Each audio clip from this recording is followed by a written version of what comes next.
Lecture, you will learn about the death process and how to prepare for it, and why that preparation is so important. So let's get straight into this. You must understand, as a spiritual creature that you are, you have a visible nature and an invisible nature. You never truly die. You are an eternal soul experiencing a temporary physical world. The inner world of thought and emotion is eternal, while the outer world of matter is mortal. Everything that is seen is mortal, everything that is unseen by the eyes is immortal. When you die, your external physical world will be stripped away, leaving only your pure consciousness in its raw form, drifting within the astral plane. So here you see your physical external body and your internal world. And your internal world is your state of consciousness. It's your state of consciousness. Your thought and emotion is one overall state. Okay? So you must understand these planes. You have the physical body, the etheric double, an astral body, a mental body, and the Buddhic body. When you die, you leave the physical plane. Then you will more than likely leave the etheric plane, because the ether acts as like a portal. Everything comes out of the ether and returns back to the ether. I can break that down in another video in electromagnetism. But electromagnetism is ether, energy coming in and out of the ether. You will, every single day you die, every single day. There's a cycle of life and death occurring all the time. Every single day, you go to sleep, you go back, your consciousness slips back through the ether. And then when you wake up, your consciousness comes back through the ether into the physical plane. Death is just a bigger macrocosm of the microcosm cycle of life and death. So you will return back to the astral, which is the realm of imagination, infinite possibilities. And this is where thought forms start to manifest. Okay. So depending on how advanced you actually are mentally and emotionally, will depend how long you stay in the astral. Now, what we must understand is that there is many different components to the astral. We have the higher astral, the middle astral, and the lower astral. These are all vibrational states. So if your mind and soul is operating in lust, lust, desire, hate, food, physical addiction, smoking addictions, then these are quite heavy. These are quite heavy attachments to your consciousness, and they're quite low level desire, which means they have a low vibration. You will manifest in the lower astral when you're stripped from your physical body. The lower astral is not inherently evil. However, there's just low vibrating things going on there. Low vibration does not mean evil. Okay. So just like bad doesn't mean evil. Okay. Uh, in the lower astral, you are going to see lower astral beings. You're going to see spirits, souls with low level desire. Okay. People who are attached to the physical plane, people that lust, people that do these things. Technically, this is hell, but you can escape it by escaping yourself. Now we're gonna break all this down. I'll break all this down properly once you understand the full context. So depending on your level of desire, you will manifest in a corresponding layer of the astral plane. If your mind is still attached to the low physical desires, you will find yourself in the lower astral realms. But if you have few desires and have detached from the worldly attachments while you are encased in a body, then you will rise into a higher or middle astral plane, mainly the middle. Okay. The higher astral plane is very formless. So as I broke down here, this is, well, the physical plane is the lowest dimension. This is the most form, the most matter. It's quite heavy. The higher you go, the lighter it becomes, the more fluid, the more formless it becomes. So you see here it says denser down and lucidic up. So this is more lucidic in these higher realms. This is more dense in the lower realms. So this is why the ancient Egyptians were always talking about, I'll show you this. This is showing you death. So first of all, we have Anubis, which represents death. Here you have the heart, which represents the soul. And here you have a feather. And this is a scale. You see how this is a balanced scale? So what this is symbolizing, this represents death. This represents your heart, and this is a feather. So when you die, your heart must be as light as a feather, which means your emotions, your soul, should have no attachments to the world. It should be light. It should be detached. This is why the word light and light are the same. Light is in heavy and light is in very bright. Because when you're less attached to the things, your soul shines. You're authentic. You're light. You're very bright soul. And you have no attachments. Your light is in not heavy. So you must detach from the worldly desires. We have to detach from the smoking, the food. This is why we should fast. Smoking, this is why we should detox. We should also meditate. We should also be able to sit with ourselves for long periods of times. Okay, I'm going to break all this down properly. But that's why the Egyptians show you the symbolism here. Okay. So you're stripped of your material body. So that state of consciousness you're in right now, your inside will, if you shut your eyes, that state you're in, that is what you're going to experience when you die. Okay. And you're going to be manifested into the astral. In the physical plane, you can mask or hide almost anything. But in the spiritual realm, you cannot. The astral body, your thoughts and emotions directly shape your spiritual body, your astral body, revealing your true inner state. So your desires that you can hide in the physical plane, your emotions, your thoughts, you can't hide any of that in the physical, in the spiritual plane, in the astral plane. That will directly shape who you are, your color of your astral body, and your astral body as a whole. So here we have Kim Kardashian. If you could see this lady's astral body, you would run so far that you would be horrified for the rest of your life. If you could see their spirit, their astral form, it would be horrific because their mind is so attached to, you know, physical things, so attached to desire, money, fame, worship, power. These people do not want to die. These billionaires and millionaires will never want to die. They will do whatever they can to stay alive because they understand what when they die, they have to face themselves. They have to face their inner world. And their astral body, their true authentic self on the inside is horrible and horrific and so low vibration. So this is where it comes in. You must be as light as a feather. This is what the Egyptians are showing you in their artwork. Your soul must be as light as a feather. In order for the soul to ascend to a higher plane and not look at that physical plane and say, I want to go back or I want to desire things down there, you must detach now and prepare for death. Hell is not a place, it's your own personal suffering born from within. If your mind and soul are deeply attached to mental fixations, emotional wounds, and physical addictions tied to the material world, that pain will follow you into the astral. This is your true judgment day. You judge yourself when you die. You see your authentic self. There's no hiding. Right.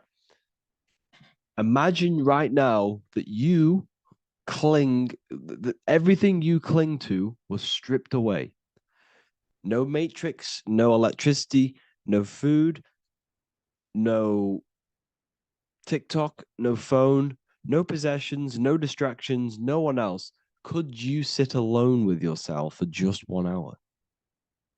Could you sit alone with your thought and emotion? That moment of truth is what you must begin to prepare for. Could you sit alone with yourself? Can you sit alone for long periods of time and just think? And if you cannot, then you're running from your internal world. You're running from your thoughts. You're distracting yourself from your thoughts. This is what we must address. Now, don't feel bad if this is you. We've all have problems. We all have internal problems. But this is what we have to face directly in order to prepare for life after death. We must meditate for long periods of time. Not even meditation. We should be able to sit with ourselves with no distractions and just think. This, this is what the people of the past used to do when we had no technology. People would sit and think for hours. This is what we need.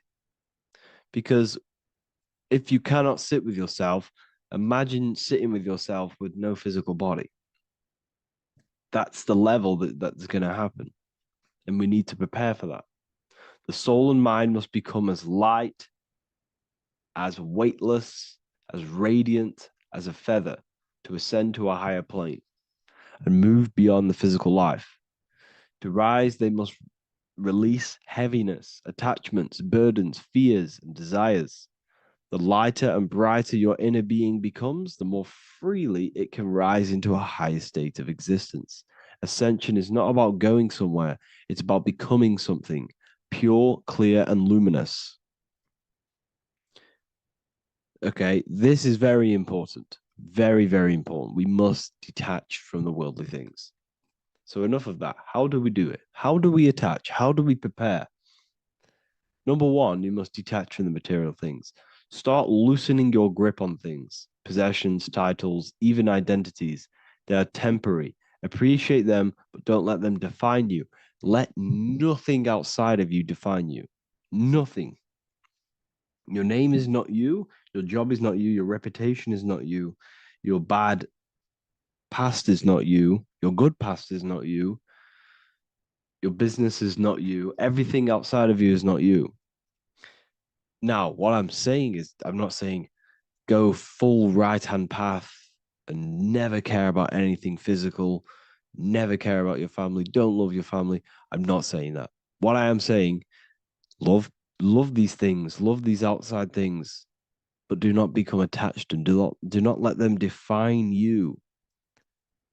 You must be okay with losing anything that is outside of you. You must be okay with that because you must understand the physical plane is it's promised that everything is temporary.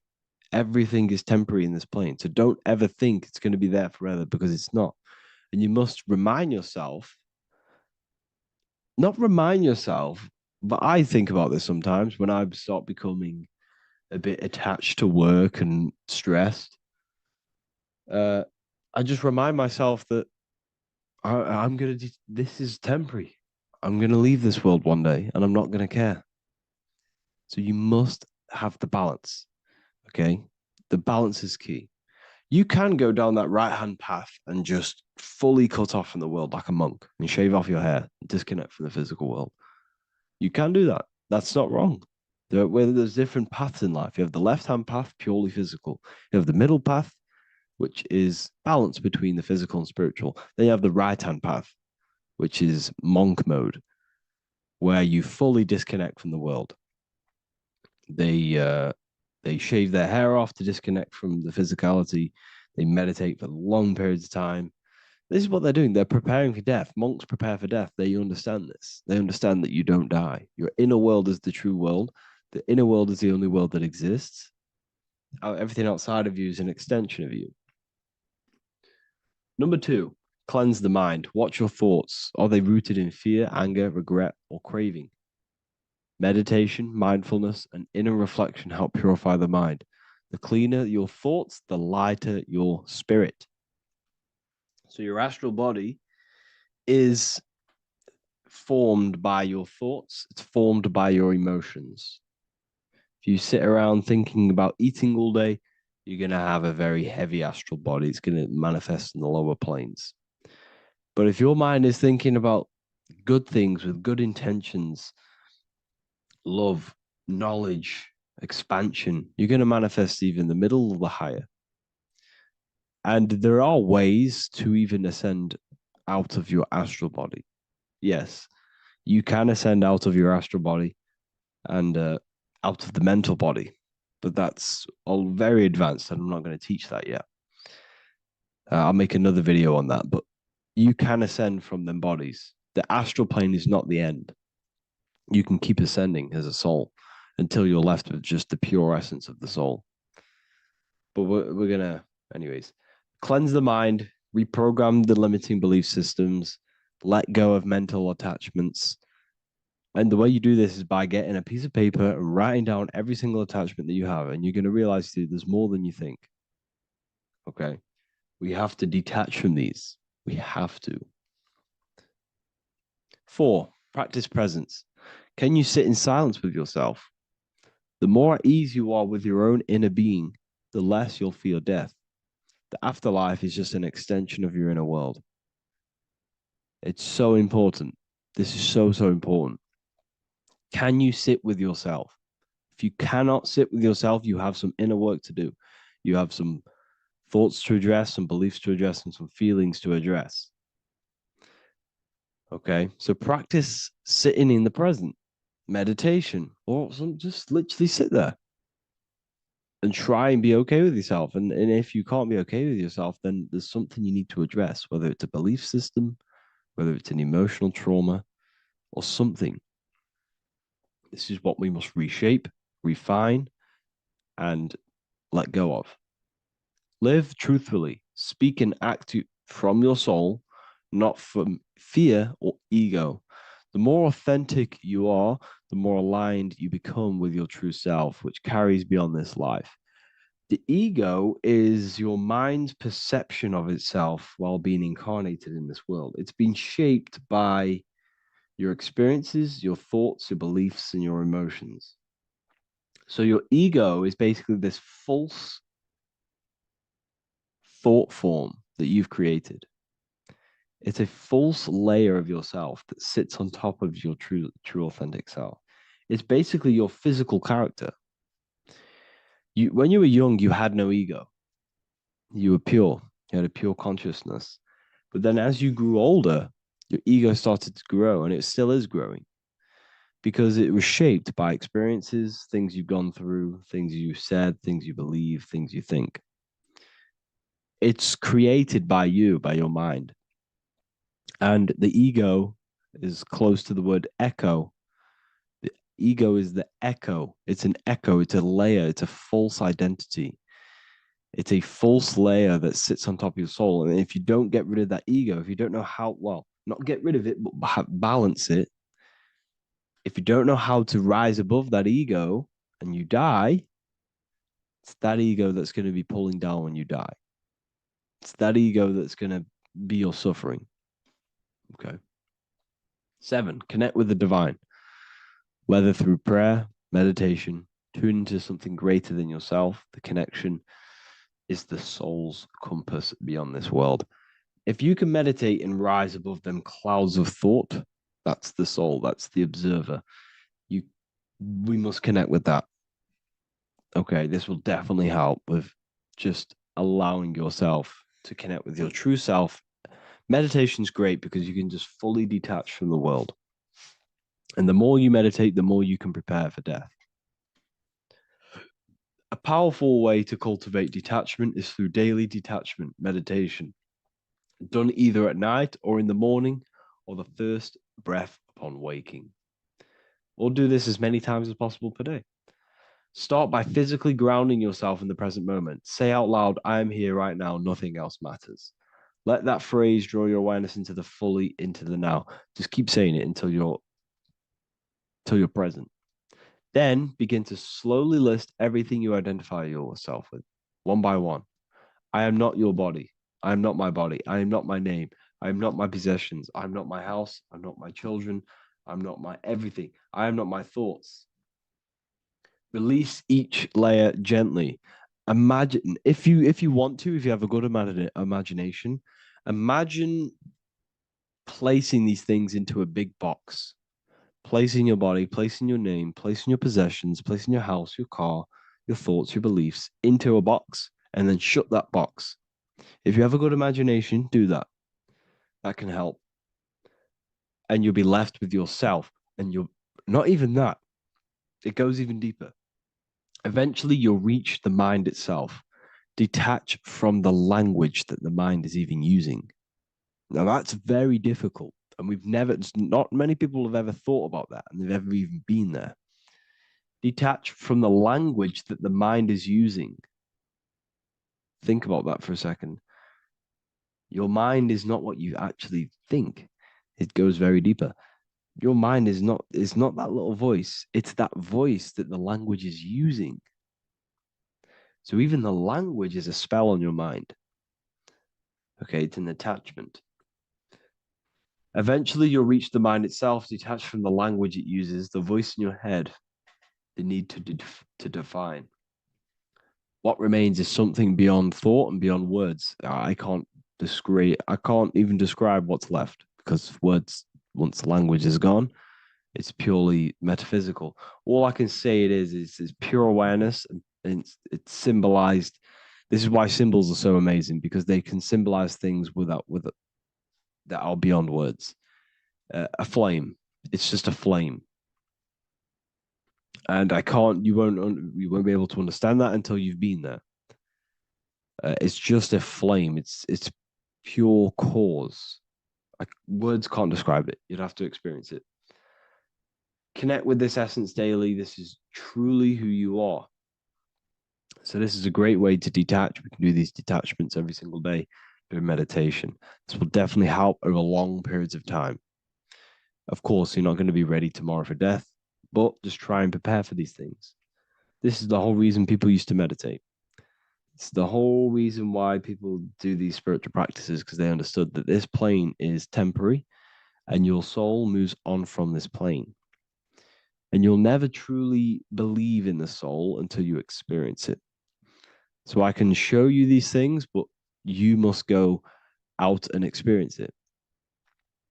The soul is real, but you won't understand unless you cast off everything else. Okay. So I hope this video helps. It's a very deep video. I'm going to be making more of these stuff, of more self-mastery. And of course, we've made the self-mastery section now. So I'm going to start filling up this place with lectures. And I think it's a great time to start this, because a lot of people have been asking on how to master yourself, prepare to death. So hope this video helps. See you in the next one. You don't just have a physical body. You have a physical, mental, spiritual, and emotional body. Each one of these aspects are a body of its own. Body does not just refer to a physical substance. You have a mental body for thinking, an emotional body for your emotions, a spiritual body for your energy in your astral form, and a physical body to encapsulate all of these.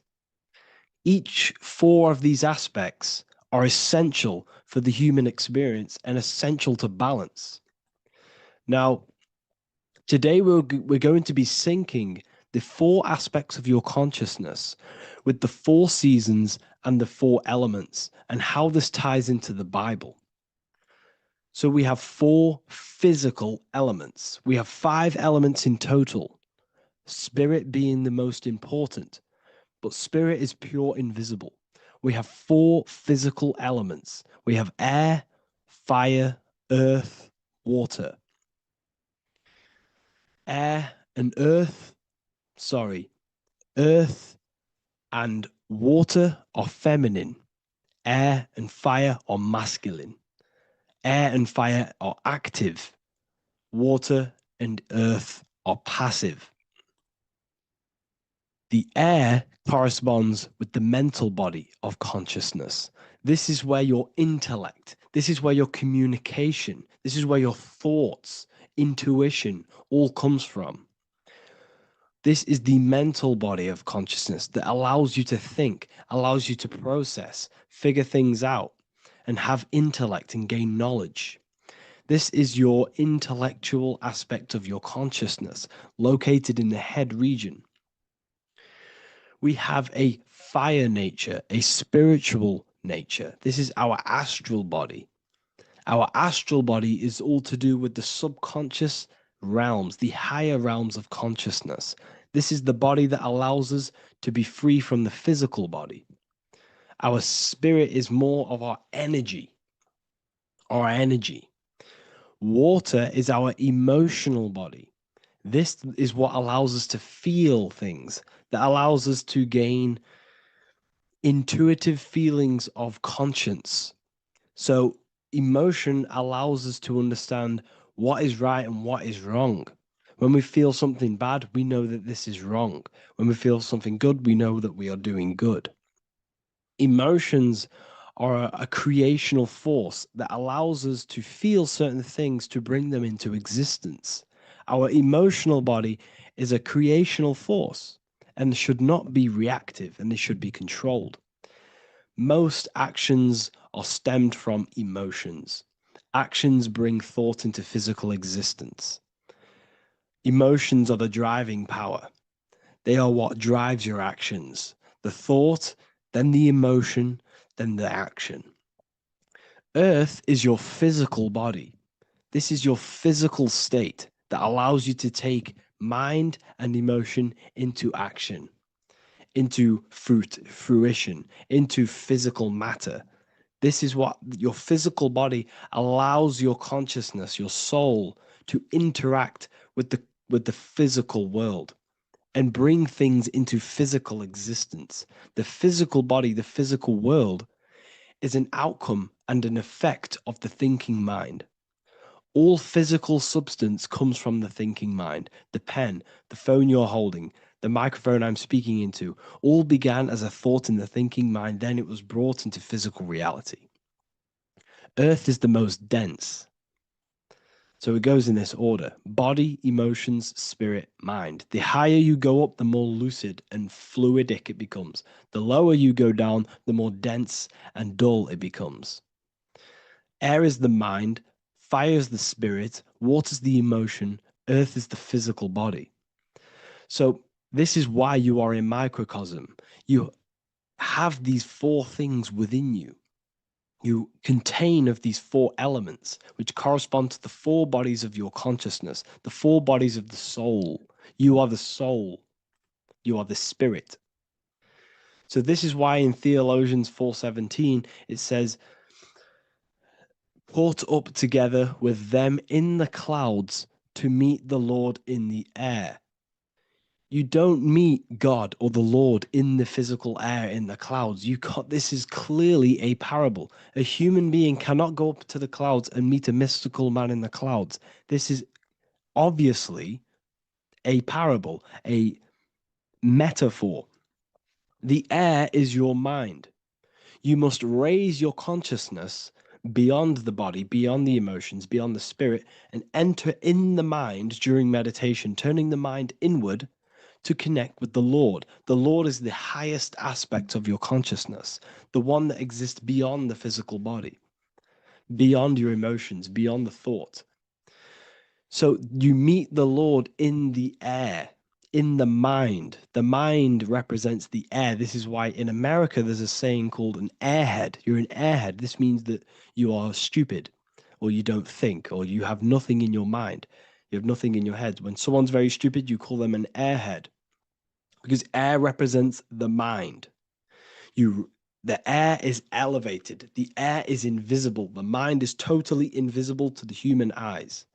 It is a metaphysical substance. In fact, it's not a substance at all. It's so fluidic. It's everywhere. The mind can be everywhere at all times. It can be anything. Nothing is impossible within the mind. Now, this is synced with the four seasons.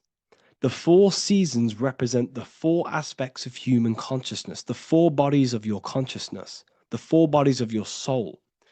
The sun is your soul, okay? And the sun travels around four seasons. Summer, when the sun is the most hottest point. Autumn, when the sun starts to move away from the hottest point. Things start to die. Then it goes to winter. This is when everything dies. This is when things enter in within itself. This is when darkness occurs. Then spring. This is the reignition of the sun. This is when the sun starts to bring back the warmth back to the summer. You have 4 seasons, which correspond to the 4 bodies of consciousness. Fire is the spirit. This is when you are passionate. This is when you are taking action. This is when you are fiery. The sun is blazing. You're taking action. You're very passionate. You're very spirit. You're in the spirit. Autumn is water, emotion. This is when you start to become very reflecting. This is when you start to feel emotional. Because in autumn, there's lots of water. This represents the emotional body of consciousness. Winter is the mind. This is air. Winter, what happens in winter? Everything enters within itself. The leaves die, the trees die, everything dies and goes within. This is the mind. The mind is the darkness, remember. You close your eyes to enter within the mind. The winter represents meditation. In the winter, what do people do? They stay inside of their house. They research more. They read more books. They become more intellectual. They think more in the winter because we are so we're stuck inside. So we're more reflective. We're thinking more. We're more communicative. We're more intellectual. In the spring, this represents the earth, the body. This is when we start to come out of the mind and we awaken to the body and things start to grow again. The plants start to grow. The earth is growing again and reborn again. This is the body. This is when you become more active in the spring. And then the summer, back to the summer, we then take action on these thoughts and these thoughts that we gained over the winter. Essentially, this is just a massive cycle. And this is a daily cycle also. The nighttime is the winter. The morning is the spring. The midday is the summer. And the evening time is the autumn. This is a microcosm. We have 4 bodies of consciousness. You are the sun, you are the soul, and the soul has 4 bodies: summer, autumn, winter, spring. Emotion, air, body, spirit. Sorry, emotion, mind, body, spirit. So you are the soul. You are the pure essence of consciousness. The sun is your soul in the heart. And the seasons are inside of you because you are a microcosm. Okay? You are a microcosm. The word sun is son. The Latin word for sun is sol, which is soul or solo, because the sun is solo. It's on its own. You are the soul, and the soul has the 4 different bodies of consciousness. So before we move on any further, if I've blown your mind, please, if you can, leave a like, a comment, a share, and a subscribe. Let me know what videos you want me to make in the future. Please drop a like. It definitely will help me. You are a microcosm of the macrocosm. Man is a miniature universe that goes through its own cycles. The seasons of the summer, winter, spring, and autumn do not occur merely outside of him, but within him as well. The summer is within you. You feel different in the summer. You feel different in the winter. You feel, depending on the body of consciousness, it's your soul's interacting with. So the sun in the sky is your soul inside, and the sun goes through these cycles, which is affecting your bodies of consciousness, because the cycles represent your bodies of consciousness. Now, this ties in with the Bible. This is why we have 4 gospels. This is why Matthew, Mark, Luke, and John are always seen with the 4 different zodiac sign animals or symbols. So you always see each one of the gospels. If you just type in on Google Matthew, Mark, Luke, and John, type in ancient pictures, paintings, or pictures of them, and you will find these 4 zodiac signs are always standing with each one. Taurus, the bull; Leo, the lion; Scorpio, the eagle. An old symbol for Scorpio was the eagle, and a man for Aquarius. Here you see very, very ancient paintings and artwork. Here we see Matthew, the man, Aquarius. Here we see John, the Scorpio. Same here. We also see it on the tarot cards, on the world card. We see the 4 fixed zodiac signs. Here we see it as well. These are called the 4 fixed zodiac signs. Now, when we look at the zodiac, we're no longer looking at the sky, because what you must understand is as above, so below. What is above you is inside of you. What is above is what is below. What is outside of you is within you. The zodiac is inside of you. The zodiac revolves around the sun. The sun is your soul. These are different energies of your soul. Like I said earlier, the 4 seasons are the 4 bodies of your consciousness. And in each body of consciousness, you have these different energetic energies that you can work with. Okay, so this is the true astrology. This is the true astrology, the internal esoteric astrology. You can't find much information on this at all. Very hard to find. So what we're looking at are the 4 bodies of consciousness. Obviously, when you look in the middle of each, when we look in the middle of each season, spring, the middle of spring is Taurus. The middle of winter is Aquarius. The middle of autumn is Scorpio. The middle of summer is Leo. These 4 signs are known as the 4 fixed signs. Okay, Scorpio is fixed. It's the middle of autumn. Scorpio is a water sign, emotion. Aquarius is the air sign, the mind. Taurus is an earth sign, the body. Leo is a fire sign, the spirit. This is why we see Matthew, Mark, Luke, and John with the 4 fixed signs of the zodiac, which represent the 4 bodies of consciousness. Leo, the spirit, fire. Luke, Taurus, earth, body. Matthew, Aquarius, air, mind. John, Scorpio, water, emotion. Each gospel is depicting Jesus and showing Jesus in each gospel. Each one of these gospels is showing and depicting Jesus according to the different body of consciousness. In John, this is when Jesus starts to turn water into wine. Water is emotion. Wine is transmuted emotion. This is when he does miracles with his emotions, water into wine. Aquarius, which is Matthew, air, the mind. Inside of the Gospel of Matthew, this depicts Jesus as an intellectual person, a person is communicating and using his mind, his mental body a lot inside of the Gospel of Matthew. Go and read it, and you will see this. Luke, Taurus, earth, the body. Luke shows and depicts Jesus according to the body of consciousness, the physical body. He shows Jesus as a human, being a human being, helping people physically and helping people's physical needs, like giving away food and doing all sorts of good things for other people.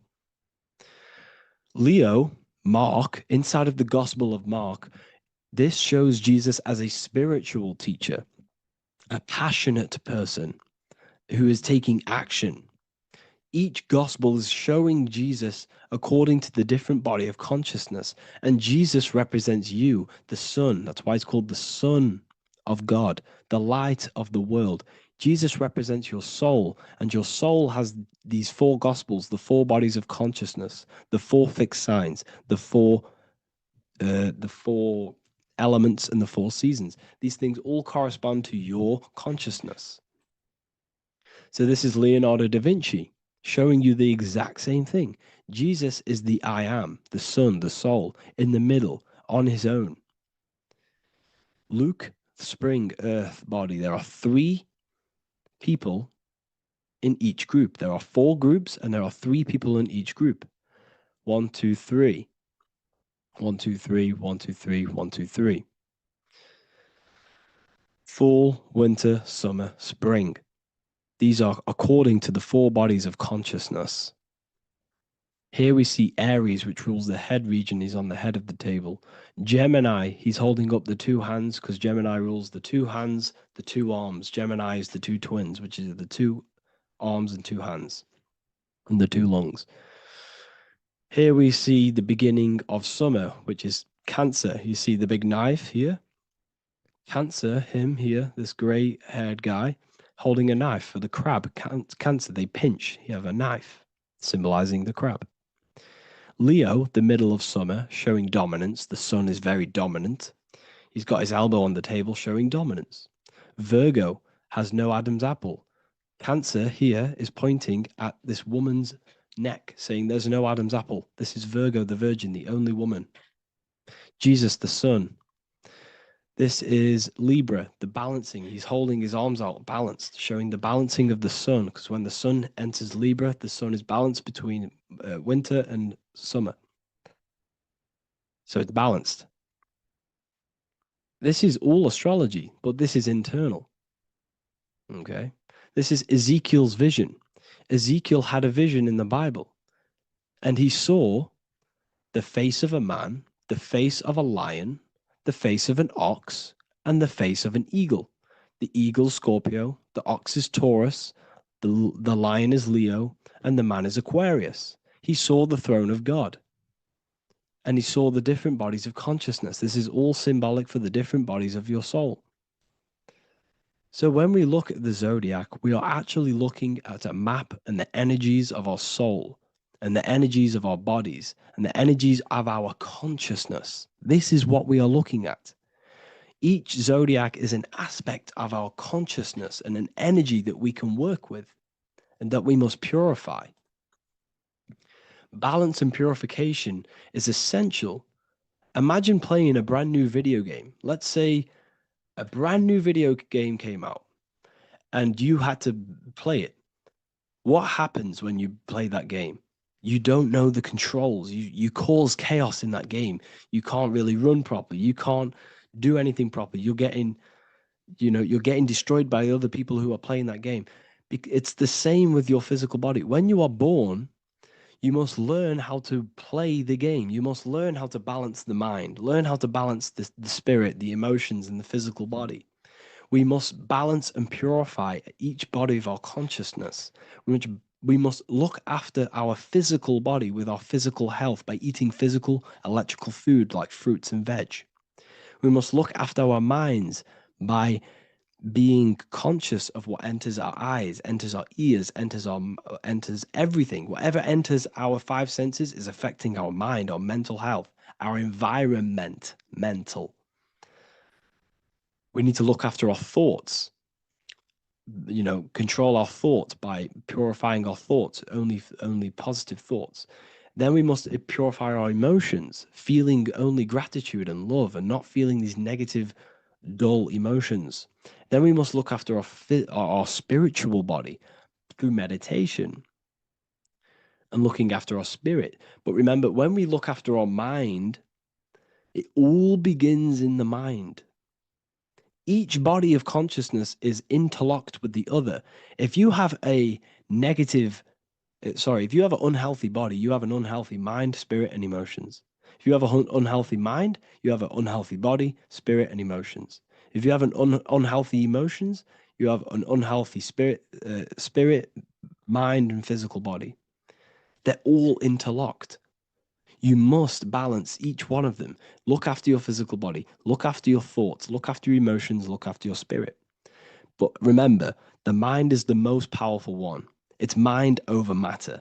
Once we look after the mind, because once we start to control our minds and control every thought we think, this will then turn into discipline in our physical body. Because once we learn how to discipline the mind, we learn how to discipline what we eat, we learn how to discipline what we feel, we learn how to discipline our spirit. This is all interlocked, but work on the mind first. Work on the mind first. All of this knowledge is inside of the brand new Book of Wisdom, Volume 2. This is a revolution of human consciousness. If you've read it, please leave a review down below. If you've read Volume 1, leave a review down below. This is the next revolution. I don't see this information anywhere. This is the next revolution of human consciousness. And of course, if you are serious about this and you truly want to gain enlightenment and join an amazing community where you can connect with me on live calls, lectures, the Manifestation Mastery course, you can gain access to my library of over 45 PDFs plus my books. And if you do join the university, you can order a volume 2 free of charge. All you have to do is to pay for shipping. If you truly take your knowledge serious and you want to take advantage of life, join the university. This is where truth seekers belong. Just want to say thank you all. Please leave a comment. Please leave a like. It's going to help me a lot spread this knowledge to the world. And yeah, share this with a friend and subscribe. Thank you all. And order is, and the physical world is order. It's order out of chaos. This is the chaos of emotion. Sorry, not emotion. Chaos of imagination. Chaos just means there's no order. But then the physical world is order out of the chaos. This is an order. This is an order out of imagination. Okay. Does that make sense? I say it's death in our breath.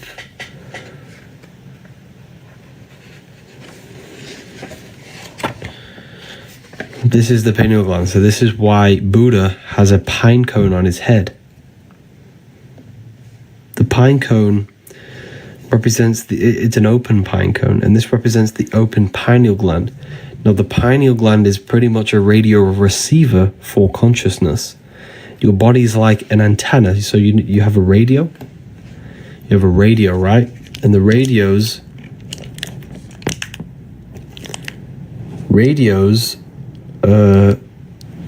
pick up frequency and then play the song with that, play the frequency. It's the same with your body. It's pretty much an antenna picking up the stream of consciousness that you are. You are a stream. You are a verse. Universe. You're a verse. Your life is a verse. It's a song. It's a song of consciousness that you're playing. Uni means unite, meaning one. It's one big giant verse. It's one big giant song. The universe is a song that we're playing, and we tune the songs with our hearts. Our hearts are energy, emotion, and energy and motion. Like I said, here. The heart is the philosopher's stone. Energy, emotion is energy in motion. The expression of emotions resonates through the heart, exerting a significant influence on the individual's overall magnetic field. The emotional state of an individual emanates outwards from the heart, influencing and interconnecting with the surrounding magnetic fields. Thoughts manifest as energy in motion, constituting emotions, which each thought inherently linked to an emotional state. Every thought produces an emotion in the heart. That's why the Bible says, whatever happens in heaven happens on earth. Because whatever happens in your head happens in your heart. Whatever you think in your head produces emotions in your heart. The head and the heart are pretty much the creators of reality. The mind and the soul, the mind and emotion, thought and emotion. Okay. It's very powerful when we learn about this stuff. You are literally a holographic being. You are a holographic being. Okay. Scalar energy, a subtle force, flows through and interacts with matter and divides and creates electromagnetic torus field. This field organizes astral light into the essential components like photons within the holographic reality. This world is holographic. The electromagnetic fields turns astral light into matter. Because, like I said, everything is a plane, is a product of the higher planes. God. Generator. Let's move this so you can see it properly. Generator, operator, destroyer. God.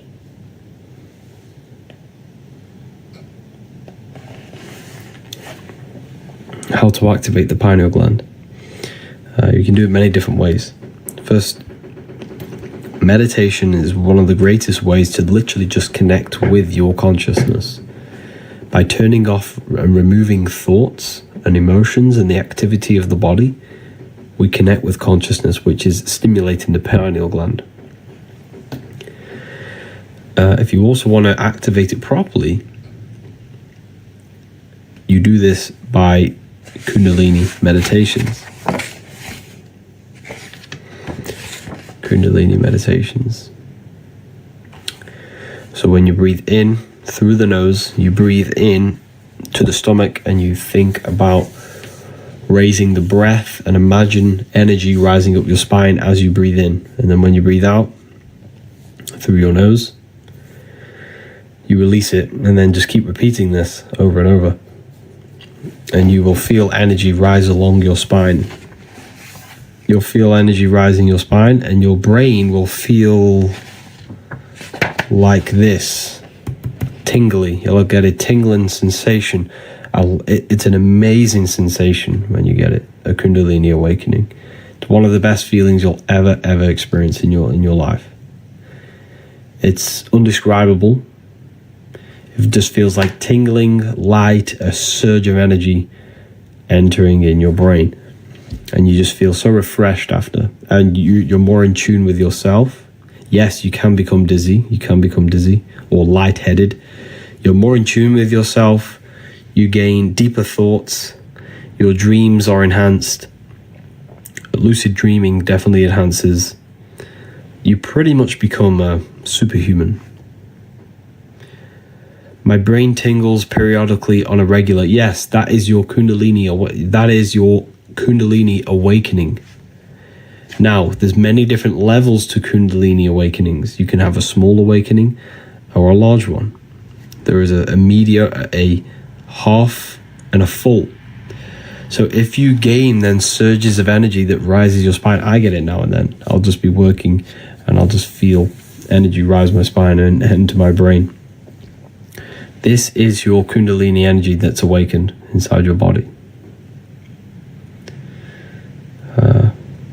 It brings peace to us. Yes, it does. Very well said.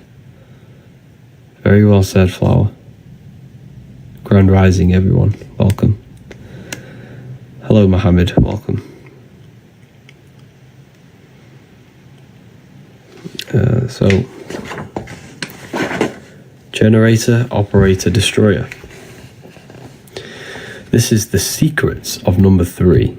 This is the secrets of number 3.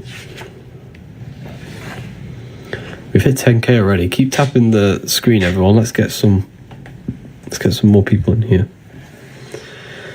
Share the live with a friend or family member. Let's keep tapping the screen, keep commenting. It's going to help the algorithm. So feel free to ask questions as well. God is generator, operator, destroyer. Brahma, Vishnu, Shiva, the Father, the Holy Spirit, and the Son. What the 7 snakes? Good question. I'll go over that in a minute for you. Brahma, the creator, the preserver, and the destroyer, Shiva.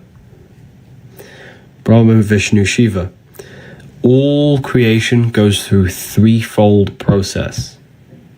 Everything is a threefold process. Everything in this world. Okay. Is a threefold. And the reason why it's threefold is the number 3 is very, very sacred. So we have the eye in the triangle with the eye in it and the light. Well, that's 1, 2, 3. Okay, so that's the number 3 the Illuminati use. 3 represents creation. Why? Look at the number 3. 1, 2, 3. This middle point represents the dot here is the emanation of creation, turning into duality. It's a torus field.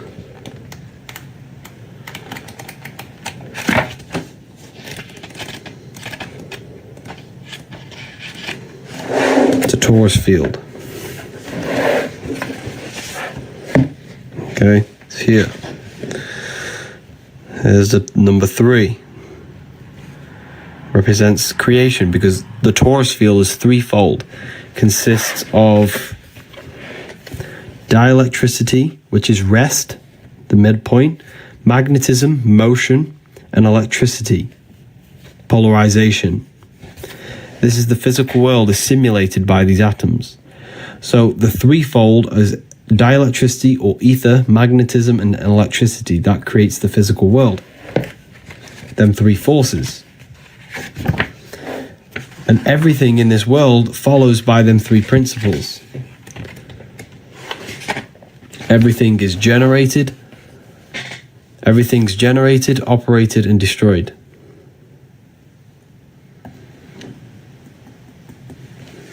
Generator, operator, destroyer. Generator, operator. So you will be born, you will live, and then you will die. Everything goes through this threefold process. That's why the Freemasons at the top of their artwork always have an eye in a triangle. I'll show you. I'll try and find an example. It's very powerful. So the Freemasons always have... where is this page?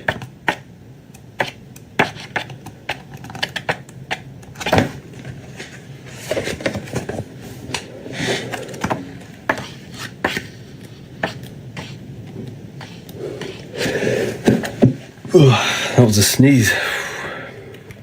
Right. I don't know where this page is. I should know it, but... because the eye in the triangle is the force that governs all creation. So you always see this on top, because this governs all things.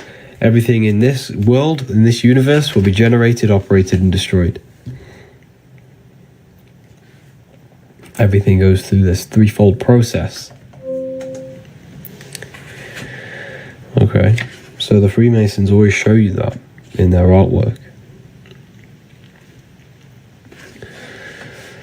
And it takes a threefold to create something. So the number 3 is creation. It represents creation. So it takes a father and a mother to produce a child. That's threefold. It takes dielectricity, magnetism, and electricity to create the physical world. You have the Father, the Son, the Holy Spirit. Generator, operator, destroyer. Brahma, Vishnu, Shiva. Jesus was in a cave for 3 days. Why was he in a cave for 3 days? It's a symbolic of transformation and creation. Death and rebirth. Same process. It's all symbolism. All symbolism. Why isn't my laptop working? So yeah, the number 3 is all to do with creation, death, and rebirth process. The book, I wrote this book myself. You can find it in my bio. You can get this in a PDF form. The only place I sell it is on my website, the Book of Wisdom. Click the link.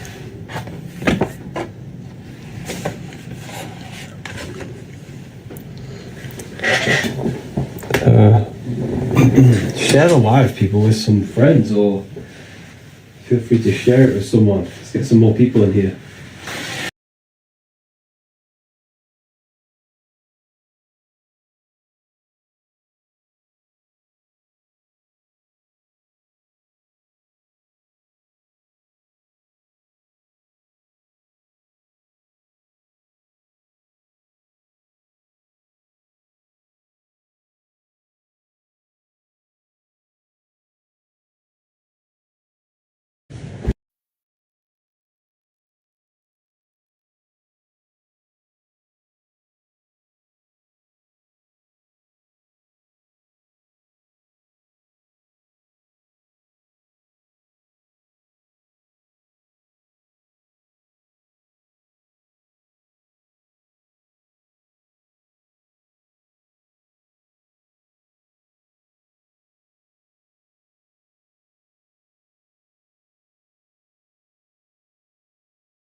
We're talking about the threefold.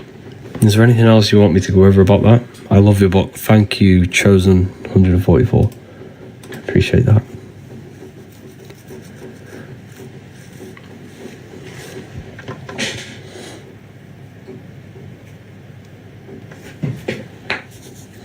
How to ensure negative energy.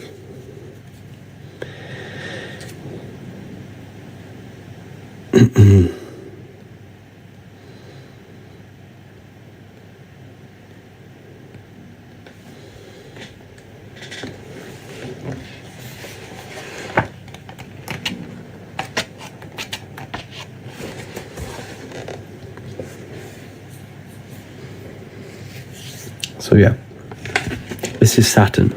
This is the biggest on Amazon. You can't get the book on Amazon. You can't get the book on Amazon.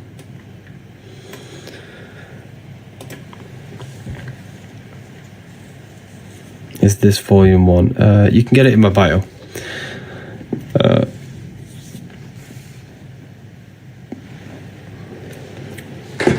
Just click the link, it'll take you straight there. So anyways, let's go over this. We're talking about Saturn. Saturn is a very interesting topic when it goes over this. Okay? A very, very interesting topic.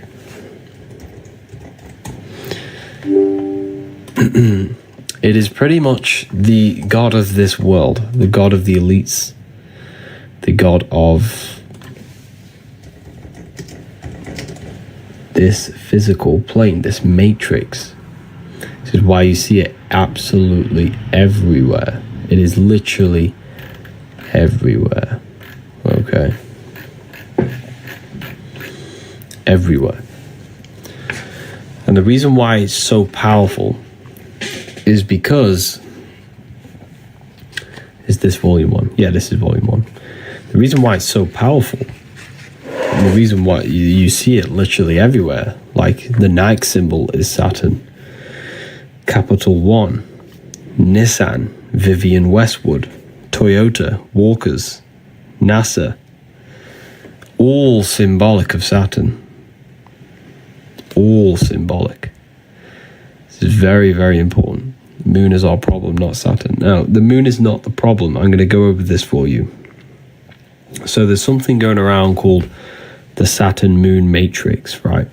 I don't entirely agree with it because there is nothing outside of you that can trap you, that can control you, that can...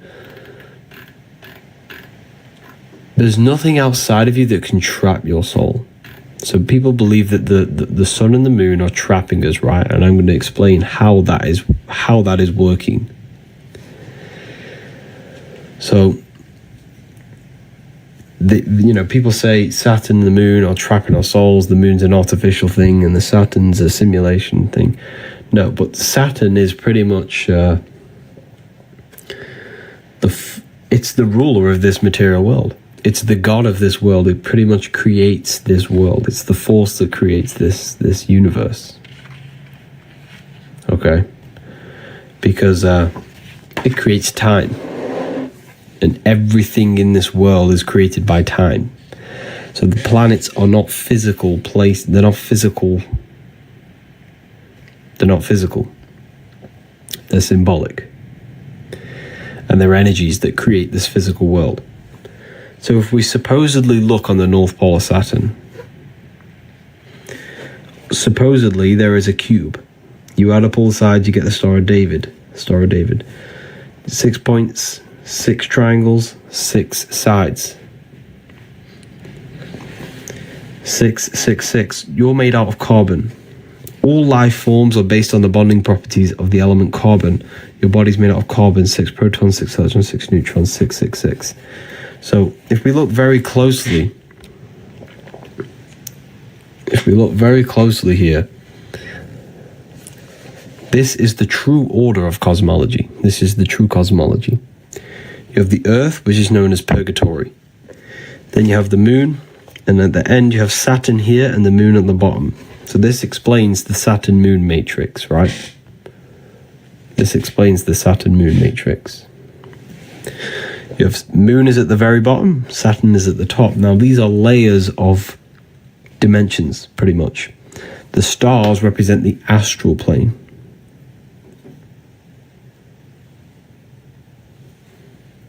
That's why the word star is, you rearrange the word astral, you get star. Because this is where we come from. We come from the astral plane. That is our original light body. That's our light body. And the astral plane is your imagination. The astral plane is your imagination. That is a whole dimension. This sounds a bit crazy to people, right? This will sound crazy to new people. But you must understand that your physical reality, your imagination is not physical.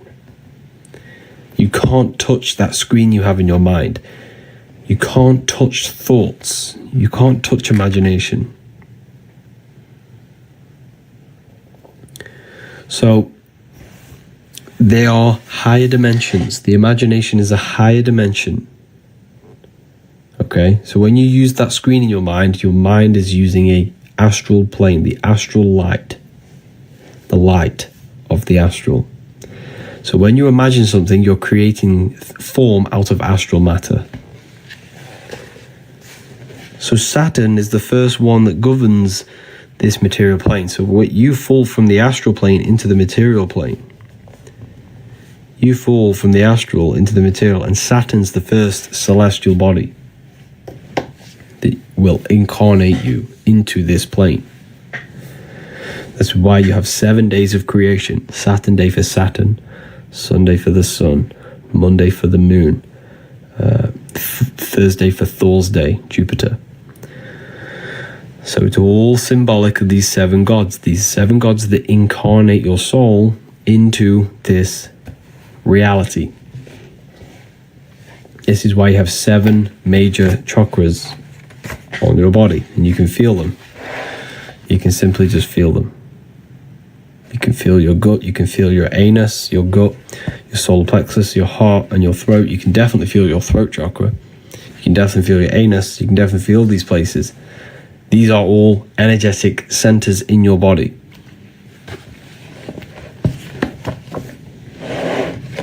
These are energetic centers in your body.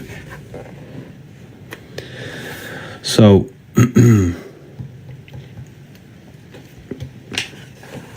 Saturn is worshipped in this world because Saturn is what represents Satan. Satan represents limitation. Same thing. This is why we celebrate Christmas. Sorry, not Christmas. New Year's. Why do you celebrate New Year's in December? Have you ever thought about that? The New Year's is not in December. The New Year's is spring. Spring is the New Year's. So what's that represent? Why are we worshipping New Year's in December? Or in January, in the winter? When? Who rules the winter time? Does anyone know? Who rules the winter time? It's definitely not the sun. What is always opposite the sun? So wherever the sun is, if you look directly opposite, you have Saturn. Saturn is always opposite the sun. So Saturn rules the winter. This is why we work. This is why we have the New Year's in winter, because it represents Saturn. And did you know Christmas was a Roman? You can research this yourself, right? Christmas used to be called Saturnalia in the Roman times. Yes, it was a festival worshipped to Saturn. And what they used to do was sacrifice people in the Roman times to the god Saturn. This is no lies. You can research this. It was called Saturnalia Christmas. It was worshipped on December. And December and January are the months with the most deaths. This is why Saturn is the known of death and reincarnation. Look. Because Saturn is what reincarnates you. He's the reaper. Saturn's the reaper. He holds the scythe. This is the Saturn god. This is symbolic. This is the Saturn god, right? He holds the scythe. He's the scythe. And look what he's doing. Can you show you? This is not a real person. It's symbolic of Saturn. This is an ancient Roman painting of Saturn. What is he doing? He has a scythe and he's cutting off the wings of a child. What does this represent? The wings represents your astral, your spirit self. What does he do? He cuts them off. He incarnates you, turns you into physical. You're now under the rules of Saturn. So he represents rules, structure, laws. This is why all judges wear black robes. This is why when you go to university, you wear a black cube on your head. This is why the Jews wear a black cube. This is why the London Underground symbol is Saturn. You'll never unsee that now you've seen it. Have you ever seen the London Underground symbol? It's Saturn. Why? Because Saturn rules everything that is underground and structure. So Saturn is Satan, and this will absolutely blow your mind. After this live, in fact, I'm going to try and get it up now for you. Type in Roman god Saturn. And guess what he rides? He rides a sleigh in the sky. And he looks exactly like Santa. I'll show you. Check this out. You think this is all a coincidence? Here it is. That's the Roman god Saturn on his sleigh. This is why you worship Christmas.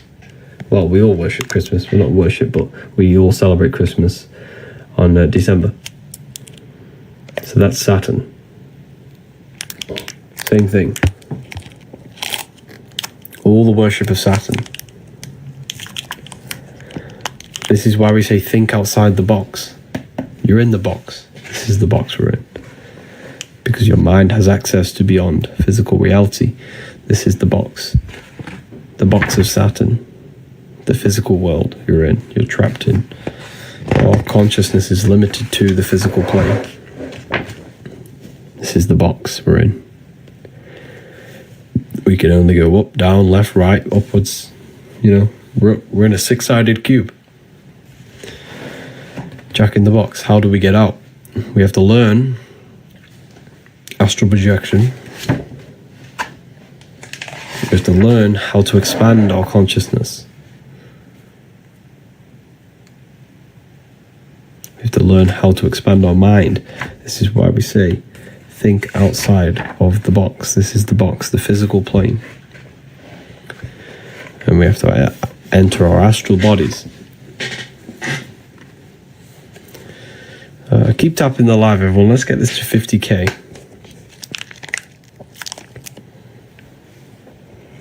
Your free astral projection guide is incredible. Wow, thank you, Ivy. Did it help you?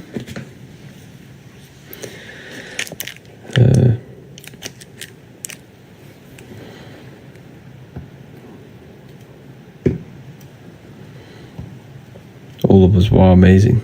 Conspiracy theories. This isn't conspiracy. This is simple knowledge that you can figure out yourself. Yes, I never thought it would work, but it truly did. Wow, that's amazing. That's amazing. Thank you for that. That's a free book as well.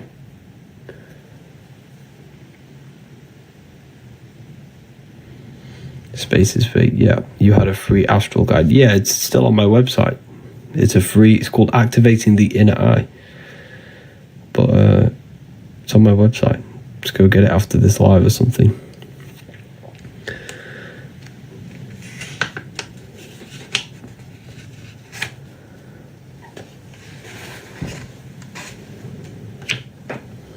So we're basically trapped in a box with an automatic. Yes, so the mind is pretty much trapped in a box. The mind has no limitations, remember. The mind is a dimension filled with infinite possibilities. You can think anything, be anywhere. So the mind has infinite possibilities. So what limits the mind is the belief system and the belief structure that we have, which is governed by Saturn. Saturn is the structure. He rules our minds. Well, if you have limiting belief systems, that's a Saturnian energy. That's a Saturnian aspect of your mind. So, does that make sense? So we all descended from spirit to matter, from stars to earth. Now we have to climb our spines to turn matter back into spirit by raising our consciousness, by raising our vibration.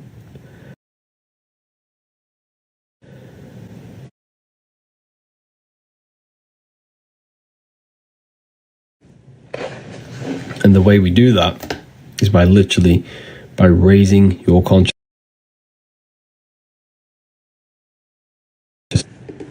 by purifying the self, purifying the belief systems, removing,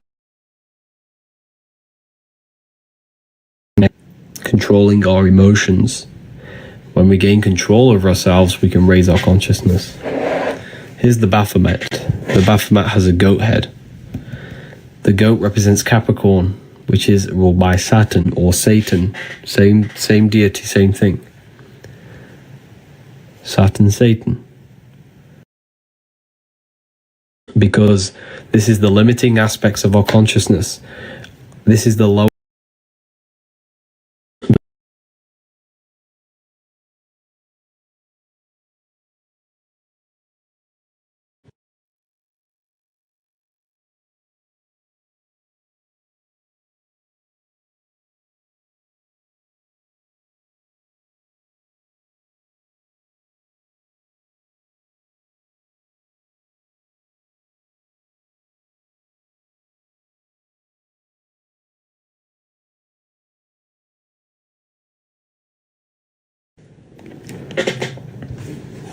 So, this is Saturn, Satan. Represents the lower mind, the lower self, because it's a ground animal, and it represents a lower aspects of the lower aspects of the mind, limiting belief systems. Low frequency. Why these all red, orange, and yellow? McDonald's, KFC, Pizza Hut, Burger King, Wendy's. They're red, orange, and yellow because they represent the low frequency chakras, red, orange, and yellow. They keep you trapped in this low state of consciousness. Why? Because these foods attack your nervous system. They attack your immune system. They attack everything in your body, keeping your body in a fight or flight state, keeping you in low stages of awareness. They're addictive. Okay? So they keep you down. They keep you in low energy. They keep you in low frequency. Is this Satanism? We'd be very surprised, right? That everything in our reality is satanic. They have trained us to become satanic. A lot of people are satanic without even realizing. The whole system is based on Satanism. Okay, it's based on Satanism, the whole system. The whole system has you worshipping material things, worshipping false icons like celebrities. That's Satanism. Worshipping money, worshipping clothes. Like, all we care about is Satanism. Like, taking substances to alter our minds, like chemical like toxic chemical, that's all Satanism. Obviously, natural substances are not bad, but I'm talking about synthetic ones. You teaching this is Satan. This is far from Satanism. What I'm teaching you right now is to master your own mind, master your emotions, and master yourself, so you can become the best version of yourself, so you can align your mind and heart with the God consciousness. There's no, like,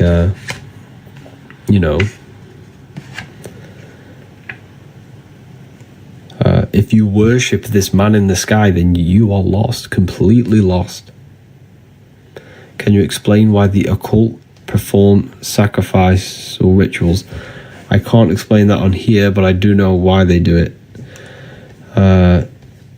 I can't tell you that because there's probably people in here who will probably go and try and do it to change their life, because it's very powerful. I can't reveal that. That's a piece of information that's like too crazy. Yeah.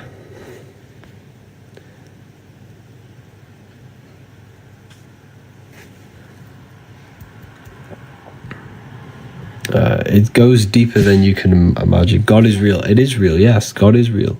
Of course.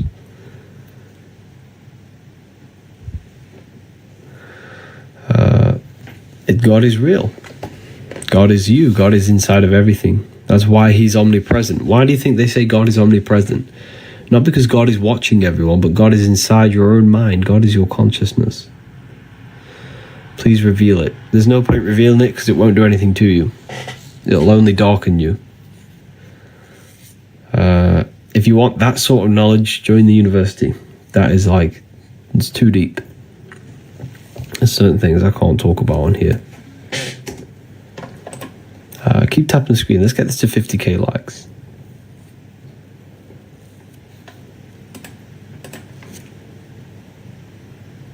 Let's get this to 50k likes. How to open your third eye. Your third eye is opened by imagination.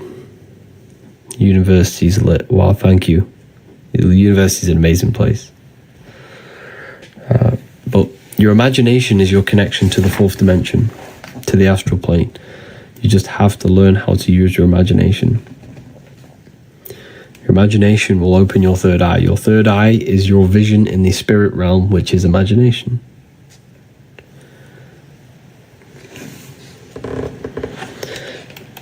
So, going back to the Saturn cube, it represents matter. The number 6 represents matter. There are 6 sides to a cube. There are 6 sides to a cube. Up, down, left, right, backwards, forwards.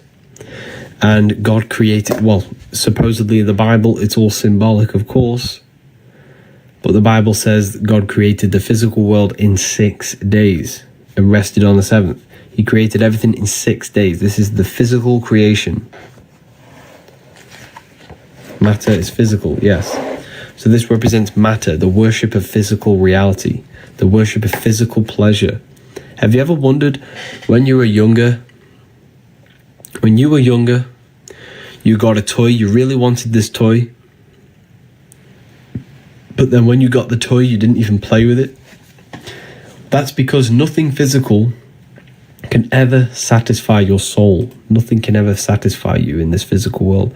The physical world will never, ever, ever satisfy you. Only inner satisfaction can satisfy you.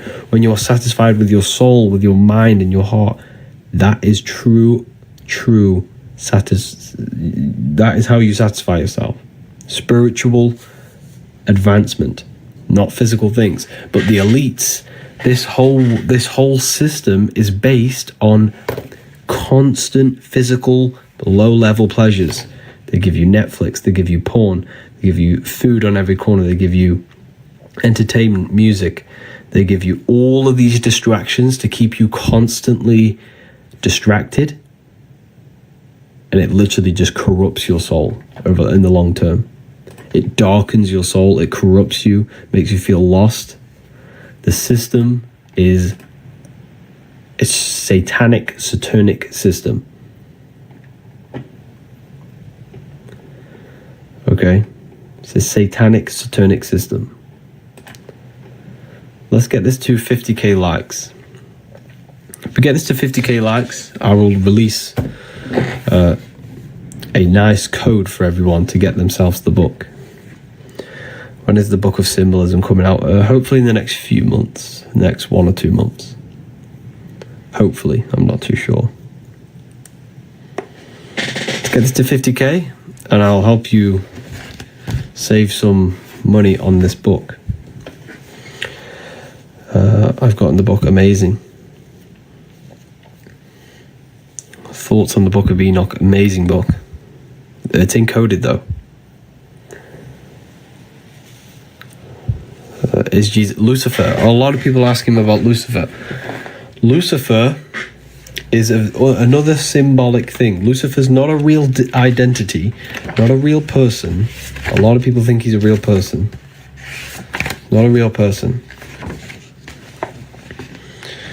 Lucifer in the esoteric world represents something that is... It represents good. Let's start that again. It represents evil dressed in good. It represents something beautiful that brings corruption and darkness. So it's an aspect of your own life. So if we look very closely at your brain, you do not see into reality. Light enters your eyes and the image is produced in the visual cortex of your brain. And this sigil, this process, is actually the sigil of Lucifer. This process, so reality is produced by your brain. It's a computer to experience this 3D world. Consciousness experiences the brain. So everything you see is in your visual cortex, and this is the sigil of Lucifer, representing the body. The eyes can be Luciferic. Why? Because the eyes deceive the soul. When you close your eyes, there is an inner self, there's an inner being, there's an inner consciousness, an inner word, inner voice. That's the spirit, that's internal, that's invisible. That's the invisible experiencing the visible.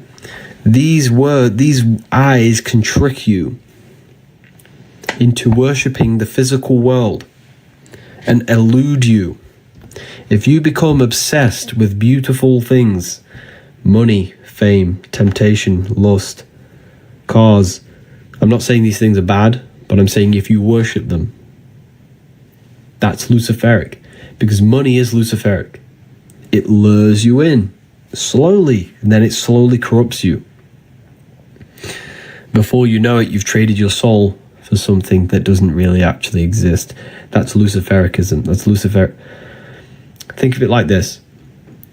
A rapper is Luciferic. You think they're a rapper, you think they're cool, you think they're amazing, you worship them, you love their music because it sounds so good, but little do you know that music is corrupting your subconscious mind and programming your mind to be degenerate, to think about drugs, sex, and alcohol. So rappers, like music, is Luciferic. It's Luciferic. Anything that appears good but brings destruction.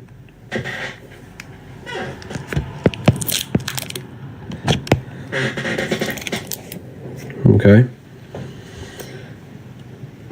Music is hypnosis. Yeah, music is hypnosis. It puts your brain in a hypnotic trance. That's why you can't not move your body to music. It's a hypnotic trance. It's a form of black magic. Yes, black magic. Very well said. Very well said. So everything in this matrix is to lure you in slowly. Katy Perry in space. There is no space. So the whole system is Luciferic. I probably shouldn't be telling you this, but it's the truth. This is deep stuff.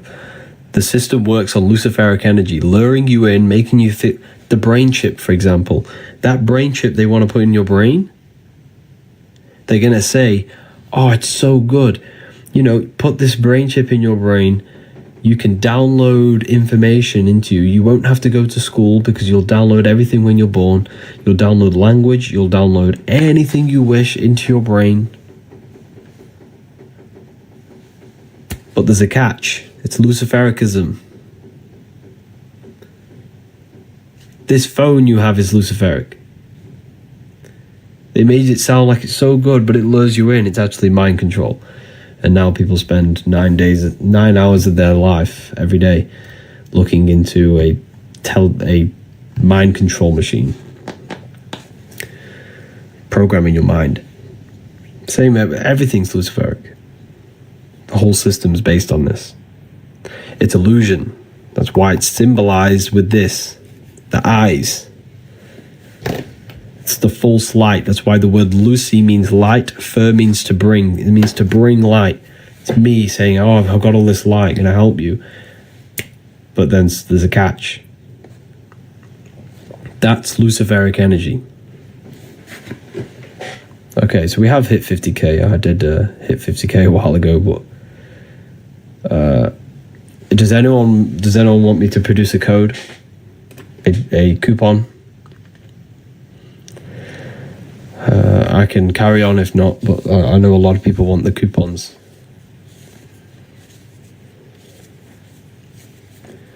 So Lucifer's not a real person, so a lot of people. Okay. I'm going to create 5 codes for 5 people. And they're going to be 40% codes. You're going to save yourself 40%. This is I never really give 40% out, but this is a good live. I've been going very good. And I give 5 people the chance to use them. And guess what? If you wanted to, someone mentioned the free ebook. There is a free ebook on my website. There's a free ebook. It's going to teach you exactly how to imagine.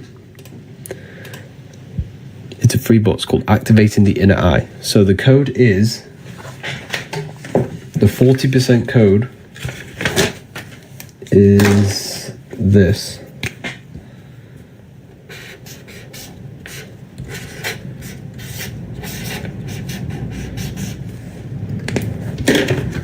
Add this at checkout, wisdom, all capital letters.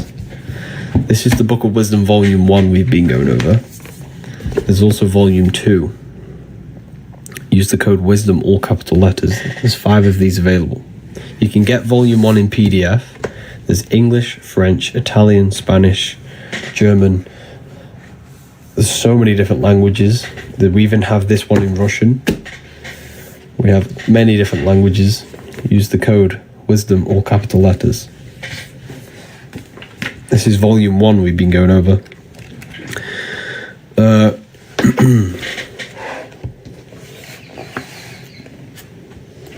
Wisdom, yeah. This is Luciferianism. That's what we've been going over.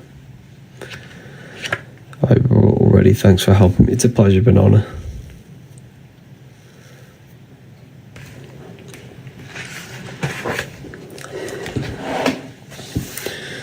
So, heel, hell, connected to physicality. Head, heaven, connected to spirit, connected to the stars. The head is heaven, the heel is hell. The head is heaven, the heel is hell. The bottom of the foot is called what? The soul. The soul. They say the bottom of the foot's called the soul. Well, it's spelled differently. It's spelled like that. Same thing though. Why? Because they're telling you your soul is in hell. If you worship this plane, we all want good things in life. Don't get me wrong. I'm not saying don't want money, don't want abundance, don't want wealth. I'm not saying that. What I'm saying is have, balance between these two. Balance between the inner and the outer world. We all want good things. We all want good things in life, But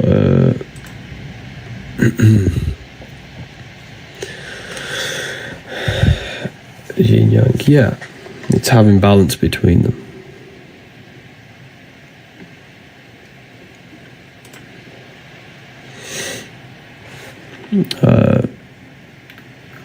What was that?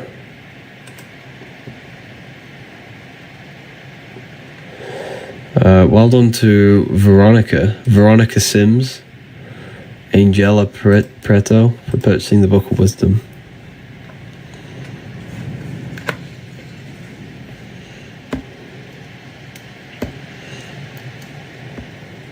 Conscious. What you do a regular day. I wake up, I visualize what I want, then I get straight to work. Well, have a shower, straight to work.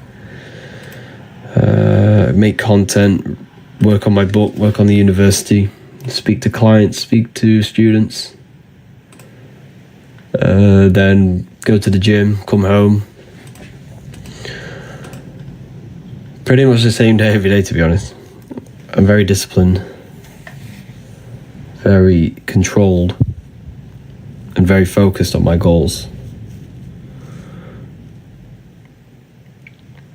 But my goal is to just literally just help as many people as possible, awaken their mind and open their minds to new things. You know, that is the goal.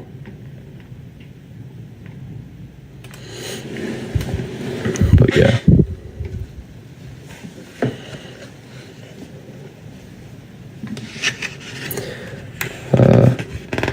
Thanks for the code, just ordered. It's a pleasure. You'll love them when it comes. So here we have, look at the power symbol. The power symbol on your phone is upside down your brain because the power is within. The power is inside. The power is inside the mind. This is the power of the mind inside of you. Okay? Here we have the Holy Grail. This is the Holy Grail. This is your brain, because your brain's connected to the heavens, the stars, the astral plane, the higher realms, the higher dimensions of consciousness. You're connected directly to them. Your body on its side spells Yahweh. This is Yahweh, the name of God, inside of you. You are Yahweh. And Yahweh is the breath, breathing in. That's Yahweh is way. Yahweh. Inhale, exhale, because you're breathing ether, you're breathing consciousness. That's what you're breathing. When you stop breathing and stop disconnecting with whatever this is in between us, you lose consciousness. So the quickest way to raise your consciousness is through breathing exercises. It's the fastest way.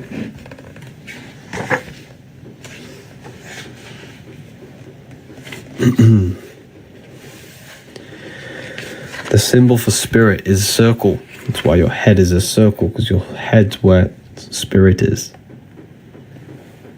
Circle. What about breathing? Breathing is connection to consciousness. It's the fastest way to raise your consciousness.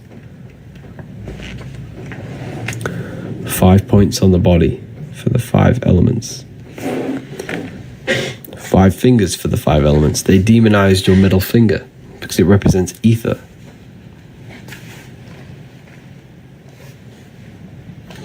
Ether is the ever-present field of energy that connects all of us.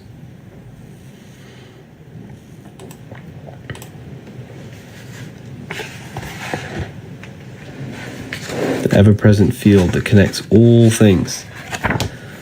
There are 2 codes left. The code was wisdom. 2 codes left.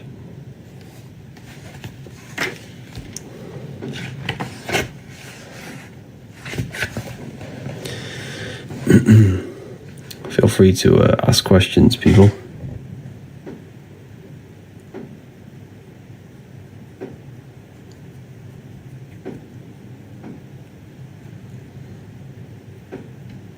How do I use the code?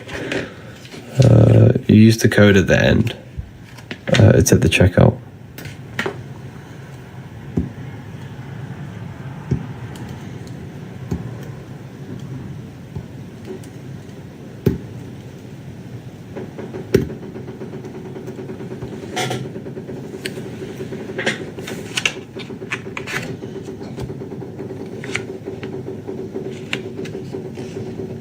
God doesn't exist. God does exist. God is in you. You can connect with it yourself.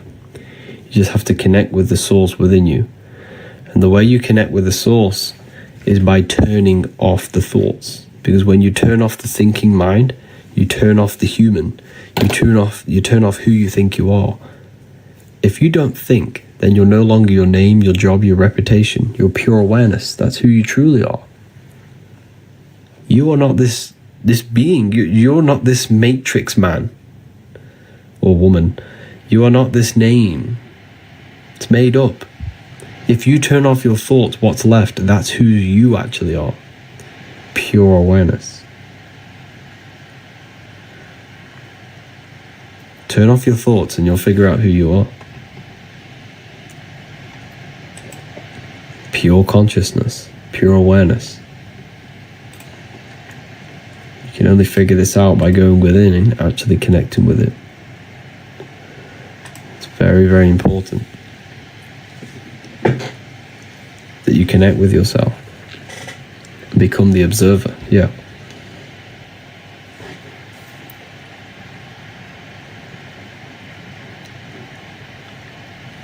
When you are nothing, you are everything. Yes, very well said. Very, very well said.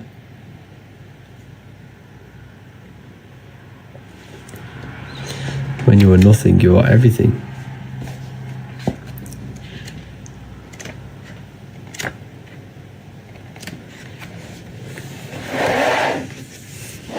The life and death cycle. We're in a constant cycle of life and death. Daytime is life, nighttime is death. Everything goes through this cycle. Life and death, winter and summer. All the same cycle.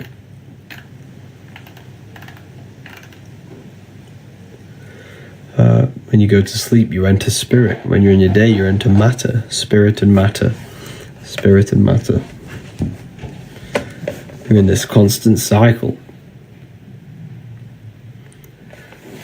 And we need to prepare for life after death.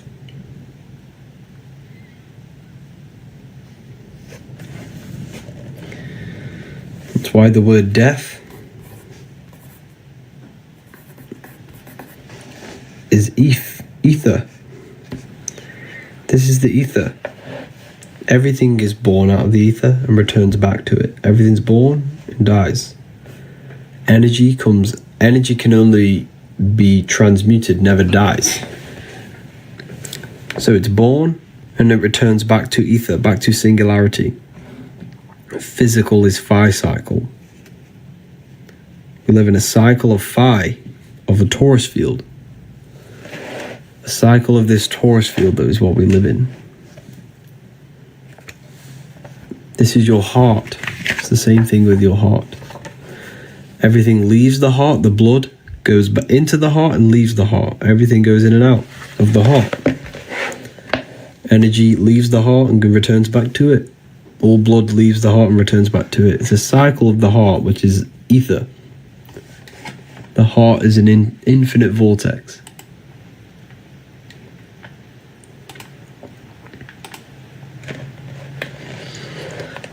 You know, very, very powerful.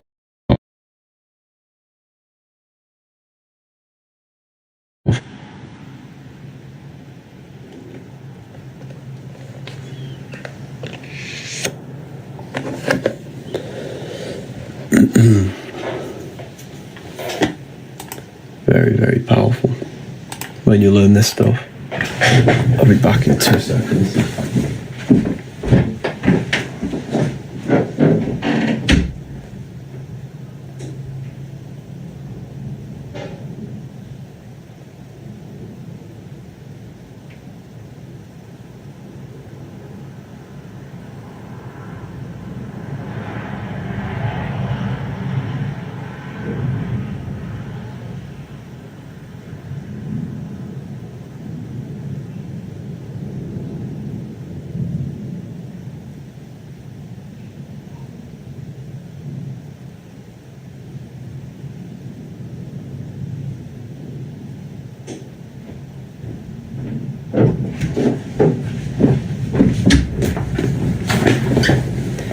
you will pay for your blasphemy.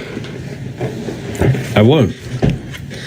You will pay for believing in Jesus. I promise.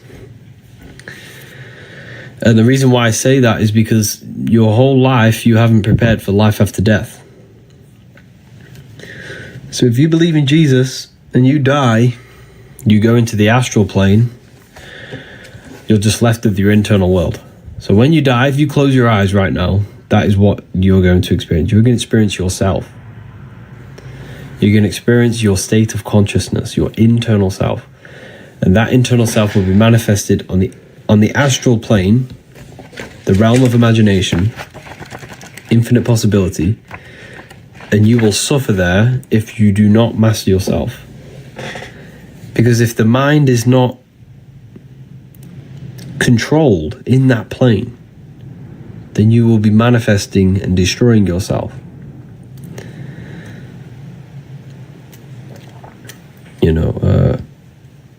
I'm not scaring you, but like this is what happens when you die. You're left with your internal self. You're left with your internal state of consciousness. So your imagination is a dimension where you come from, and you descend into matter, to physical reality. You will return back to the astral plane. And then you will experience your state of consciousness there. So whatever you think, you manifest instantly.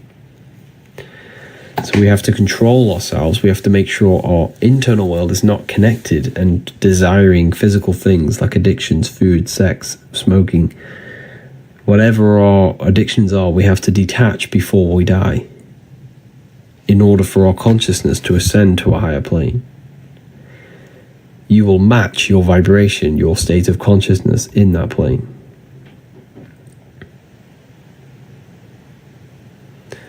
So you will match. If you're thinking sex, food, money, drinking, smoking, you will match the beings, consciousnesses, and souls that think the same things.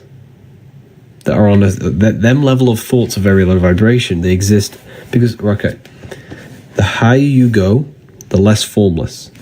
This is thoughts, this is imagination, this is energy, this is matter. Everything in the material plane began as thought. It was thought, imagined, give energy, and matter.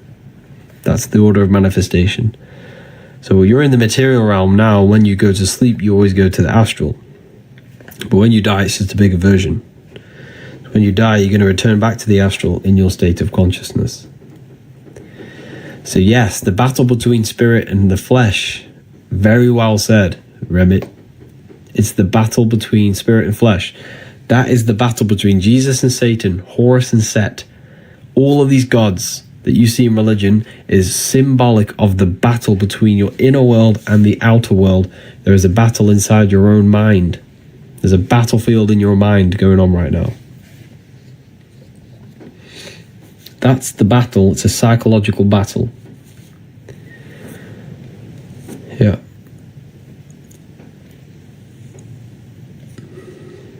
A psychological battle.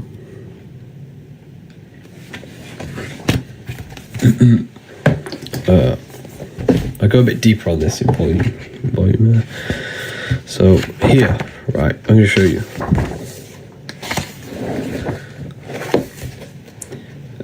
I'm not being a monk. Like, I'm not saying, don't engage in anything of the physical world. Never will say that. Me personally, I just balance it. Like, this is what I do. I'm not telling you to do anything. This is pretty much off my research of esoteric occult wisdom and life after death research. But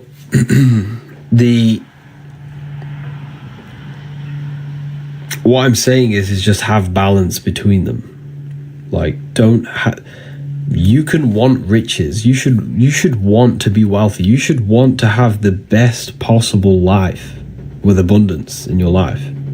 However, the Bible says don't put your heart on it. When you gain wealth, don't put your soul on it. It means don't be attached to it. because you're going to die and you're going to leave everything behind. So there must be, the Bible tells you, be in the world and not out, be in the world but not of the world. Be in the world but not of it. Okay. So anyways, these were gods. These were the Sumerian gods. Can you see this very clearly? These were the Sumerian gods, right? And they had two faces, all symbolism. This is two faces. Because what are we? We are physical and spiritual. These had access to their spiritual bodies, the astral plane. These were the gods, because back in the ancient times, if you had the knowledge of leaving the body and entering your spirit and entering your spiritual body, then you were considered a god.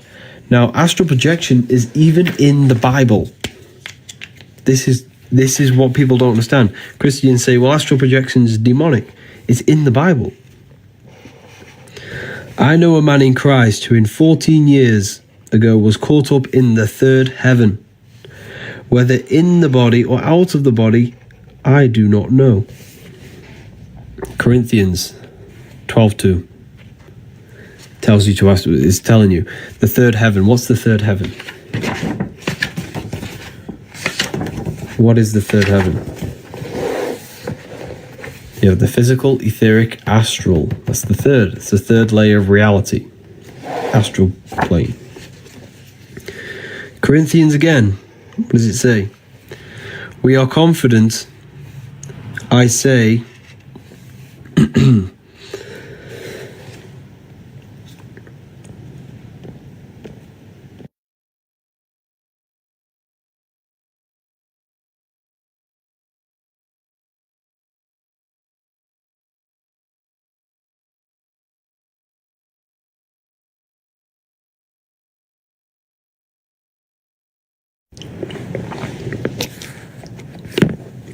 sorry about that. I had a tickle in my throat. Corinthians 5:8. We are confident, I say, and willing, rather absent from the body, and present with the Lord. Present with the Lord. Absent from the body. Corinthians 5:8. Corinthians, whether in the body or out of body, I do not know. He was in the third heaven. Same thing. This is all astral projection. This is accessing spirit. And I still have angry Christians in the comments calling me a deceiver. This is in your Bible. This is in your Bible. So what you need to do, Christians, is do not follow the church. Follow the Bible. Go and read the Bible. Do not follow the church. The church is Rome. The church is Rome, and they want to enslave you. If you figured out what Rome did, you would never go to the church ever again in your life. If you figured out what they actually did to the world, to every race possible.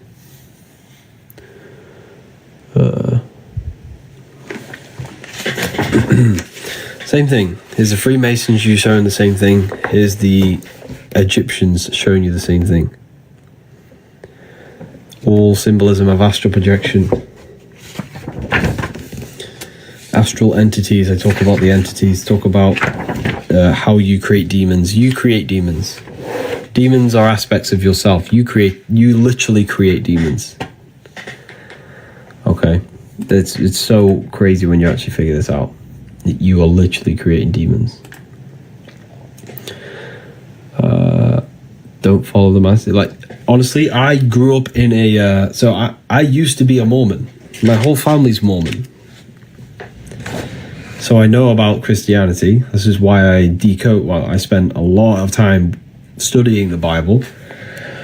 I've gave myself a new challenge. I'm going to be studying Genesis for like a long time. I'm going to study Genesis, the creation, the story of creation, because I think there's so many hidden codes inside of it. The whole Bible is filled with hidden codes. But I'm going to study it, and I'll let you know how it goes on. But I've already decoded Adam and Eve. I've already decoded that. I could share you what Adam and Eve actually is. So think of it like this. What you need to understand anything in the Bible, to understand the Bible, you have to understand that the universe only exists in your mind. Everything is psychological.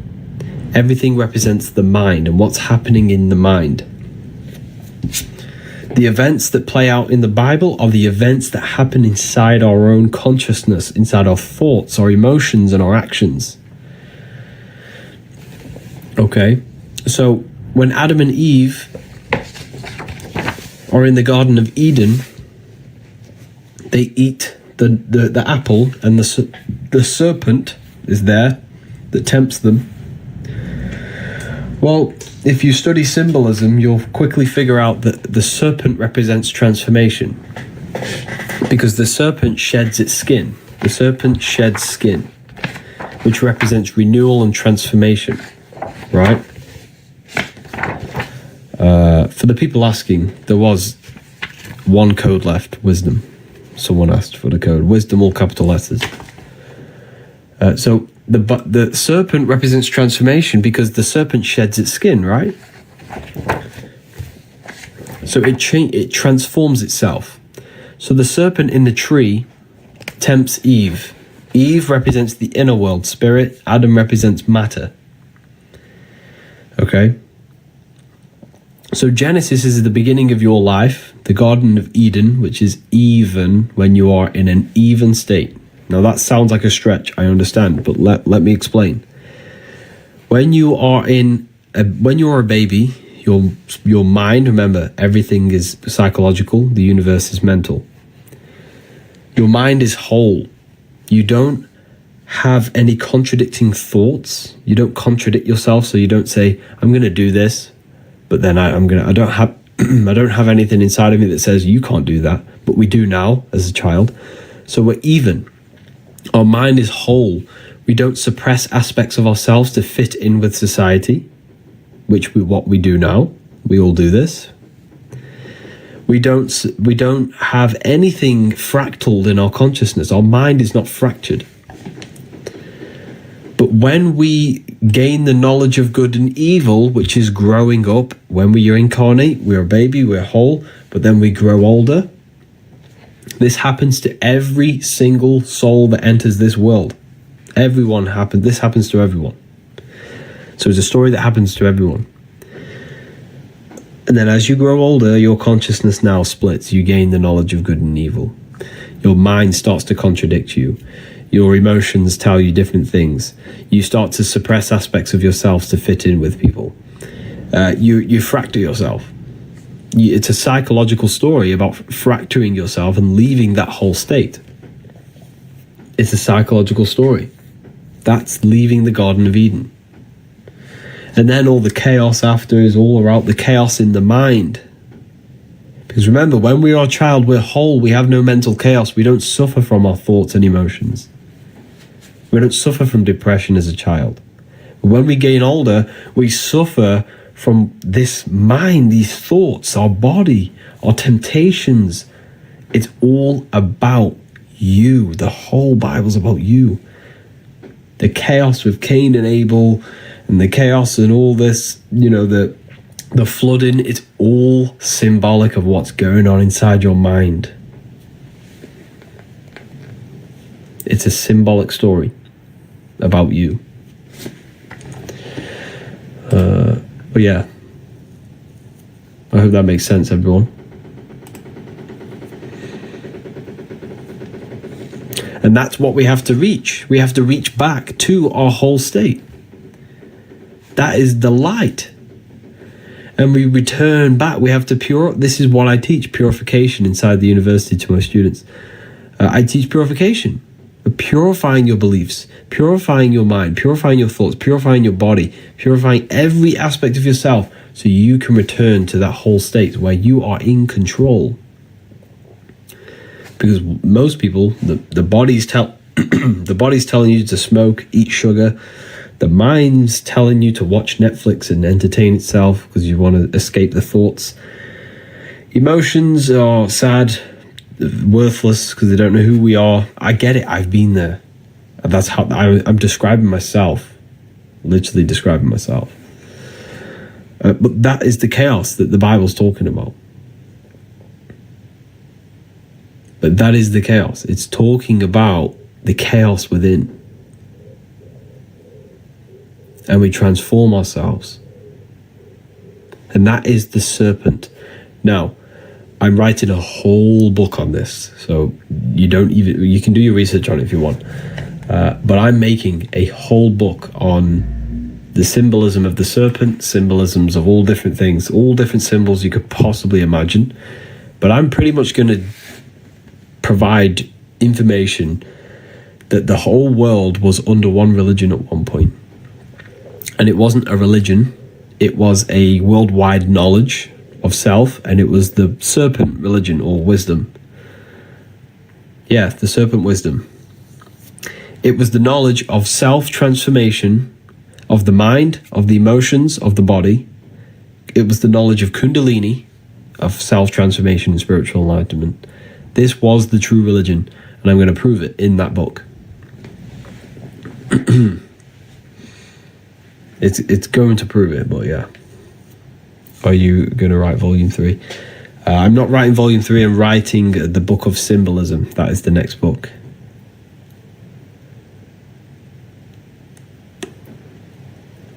Bye bye. Have a wonderful day. Take care, Sundus. Take care.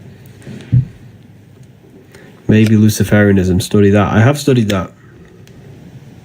And yeah, I went over that at the beginning of the live on Luciferianism. There's a God inside of you, and you can connect with that. How do we join the university? Yeah, all the links in the bio.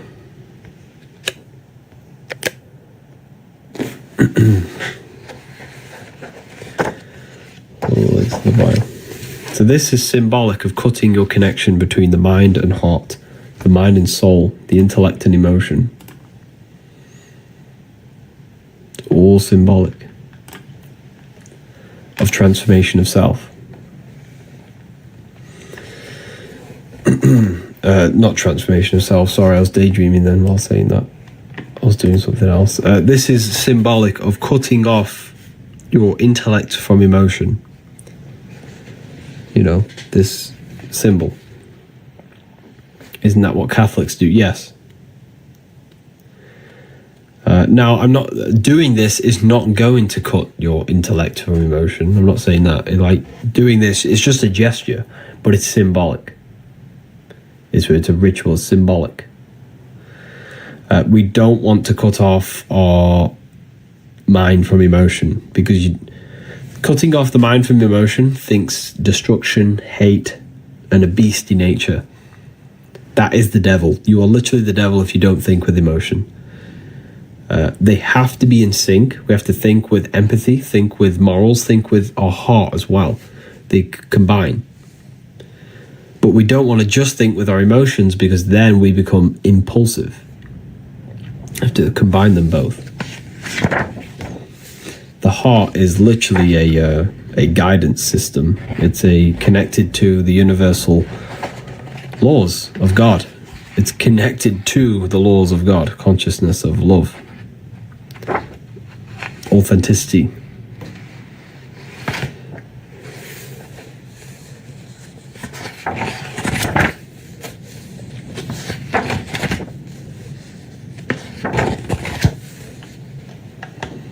But yeah,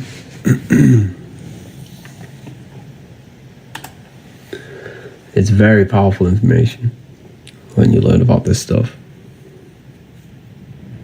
Inner GPS. Yeah, it is. It's pretty much an inner GPS. It tells you everything that's right and wrong. When your heart tells you something, it's the truth. Like, if you think something, your heart's going to say, no, that's either right or that's wrong. That's the intelligence in you. We all know what's right and wrong. Is this the second book? Yeah, this is the volume 2. So the heart talks about volume 2 talks about the heart. Your truth, you can feel it. Yeah, exactly. The truth resonates with you.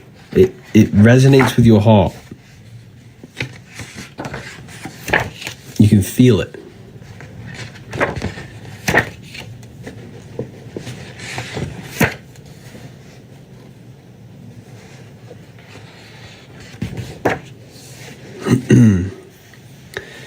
When did you finish the second book? Oh, a while ago. It's October now, I think.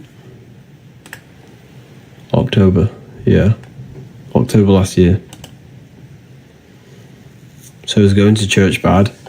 I don't want to say it's bad, because obviously you're probably going to church, but, you know, if you go to church, don't get me wrong, they're good people.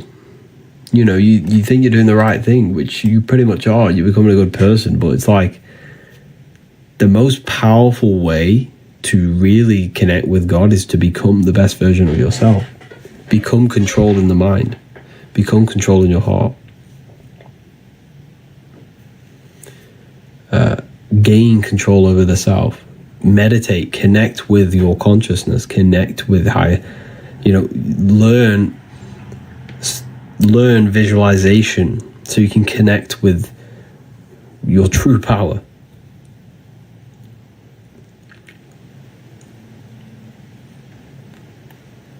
So,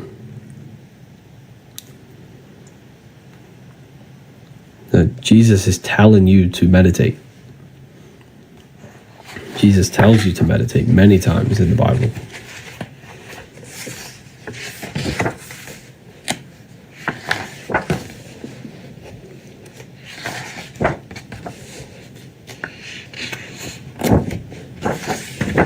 Many, many times.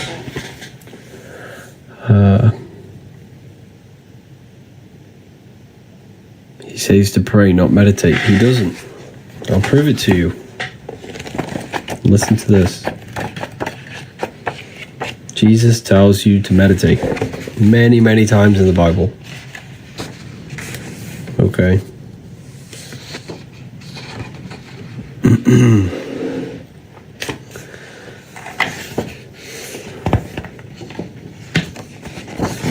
Here it is.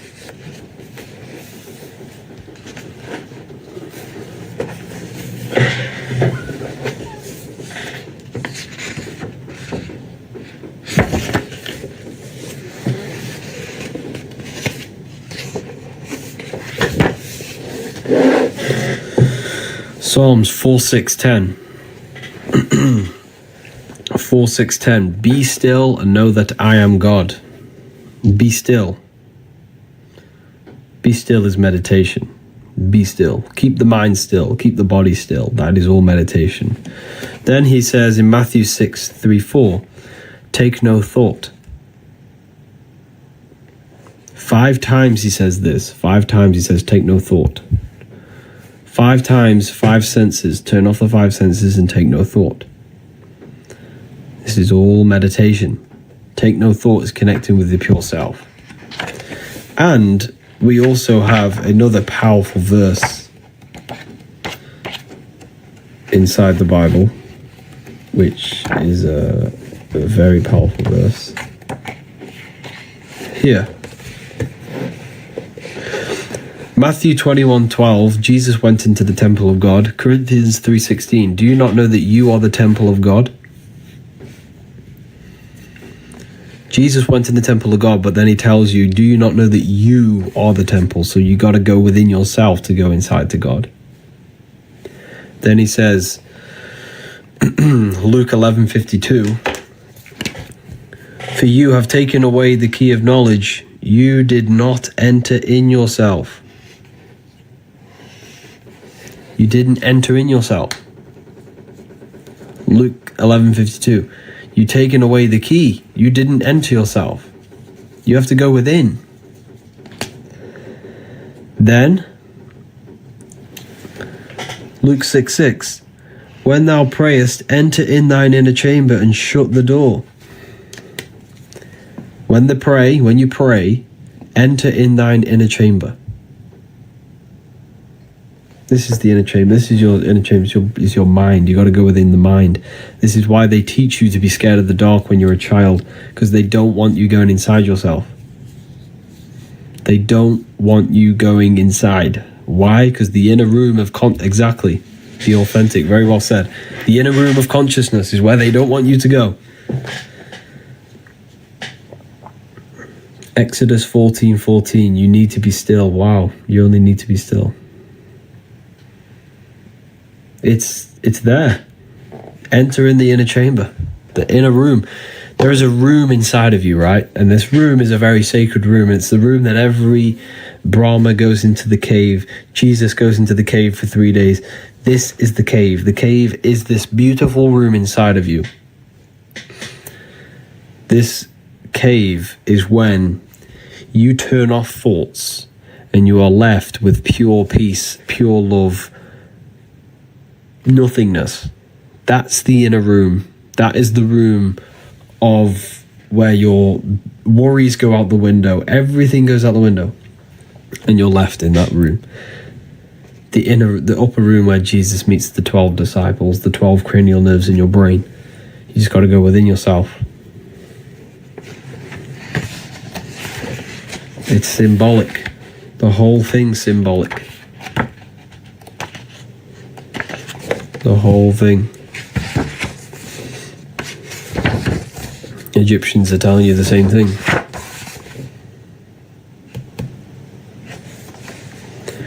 What do you think about the Emerald Tablets? It's one of my most favourite books. That book really woke me up. It's very powerful. Okay, right. A lot of people asking about the book. It's called The Book of Wisdom Volume 2. I wrote this myself. You can get it straight in my bio. It literally tells you everything you could possibly imagine. Now, I'm going to give 5 more people the chance to save 40%. Okay, so 5 more people can use this code, Wisdom. You got 2 streams. Yes, I have 2 lives on at the moment. So 5 people, use this. Click the link in the bio. Use this. You're going to save yourself 40%. Well, that's useless. You're going to save yourself 40%.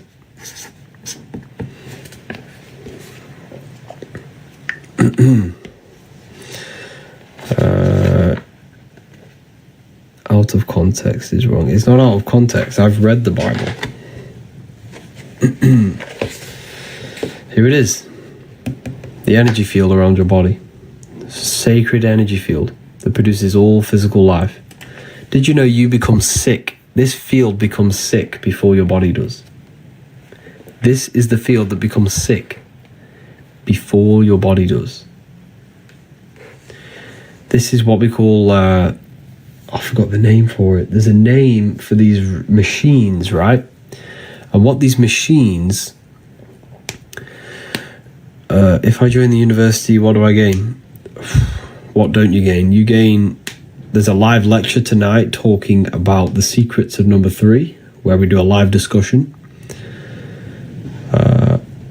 You get all it teaches you everything you could possibly imagine and to transform your life, to go from darkness to light. But yes, tonight there's a live lecture. There's a live lecture. We are all discussing certain things. The secrets of number 3. There'll be many people there. There'll be a great discussion at the end. So if you, like, when you're an intelligent person, you're pushed away from society. And that's the kind of people that I'm aiming for inside. The people that are intelligent. They want to take their research to the next level. They're serious about the esoteric. They're serious about their research. That's what it's pretty much for.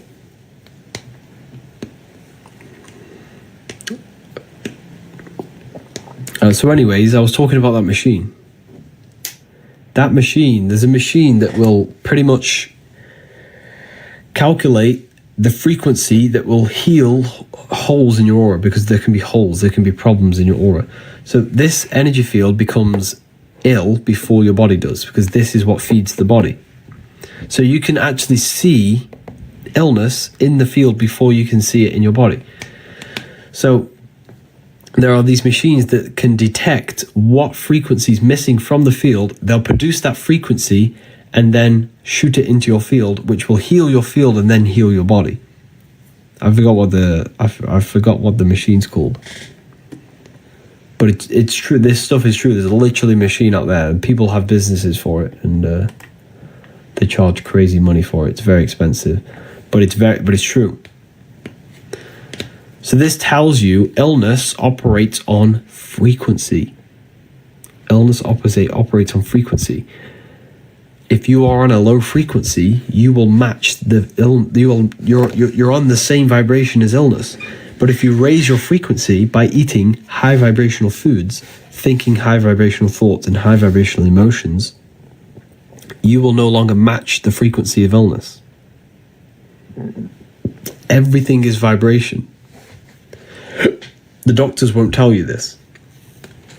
The doctors will never tell you that your aura, your electromagnetic field, becomes sick before your body does.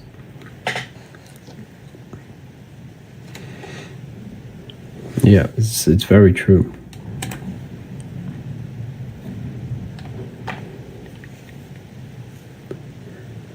Do doctors know this? Probably not. They're not taught this.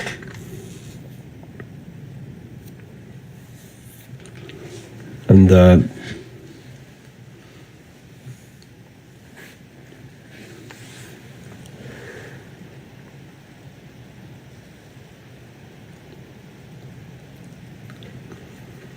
is vibration connected to electricity in the body? Yes, in a way. Yeah.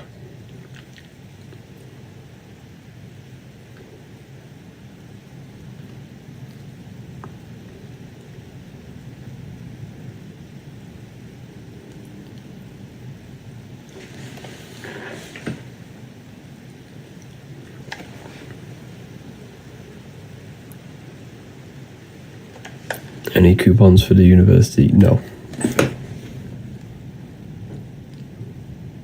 It's already underpriced for what's inside, to be honest. What's the best foods for high frequency? Fruits. Fruits, vegetables, because it's literally crystallized sunlight. It crystallizes the sun.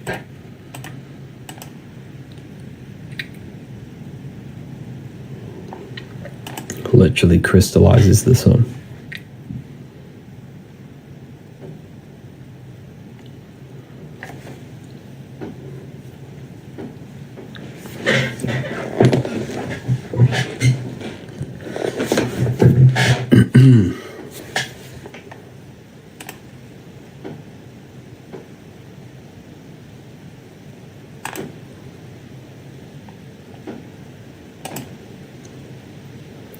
The sun is artificial. The sun's not artificial. That's why they try and block it. The sun upgrades you. The sun produces melatonin in your pineal gland. It makes you feel good.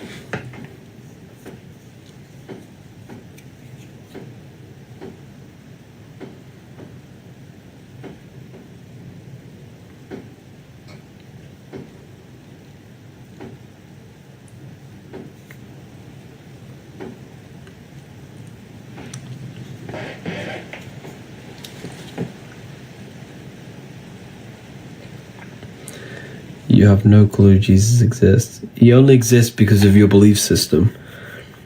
Whatever you believe in, that's your reality. This is why believing is failing. It's a failing system. Belief is a lie. You have to know, and the only way you can know is by going inside yourself.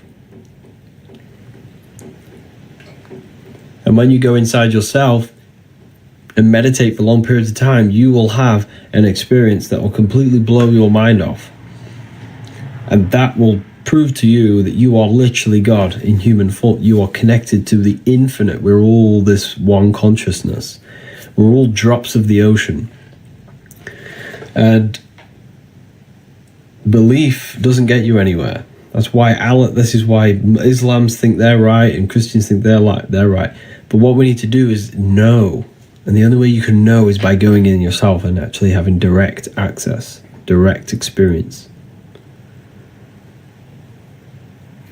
But Jesus is kind. But who is Jesus? A character in a book.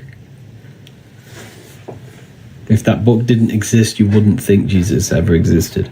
So it's a belief. You just have to go inside yourself. You can connect with God.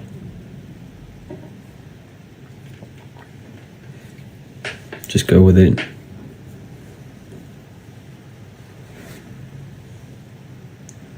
Just go within. You'll see Jesus there.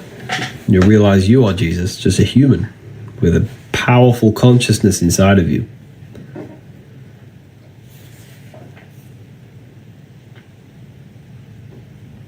I'm so excited for the book. Oh, honestly, when you read it, your life will change. Life will change.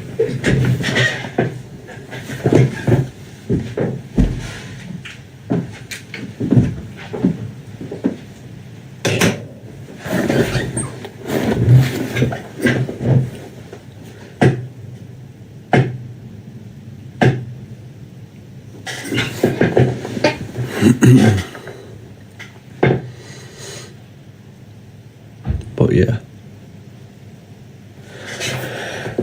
I'm gonna love and leave you all here today. Harry, the books are amazing. Still reading. Thank you for that, Anya. If anyone's read the books, let me know in the comments. If I join the university, will I have symbolism class as well? Yes, you'll have the symbolism class. You have everything you can imagine. We also have a library in there as well. We have a library filled with books. But yeah, if you join, I'll see you tonight in the live lecture. We can have a discussion after the lecture. But yeah, I'll see you there. Ordered, can't wait. Wow.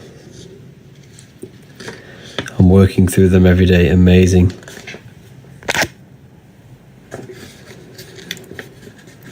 I love your book. I'm learning so much. Thank you so much for this, people. This is amazing.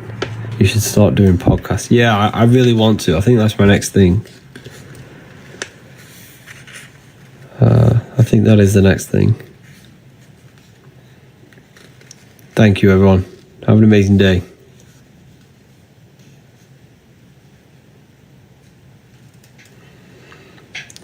Oh, wow. Thank you, Violet. Both books are amazing. Thank you so much. Wow, this is amazing to see like the change, to see how it's actually helped people. But yeah, thank you, everyone. Have an amazing day. Take care. I think there were a few codes left, I'm pretty sure. Wisdom, all caps. There's a free ebook on the website as well.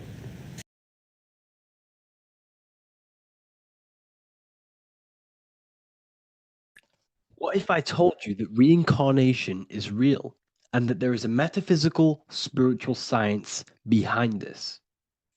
Most people leave this world just as lost when they entered it. That they carry their fears, attachments, and addictions with them, only to be born again, trapped in the same cycle, repeating the patterns of lifetime after lifetime. This lecture is not just about preparing for death. It's about mastering yourself before death, so you don't take them burdens with you. Because the truth is, whatever addictions, fears, and unresolved emotions you cling to in this life, you carry with you into the next. Unless you break free now. You must master yourself before death. Death is not the end, it is the great passage. But how we transition depends on our mastery of the self. This was symbolized by the Ouroboros, the snake biting its tail. Every ending is a new beginning. It's an infinite cycle of consciousness. Now, your human body is basically an antenna tapped in to a stream of consciousness. Just like a radio is tapped into a specific frequency to play that radio. Your body is basically an antenna, a crystal picking up the consciousness of God. You are on an ever ending journey, a journey of learning and expansion of the mind into new fields of thought. This was symbolized as the Ouroboros. When you die, it is a new beginning. It's a transitioning, not an ending. Everything is eternal in this universe as consciousness is formless and constantly transforms into new forms of life. Let's break down the word death. Death contains the word ether. Now, the ether can be found in the word heart or earth. Ether. Everything in this plane comes from the etheric plane. The etheric plane is the barrier between the physical plane and the spiritual plane, the astral plane. The astral plane is the screen that you have in your mind that allows you to imagine a red apple, for example. This is the imaginative plane where thought forms start to take form. Everything begins as a thought, then the thought form becomes an imagination, then energy, then physical. Everything in the physical plane is a shadow of thought, all objects manifested as thought. You came from the astral. You came from the stars. This is why we say reach for the stars. Or this is why you say you are a star. Cis star, miss star, fraud star, stir is star.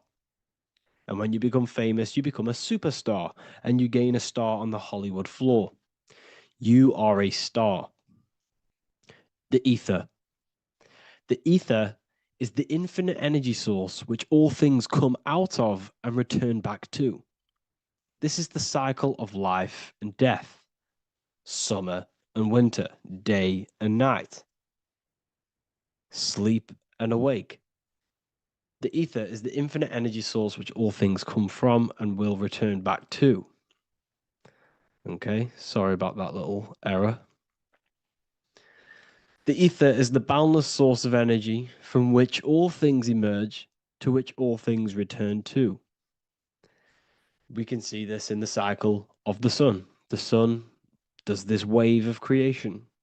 It rises and it falls. We have the day and the night. The daytime represents our conscious mind when we are alert. The nighttime represents our subconscious mind when we are inside the spiritual realms. The nighttime is spirit, the daytime is matter, spirit and matter, awake and asleep, conscious and subconscious.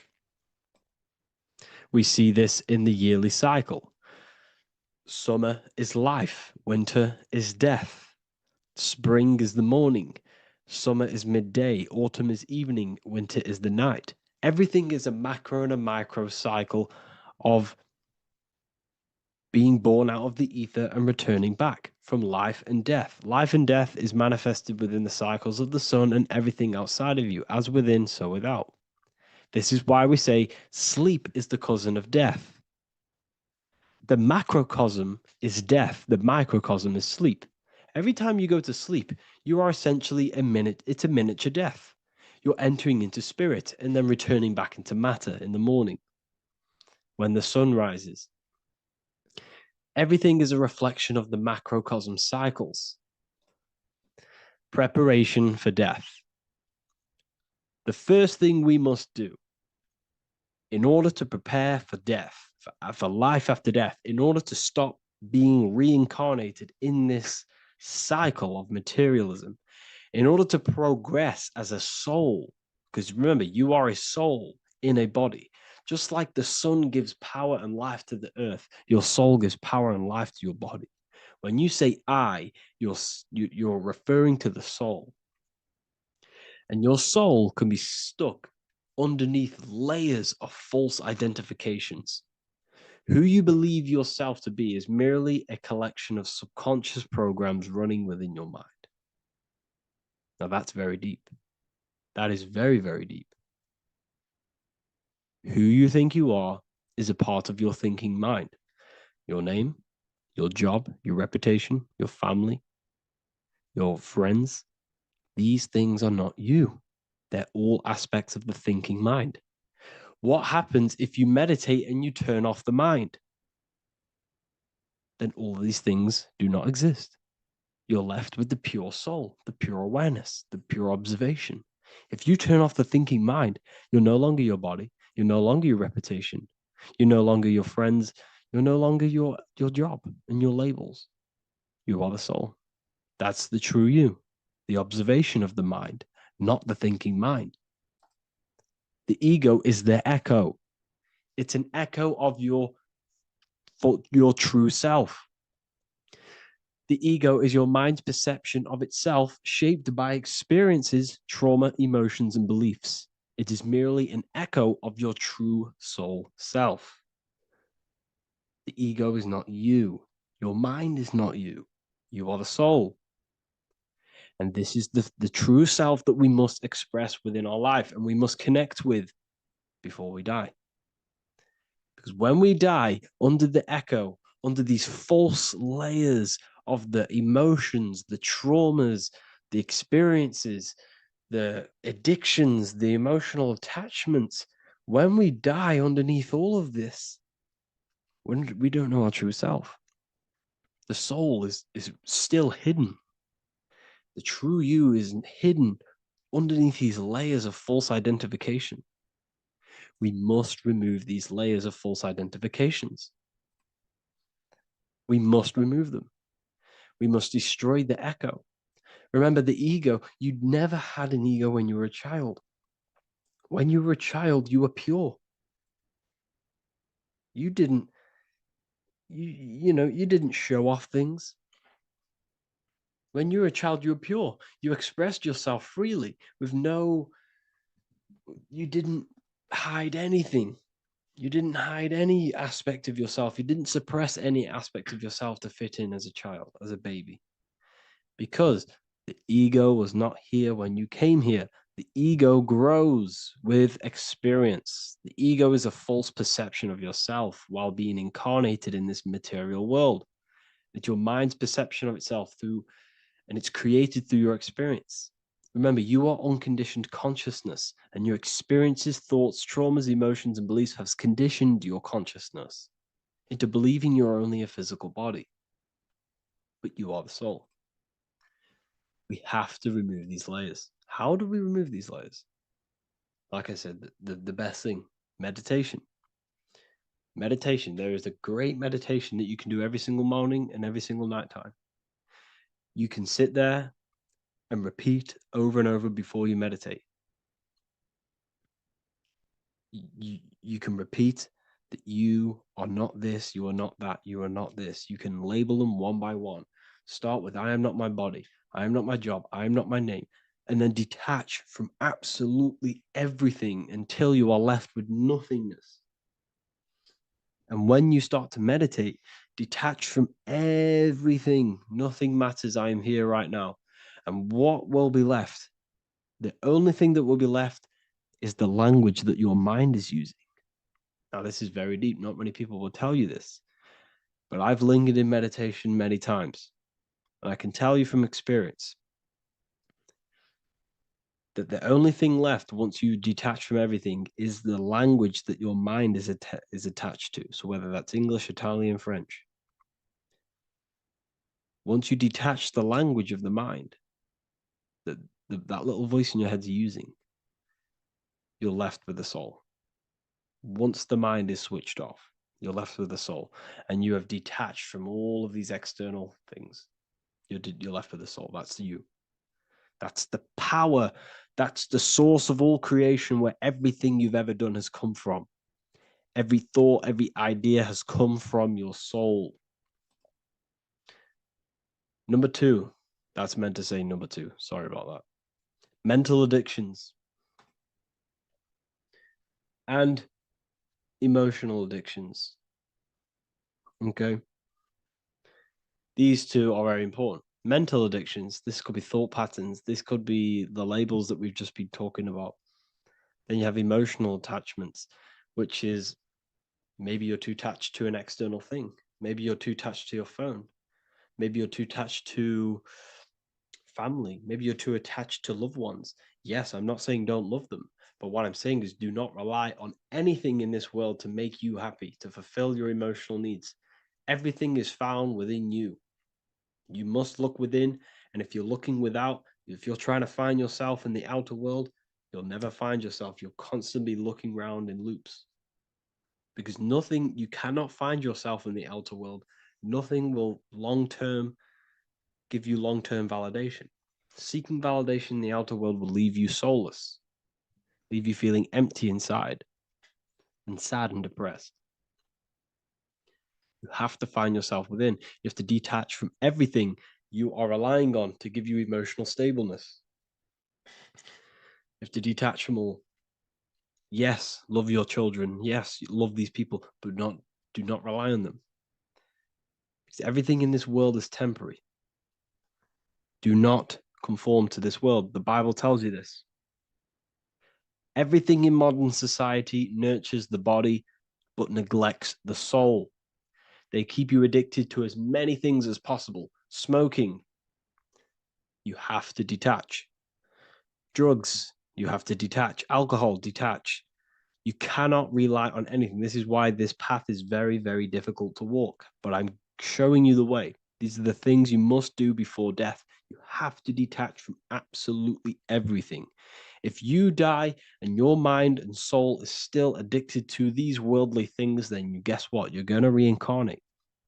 You're going to reincarnate because your mind is still thinking about these material earthly things. And if you are operating in that vibration, you're going to project that vibration and come back here. You have to detach. You have to master the soul and master the mind. Like I said, the matrix is designed to keep you addicted to as many things as possible. Your phone, food, smoking, drugs, alcohol, clubbing, all of these things. Everything in society is made to trap your soul and reincarnate in this world. That's why it's very, very, very difficult to walk this path. Very difficult. Matrix, matter tricks. John 2:15 to 17. Do not love this world, nor the things it offers you. For when you love the world, you will lose God. Do not love this world, nor the things it offers you. Do not conform to the pattern of this world, but be transformed by the renewing of your mind. Great quote. Do not conform to the pattern of this world, but be transformed. Let this world transform you. Learn from this, expand from this, but do not be mentally and emotionally attached. Okay? What good will it be for someone to gain the whole world yet forfeit their soul? Like I said, everything in the Bible is telling you the truth. You just got to read it correctly. This is spirituality.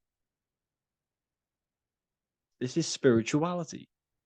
The Bible is spiritual. It's a spiritual text. We must disconnect from everything outside of us and connect with the true soul. Here we have the Egyptians showing you the soul leaving the body. Here we have the soul here. Here we have the Masons showing you the soul coming out. The soul is real. You are the soul. And when you leave this physical plane, you will go into the astral plane. That's where you came from. You came from the astral. You came from the stars. You incarnated into this physical body. Your consciousness fell into this material form to experience limitation, to experience a 3D world. So, in order to ascend properly before we die, we have to let go of all the attachments. Every addiction you have, write them down. And one by one, tackle them. before you die. You have to, or else you will reincarnate. This is the teachings of Egyptians. This is the teachings of Masonry. All of these addictions contribute towards life after death. Everything must be controlled, and we must be attached to the soul. I'm not saying I'm perfect. I'm not saying I'm perfect, people. We're all not perfect. We're all under psychological operation by the government. We're all in a very difficult situation with this awakening. I'm simply pointing out what I know from my journey and what I've been learning through occultism and research and reading lots of books and many different things. I'm on this journey just as you are. Maybe I'm further. Maybe you're ahead of me. We don't know. But this is what I'm sharing with the world. This is what I'm sharing with my research. And this is what makes sense. It's common sense. Look at everything around you. Everything's made to feed the body, not the soul. So, my beautiful watchers and fans and supporters, I appreciate every single one of you, and I hope this video has supported your journey. If you're feeling lost in life, if you're searching for deeper answers, whether you're seeking clarity, looking to expand your studies, or ready for personalized mentoring, this is your chance to connect with me live and receive insights tailored just for you. Start your path to self-mastery and enlightenment inside the world's best esoteric school. Your journey starts now. Tap the link in the description if you want to join Ethereal University, or feel free to check out my books. I thank you all, and I really appreciate for 100,000 subscribers on YouTube. I love every single one of you. Make sure to drop a like, a comment, and subscribe to the channel if you're new. Let me know some ideas for, lectures, anything that you want to know. I can make lectures on them. Just drop it in the comments. I appreciate every single one of you. Take care.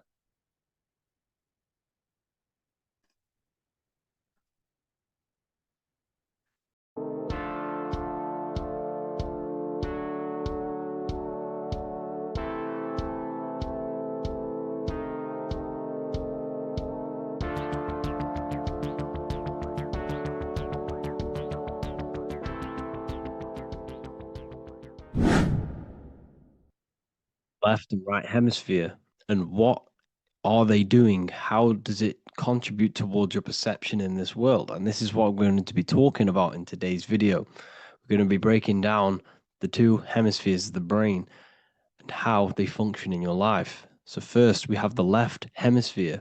This is the logical hemisphere. This is the analytical, divided, scientific, or verbal hemisphere. The right hemisphere is creative, wholeness, artistic, symbolic, and metaphorical. The right hemisphere does with non-verbal things. It produces a holistic perception. It is more to do with creativity. Because what you must understand is that we are not in the external world. The world is produced by our brain. We see with our brain. Our eyes are a part of the brain. What we touch is the brain's interpretation of electrical signals on the nervous system. What we smell is the brain's interpretation of smell through the nose. What you taste is your brain's interpretation of chemical reactions on your taste buds. So what you are experiencing is the brain. The brain is a computer creating a simulation. And you have two hemispheres which breaks down this reality. So essentially, the brain is the perception creator. It creates perception. So if the brain is creating this, who is the one experiencing the brain? Well, that is you, the consciousness, the mind, the all-seeing eye. You are the all-seeing eye experiencing the brain, the observer behind the brain, behind reality, behind the emotions. So if you're walking through a woods, this left brain sees individual trees. The right brain sees the whole woods. It sees the biome. It sees the bigger picture. So when you are walking through this woods, the right brain picks up a holistic perception of reality. It creates the woods as one unified woods. The left brain's job is to break this down and analyze it so that we can see individual things. And this is also necessary for humans to have the ability to break things down and manipulate things in this world. So without this left hemisphere, we could not manipulate things and break things down. So this right hemisphere is important because it sees the whole woods. It sees humanity as one unified consciousness. However, the left hemisphere sees individual egos. So the left hemisphere is the place of the ego because it only understands it sees the world very divided. Okay. So for example, here's another example of the left and right hemisphere. If someone pulls out in front of you in traffic, your left brain's going to start going crazy and analyzing them, calling them names. The right hemisphere, however, sees the bigger picture. Maybe he didn't see you. Maybe it's just a mistake. Maybe he's in a rush. You see how the two brains are very different. They do the same thing, but they function in different ways. The right hemisphere is feminine, the left hemisphere is masculine. So, like I said, this person pulls out in front of you. You start to think with the left. If you start to perceive that in the left brain, you're going to start analyzing them. You're going to start going crazy and calling them names because you're analyzing it. You're not seeing the bigger picture behind it. You're not seeing it from his perspective. So, there is a crossover. So, the left hemisphere of the brain controls the right side of the body, the right ear, the right eye. Everything to do with the right side of the body is connected to the left hemisphere, and the right hemisphere controls everything on the left side of the body, including your eyes, your arms, your legs. So everything is crossed over, and even your visual field is crossed over. So this is your visual field, as you can see here, and even the left side of your visual field goes to the right brain. There's a crossover. No one really knows. There's not really a reason for this. However, this is how the human body is designed. As we all know, the human body is the most advanced piece of technology on the face of the earth. They cannot replicate the human body. And they tell you it has no creator. This is crazy. People are that brainwashed, they can't even understand that their body is the most advanced piece of technology. Your body is so advanced, the computers that you use are mimicked of the body. Everything they create is mimicking nature, but they don't show you how intelligent nature is because they don't want you to understand you're in an intelligent design. So, anyways, let's get back on track. There is a crossover in the brain, and this is why they teach you to write with your right hand.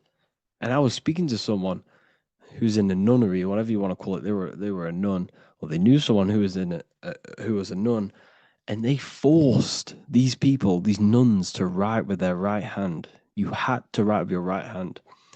This is why, I'd say at least 70% of the world or 80% is right-handed and right-legged, because they taught us this to activate the left hemisphere more because of this crossover that happens in the body.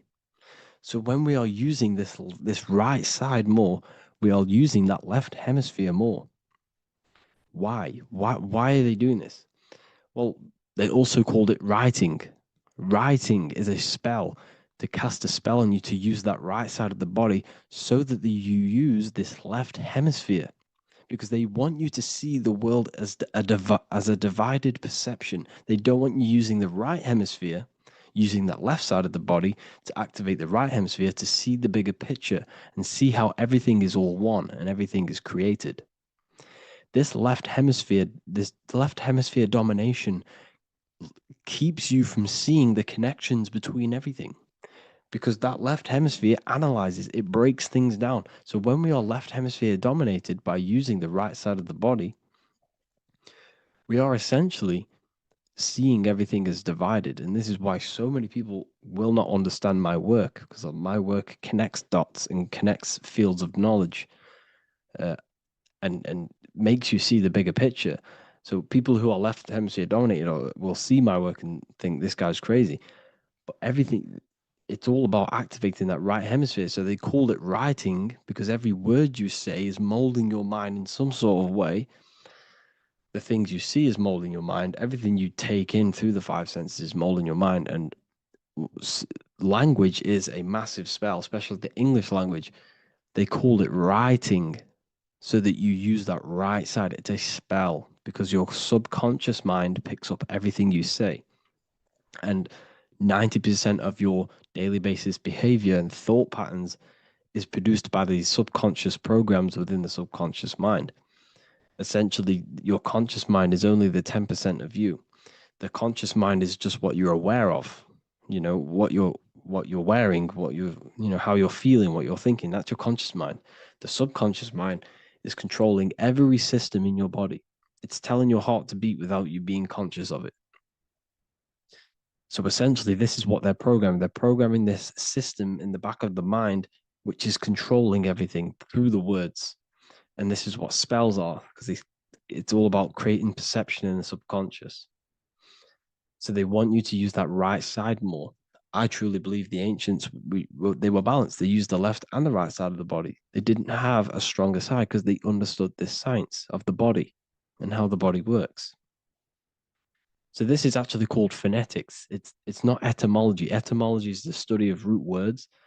Phonetics is the study of how words sound similar.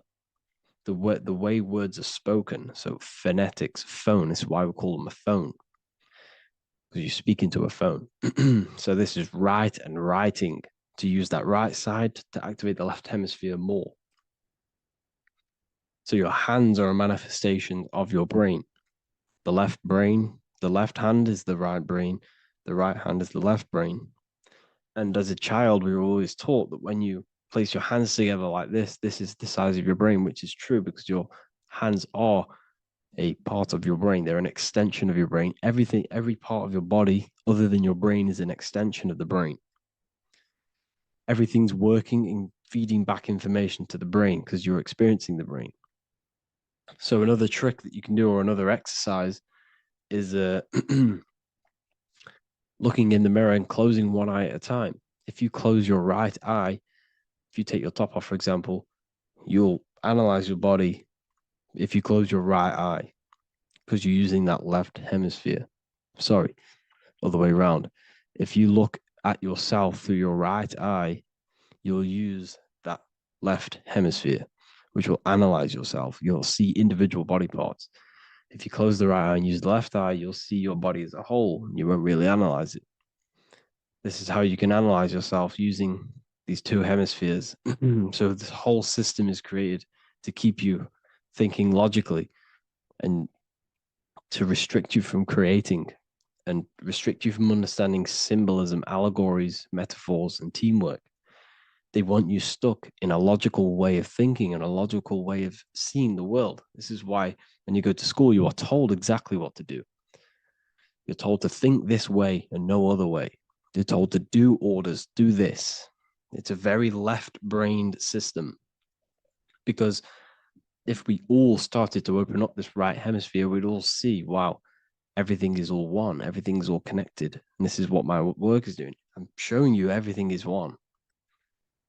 The physical world is an illusion of duality, but everything comes from the one source, the one mind. The universe is a giant mind. I am mind, you express mind. We all possess mind. Behind the physical body is the same mind consciousness. And we are all expressions and fractals of this infinite consciousness called mind. And this is what they don't want us to figure out, is that we are all just one consciousness expressed. It's an infinite consciousness. It's even in the squirrel, it's in the dog. All of these different animals, they're just different bodies, but behind the bodies is the same consciousness, which is mind. That's what the pineal gland is. The pineal gland is not the mind and it's not the third eye. The third eye is your mind. If you have a closed third eye, it just means you have a closed mind. If you have an open third eye, it just means your mind has expanded from beyond physical things through astral projection and mystical experiences. This is how you gain an open third eye. It's just an open mind. A mind that has astral traveled, that has explored the realities within the mind. So everything they do is to keep us in a divided state, divide and conquer, right? That's their motto. all to keep you thinking how everything is divided. Everything they've done is division. Postcodes, countries, everything is divided. Like football teams and all this stuff. It's also a natural process when you grow up, because as you grow up, your brain is constantly analyzing the world. So this is sort of a natural process of how you become more left hemisphere dominated, because your brain is always analyzing. And unless something awakens you, you can awaken that right hemisphere where you can start to see the bigger picture. The even the music, all tuned to 440 hertz, shuts down the right hemisphere of the brain.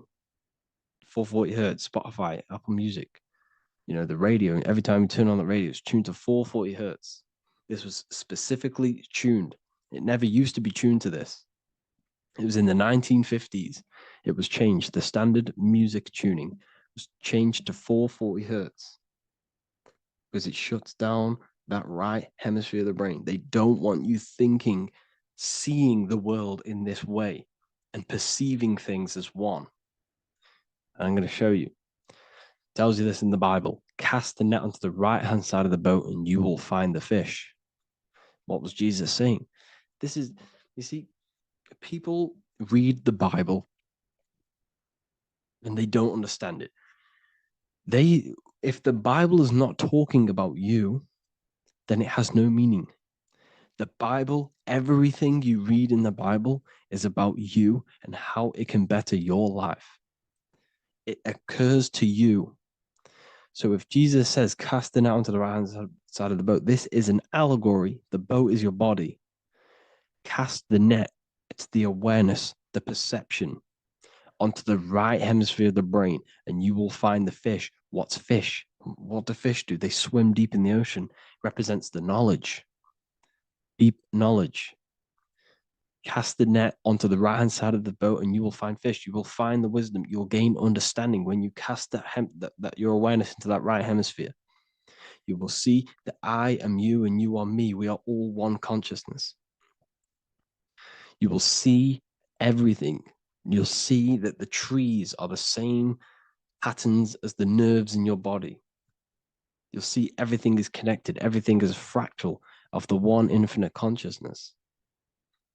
And how many fish did they catch? 153. That adds up to 9. This is now numerology. The Bible's filled with numerology. Adds up to 9. What's 9? Human consciousness. It represents consciousness. You're in the womb for 9 months. Feminine. It's all about consciousness. And then Revelation 14. And I looked, and behold, the Lamb standing on Mount Zion. That's the spines, the mountain. With him, 144,000. 144 adds up to 9. It represents consciousness on top of the spine. You see? And he had his name the name of his Father written on the forehead. What's the Father? The higher mind, the higher consciousness within you. Where is that? In the forehead, the pineal gland. The pineal gland is the radio receiver for the higher consciousness. Because every body part of the body has consciousness. Your heart has consciousness. Your gut has consciousness. You are thinking with these different consciousnesses. You think with the gut. You think with your penis. You are thinking with all these consciousness. And it's about raising your consciousness to the higher consciousness, which is the Father, the mind in the head. Don't think with the lower parts of the body, because that is your animal nature. Think with the higher parts of the body. It's all representing consciousness. How to activate the right hemisphere of the brain? Well, it's all to do with non-verbal things. So music will activate the right hemisphere. Make sure it's tuned to the right frequency though. 432 hertz, 528 hertz. Any frequency that adds up to 3, 6, or 9 is good for you. Meditation, turning off the thoughts, and you raise yourself to the higher brain. Symbolism. Symbolism is all right hemisphere. Reading between lines, metaphors, determining the Bible, it's all right hemisphered. Seeing the bigger picture, it's reading between the lines. So tithing in the Bible. These people in the churches are giving 10% of their money to the church. It's nothing but a scam. What these people have done is they have externalized the Bible. They have taken the Bible and literalized it so that they can make a business out of it. So what they're doing is a tenth of the produce of what it says in the Bible, a tenth of the produce of the land, whether grain or fruit, is the Lord's and is holy. So what's that saying? The tenth of it's basically saying give the 10% to the Lord, to God. What does that mean? Well, what's the land and the fruit? This represents physical things, the physical things that you have. The tenth of the physical things that you have. What's that? That's your ego. All the physical things that you have is all to do with your ego. That's the lower self. The ego, what is the ego? It's the mind's perception of the physical self. You had no ego when you were a child. Okay, when you were a child, you had no ego. As you grew older, you created the ego. The ego is the full self. It's the echo. Ego, echo. It's the echo of the full self. So it's saying give the ego over. Take away the animal self.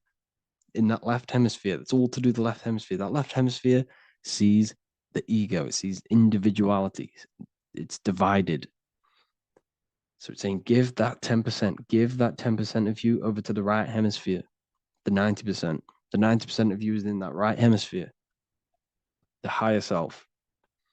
Now, I'm not saying the left hemisphere is bad. Okay, I'm not saying that at all, but it sees it sees things divided. It's like I said, the left, the hands are manifestations of the brain. So when these Christians are praying, they're putting their hands together. What are they doing? That they're syncing the brain hemispheres. What you're doing, because everything's an extension of your brain. So if you put your hands together, you're putting the two hemispheres together. And what's happening when you place the hands together? All the electricity in the body is now running in a circuit. So once you connect these two hands, the electrical energy is now running in a circuit, and energy can move around the body quicker and more efficiently. So when you pray, when these people are praying, they don't realize that they're engaging in ancient forms of meditation, of balancing the two hemispheres. So now we're talking about balancing the hemispheres, not the right hemisphere. This is what Israel is. Look at the symbol for Israel, the up triangle and the downward triangle. What's that? The up triangle represents male, the downward triangle represents female. Okay? This is talking about the brains. Israel is Ra, Isis, which is female, the Egyptian god, Ra, El. El means God. El, electricity. That's the force of the physical world. It's the force that runs this world, electricity. It's the force of God. El, consciousness. It means God. Is Ra, El.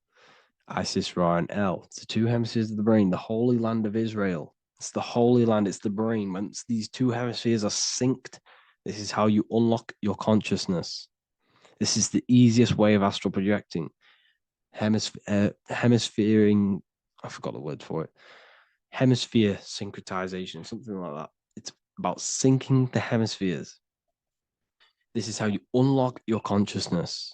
Once the brain is running as one electrical system, this is how you balance the two masculine and male opposing energies. Once these opposing energies are no longer in war with each other, the brain, they come together to work as one. You unlock your consciousness. You are born again. What happens when a male and female have sex? It creates a new child. It becomes one. You are born again. Once the two hemispheres of the brain, you are born again. You can then have an out of body experiences. So this is why the symbol of the Holy Land, Israel, is the up and down triangle back combined together, because it represents unification of the male and female, unification of the hemispheres. You're born again. You unlock consciousness, and you can get this for free. It's called the Gateway Tapes on my website. Basically, it's a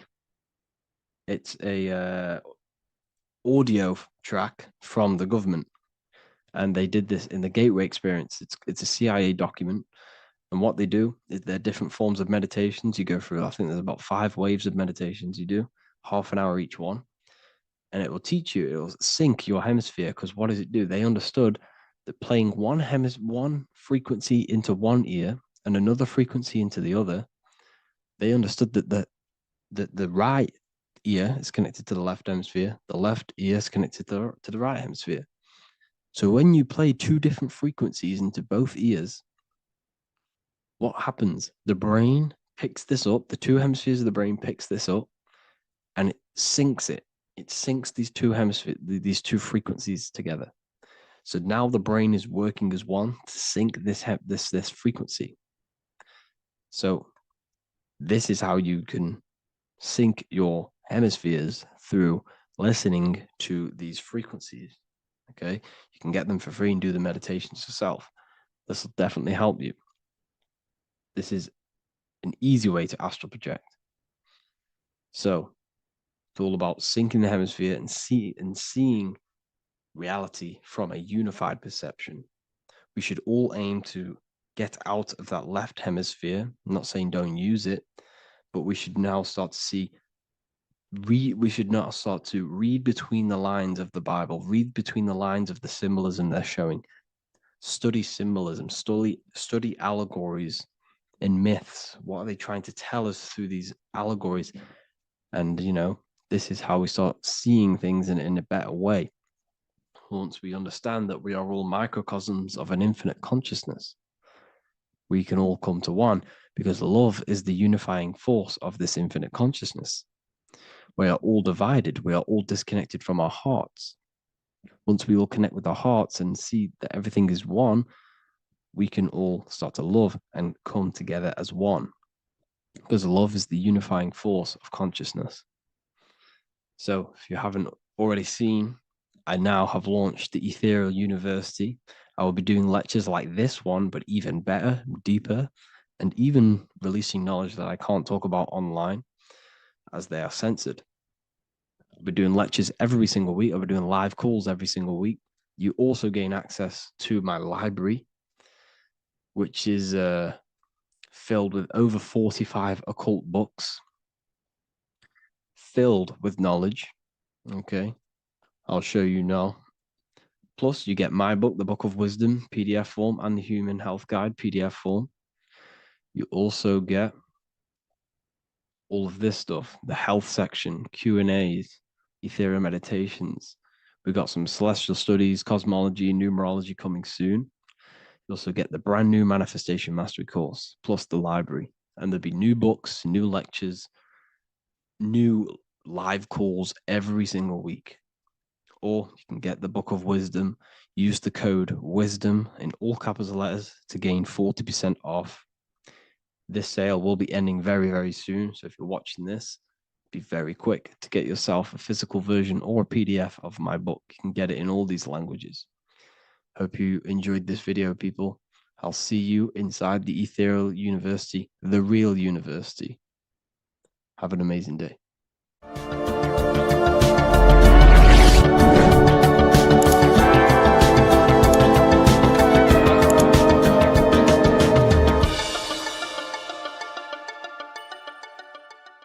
The Freemasonic square and compass is not just a symbol that represents Freemasonry, a lodge, or a secret society.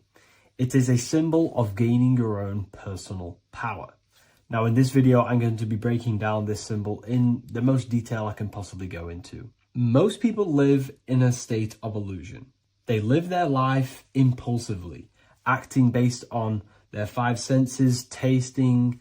They want to feel a certain thing like an orgasm, or they're basically just slaves to external things and their five senses, which leads to a very dark path where you'll never actually become a conscious creator and you'll never actually be internally happy. The Freemasonic square and compass reveals some deep wisdom about this. Now let me break this down. If you want to gain your personal power, listen up. The Freemasonic square and compass is a compass which is used to create circles. Now, if you notice something about the circle, they have no beginning, no end. You can't tell where it begins and ends. It's eternal, which means this represents consciousness. Now, if you don't know what consciousness is, if you close your eyes, you have an internal world. You have thoughts, emotion, visualization. This is all consciousness, spiritual.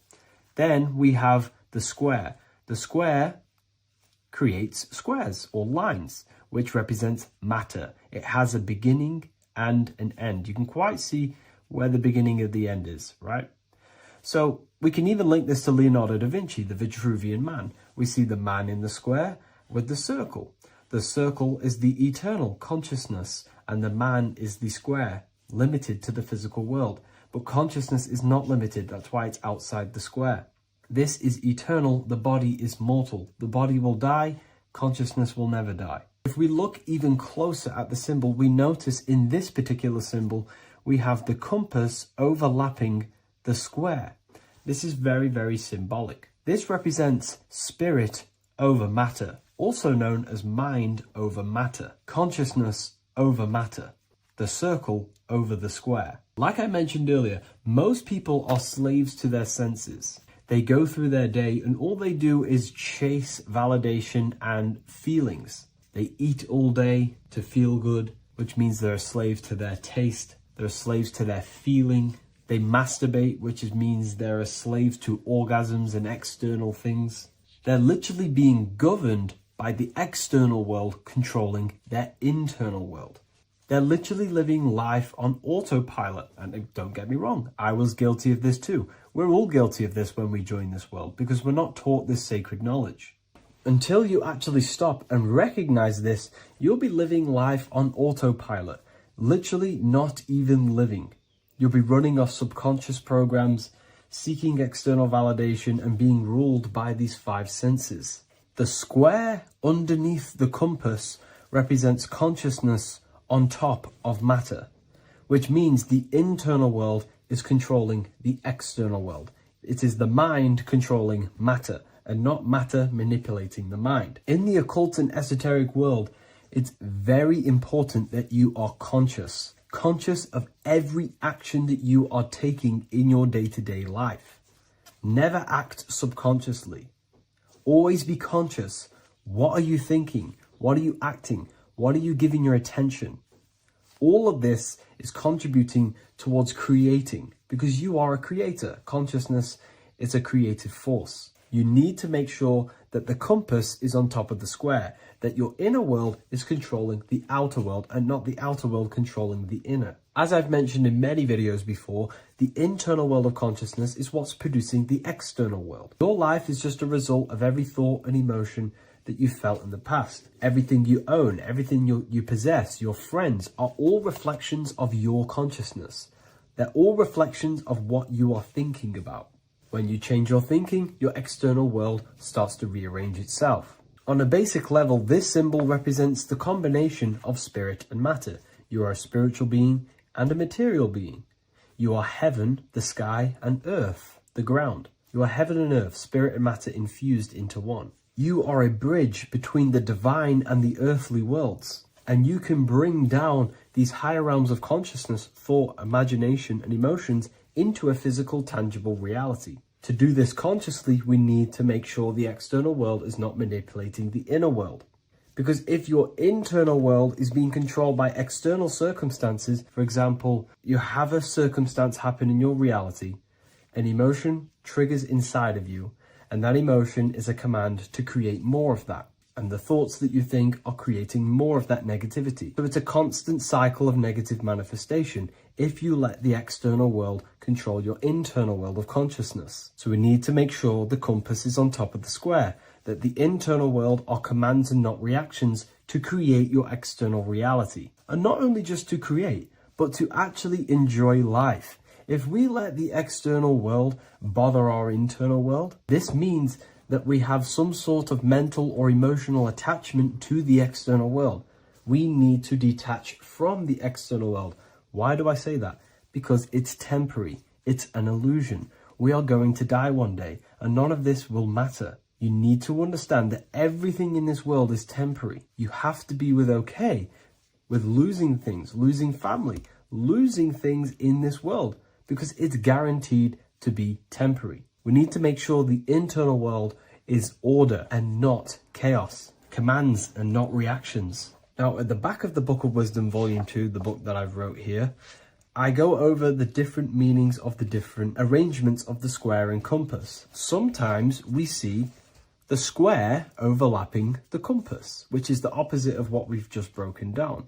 Or sometimes we see one leg of the compass on top of the square and one leg of the square on top of the compass. These are all highly symbolic. When we see the square overlapping the compass, this pretty much represents the beginning of the Freemasons' journey, when their internal world is being controlled by the external. They have a lot of spiritual growth and a lot of learning and inner work to do.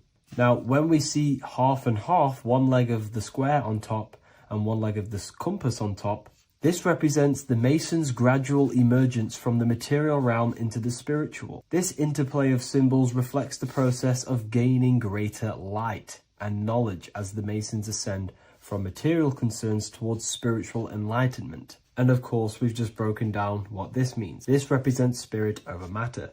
They're not chasing external physical things anymore. They're actually chasing and gaining validation and happiness from spiritual growth, more knowledge, and deeper understanding of consciousness and themselves. Most people chase external material things, which actually don't make you happy in the long run. You could be given £1 million today. In a week's time, you would be back to the same original state of consciousness and actually chasing more and more millions of pounds. It's because nothing physical in this tangible world will ever satisfy your internal world of consciousness. So through spiritual growth, we can actually become happy and seek higher understanding, higher consciousness, which actually satisfies us eternally. So when we see the compass on top of the square, it symbolizes the triumph of spirit over matter. This arrangement not only signifies the mastery of spirit over the material realm, but also represents the resurrection, ascent, and dominion of spiritual principles over all earthly conditions. It's all about gaining personal power and spiritual growth. It's all about spiritual evolution, going from matter to spirit. The external world controlling the internal world, to the internal world ruling over the external world, where the mind becomes a powerful tool to actually create and command reality. The mind cannot create and command reality if it's being governed and tossed all over the place by external circumstances and thoughts. Here's a quick tip on how to know if your mind is controlling you. If your phone notification goes off and you're working on something, and you instantly go to reach and pick up the phone as soon as the notification goes off, that is an indication that your mind is controlling you and you are not controlling it. The mind is the direction of consciousness. The direction, it directs the flow of your attention, your energy, your consciousness. So to practice to gain mind over matter is simply just meditation, allowing the mind to sit still and focus on one thing for long periods of time. And over time, this will gain mastery over your attention and your mind. If you are on your spiritual path, this should be your goal. Your internal world becoming the master. The mind becoming a vessel for you and not a vessel controlling you. It needs to become a command center and not a reaction. Please like, share this with a friend, and subscribe to the channel if you're new. Leave a link in the description for the Book of Wisdom Volume 2. Before you call the Baphomet evil, make sure that you watch this video until the end so you gain a full understanding on what the Baphomet truly is. No, I am not a Satanist. I am simply an esoteric and occult researcher. I've been looking into symbolism for a very long time, and I can reassure you that this symbol does not represent the devil, does not represent any negative figure. It's a very deep occult esoteric symbol. What we first need to understand about the Baphomet, it is indeed a symbol. Every symbol we see around us is neutral. The pentagram, the Baphomet is neutral. It depends how you use it, whether it is used in a good or bad way. Everything is neutral. It's your mind's perception that gives it a positive or a negative charge. First of all, let's break down the Baphomet symbol. Let's look very closely at the Baphomet. We have clearly the 4 physical elements corresponding to the Baphomet. Here we clearly have the fire element. The wings represents the air, the flapping in the air. The fish scales, which is the water. And this dome figure representing the earth. The soul is incarnated into 4 bodies. We have a mental body of consciousness, intellect. We We have an emotional body of consciousness, which is all to do with intuition and energy. We have a spiritual body of consciousness, our astral body, and a physical body of consciousness for the physical earth. Earth corresponds with your body, air corresponds with your mind, fire corresponds with your spirit, water corresponds with your emotions. So the Baphomet is showing you the 4 elements of the soul, the 4 bodies of the soul that we are incarnated in. Now, let's look at this moon figure. We have the moon. The moon represents the internal world. It represents what we cannot see. The sun represents our conscious mind, what we can see, what we're aware of, the physical world. The moon represents what we are not aware of. It represents our internal world. Remember, we have 2 worlds. You're an individual. You have a dual nature. Individual. You have an internal world. When you close your eyes, you have an internal voice, an internal world of thought and emotion, and an external world of this material body. The moon represents the internal.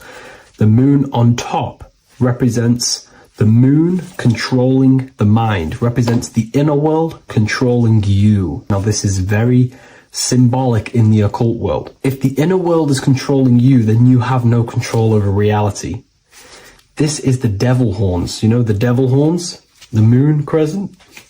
This represents you are the devil. You're being controlled by your thoughts, by your emotions, by your psyche. Then we have the moon below, which represents control over the inner world. We have control over our thoughts, our emotions, our impulses.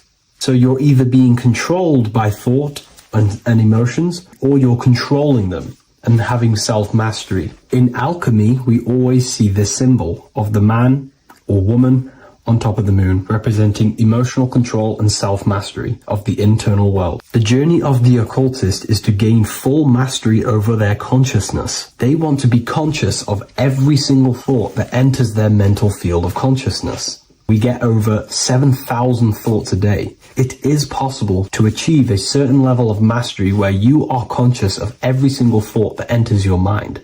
This is one of the end goals of self-mastery and occultism, as this gains your personal power. When one achieves this, they are then able to direct the mind in one place and one place only, becoming more effective in manifestation and creation, because we are microcosms of the divine. We are creators. This is the gesture of as above, so below. The inner world and the outer world are mirrors of each other. The inner produces the outer. Your physical life circumstances are a result of every thought you thought in the past. The inner projects the outer. If you want to produce a change in the outside world, you got to produce change in the inner world of consciousness first. As above, so below. As within, so without. This corresponds with absolutely everything in the universe. Now we have the goat head, which represents the animal self. This represents the lower carnal mind. Lower carnal mind, which is earthbound, because a goat is on the ground. It's not a bird, it's on the ground. It represents the lower self, the beastie nature, the one that tells us to hate, to steal, to eat all the time, to consume. It's the beast within us, the beastie side of our consciousness. It has a human body resembling this, the human in the beastie nature, or we have the spiritual nature, the higher self. In essence, this symbol of the Baphomet represents the higher and the lower self of human consciousness. It represents the higher and the lower. To conclude all of this, the Baphomet is a symbol that represents the 2 paths that one can take.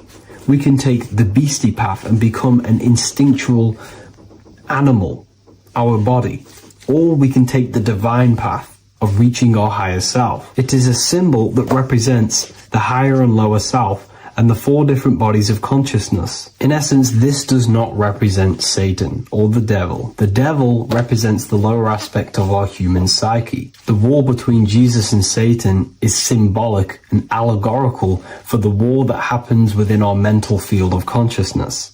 The internal war between good thoughts and bad thoughts, positive emotions and negative emotions. It is the constant war inside the battlefield of your own mind. Jesus, Satan are symbols, characters that are symbolic of aspects of your own consciousness, because the universe is mental. The only thing that truly exists is your mind. Therefore, all of these ancient spiritual texts like the Bible, the Bhagavad Gita, the Quran are all symbolic of what's happening inside of our mental body. It is the inner chaos that can destroy our life, or when we create structure and restructure our inner world, we can live a peaceful life. If you are struggling from the internal world and you want to gain mastery of yourself while learning the occult secrets, join Ethereal University, a community of like-minded individuals who are all striving for the best versions of themselves. We host live calls and we have an abundance of lectures that you can watch. Or check out the Book of Wisdom. This is volume 2. I'll leave all the links in the description. Have an amazing day. What if I told you many people around you have probably sold their souls? It's more popular than you think, and it's very easy to do. Selling your soul is not something that you can just go and meet the devil and do it. It doesn't work like that. But before I tell you exactly how you can sell your soul and how not to sell your soul, what is the soul? So, looking at Jesus, we always see two lights surrounding his head, one surrounding the heart. And as of course, if you've been watching my channel, you know Jesus represents you. He represents the divine essence of the universe made in human form. Each one of us possess a fractal of God's infinite consciousness. We are all God. We are all God experiencing himself in a three-dimensional divided form, separated from his oneness. God wanted to experience himself, so he made this world. So each one of us possess a soul, and the soul is the spark of God's infinite loving consciousness, filled with God's loving moral law. So the reason why Jesus is always have a light above his head and a light on his heart is because this represents the brain and the heart. The brain is not the mind. The heart is not the soul. The brain is the physical manifestation of the mind. It is the physical mechanical computer for the spiritual mind. The heart is the physical manifestation of the soul. The heart is a brain. In fact, it contains 40,000 specialized cells, which are the exact same cells found in your cranial brain. Yes, your heart is an emotional brain. Your cranial brain is a thought brain. It's a computer. Okay? Everything that exists physically exists non-physically. This is what the ancients called spirit. Just means invisible force. The mind, the thoughts are not made of atoms. You can't touch, you can't find tangible thoughts, imaginations. These things exist spiritually in metaphysical counterspace. It's the same with your emotions. The emotions are spiritual. They are not physical. You can't touch them. So thoughts are the language of the mind. Emotions are the language of the soul. Sometimes we can become eluded by thought and we can become eluded by emotion. If we are led purely by emotion, we can create illusions in our perception. The same if we rely only on thought. We must balance these two. Okay? So the mind is the creator, the soul is the operator. Every thought we think is being judged by our soul. The soul is the judge. The soul tells you what is right, what is wrong. And even the Freemasons depict this spirit and matter in their black and white checkered boards. White is spirit, black is matter. Matter is dead, spirit is life. This is what this represents. Physical reality is not just physical. For every physical object, for every physical manifestation, there is a spiritual force bringing it into existence. Consciousness brings everything into existence. Before you kick a football, there is a change in your inner consciousness before you take that action of kicking the football. Everything exists in spirit before matter. You existed in spirit before you were physical. We also see this in alchemical Freemasonic artwork. This represents the clouds. This is the mind. This is the heavens. And then coming down into the heart, which represents the earth. The light entering the mind into the heart, because every thought we think is being judged by the heart. The heart speaks to you through emotion. The soul speaks to you through emotion. Every thought you think, your heart is telling you that is right, or it's telling you that is wrong. Why? Why is this? Emotions can guide us, okay? Emotions are the language of our soul. Our soul guides us to our soul purpose. Each one of us contains a purpose in this physical life. There is a reason you are alive. There is a reason why you came from spirit into a material reality. Your jealousy reveals where you need to be in life. If you are jealous of someone, this is your soul saying you need to be there. That's where you need to be. Your fear reveals your greatest growth in order for you to reach your life's purpose. If you fear something, this is your soul telling you you need to overcome this in order to reach your life purpose. This is the next obstacle.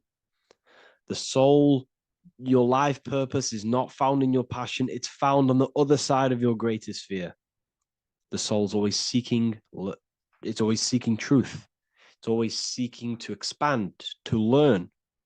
The soul must go through pain in order to overcome, in order to grow. That's why we are here, to grow and expand and create. We also see this in alchemical artwork. Again, the mind in the clouds, the heart and the soul.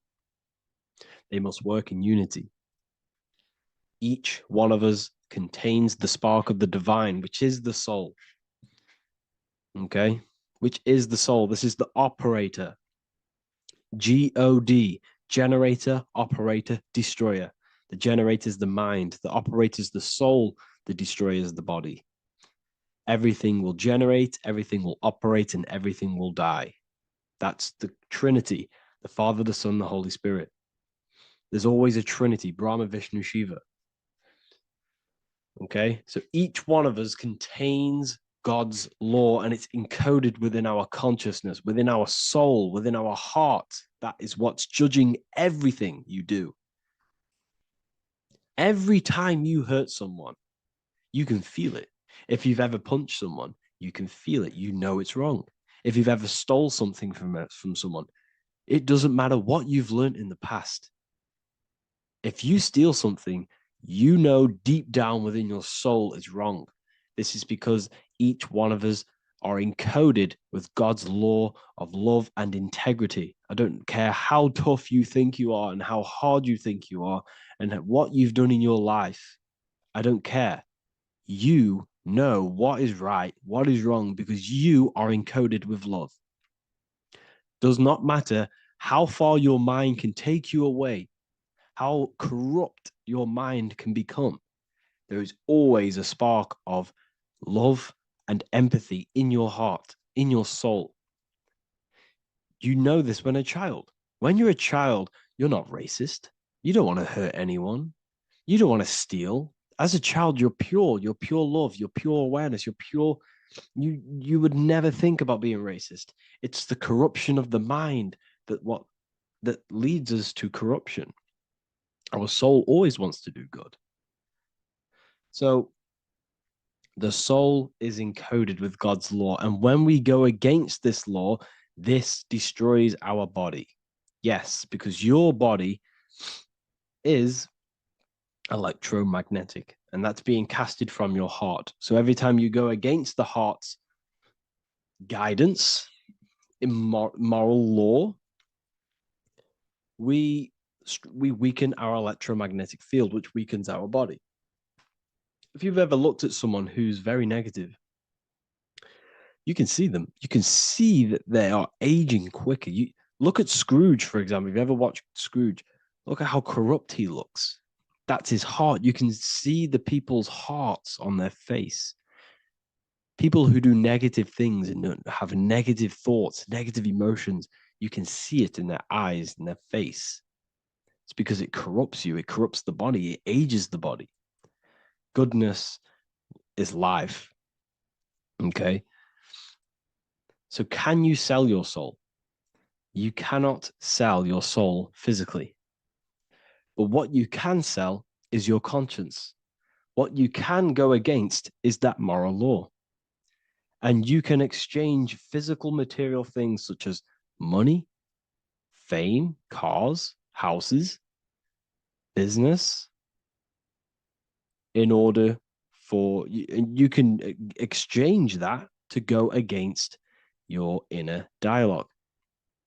For example, these rappers, celebrities, what are they doing? They're not selling their soul. You can't sell your soul to some entity on the astral plane. But what you can do, you can take money to say, I'm going to go against my heart. I'm going to go against my inner moral law. I'm going to take that money and I'm going to do something wrong. It's basically going against your soul. It's selling your soul's guidance of moral law. That's what selling your soul is. And that's what these rappers are doing. That's why they're so sad. This is why all these rappers are on drugs, doing all sorts of things to escape, to short-term escape what they've done. They're going against their inner guidance for money. And yes, short-term pleasure may be happy for now, but in the long run, it will leave you feeling voidless because nothing material can ever satisfy your soul. Nothing. You could gain £1 million tomorrow, guaranteed within 2 weeks, you'd be back to the exact same position mentally, emotionally as before, because nothing physical can ever satisfy you. Guaranteed, if you received $1 million in, if you received $1 million now, in a week's time, you'd be hunting for the next million because it does not satisfy you. There's a reason why these billionaires don't stop working, because they're so addicted to earning and earning and earning. It doesn't satisfy you. The only way you can satisfy yourself is through Christ consciousness, is through self-love, is through loving thyself, knowing thyself, and becoming balanced internally in consciousness instead of seeking external validation through material things, which end up leaving you feeling voidless, empty inside, and sad and depressed and anxiety. Everyone's looking outside of themselves for validation, when true validation comes from within.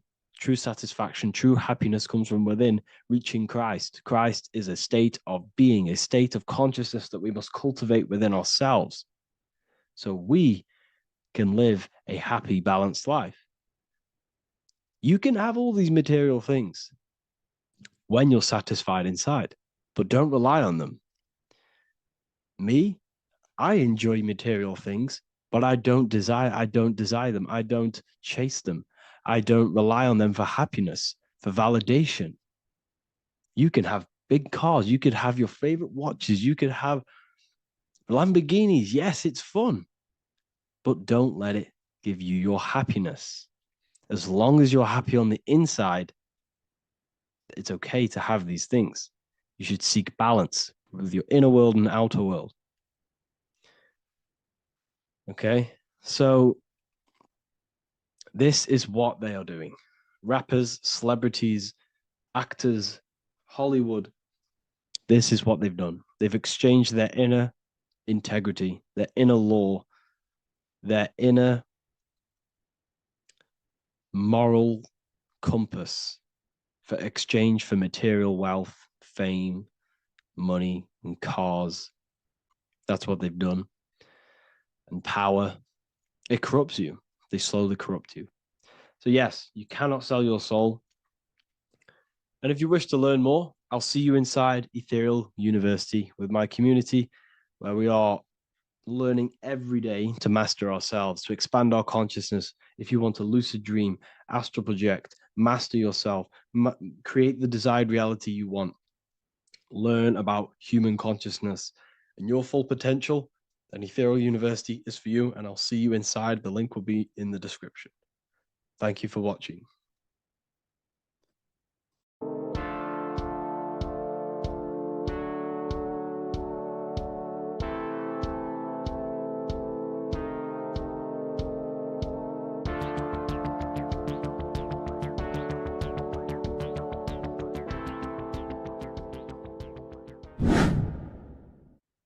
How are we all doing, people? It's Revival of Wisdom from the Wisdom Academy. Today, we're going to be breaking down God, consciousness, and the higher and the lower self, and how to overcome the lower self. Now, the first thing you need to understand is that you are the invisible intelligence within the brain, within the body. This invisible intelligence is known as the mind, but you are not the mind. You are the observer of the mind, which is the soul, the invisible entity. The mind is your intellect, your intelligence. Now, the mind is, it's hard to put this in words, but the mind is something that gives you the ability to explore the universe. And this inner self is the I am. It's the quiet, the inner self, the voice you see in you hear in your head. This is why within spells high twin, inside, internal. The I is also the number one, which is one line. Because the one and only, is the inner self, which is the I am. This is why you say, my name is Harry. You are not Harry, you are the I, the inner self, the intelligence. Okay, this is why Jesus in French is I am. You look with the two eyes and you see with the inner eye. I and I, the same thing. Okay, because the I inside is what gives you the perception of what you're looking at. So when someone's trying to explain something and then you catch on saying, I see now, it's because you're seeing with your inner eye, the one that gives you perception, gives you intelligence, gives you the ability to understand things. This is the internal I, the invisible self, which the physical body is nowhere near as complicated as this inner self. Is in infinite potential, infinite potential. God, God, generator, operator, destroyer, soul, mind, and body. Brahma, Vishnu, Shiva, the Father, the Holy Spirit, and the Son. They're all the reason why you see God is always a triad is because it represents yourself. Your invisible intelligence is God. Me and you are the same invisible intelligence. We are the invisible intelligence experiencing the program being run by the central nervous system and the brain. I always say this in my videos, but I have to, in order for you to understand the things that I'm going to say later on in the video, you need to understand this concept is that you are the consciousness experiencing the nervous system, the tree of knowledge of good and evil, which is you here. You would be in this invisible intelligence right here in the center of the brain. Now, this is why the ancient Christians show God is in the brain. This is the brain stem. This is the brain. This is also the brain stem and the brain. The brain stem and the brain. It's all depictions of the brain because the brain's the computer, the electromagnetic computer, which decodes the demands created by the invisible intelligence, the I, the inner self, you, your true self. The person moving, if you observe what someone moving, this is going to sound, but if you observe someone walking, it's not the body. The body is moving, but the thing telling it to move is the invisible intelligence. Before you kick a football, a decision is made within your invisible intelligence, your mind. And this consciousness, this invisible intelligence, is either stuck between the lower self and the higher self. Okay? When the invisible intelligence, meaning the true self, identifies itself with the physical body, it will trap its mind within physicality. This consciousness that we have is either operating in the lower self or the higher self. It's either feeding the material body or it's feeding the spirit. Okay. But because we are physical and spiritual, we need to be even. We don't want to be meditating all day long because we do have a physical body as well whilst we are here. We are playing a game in physical matter. Okay. Now, the reason that you incarnated here is to learn a lesson because the mind can manifest anything it wants within the astral planes, within the world of imagination. It can manifest anything it likes, but it incarnates into matter, into this game, so we can understand labor, because anything in matter, you have to labor to manifest. But in the astral, you can manifest at the click of a finger. You come here to learn the knowledge of good and evil. And your consciousness, I came out a bit off topic there, but your consciousness is experiencing the lower or higher self. The lower self is manifested in the lower parts of the body: sex, food, and power, the lower three energy centers. These centers are like mini brains. You are literally thinking with these centers. And when your mind is stuck within these lower centers, you'll think. Have you ever heard the term of thinking with your penis or thinking with your, you know what, as a man? Even females, maybe, but mainly this is a boy saying you're thinking with your penis. This is a truth. It's truth in plain sight. You think with these energy centers. When you're living off the lower three centers, all you care about is sex, food, and power, eating, sleeping, and greed. Power's kind of like greed. Now, when we move up to the higher parts of the body, when we live our life within the higher parts of the body, this is considered heaven: love, expression, intuition, and wisdom. This is what we need to be aiming to do, moving out of the lower half of the body and living our life within the higher self, the higher parts of the body, thinking with the higher energy centers, thinking with love, expression, intuition, and wisdom, spreading love, expression, intuition, and wisdom to others. Heaven is even. This is why Jesus is pointing at the heart chakra, always pointing at the heart.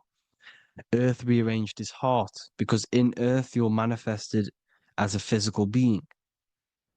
You're in the heart, good and bad. You need to be balanced between the good and bad.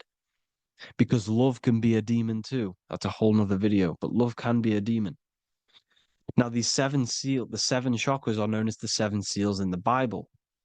When the Lamb opened the seventh seal, there was silence in the heaven for about half an hour. This is a verse from the Bible.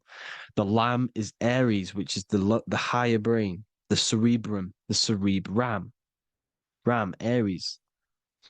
Because when the Ram opens the seven seals, you enter the kingdom of heaven. Because these chakras seal your invisible intelligence, they seal your true self. You are behind these seven seals, your true invisible self, your true consciousness. Because behind these seven seals, you do not think about anything materialistic. Your intelligence is not material, it's not physical, it's not from the physical world. It does not desire the physical world. The body is the beast, the body's the animal, the lower self, which can corrupt our intelligence. It can corrupt the intelligence. Okay? Now, we need to balance these chakras so that we gain a deeper connection between this intelligence and the brain.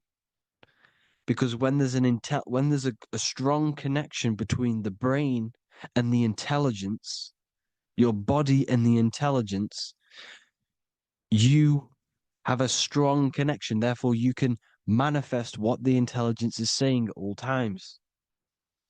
Meaning, when, for example, your higher self, this is intelligence, the higher intelligence is always speaking to you. It's always guiding you. It's always telling you the right thing to do. You can feel it when you're doing something wrong. You can feel that you're doing something wrong because this higher self, This intelligence knows what it needs to do here. And when there's no connection between the body and this our intelligence, our true self, when we strip away, when you close your eyes for long periods of time, you will figure out you are this invisible, infinite, creative being. There's no words that I can't describe what it is, but it's the voice inside of your head that you can feel when you close your eyes. You are this being inside of the heaven, because this is heaven, this intelligence. And when there's a strong connection between the body, you can manifest everything it's saying. When everything is balanced, when you're no longer thinking with the lower centers, when they're all balanced, you're not thinking in particular with every center, you balance them all, you can manifest everything it says. Your body will act out what the intelligence is always saying. This is God in the brain, the intelligence, trying to touch Adam, representing the lower self. This is why they're not touching. Notice how Adam is resting, but the intelligence is always reaching out, stretching, symbolizing metaphorically saying it's guiding. I'm always reaching out. The intelligence, your intelligence is always guiding you. It's always reaching out to you. But Adam is ignorant of it. The lower self is ignorant of it.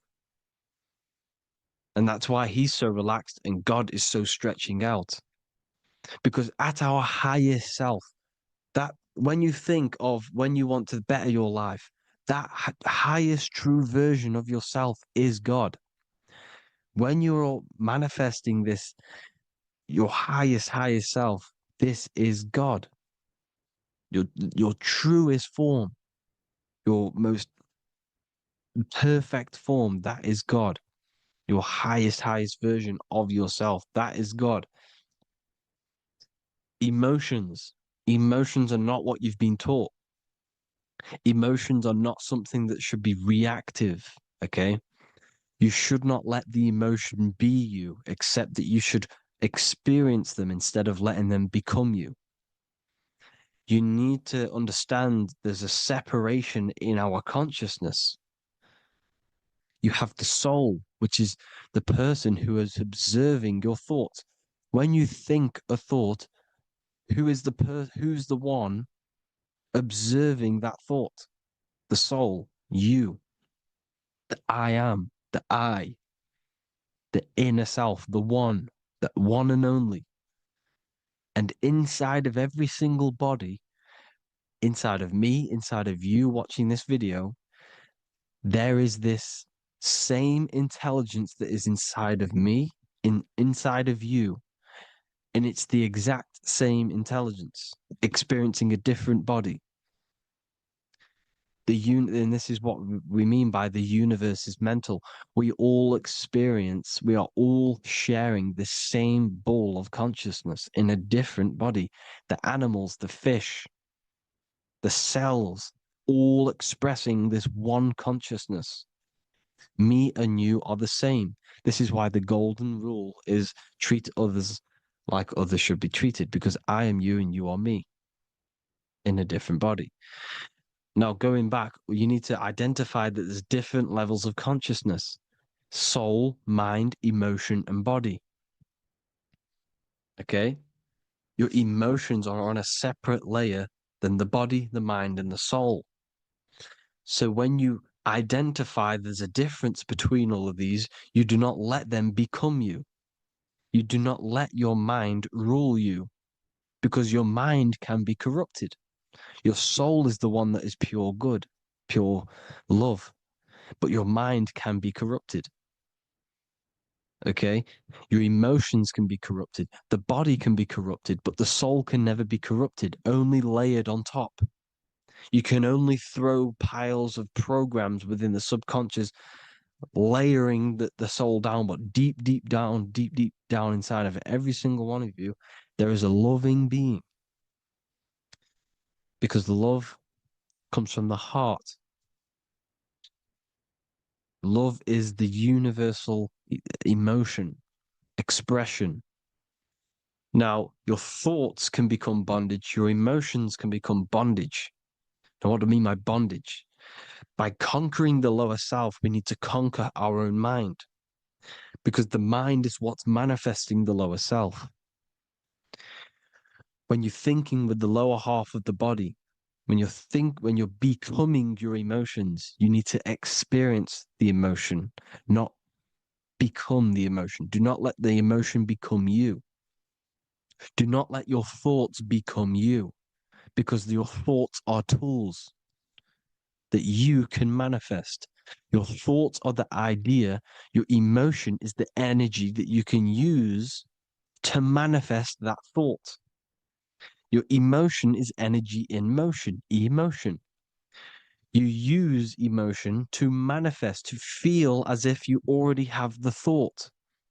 Therefore, you become that vibration. Therefore, your emotions are actually a creational force that is given to you to manifest things because you're a human, a manifester. You're here to manifest things. You're a creator. You are a god. Your inner self, your intelligence, your I am, the one and only inside of you, the inner self, the quiet one, the one that's deep, deep down, the invisible intelligence is it's creating things all the time. All the time. Speak no evil, see no evil, hear no evil. This is the astronauts, they're Freemasons, but they understand this because thinking, seeing, and hearing can corrupt your mind. And when you have a corrupted mind, you'll have a corrupted subconscious. The subconscious will manifest into the body because 90% of your behavior comes from the subconscious mind. So you got to speak, see, and hear no evil. But sin, what is a sin? To overcome our lower self, to overcome our lower self, the seven deadly sins are not something that goes against an external God. A sin is something that goes against your inner guide, your inner conscience, the inner self that's always speaking to you. It's always telling you the right thing to do. A sin is something that goes against this inner guide. And this is why you can feel something where you can feel you're doing something wrong because the inner guide is speaking constantly. And when you commit these seven deadly sins, which are seven internal states which keep your invisible intelligence bound to your physical body. Because evil, right? Evil love bondage. This is why they stay in this realm and they control this realm because they love the bondage of the body. They like matter. They want to stay in matter for eternal life. They don't want to ascend back into the heavenly realms where you do not have a physical body. You can explore the universe within the astral planes. They stay bounded to the body, bounded to the 3D construct of the physical world. They have greed, lust, envy, gluttony, wrath, sloth, pride. They want all of this. And if you want that, that's okay. But deep, deep down, you don't want that because your soul is always telling you the right thing to do. Your soul knows what to do to get out of here. It needs to detach from the external world, detach from all of these seven internal states which bound you to your lower self, your lower centers. That's what a sin is. You know, you have a left and right brain. The left brain is always is analytic. The right brain is metaphorical. So the right brain is producing a holistic view of reality. Now, what do I mean? And not view, perception. When you see, because your eyes are parts of the brain, so when you look at something and you look, that image is produced in the back of the brain in the visual cortex. And then produces the right brain produces a perception, a holistic it breaks down what you're seeing into a holistic image, a holistic perception. So, for example, if you're in a woods, the right brain sees the whole woods as one big woods. The left brain is breaking that perception down into individual trees, branches, and leaves. So the left brain's to do with duality, the right brain's to do with wholeness, unified. The left brain's dualistic, analytic. This is necessary so that we can pick things up and manipulate them and break things down. We need the left brain, we need the right brain. I'm not saying any of them's bad, but the left brain, sinister in Latin, means left. Because when you're left brained, you see everything in dualistic. You see everything is dual, when everything's actually one. We need to be focusing and strengthening our right hemisphere. I'm not saying sit in the right hemisphere all the time, but we need to be strengthening our right hemisphere. And this is why left is sin and right is right. Because when you focus on the right hemisphere, you see the holistic perception of creation. The right hemisphere sees humanity as one unified consciousness.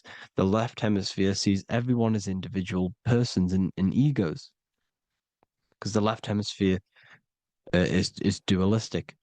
And this is why the Bible says, cast the net onto the right side of the ship and ye shall find. John 21:6. What does that mean? Cast your energy, cast your perception into the right hemisphere of the brain, and ye shall find unified consciousness. You shall find your higher self, the one and only. If then you have been raised with Christ, seek the things that are above, where Christ is seated at the right hand of God. Wow, powerful. What does this mean? Seek the things that are above, where the Christ is seated at the right hand of God. God is your consciousness, your invisible intelligence between the two hemispheres. The right hand of God is the right hemisphere. Seek the things that are above the heart. Love, intuition, expression, and wisdom. Seek the things that are above the heart, the higher self, the higher part of the body. Because when you seek the things of love, expression, intuition, and wisdom, you create a strong aura.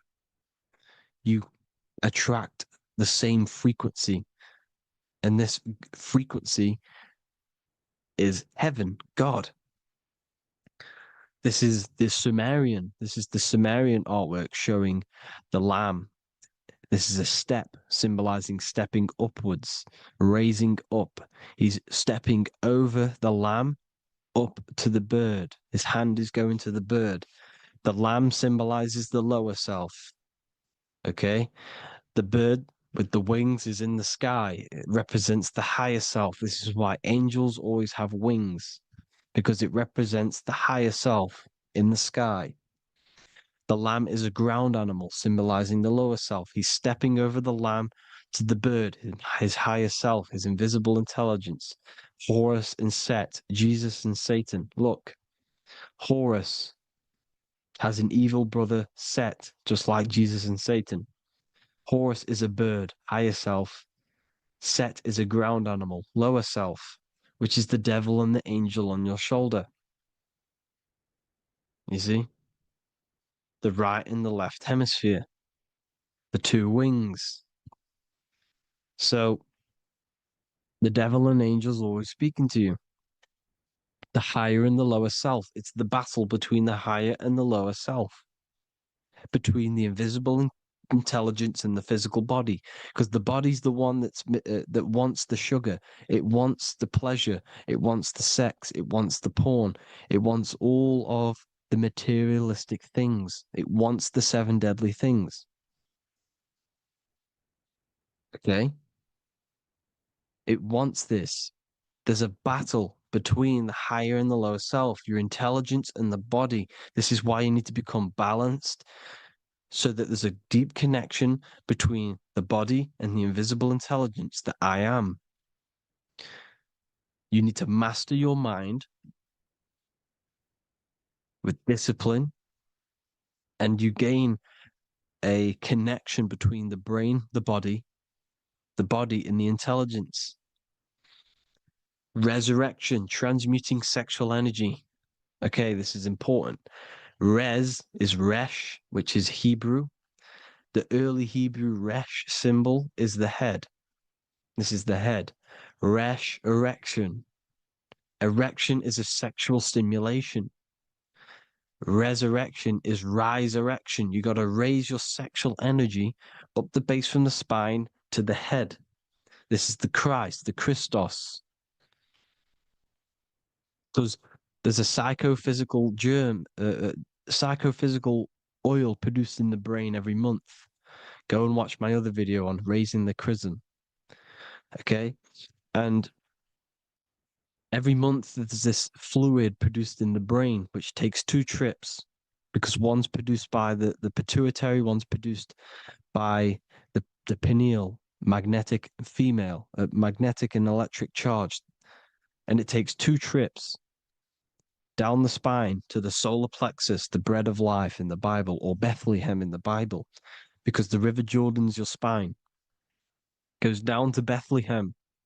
It gets born in Bethlehem, just like Jesus.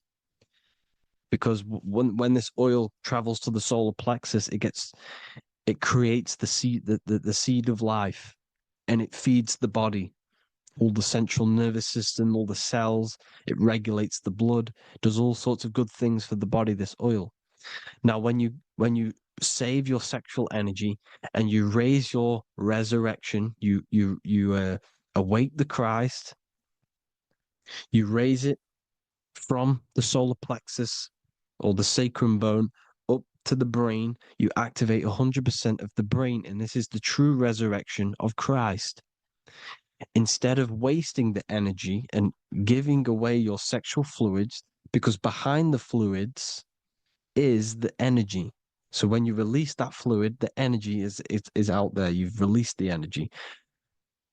Your sexual energy is the most potent emotional force a human could possibly feel. Same with any animal or anything. The sexual urge, the sexual emotion is the most powerful, potent emotion that you can feel. It takes over the whole body. When you feel sexually aroused, it takes over everything because it's so potent. And when you fight the serpent, when you fight the sexual energy, which is shown here in the Egyptians, the cat cutting off the head of the serpent, or Hercules fighting the serpent, or in the Greek mythology fighting the 7-headed dragon, the 7 chakras. The serpent is your sexual energy because it symbolizes your kundalini. When you fight it and you transmute this energy, instead of releasing it, instead of acting sexually on it, you can transmute the energy, transfer it from the solar plexus up to the brain. You can do this with other tasks. Instead of releasing it, instead of raising it from the solar plexus to the brain, you can use it for other things. So, for example, you want to think critically. You can use it for critical thinking. You can use it for going to do exercise. You can transmute sexual energy into anything, but you can do this.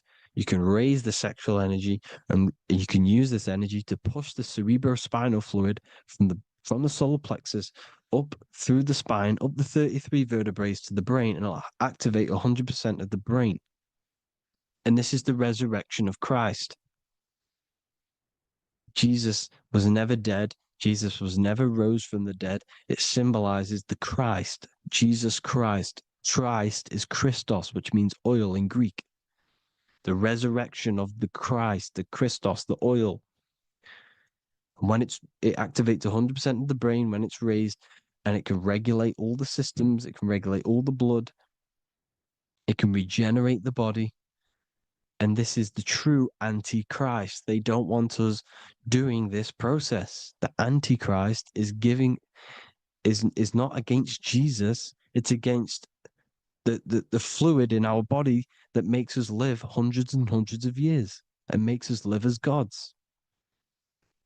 This is the true resurrection. And when you fight the serpent, you fight your sexual urges, your sexual emotion, the most strong emotion that you could ever feel. You can do this process. And this is the true secret of transmuting sexual energy. Because when you transmute the sexual energy, you can become a god. And this is why Hercules is fighting the serpent. Notice how the serpent is low. He's reaching down to it. It represents the lower self. Because the lower self wants the lust. It desires sex. The body desires sex. There's a fight between the higher and the lower self. But when there's balance, there's even. Heaven is even. When there's evenness between these, this is the kingdom of heaven. This is when heaven is on earth. So at our highest levels of ourselves, the highest level of our intelligence, this is God. God is something that we manifest. We need to achieve Christ consciousness by battling the body. There is no battle outside of the physical body. It's an internal battle. Jesus and Satan have been externalized. Nothing exists outside of you, because I explained in the beginning how you are the consciousness experiencing the central nervous system. Therefore, there is nothing outside of you. It's all internal. Jesus and Satan have been externalized. Why? Because it's business. The church is a business. It's all a business. They've created these figures to be historical when they're not historical. The Bible's not historical. It's all externalized. It's called exoteric when the truth is esoteric, internal teachings. So, anyways, people, balance the chakras, balance the two hemispheres of the brain, balance the conscious and the subconscious.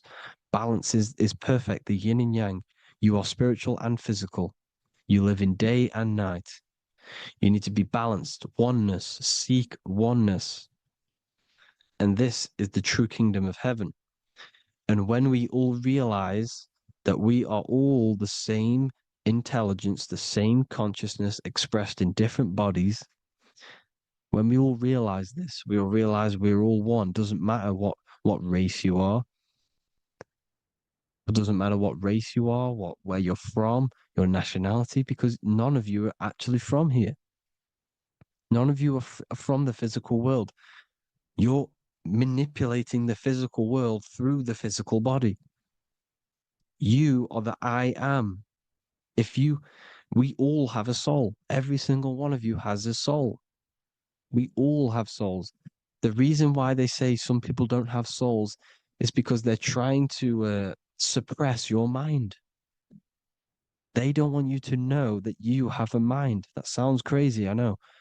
But a lot of people haven't realized that they have an infinite intelligence called a mind. And behind that mind, if you can observe your thoughts, the person who is observing the thoughts, you have a soul. Everyone has a soul.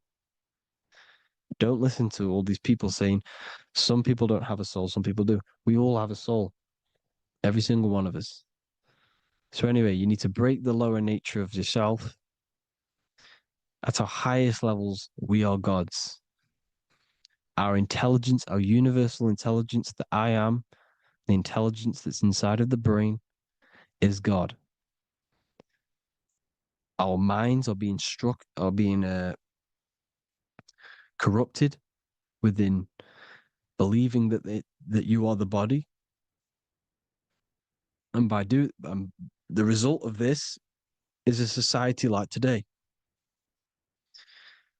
because everyone thinks they're the body, and everyone's living in the lower nature of self, where everyone only cares about themselves.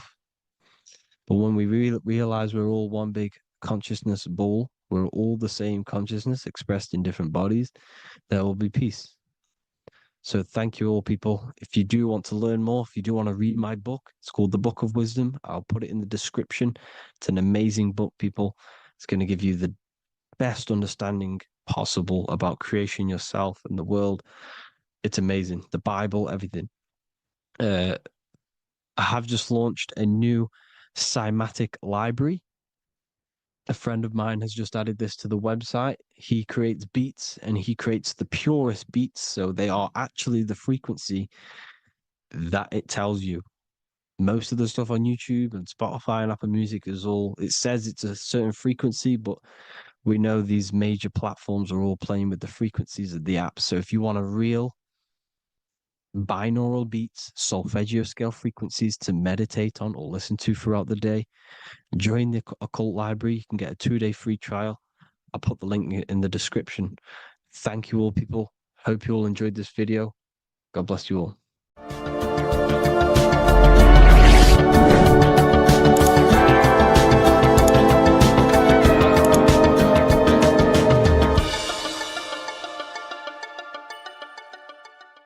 Welcome to Revival of Wisdom. What is good, people? Is Revival of Wisdom. We're back with another video. Today we're going to be talking about the importance of Saturn and the occult. Let's jump straight into this. So Saturn is the god of the earth, right? It's the time of God, change, destruction, physical matter. He creates and destroys because the energy of Saturn is the key to crystallization. It wraps things in physical matter, right? He creates everything, all life forms, and he takes things back because the day that you're born, that's the day that your expiry date is coming. The time is ticking until Saturn takes your life. This is why he's known as the Reaper. Okay? As he's personified as eating his child here in this ancient Roman painting. As you can see, he's eating the child. We are all children of Saturn, right? He creates physical matter, our physical bodies, right? He's the god of time because he's the slowest moving celestial body. He's the Lord of the Rings, as you can see here. He's the last one on the ring. He's the slowest one moving, okay? So he is the Lord of time, destruction and creation, okay? This is why his name is Satan. He's the devil, okay? But I'm not saying Saturn's evil, guys. It's a part of life. Everything lives and dies, right? He's the key to crystallization. Now, as we have the clock here, our god Saturn, or Chronos in Greek, just means time. He's also the god of time, as I've already said. 60 seconds in a minute, 60 minutes in an hour, 24 hours in a day. Add 2 plus 4 equals 6. 60 seconds, 60 minutes, 2 plus 4 equals 6. That's 666. Okay? And as you see on the clock, 6 take away 12 equals 6. 7 take away 1 equals 6. 9 take away 3 equals 6. 6 is the number of Saturn. It's associated with Saturn, right? He's the god of time, of justice. Everything goes back to the Reaper in the end. Everything lives and dies. Now, the artwork of him, he's always got the Reaper staff. You see, it's personifying death. Now, when you see this, the Romans were not saying Saturn was a real person, a real god in human form. No, this is personification. This is what the ancients always did. They personified, just like the Bible. It's all personification. So the personifying Saturn eating its children because it eats, it's the Reaper. No one can escape the Reaper. No one can escape death. Now, Saturn is 666, which is in the Bible, the number of the beast, right? The number of the beast, Satan, 666, right? So on the North Pole of Saturn, you have a hexagon, which makes a cube, right? Now, this hexagon, when you join up all the corners, creates the six-pointed star known as the Star of David, right? In the Jewish religion. Now, as you can see, the six-pointed star has 6 points, 6 mini triangles, and a six-sided hexagon. That makes 666. And also, you have Saturday is named after Saturn, the sixth planet, the sixth day of the week, and has a six-sided polygon on its north pole. That's also 666. Now, this Star of David, this symbol goes back thousands of years, and it originates from Saturn. It's not the Star of David, right? It originates from Saturn. It symbolizes the physical and spiritual aspect combined into one, which makes us humans, right? Also symbolizes the male and female combined into one. These two sacred energies create the human. We consist of both male and female energy, also known as the Seal of Solomon. And we all know if Solomon was a real person, he talks about communicating with 72 demons. He could apparently, in the text, he could communicate with 72 demons, and this is sorcery. This is black magic. Now, this symbol is associated with hexing people. When you place a hex on someone, that is a form of witchcraft, which a hex is just a curse. When you're cursing someone, this is black magic. Now, the black magician would stand in the middle of the symbol and cast his spells onto other people. Now, this symbol is obviously on the $1 bill, twice on the $1 bill. And it's very, very ancient symbol. And it originates from Saturn. And let's keep going. So the cube. So I've just said how you see the cube on the North Pole of Saturn, right? The cube is limited. It's a 3D shape. It symbolizes limitations to the physical 3D dimension, the third dimension, the physical realm which we are in. Now, as you can see, the color associated with Saturn is black, right? Black is infinite potential. Black is the creation of all things before there was light. Light is born out of blackness, darkness, okay? Now, black is physical matter. And as you can see, the black cube, black symbolizing physical matter, the cube being limited, as the physical realm that we are in is limited. It's not like the fourth dimension where everything can exist in a thought.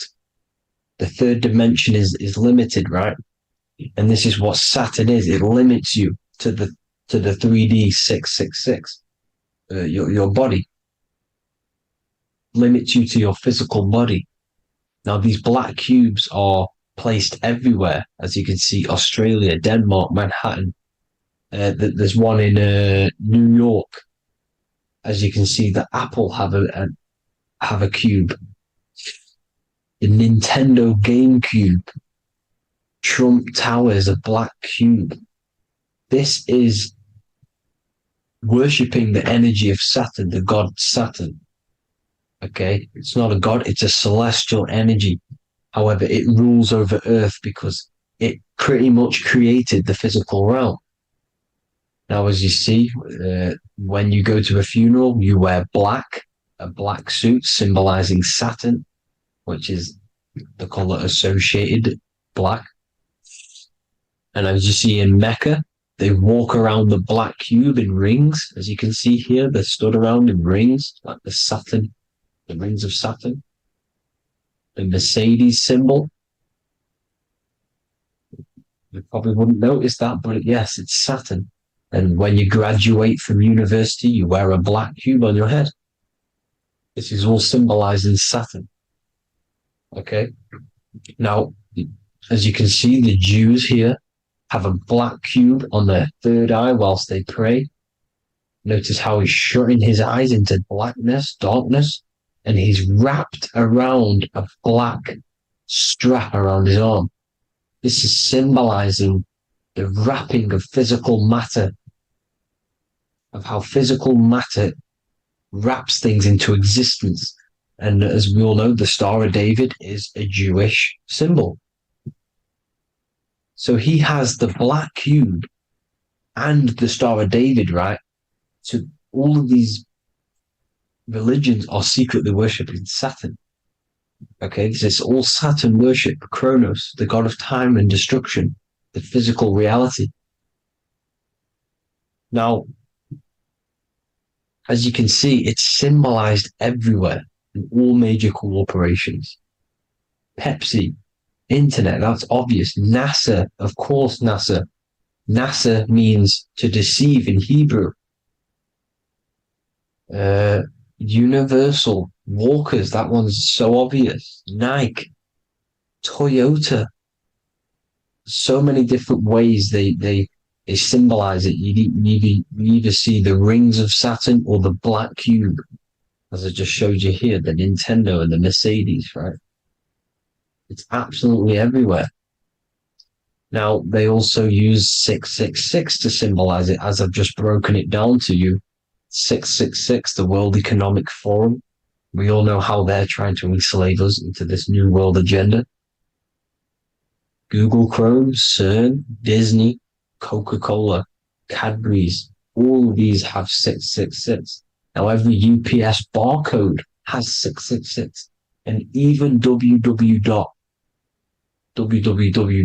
Is Hebrew for 666, as you can see here. Monster. It's the same Hebrew letter that means 666. Drake, 6 God. That's his God, Saturn. Why? Because they love physical realm. They love the physical dimension, the third dimension. Because they can rule here through riches. They can build an empire here. It's not like the fourth dimension. They don't want to ascend. They want to stay down here in the physical realm. Okay? Now, this is why they're cloning. They can move their consciousness into other clones to live forever. This technology exists. This is why they love the third dimension. As you can see, all of these sellouts here, Drake, Leonardo DiCaprio, you know, all of these people doing 666 because this is their God.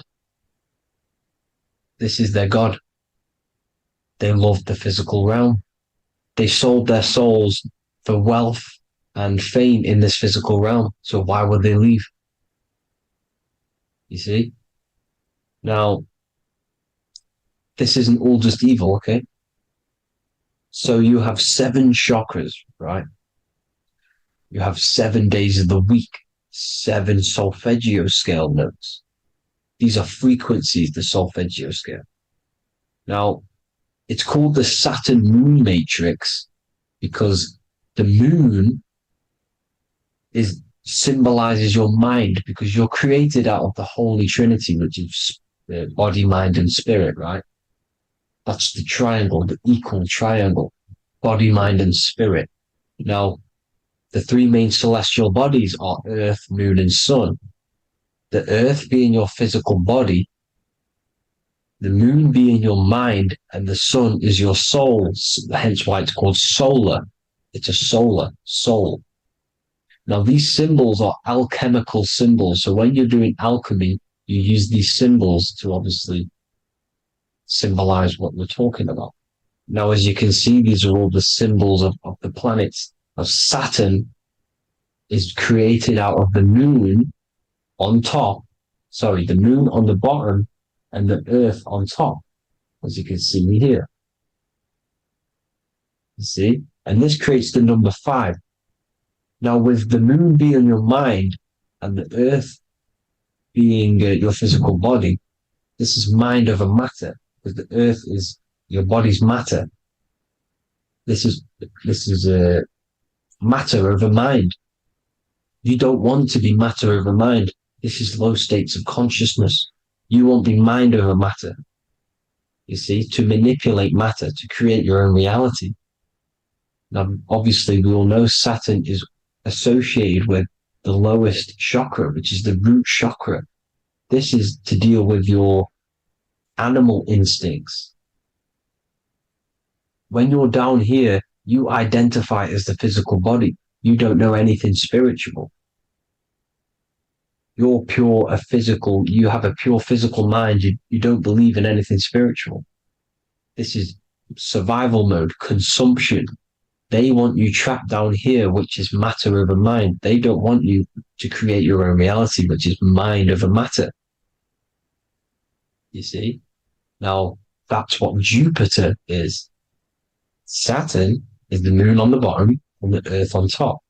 But Jupiter is the moon on top with the earth on the bottom. That's mind over matter, you see?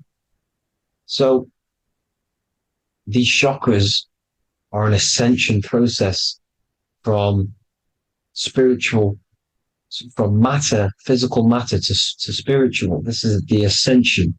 This is the stairway to heaven. This is Jacob's ladder. You see?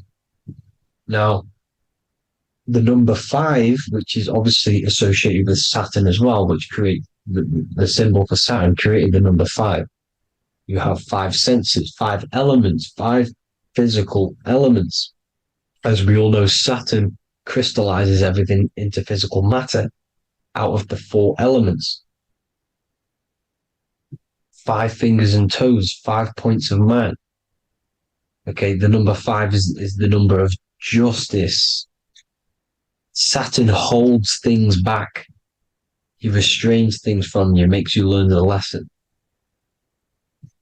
Now, 666 is not all evil. 666 is the atomic structure of carbon, of the carbon atom. 6 protons, 6 electrons, 6 neutrons, right? We are carbon-based life forms. All life forms are based on the bonding properties of the element carbon. Because Saturn crystallizes everything into physical matter. Now, the Masons symbolize this with the checkered boards. They have the black square, which is obviously matter, as I just said, the black cube. And spirit is the white square, because white is eternal light. White and light, you see. Black is physical matter. Now, this is what we are. The point of our soul is to transmute from matter to spirit, but these are interchangeable. This is the constant cycle between spirit and matter, spirit and matter. High vibrational matter turns into spirit. Low vibrational spirit turns into physical matter. You see? Now, we are carbon-based life forms. This is what 666 is, the number of the beast. Well, when I say we, the physical body is the beast. It's the animal. It's the carbon suit to operate in this physical dimension, in this physical realm. See? It's the vehicle used to operate in this physical realm. But your mind isn't from this physical realm, you see? The brain is the physical manifestation of the soul. Okay? So, as you can see here, the spine is an extension of the brain. Everything goes back to the brain. This is literally what your physical body is. You see, this is the nervous system, and everything reports back to the brain, and everything's controlled from this control center. And this spinal column, at the top of the spinal column, is your third eye, which is known as the pineal gland. And this is the seat of consciousness. It's the center of consciousness. That is your true self, pure consciousness. This body is just a physical body. This body is mortal. This body runs out, but your consciousness lives forever. They don't want you knowing this. This is why they keep you down here in your lower chakra. They want you to believe everything is just physical. They don't want you to believe in the spiritual side of reality. Because this way they can manipulate you, right? They want you matter over mind because they know your mind creates reality. They know your mind is the root cause of reality. You manifest your own reality from the inside out. So this is why they control your perception of reality. They control your information in order to manifest their new world order. You, who are ignorant to knowledge and wisdom, you who are ignorant are manifesting their agenda because you accept their information and their perception of this reality. Now, this is why they tell you the globe model, the heliocentric model, to trap you into physical matter. Now, if you understood about this true form of this realm, you'd understand that there's a spiritual side behind everything. The spiritual side, something has to exist. The root cause of reality is higher planes of existence.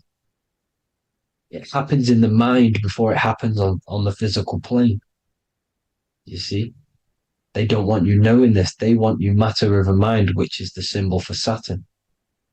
Moon over Earth. The Holy Trinity.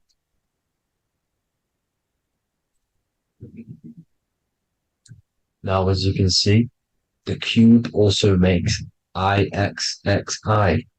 This is Roman numerals. This is Roman numerals, and when it's translated from 9/11. Yes, 9/11. This is the secret code of the One World Order.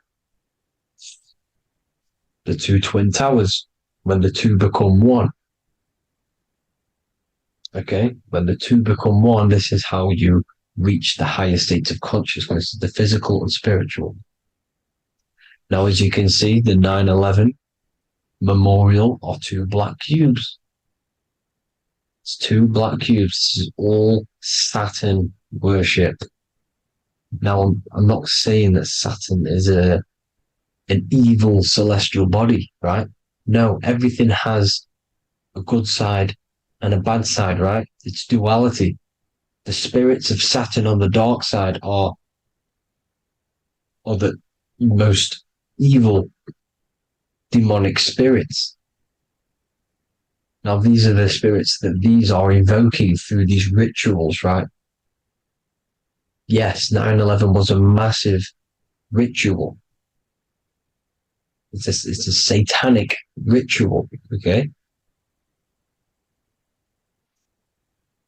Now, we all know Elon Musk. Elon Musk is coming with the mark of the beast. And English gematria, this equals 666, right?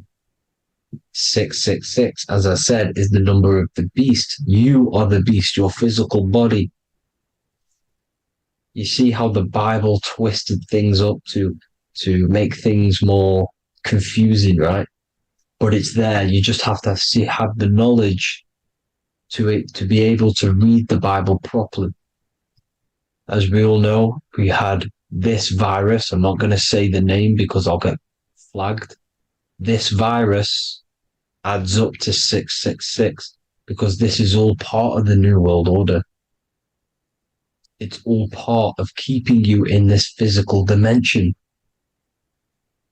Okay? Now, as you can see here, Novus Ordo Secularum on the back of his shirt, on Elon Musk's shirt, this is also on the $1 bill, Novus Ordo Secularum. This means New World Order. Yes, New World Order. This is on the back of Elon Musk's shirt. And as you can see here, he owns Neuralink, which is the brain chip which they're going to be putting into implanting this onto your brain. This is the New World Order to connect you and merge your consciousness with AI. Neuralink and Meta, he owns Meta as well, which is the metaverse. These are going to be linked in, hence why they have the same symbol, but just in a different format. It's the infinity symbol. And the infinity symbol comes from the torus field, as you can see here, your electromagnetic field from around your body. Now, the end goal is for this New World Order is to trap your consciousness inside of an alternative reality being projected from the metaverse. Because the metaverse will be the reality. Neuralink will be the brain chip inside of your brain, projecting your consciousness into an alternative reality while they harness your energy of your physical 666 body. Now, this stuff gets real deep, people. Now, this is the end goal of the New World Order, is to connect you with AI. This is why they're trapping you and keeping you in these lower states of consciousness in the Saturn associated root chakra, so you don't find out about the spiritual side of reality. Because if you knew the truth of this reality, you wouldn't connect to AI.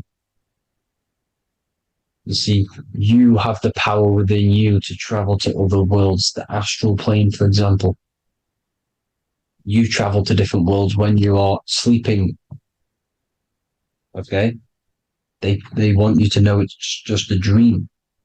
However, their end goal is to trap your consciousness and feed off your energy, spiritually and physically. Okay? I don't know why these people are just pure evil. As I said, evil love bondage. They love the physical dimension. They don't want to ascend to other realms. These evil love the third dimension. This is why evil spirits will inhabit bodies, exorcisms, because they miss being in the physical realm. They miss it. Evil love bondage. So this is why they're cloning and putting their consciousness in clones to stay in this third dimension, to stay as further away from the source as possible. Okay? This is why they're doing it. And this is how it's all linked in. So I hope you all enjoyed this video. Hope you gained some wisdom. Please feel free to join the Telegram. And please leave a like and a subscribe. Thank you all, people. God bless.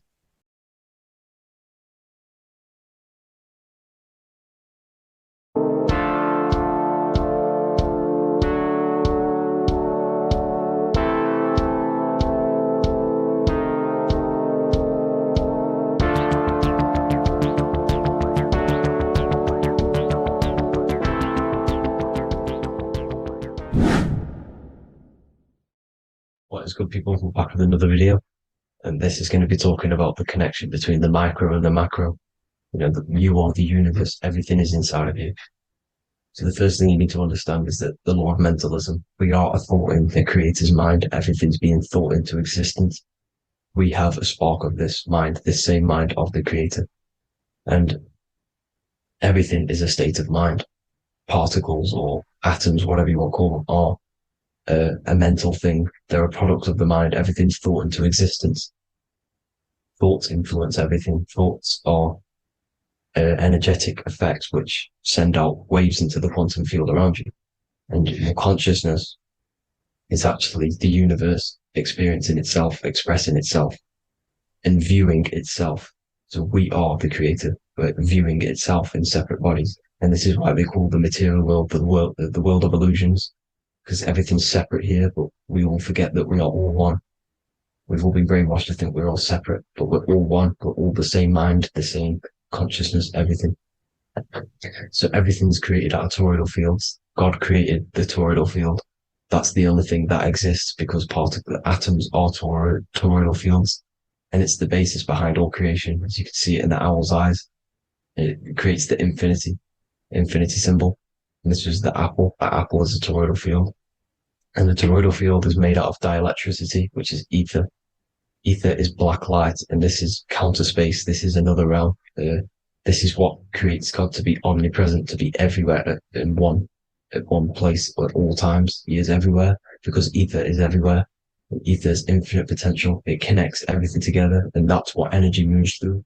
It moves through the ether, and that's black light. Everything is light, as it says in John 4:2. God is light. Everything's a vibrational state of light. So the torus field was made out of dielectricity, ether, black light, magnetism, which is white light, which is the center of the toroidal field. And magnetism radiates, it has no vibration. And then when white light splits, it turns into electricity, which is physical material, and that has a vibration. This is the Holy Trinity, the sun, the moon, and Saturn. Saturn, the god of materialism. If you've watched my videos on Saturn, you know that Saturn is crystallizing everything into physical matter. And that's why his old name was El. The ancients called him El. And this is why we get L electricity. This is where L electricity comes from. Because L electricity is only a product of the physical world, which is redshift, blueshift, Adam and Eve. And this is what creates the redshift, blueshift is what is a product of magnetism. When magnetism, white light splits. And this gives us vibration. And this what creates the toroidal field, which is the basis of all physical creation. The sine wave is created out of the magnetic wave and the electric wave. The electric wave is the blue wave, and the magnetic wave is the straight wave, which is radiation. This is vibration frequency. So the magnetic wave is straight, and then you have longitude and amplitude, which is depth, which is dimension. You see how the electric wave has depth and a dimension. This is why you get the cross. This is the cross of Earth. This is the symbol of Earth, of bondage, of physical matter, because it consists of magnetic wave and depth, which is electric wave. And this is where you get the sun cross or the Earth cross, whatever you want to call it.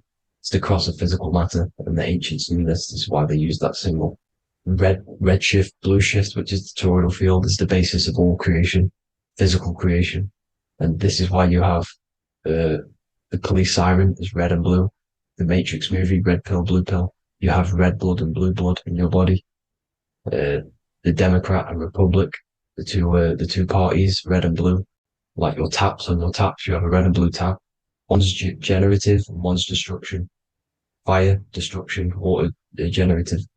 So this is the basis of all things. And electric wave has dimension, like I've already said, depth, material, and it's measured in hertz. It's measured in hertz because it hurts you. It decays because the electric wave has a vibration, and vibration always has to go back to a standstill point. This wave cannot go forever, but the magnetic wave will go forever. It's radiation. Magnetic is radiation. It radiates forever. It pulses, but the electric wave will at some point come back to a standstill point. And that's why it hurts. It decays. That's why our physical body decays, because we contain of electricity. This body is an electric body, and it will return back to stillness like a guitar string. If you vibrate a guitar string, you pull it, it will vibrate, make a sound, and then go back to a standstill point. It's the exact same with every single toroidal field within the body. It will decay, and this is why our bodies decay, and everything in creation decays. So we're born into sin. The sin of Eve. The sin of Eve is us biting into the tree of knowledge of good and evil, which is the systems in the body. And the sin of Eve is biting into the sine wave.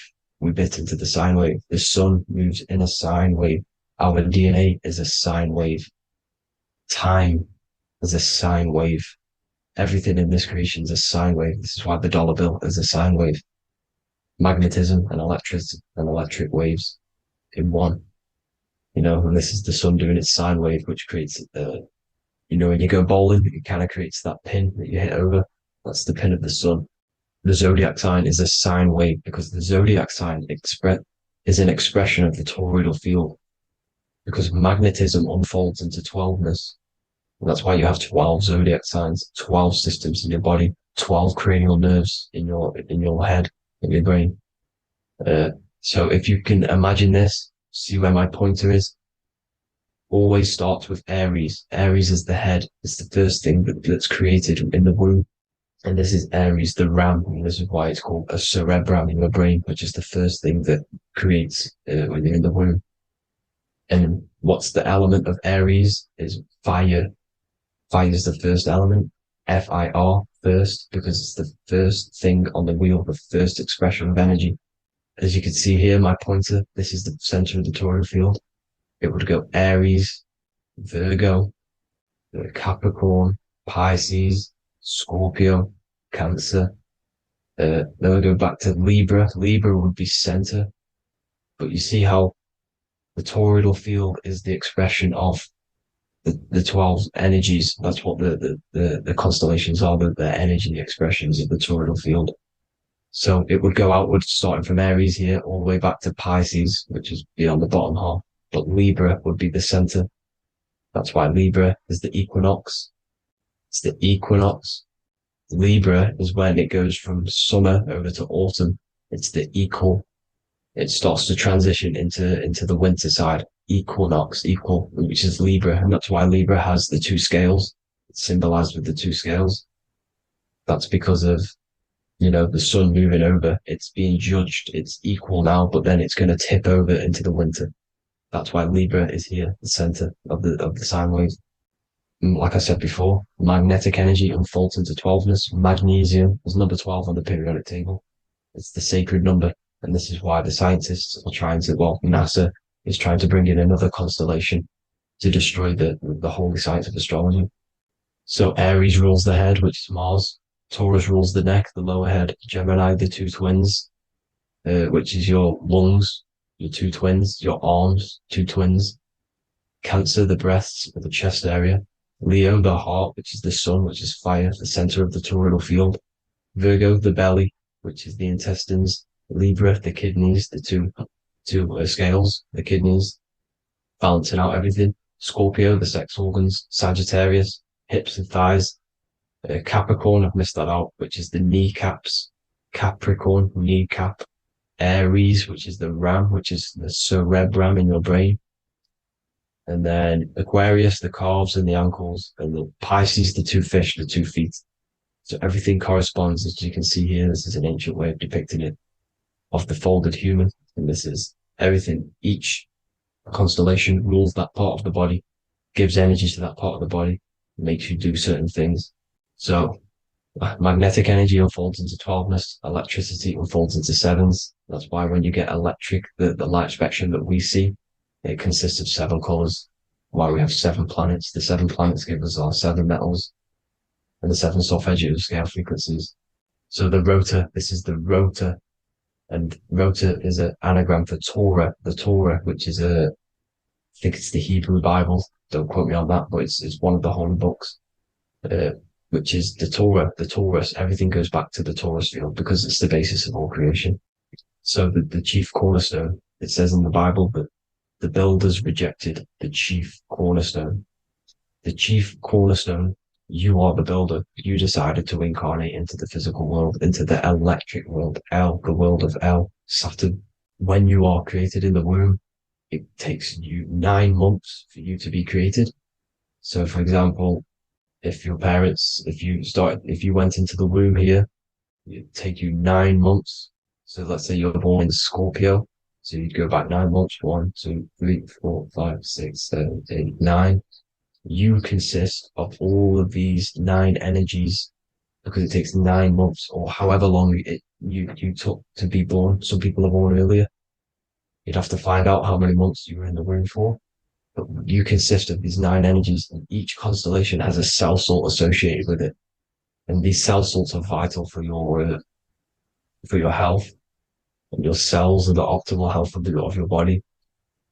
So the chief cornerstone that you rejected is these 3 cell salts, these 3 constellations. So you're mineral deficient in these 3 constellations. For example, fluoride, magnesium, phosphate, and potassium sulfate. So that's the chief cornerstone. And a cornerstone, people always get it rejected with the cornerstone. The cornerstone is not, it doesn't say the cornerstone in the Bible, it says the chief cornerstone. The cornerstone is a cornerstone of a building, but the chief cornerstone is the top of the pyramid. This is where we get the pyramid of the wheel. So you're mineral deficient in whatever three zodiac signs you're not. You were not in the womb for. This is the chief cornerstone you rejected. So the human body is the micro. It is the universe in a physical form.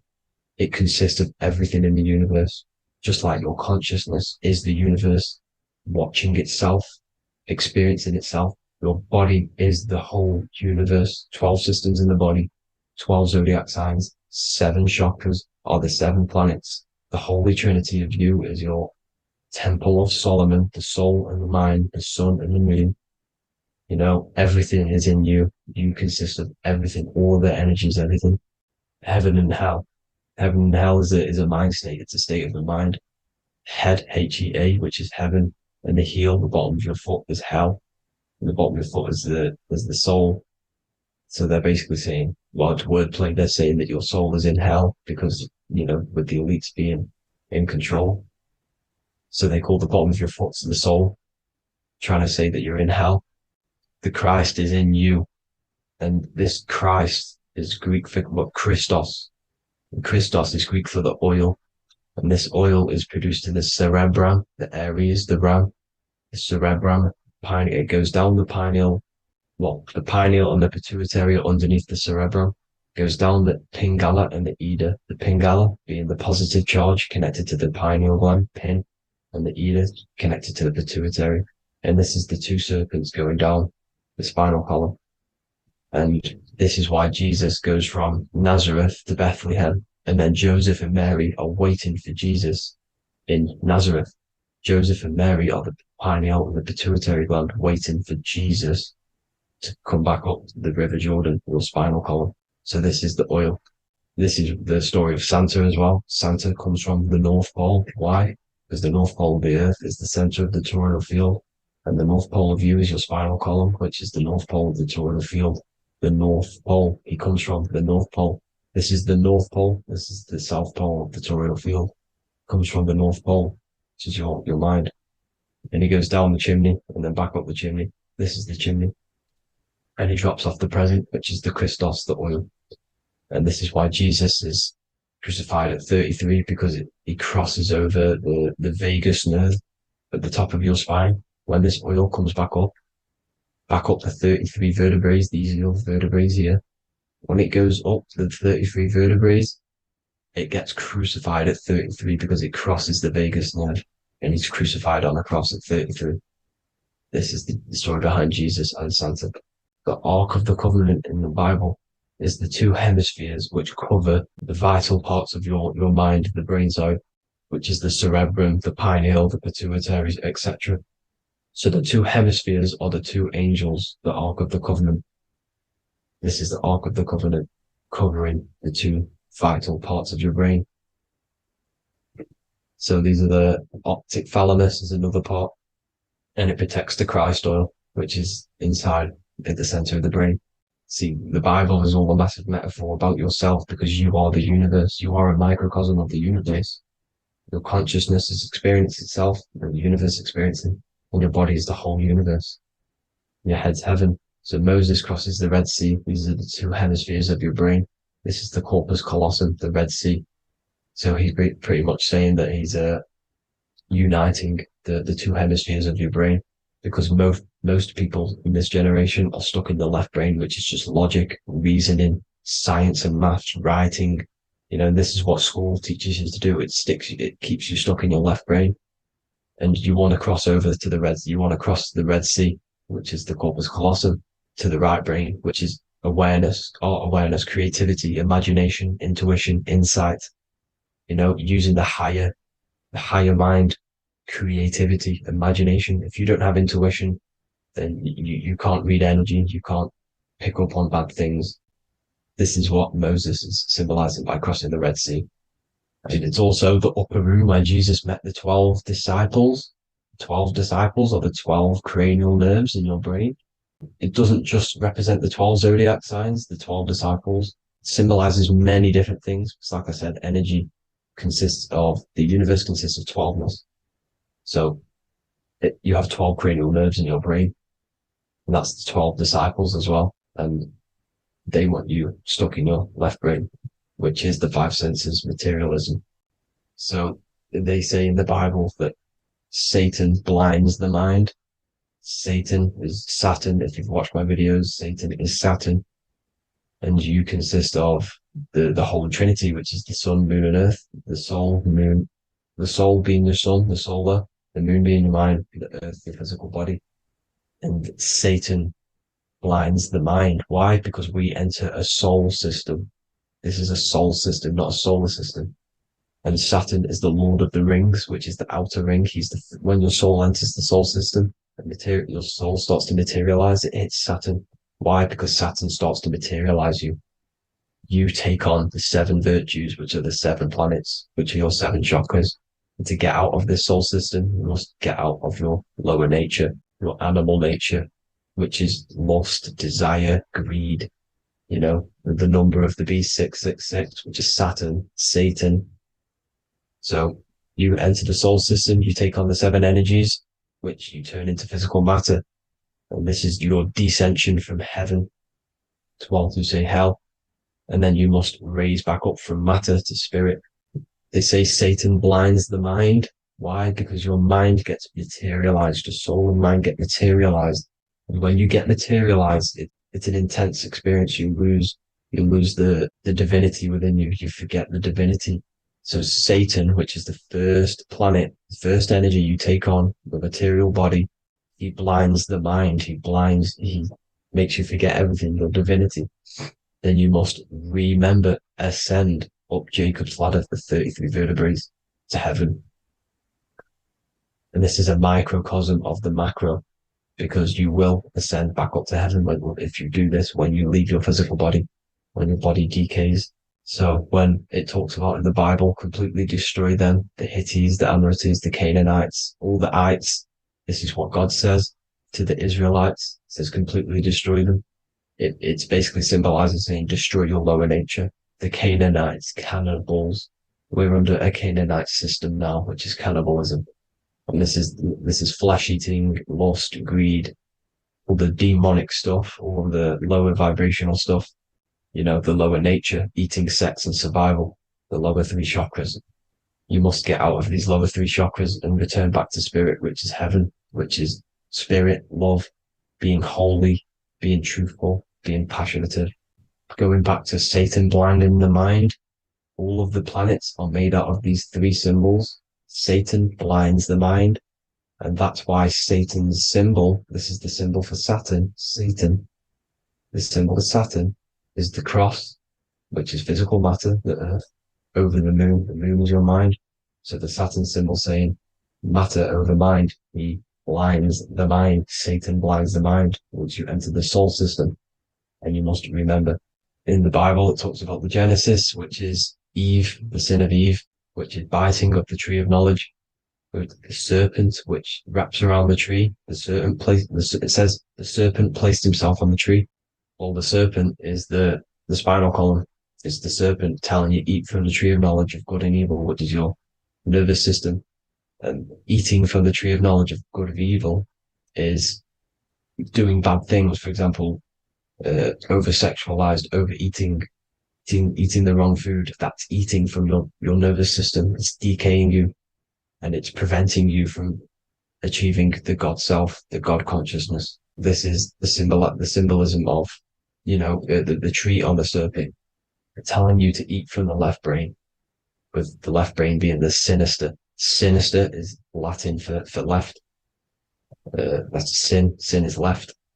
And left is lefty Lucy, Lucifer, right, righteousness, right, God, godly. The tree of knowledge of good and evil, which is your nervous system, because it determines good or bad.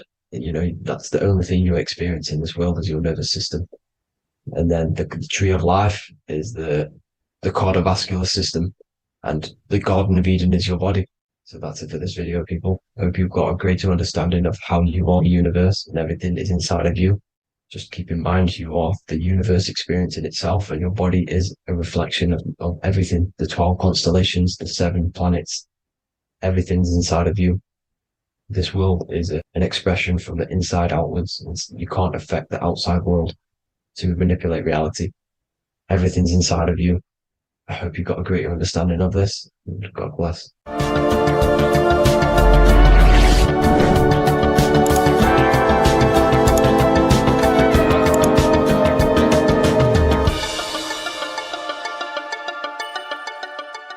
Welcome to Revival of Wisdom.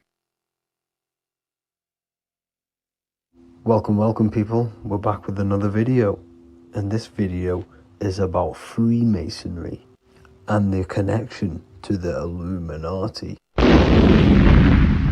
Please, as always, to make sure to hit that like and the subscribe button and turn on the notifications to never miss a video. On May the 1st, 1776, the founder of the Illuminati, Adam Weishaupt, founded this secret organization, and this date can be found in Roman numerals underneath the all-seeing eye pyramid on the $1 bill. This $1 bill also says Anno Coptus Novus Ordo Secularum. This is Latin for announcing the birth of the New World Order. This New World Order will be headed by Lucifer, the all-seeing eye, and followed by the 13 layers of bricks for the 13 elite bloodlines. So your Orsini's, Rockefellers, Rothschilds, Soroses, and the other 9 elite families. So when Adam Weishaupt created the Illuminati, he made it consisting of high-level degree Masons, French and Latin philosophers, and many more powerful people to all become one society. So this is why you see Masons using the same symbol of the all-seeing eye inside the pyramid. But not all Freemasons are part of this Illuminati secret society. As the 33rd degree Freemason Manly P. Hall said in his book The Secret Teachings of All Ages, Freemasonry is a fraternity within a fraternity, an outer organization concealing an inner brotherhood of the elect.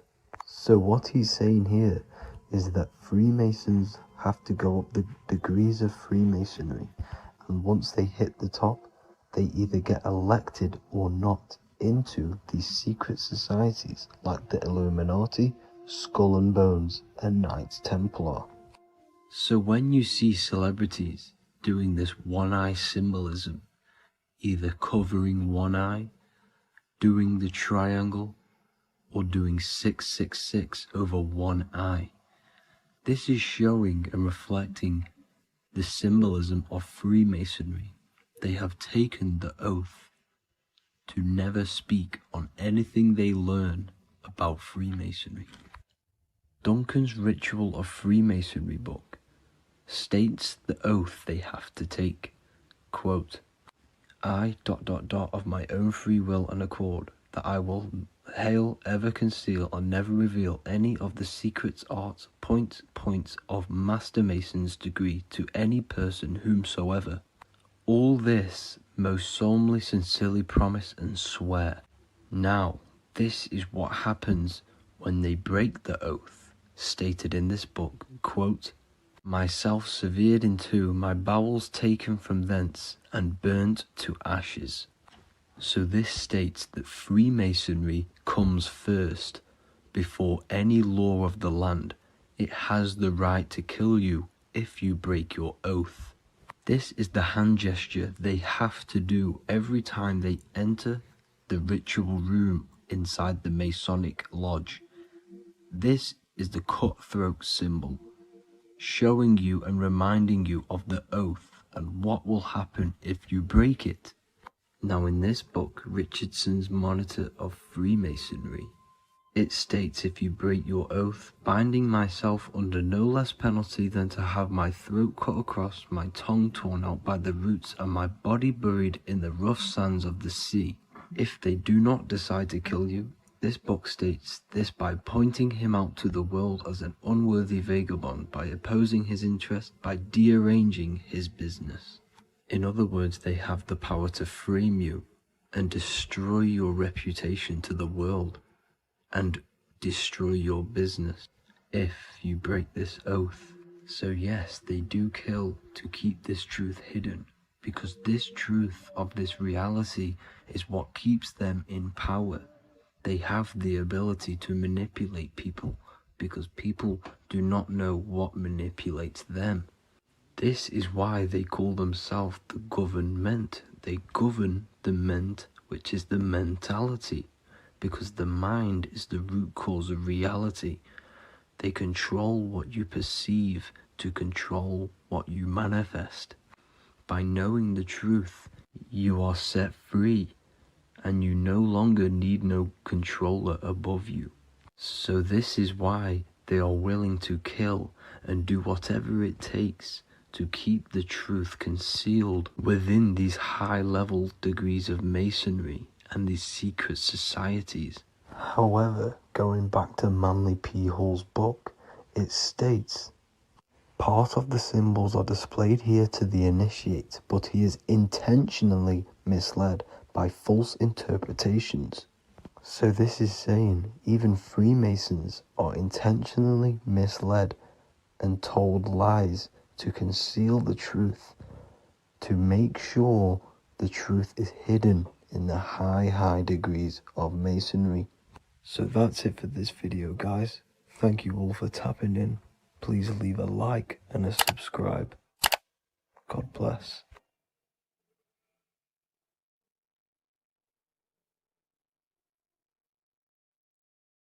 Creation demands destruction. Every time you release your sexual fluids, you're destroying a part of yourself to create an extension of yourself. For example, if you want to create a business, you have to destroy your time, attention, and energy in order to create the effect of the business. All creation demands some sort of sacrifice or destruction. This falls under the law of polarity in the universe. It's the same with your sexual fluids. Your sexual fluids, especially as a man, contains minerals, all the minerals in your body. It contains your vitality. It contains your DNA. It contains the blueprint of you, and it can create a whole new human being. You are literally playing with the power of creation if you are releasing your sexual fluids too much. Sexual fluids also extend beyond the physical plane. They contain astral forces because all physical creation is a mental creation. We live in a mental universe. Everything begins as a thought in the mind, then the thought takes the form and the body of imagination, which is an astral force. Imagination turns into etheric emotional energy. Then the etheric emotional energy turns into the physical action and the physical manifestation. We live in a mental universe. Therefore, these dimensions do not exist separately. They are permeating and mixing in with all. Your physical body has an astral body. Everything physical has astral forces behind it. Semen is known as the astral fluid of the soul. It feeds nerves, the channels of life force and consciousness within the body. And every time you release it, you're destroying a part of your vitality, your brain, your nerves, your energy levels, your creativity, and your DNA to create an extension of you. Therefore, it is a sacred fluid within your body and not something to be played with and to be released too much. Think about it. This is a very creative energy, your sexual fluids. It can create a whole new human being. This is how powerful it actually is. It is the power of creation, and the misuse of this power can destroy your own vitality and your life of your body, because that life you are giving in order to create an extension or a child is the same life you could keep inside of you and not waste to recycle and regenerate the body. Sexual energy has been for thousands of years associated with regenerating the body, longevity of life, and maintaining youth. Not only that, every time you release your sexual energy, it floods the brain with dopamine. Dopamine is the brain's reward system, created within the middle of the brain. It releases every time you've achieved something. However, sex or an orgasm is the most powerful powerful feeling you can feel. It's the most amazing, intense feeling and release of dopamine you can possibly feel as a human. Therefore, if you flood your brain with this high amount of dopamine every single day, you are getting the epitome of human feelings every single day. Therefore, you will become numb to everything else in reality. You won't be able to enjoy the small things in life. And I know this firsthand because I experienced this myself. As soon as I stopped, this is when I started to enjoy the little things in life, seeing family, and I actually gained more energy, more ideas. We'll get into this a bit later. It is a creative energy. It creates a whole new human being. Therefore, if we maintain this energy, we can maintain our creative power within us, because that's what we are. We are all creative beings, moving energy from higher dimensions of consciousness, the mind, into lower dimensions of consciousness, the physical world. You hold the power to create. You are not in a world. The world is working through you. You do not possess a life. Life is working through you. You are not in a universe. You are the universe. It's moving through you. There is no past, present, and future. The present moment is you. When we release every single day or frequently throughout the week, like I said, we're triggering the brain's reward system, dopamine, which makes you feel as if you have already achieved something. And if your brain is telling you you have already achieved something by overusing your sexual fluids, then you will not have the motivation to achieve other things in your life. I know this firsthand. I became very lazy. I didn't want to work. I didn't want to do anything because subconsciously my brain felt as if I've already achieved. If we look at the symbol of the Baphomet, we notice the Baphomet has horns and a goat head. Now we look at the word horny. When you become sexually aroused, it's known as horny, which is the horns, representing the lower mind. The lower mind is the mind we use for our animal instincts. We have two parts of our mind. A higher mind, which is contained of higher thought, which chases spiritual things such as love, wisdom, knowledge, and God. Then we have a lower mind, which chases the things of the material world closely associated with the ego, chases validation, material gain, status, and physical sensation, physical pleasures. It is these physical pleasures that can keep you in an endless loop, making you feeling empty inside, because nothing material can ever satisfy our internal world. Nothing. You can achieve millions of dollars. You can achieve your dream house, your dream car, your dream watch. And if that is the only thing you are chasing, you will feel empty inside when you achieve it, because nothing of this material plane can satisfy you. Nothing of the lower mind can ever satisfy you. This is why we must sacrifice the lower mind and overcome the lower mind and the lower instincts. One thing I found amazing when I mastered my sexual urges and my lust is that my mind became a lot more clear. The thoughts and the time and the attention that I used in my mind to go towards lust, sex, and chasing these things was taking up a lot of mental space, time, and energy. But as soon as I removed it and mastered it, my mind became an open vessel for higher thoughts to be received from the higher mind. The mind is like a radio antenna. Whatever we attune it with, that's what we receive. If we're constantly thinking about lust and low-level pleasures, we're going to just receive low-level thoughts. But once we remove all of the lower mind and we conquer our physical body and physical urges, our mind becomes an open channel for divine thoughts and spiritual thoughts. This is what most people call today as downloads. You receive wisdom from your higher self. Not only do you receive more wisdom, you just receive more power to create. The male and the female come together to create a child. That's how you were created. Now, the law of correspondence teaches as above, so below. It refers to everything in the universe. Therefore, in order for you to create a reality, to give birth to something, you have to bring together the masculine and the feminine. Your masculine forces are willpower and actions. Your feminine forces are emotions and imagination.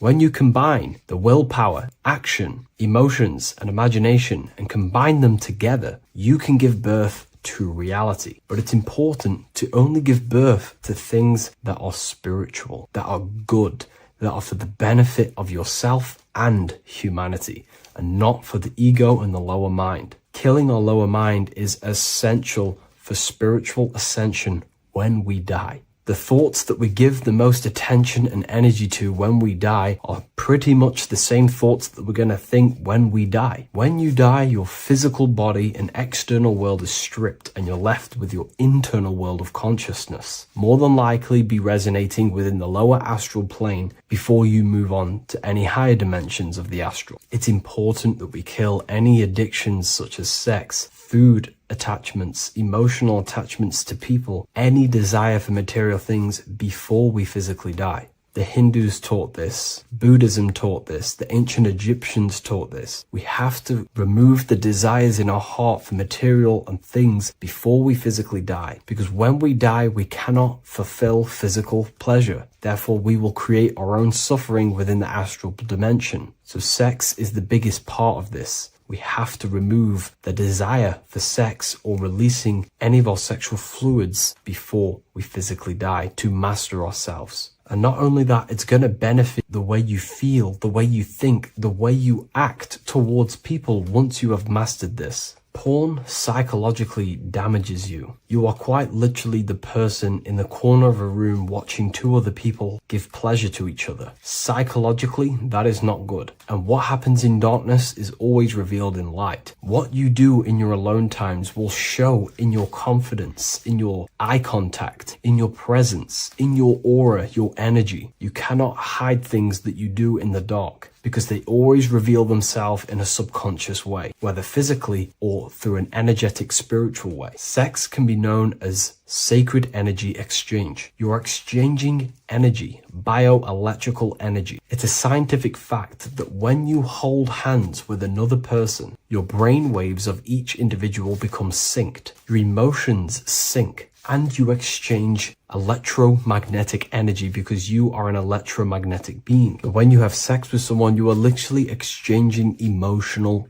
energy. Your aura is not just an electromagnetic field. It is literally a manifestation of your internal consciousness. Your consciousness contains your thoughts, your beliefs, your traumas, your emotional state. And this manifests externally through the vortex of your heart into an energy presence around your body. This is why you can feel sad when someone else is sad next to you, because their energy is merging with yours. When you have sex with someone, you are quite literally exchanging consciousness, beliefs, traumas, emotions, feelings, vibrations, and your consciousness merges with their consciousness.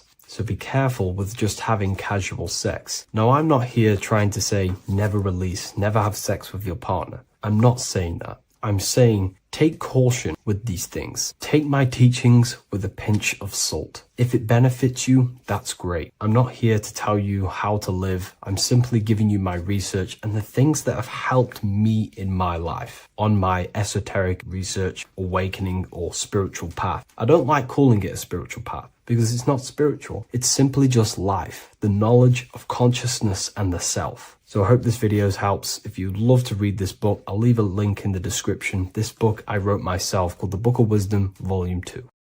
Geometry.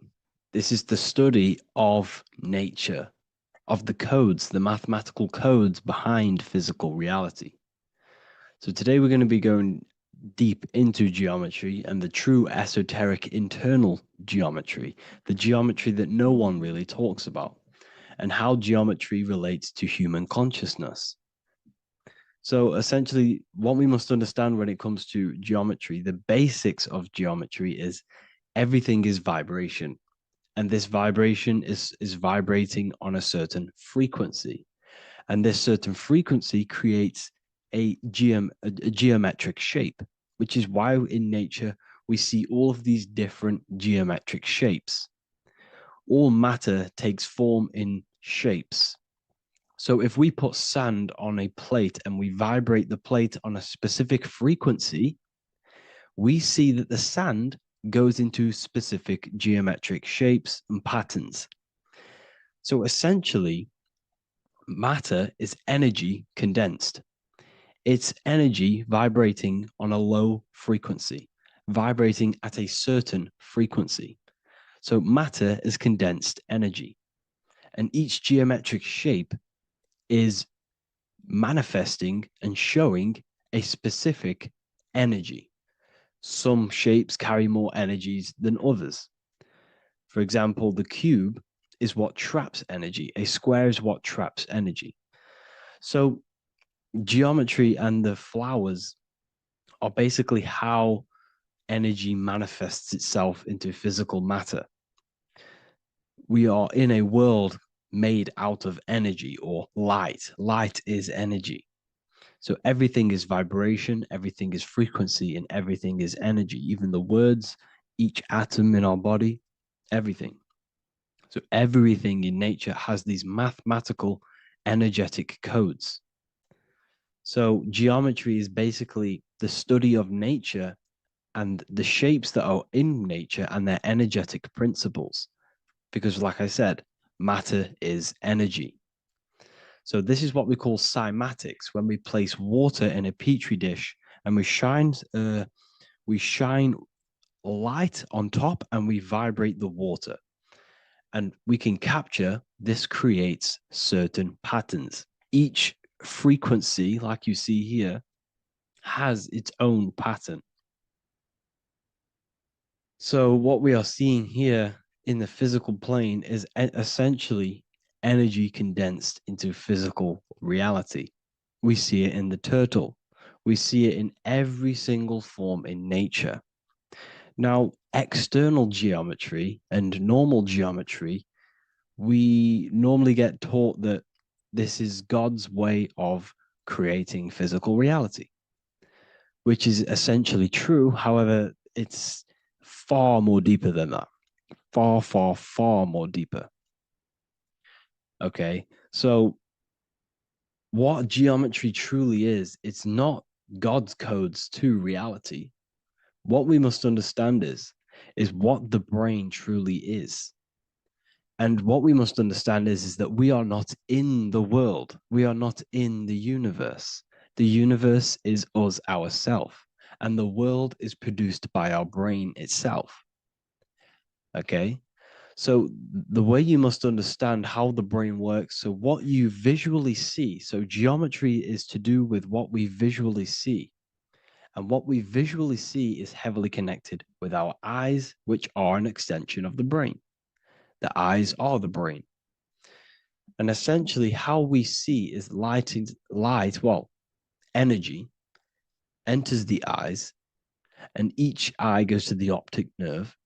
And this energy is transferred into electricity, which travels to the back of the brain, to the visual cortex of our brain. And this is where the image is produced, what we see. Therefore, the world outside of us is truly inside of us. It's a projection from within the brain. The brain is an energy condenser, a decelerator, an energy decelerator. Everything outside of us is basically formless energy. It is formless energy vibrating at a certain frequency. So what the brain is, it's sucking in this energy, this light, and turning that frequency, that code, that light code, into a physical reality. It's condensing the energy and turning it into a visual image inside of the brain. Therefore, everything outside of you is not what it looks like. Everything outside of you is basically energy, infinite energy. And our brain is condensing this into a physical reality and projecting it outwardly, which you experience your visual field. Okay? And the ancients knew this. So this is basically called the sigil of Lucifer. Lucifer is known as the light bringer. Lucifer in Latin means to bring the light. This is the sigil of Lucifer, which shows the visual field and the brain. We also see this in the Google Play symbol. It's a powerful symbol showing you the visual field, which is basically a symbol that tells you that reality is inside of the brain. The brain is what produces reality, but consciousness is not produced in the brain. The brain is essentially a consciousness downloader. It's a computer, and it's a reality simulator. The body is a simulation of physical reality. You are inside of the body experiencing the body simulation. The body produces this reality. It's a piece of technology. So Lucifer is to bring the light. Lucifer is the light being produced in our reigns. Okay. So this is why they say Lucifer can tempt you. Lucifer can be the devil because it represents physicality. It represents the false light. Lucifer can trick you because it represents the physical world can trick who you truly are. So now that you understand how the brain is basically an energy decelerator and it creates and simulates a reality to your consciousness, you are no longer a person in a universe. You are the universe itself experiencing itself. Therefore, geometry is heavily linked in with the brain. Geometry is essentially how your brain and how your eyes decode energy. So, what you are seeing is the mathematical codes of your brain creating reality. So, what they teach you is the external is that geometry is God's way of creating this world, and these are the mathematical codes God's created. But now I'm telling you the internal. This is the truth. Geometry is how your brain mathematically condenses energy and light into a physical reality. So therefore, your brain is a computer program. So now geometry is nothing outside of you. Geometry is not something created by something else. It's created by your brain. Your brain produces these patterns through mathematical codes by breaking down energy into physical reality. And this is why you see geometry in everything around you. This completely changes your view on geometry. It's in your ear, it's in your face, it's in everything. Geometry is everything. Okay? So now that you understand this, now, as we were talking about the visual field earlier, the ancients knew about this. The ancient Egyptians knew about this. We can see this symbolism inside of the casket, the Egyptian casket. See, this crossover represents the visual field. This represents the back of the brain. This is the left hemisphere, the right hemisphere. And now some of the most simplest teachings in geometry is that straight lines are masculine and curved lines are feminine. And we even see this in the human body. The feminine human body is curvy and the masculine human body is liney. And even with the genital reproductive area, we have a line and a curve. 0 and 1, the binary code of all creation, 0 and 1, because that's basically all that exists. Nothingness and one, nothingness and God, nothingness and consciousness. That's all that exists. Now that I've told you that, the basics of geometry and the line and the curve and the feminine and the masculine, what do we have here? You see this stick here? This is a curve. And what's the right hemisphere? The right hemisphere is the feminine, the feminine energy, the feminine aspect of our brain. Then we have a straight line. This is straight lines. Now this represents the left brain. So the Egyptians are showing you the left masculine brain and the right feminine brain because of the curve and the straight line. And this is the visual field, the crossover. So there's a crossover in the brain. The left eye is connected to the right brain. The right eye is connected to the left brain. Okay, so the left eye is connected to the right brain. The right eye is connected to the left brain. The solar and the lunar. So, like I said, everything outside of you is basically energy. Your body is basically a holographic avatar, condensed energy produced by your brain. There's nothing actually outside of you. Your 5 senses are electrical threads of light. And when you touch something, this is basically electrical signals in your nervous system, which are reporting back to the brain. Therefore, what you touch is actually, you're not touching. The feeling that you feel when you touch something is not the true feeling. That's your nervous system you're feeling. You're feeling your nervous system in the brain. It's electrical signals to your brain. So the 5 senses do not decode, well, what you're experiencing as the 5 senses is not outside of you. This is your brain interpreting electrical signals. You don't experience the world, you experience your nervous system and your brain. The nervous system is an extension of the brain. So this is the truth. This is not woo-woo spirituality. This is true consciousness science. But I'm teaching you here. Okay? So nothing is truly outside of you. It is a universe. You yourself are the universe, the fabric of the universe itself. The only thing that exists outside of you is essentially energy. That is it. And your body and your brain condenses this energy into reality.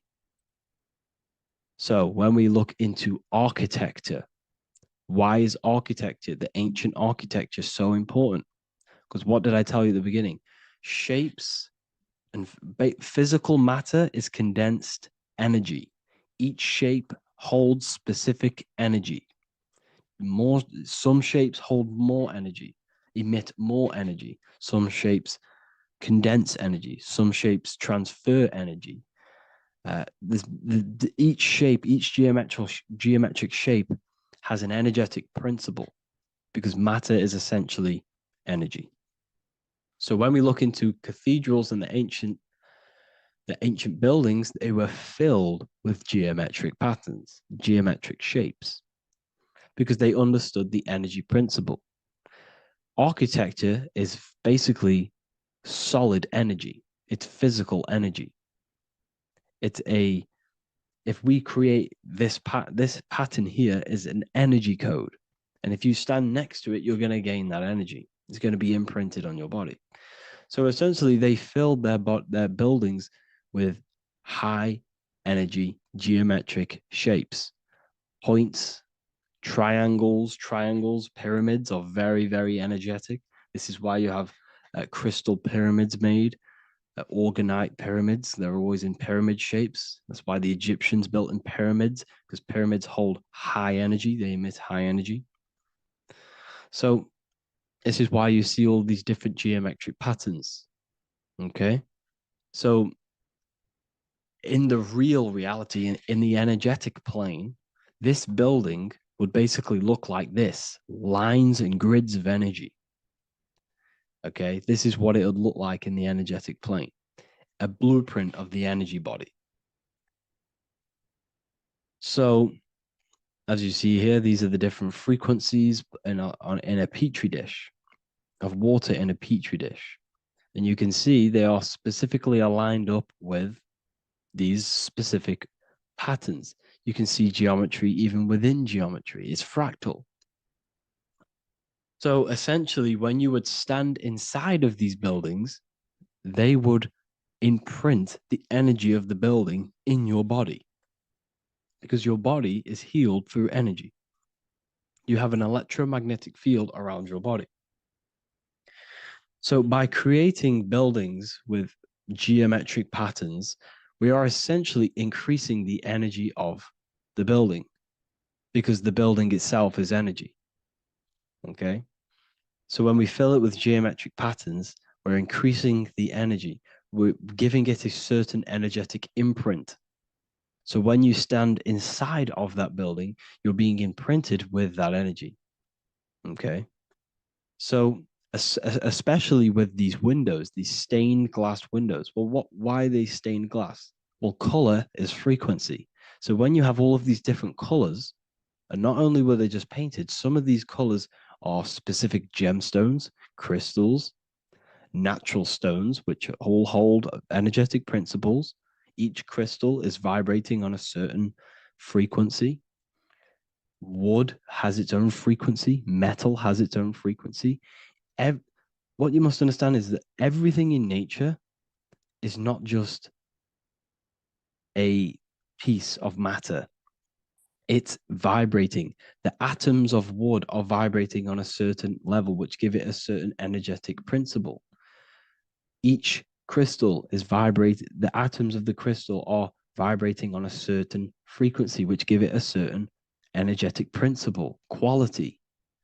So each thing, this is why the ancients were obsessed with natural stones, natural things, crystals, natural metals, and they wore different metals, different things like copper on their bodies, because they understood the atoms of these natural things are vibrating, which give certain qualities to you if you wear them.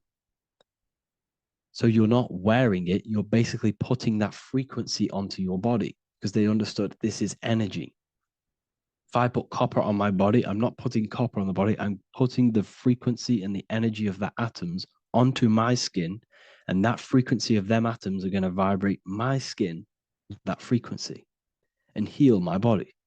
So this is why this is so important. So each building is an energetic code.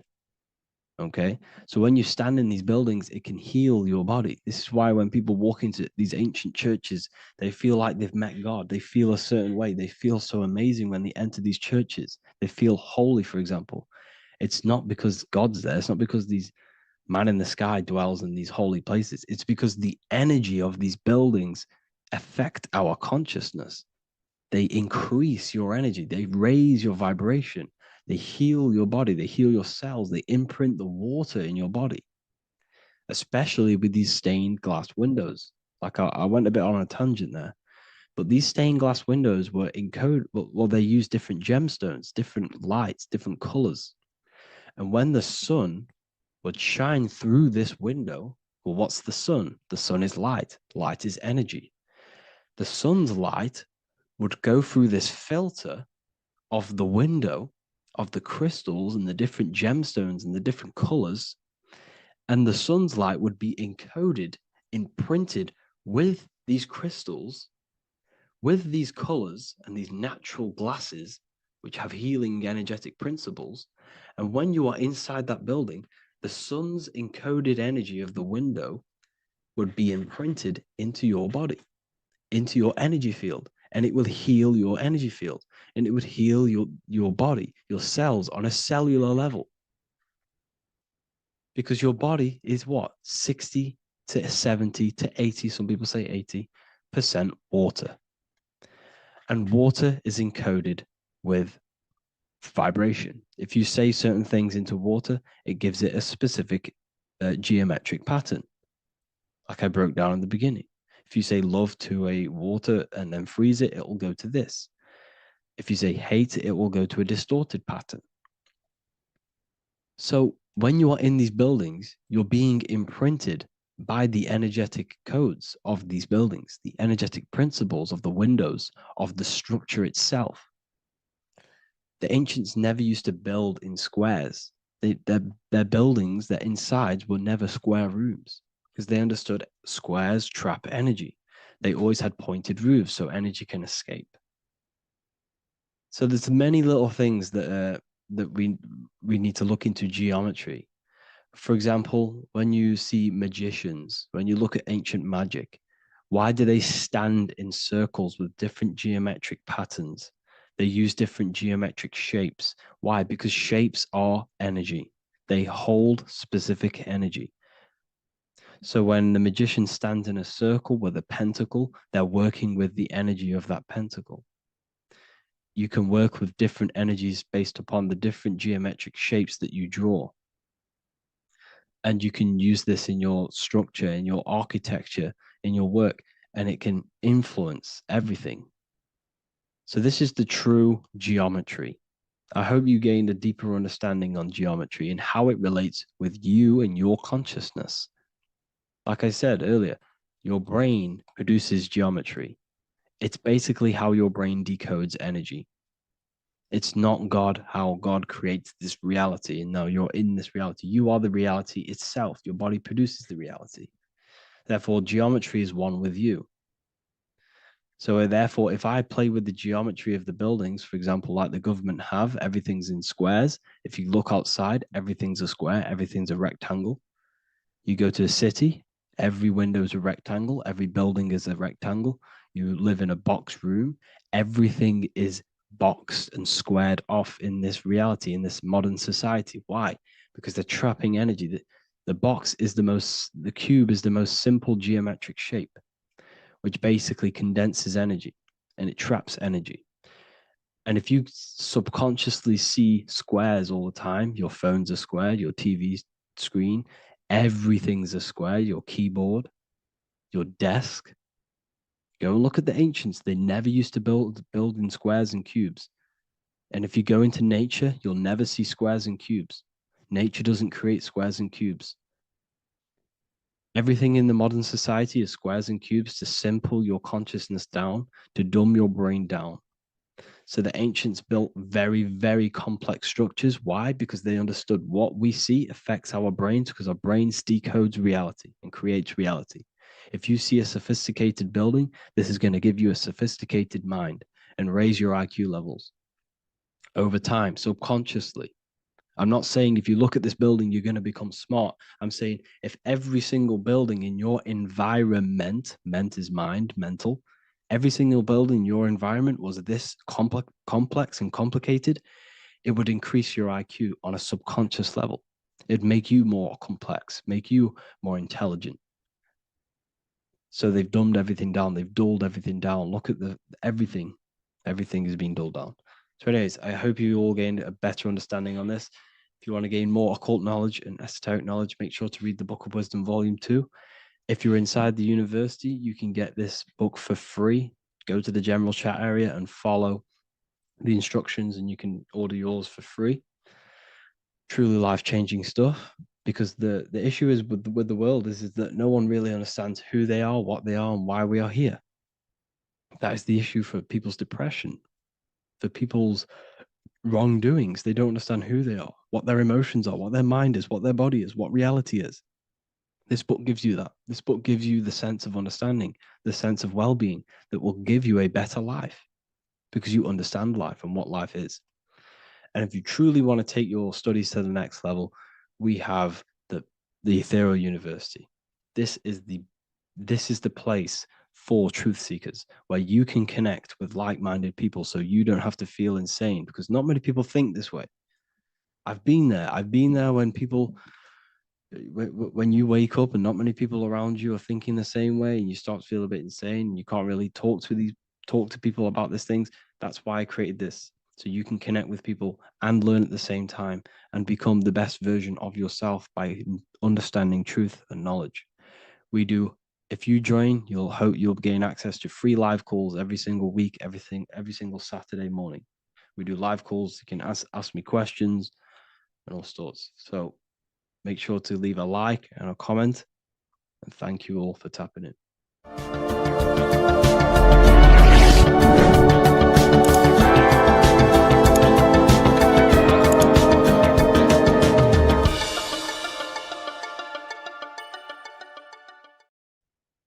As above, so below. This is one of the most crucial teachings within esotericism, occultism, or what we like to call it today, spirituality. I don't like calling it spirituality because it's not spirituality. I teach human consciousness. I teach the science of you and your consciousness alone and your being. And in order to fully understand you and this world around you, you must understand this number one principle of as above, so below.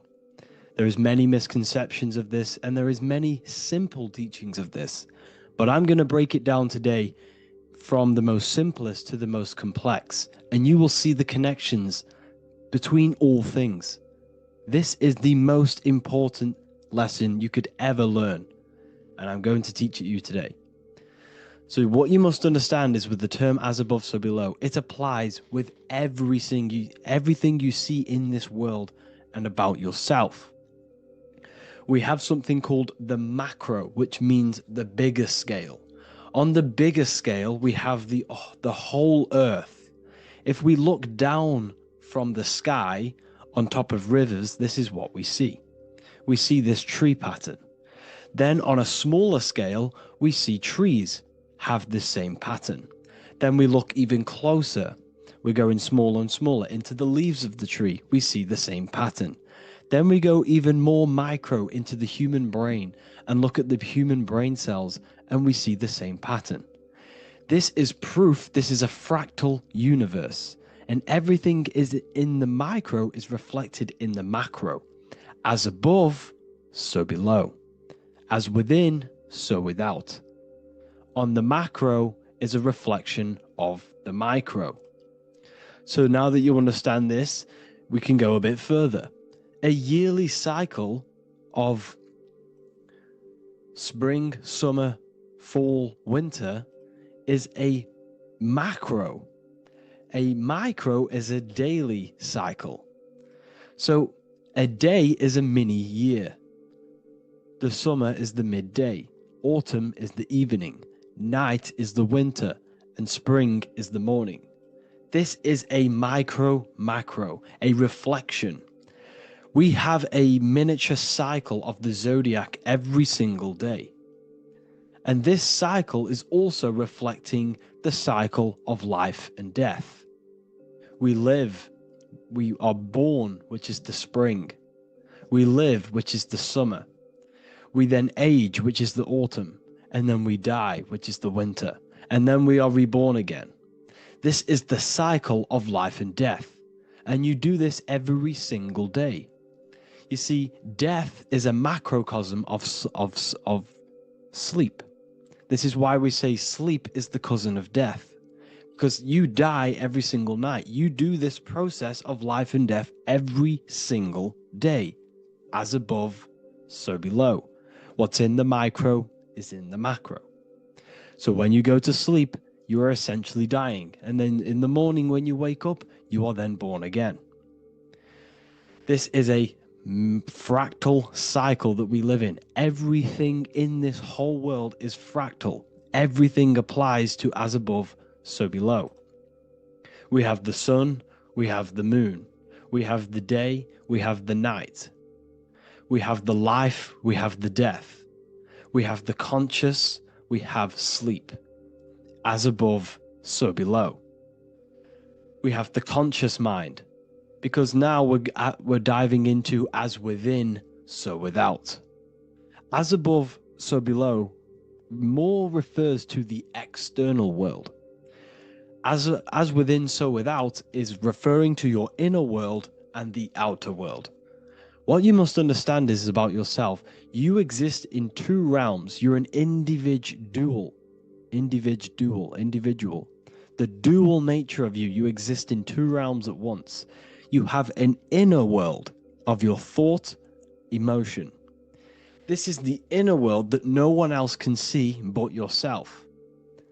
And you have an outer world with a physical body which everyone can see. So you exist in two worlds. You have the inner voice, you have the outer physical voice, which I'm speaking to you with now.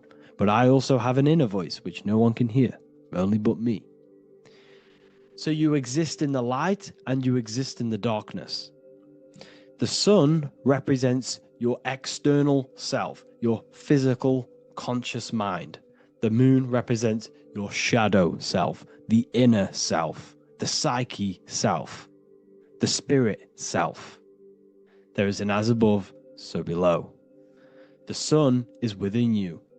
The moon is within you. Everything is within you. Now that you understand as above, so below, what is your body? Your body is a miniature earth.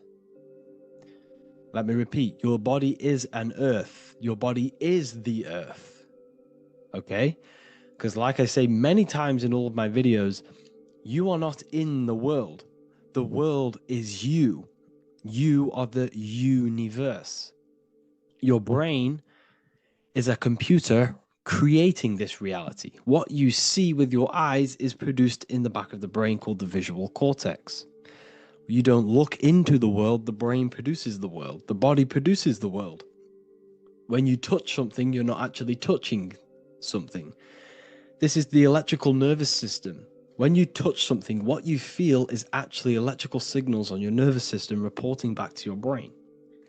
Therefore, when this body dies, you leave the earth because this body is the earth. Okay? As above, so below. You have the mental plane, the astral plane, the etheric plane, and the physical plane. This is essential for understanding reality and the teaching of as above, so below. Everything in this material plane began in the thinking mind.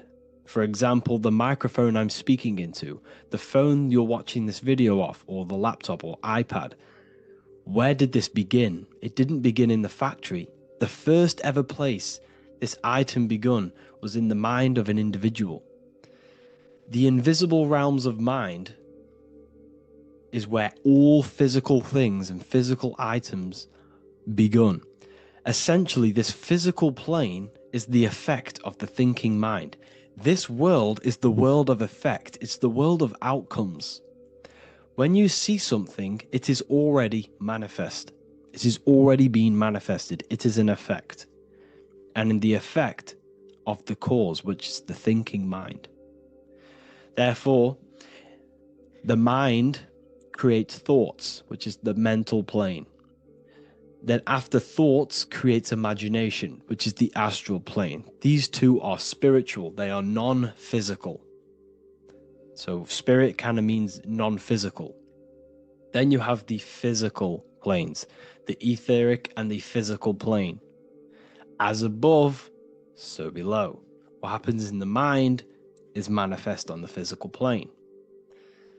Like I said, the phone that you are holding, it was a thought, and then it brought down into a physical reality. As above, so below. You change the mind, you change your reality. Your environment, the word environment has ment in it because your environment is mental. So now that you understand this, so what is the world around you?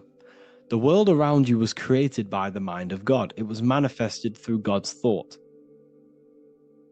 So you are living in the mind of God. You are a thought in the mind of God. God thought you into existence. But like I said, we are all fractals. Everything is fractal. If God exists, this means that you are God, as above, so below. God created you through the thinking mind, and he gave you a thinking mind. So God created the macrocosm. God created the macro, the whole world. He designed the whole world, the sun, the stars, the moving. He designed this. But then he gave you the thinking mind to design your own life and create your own life in his world. You are a microcosm of God's macrocosm. Just like God thought you into existence and the whole world into existence, you are a microcosm thinking your world, your reality into existence. You see this now? Everything is a reflection.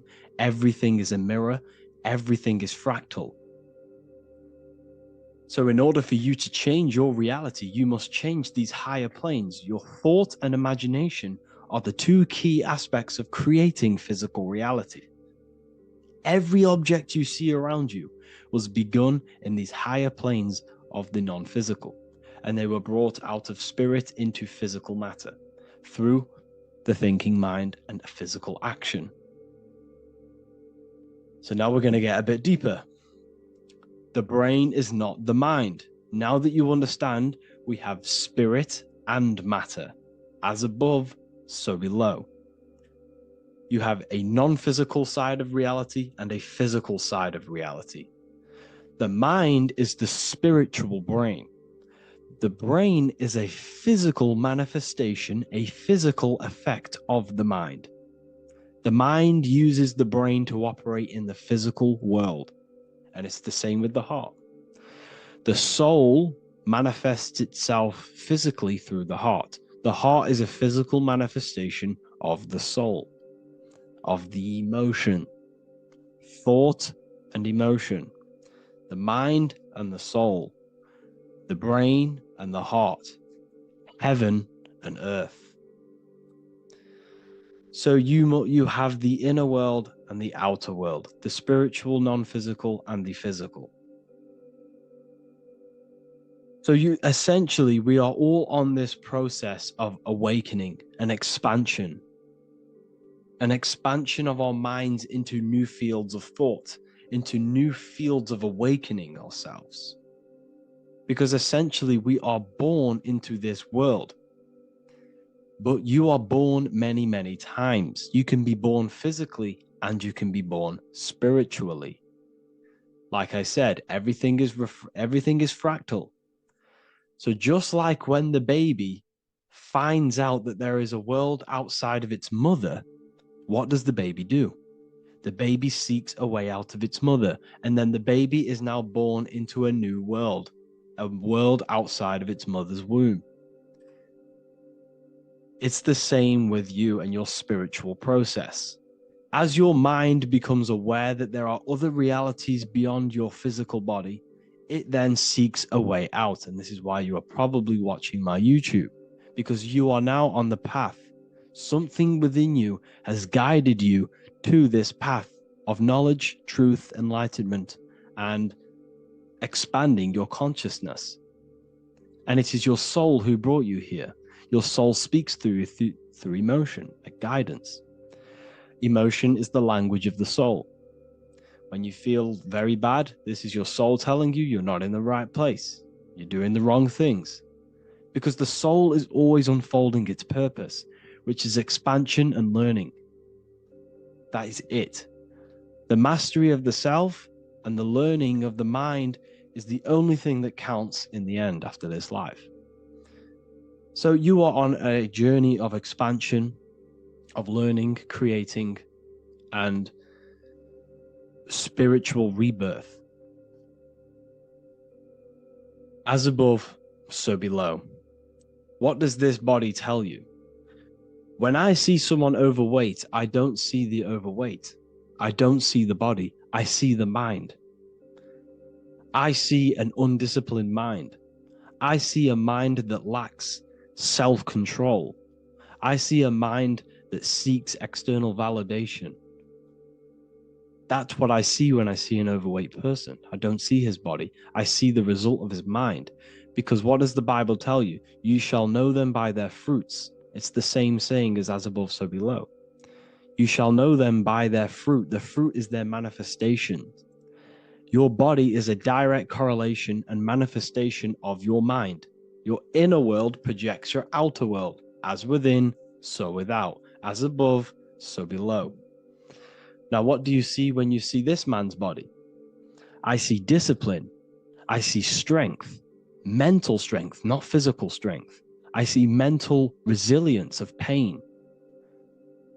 Because all of this man's mental energy has been manifested physically within his muscle. This body is a direct manifestation of this man's mind's pain and suffering, and it shows discipline. This is why people instantly respect you if you are in shape. You walk into a room and you are in shape, people will instantly give you respect because they know that you are mentally disciplined. The body is a reflection of your inner world, and it's the same with your friends, your family, your connections with people. If you think about yourself very negatively all the time, and you don't have a good connection with yourself, you don't have a connection with your true self, this will manifest into every single relationship you have in your life. If you don't have a good relationship with your inner self, you don't have a good relationship with the people and the friends around you. Because as within, so without. If you think negative about yourself, you will only pick up the negative in other people. If I think very highly of myself and I think very happy and good things about myself, I will then see the good things in other people. Because it's as above, so below. As the inner world is, so is the outer world.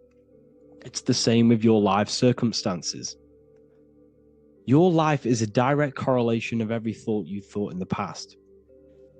If you possess millions of pounds, millions of dollars, this is because you have thought this into physical reality. You live the life you are deserved. You live the life that you manifest through your thought. If you live a very poor life, this is a reflection of your mind. This is a reflection of what you have thought into physical existence. Because like I said, everything begins in the mind. As above, so below. And this is even present within the body. So where is the head? The head is at the very top of the body. And where does all manifestation begin? In the mind. That's where the mind is, in the head. And then the thoughts we think travel down the body into the heart, which is the emotion. Every thought we think is in the emotion. Every thought we think creates an emotion. This emotion then drives the action. Where does the action come from? The feet, because the feet move our body. We move with our feet to take action. Our hands. You see, so the body is even a micro reflection. I can't even say it. Reflection of the order of manifestation. This blew my mind when I figured this out. You see, the head, the thoughts begin here. This is the beginning of all manifestation. Then it comes down to the heart. This is the emotion. Then you take the action. The thought and emotion then sparks the action, which is taken with the hands and the feet. And where's the lowest point on the body? The feet, and that's touching the physical earth. So the head is where the thought is, the non-physical, and the lowest point on the body, which is touching the physical earth. So the head represents spirit, the feet represent matter, spirit and matter. Your room, if I walk into your room and I see a messy room, I don't see the room, I see a messy mind. The room is a reflection of the mind. If you have a messy room, this is your mind. It's an externalization of your unsorted mind, undisciplined mind. So like I said, we are all God, and we must find the God self within us. And I teach all of this inside the Book of Wisdom, Volume 2. This is not just a book, this is a revolution. This is the beginning of a new age with this book. If you have read it, I congratulate you. You should feel very proud of yourself if you have an open mind. You should feel proud of yourself for watching these videos, because not many people have an open mind. Remember this, people. You are special if you're watching these videos. You have the mind. You have the ability to see through the illusion. And I take my hat off to you. You want to take this to the next step? Read the book. Or if you want to take it to the serious levels, join the university. The university, you gain access to every piece of my material that I've ever done, all of my books, all of my lectures that are hidden from YouTube, that are hidden from everywhere else, the lectures that give you real power. And if you feel alone on this journey, we have a conscious community where you can connect with like-minded individuals, because I've been there. I've been there when you feel lonely, because you feel like no one else is thinking the way you are feeling. You can't talk to people about these things because people just think you're crazy. That's why I put together this, so we can connect, so we can unite, so you can connect with people, so you don't feel crazy about thinking about this stuff, learning about this stuff. And if you truly want to level up your life, people, and take your studies serious, this is for you. We do live calls, we do lectures. There's a whole library filled with books you can read. It's the perfect place for the truth seeker. I thank you all for joining. Please leave a like, a comment, a subscribe. Let me know any future videos you want me to make in the comments.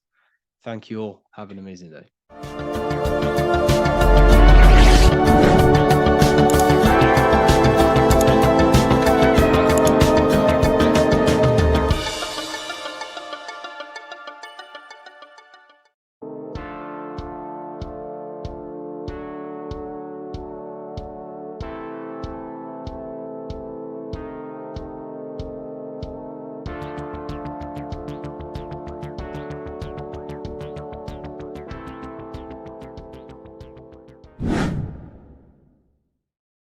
How are we doing, people? It's Revival of Wisdom. We're back today talking about sun worship. Okay? And please enjoy. Sit back and enjoy the video. First thing we need to understand is that the sun is the risen savior. It's the light of the world. Without the sun, we have nothing. Now, the sun is the Son of God. We didn't make the sun. No one owns the sun. But who created the sun? Obviously, the Creator created the sun. Therefore, it is the Son of God. And that is what Jesus is symbolizing in the Bible. The Bible is a metaphorical story. That's why it's called the greatest story ever told, because it is a story about the sun, the zodiac. It's about you, the systems in the body. It's about everything that is sacred in this creation.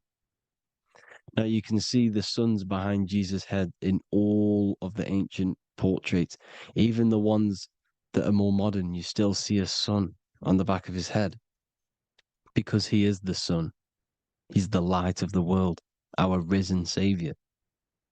And this is what Christians are lost because they don't realize it's a symbolic story and they think Jesus was a historical person. He's not a historical person. Okay, this is what we need to get out of our mind. This wasn't a historical person. It's the Son, our risen Savior. The Son is the soul. It's the soul of this creation. Because what is a soul? A soul is pure life force, pure energy. Whatever a soul inhabits, it gives life to. Like our soul feeds our body. The sun feeds the earth because the sun is a soul, and that's why the ancients called it soul. Because it's the soul and it's in you and it's the light of the world. It's the light of everything. It gives life to all things. Here's Jesus and his 12 disciples. The 12 disciples symbolize the 12 zodiac signs. Aries, it rules the head region because the 12 zodiac constellations rule specific regions of your body. Aries, the ram, you have a cerebrum in your head. This is Aries on the head of the table. His Gemini rules the arms and the lungs. The two twins, Gemini. He's holding up two hands for the two hands and arms. The twins. Cancer has a knife in his hand. It's not so clear, but he has a knife in his hand. Cancer is the crab. Crabs have claws. And he's pointing at Virgo's Adam's apple, saying there's no Adam's apple there. It's a woman. Who's the sixth sign? The sixth sign is Virgo, the Virgin, the only woman in the painting. Now, notice how there are 3 people in 4 groups for the 4 seasons and for the 3 months and 3 zodiac signs in each season: spring, summer, fall, winter. Matthew, Mark, Luke, and John with the suns on the back of their heads because it's the 4 states of the sun. The 4 states of the sun. Now, 6th sign, Virgo, the Virgin, the only woman in the painting with no Adam's apple. Then we have the sun, Jesus, red and blue, red shift, blue shift, electromagnetism. The ancients knew this. He's got one hand open, one hand down, because the sun gives and retrieves. The sun rises and it falls. It gives, then pulls away. That's what the sun does, and that's what he's doing. His arms are out, symbolizing the rays of the sun, casting down onto the earth, giving and then receiving. Libra, his 2 hands are equal, he's holding his arms out equally, because Libra is the 2 balanced scales. Libra is when the sun is balanced between the summer and the winter. It's being judged.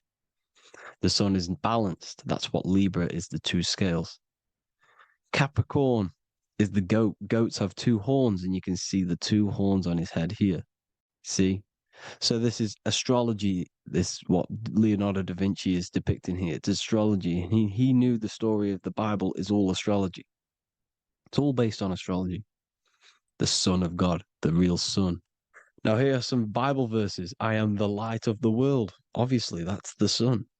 What other light is there that lights up the world? The moon can't do it. It's the sun, the one and only Son, our risen Savior. Because if the sun didn't rise, we'd all be dead. So it's our risen Savior. And it dies for our sins every night and then gets reborn every day. Now, Jesus calms the storm. Mark 4:35-41. The disciples are all on a boat and there's a heavy storm. But Jesus is asleep. The disciple says, Jesus is asleep. We need to awake him.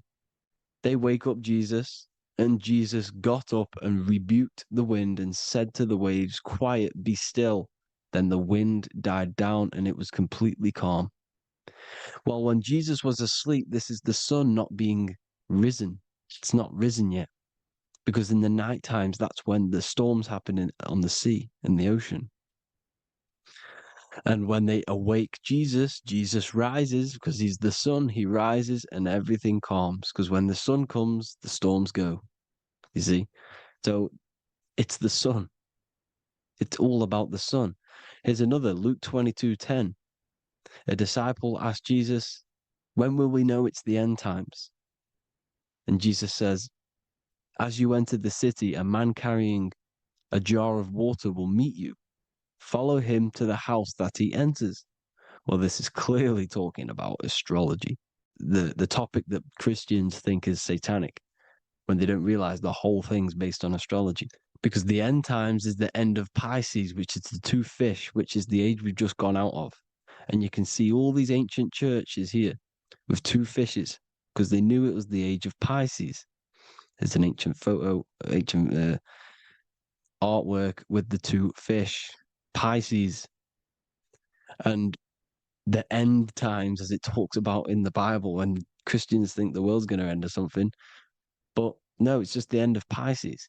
As you enter the city, a man carrying a jar will meet you. Follow him to the house. The house is the zodiac sign that he enters. And the zodiac sign is Aquarius, because that's what it is, a man carrying the water. We know this is astrology because a woman, that is a woman's job in the ancient times. In the ancient times, the woman used to get the water. You would never see a man collecting water back then. That was the woman's job, whilst the man builds the houses, for example. You see, so we know it's talking about astrology because astrology is the man holding the bucket of water. It's the end of Pisces. Now we are in Aquarius. And of course, Luke 24:36, the risen Savior, the Son. Now, the Son is also born on the 25th of December, a virgin, just like Horus, Mithra, Buddha, Krishna, Hermes, and thousands of other gods, all born on the 25th of December. Well, it's because the sun moves 1 degree northward on the 25th of December. And on the 22nd to the 24th, it stays in the same degree because it's moving south. But then on the 22nd, it stays in the same degree on the Southern Crux constellation. And the ancients called this the sun dies on a cross, because the cross is the Crux constellation, the Southern Cross. And it stays on that same degree for 3 days on the cross. The sun dies on a cross, and then on the 25th, moves 1 degree northward, bringing back the summer, the light, the warmth, the growth of crops. And this is the sun being reborn again, a virgin, because it's pure.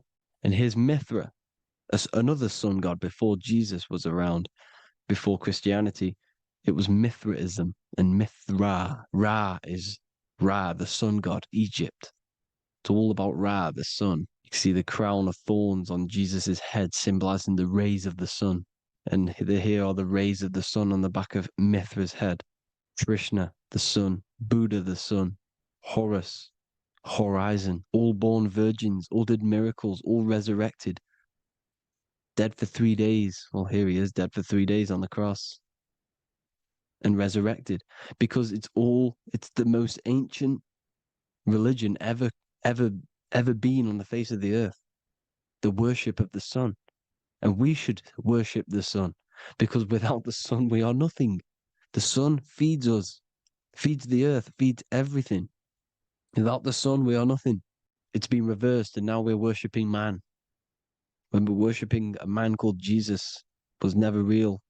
It's all about the sun, the most high, the most powerful, potent, celestial body in the sky, the orb that feeds us every day. It dies for our sins and rises every day. It's the sun. Now on the Holy Communion Day, it's the worship of the sun. They give out many suns. Here's Jesus holding a sun. And they raise the sun on Sunday, because they go to worship their sun god on Sunday. Not Saturn Day, not Moon Day, Monday, but on Sunday when the sun is exalting. and they hold suns up above their heads because the sun rises. They're symbolizing the sun rising above their heads as savior. It's the sun. It's the Holy Communion Day. And here's Jesus giving a piece of himself to the children. It's the sun, the light. Judas was known as a backbiter, a backstabber, because he stabbed Jesus in the back. He betrayed Jesus. Well, this is just another astrological story about the constellation Scorpio, because the Scorpio is the J, looks like a J. J for Judas, the scorpion, the backbiter. Scorpions backbite, they bite with their back. And what does Judas do? He betrays Jesus by kissing him to let the warriors know who they need to get. So he kisses Jesus and Jesus gets stabbed in the back. Well, when you get stung or bit by a scorpion, they leave like a kiss. So Judas kisses him and gets betrayed. Well, this is because the sun, when it hits Libra, it's balanced. The sun is balanced because it comes through summer. Now the sun's starting to die. The sun's starting to die. It hits Libra. And then as soon as it hits the Scorpio, it gets betrayed because now the sun has to fall to winter and Saturn is there waiting to take over the darkness of the winter. So he gets stabbed in the back by Scorpio, Judas, the scorpion, the backstabber. You see, it's an astrological story. Here's Mary. Mary means marry, which means pure. The sun is pure. No one gave birth to the sun but the God. And it's born every day. It's born every day on every year. It's born pure. There was no controversy. There was no, activity for the sun to be born. It's pure. Now, the 7 metals come from the 7 planets. The sun gives you gold, and this is why the sun is golden. It looks gold. And this is why the banks are backed by gold, because gold is the most valuable metal, because it's the sun, the most valuable celestial orb in the sky, in the heavens. Well, here's Jesus, another ancient symbol of him being crucified on the cross with the big sun, the Southern Crux constellation. The sun dies on the cross constellation. And if you go to the old etymology dictionaries, you will see sun and son is the same word. They come from the same etymology roots. You can use them for no matter what, but they've been confused today. But if you go back to the old dictionaries of etymology, they are interchangeable. You can use them. Son, sun, sol, it's all the same thing. The 12 disciples, 12 brothers of Joseph, 12 tribes of Israel, 12 breastplates on the stones, because it's all the 12 astrological signs. They could have used any other number, but there's 12. Because 12 is the mind, which is God. 7 is the number of matter, which is man. 7 energy centers in the body. 12 cranial nerves in the brain, because it's the mind. 12 is the 12ness. The zodiac is literally the mind of God, the signs of God. Now here we see here, Job 38, 31 to 33. Can you lead forth a constellation in the season? He's asking you, can you read the sky? Can you read the heavens? Canst thou bring forth the Mazzaroth in its season? Mazzaroth means 12 signs, the zodiac. Why did they translated every single Hebrew word in the Bible into English, but they decided to leave out Mazzaroth? Why? It's because if that said zodiac, Christians would have a different view on the Bible, but they leave that out. But Mazzaroth actually means the 12 signs, the zodiac, and the stars means sign. The word stars means sign because the stars are signs, things to come, which is off in Hebrew, which means sign, things to come. You see a sign on the road, it's something coming. But God is saying, no, what does he say? To qualify as a director, a judge of man's life on earth, one must be able to govern the heavenly bodies that rule the earth. It's telling you to read the heavens. We need to read the heavens. Astrology, the 12 zodiac signs, the mind of God. It's telling you, read the Mazzaroth, read the zodiac, because they are things to come in your life. They are signs. It's not satanic, it's made by God. God said, "Let there be lights in the firmament of the heavens to divide the day from the night, and let them be for signs." Signs are things to come. The 12 zodiac signs. It's all about astrology. Here's Mary holding the sun. His son, her son. It's the sun in the sky, the one and only, the most high, the soul, the solo because it's on its own, the most powerful, Ra, radiance. Here's the Pope holding the sun. All three popes holding the sun because they're sun worshippers and they know the true meaning and origins behind Christianity. Sun worship. Here's the Vatican is a sundial. Yes, this is literally a clock. Your watch is a sundial. It's got 12 sections on it for the 12 zodiac signs. 12 hours, 12 Horuses. Now here you see Jesus walking on water. Well, it's the sun, and here's the beard of the sun. Here's the pyramid of the sun, the illuminated one, the all-seeing eye, the sun. Here's the Ankh. The sun creates these symbols. The ancients knew this. Now, when you see these headdresses, these are actually the days of precession of the sun. Aries, Cancer, Libra. It's all about the sun. Here's some more sun worship going back to Egypt.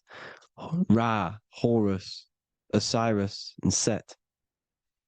Jesus and Satan is Horus and Set. The sun and Saturn. Saturn rules the winter, Satan. Jesus, the sun, the light of the world, rules the summer, rules the day.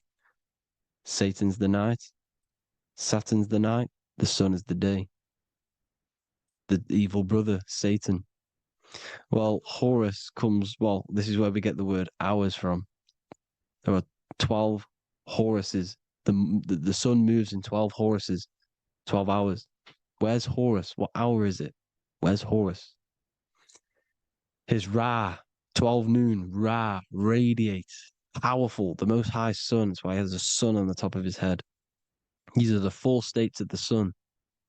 Set, sunset. This is why we say sunset, because the sun is setting. His sunset, his Horus, horizon, the Horus is rising, Ra radiating, and the sunset. Then midnight is Osiris. Here's another ancient symbol for the sun, the scarab. Ra, the sun, scarab. It's got the word Ra in it because it's the sun. And here's the sun on top of the scarab with the wings. Because scarabs roll dung up hills and then they'll let it fall down the hill to gain more matter. To gain more bigger, like a snowball effect. And the ancients saw this as a process of the sun because the sun climbs up the hill and then it falls. So they used the scarab to symbolize the process of the sun. The sun climbs and falls.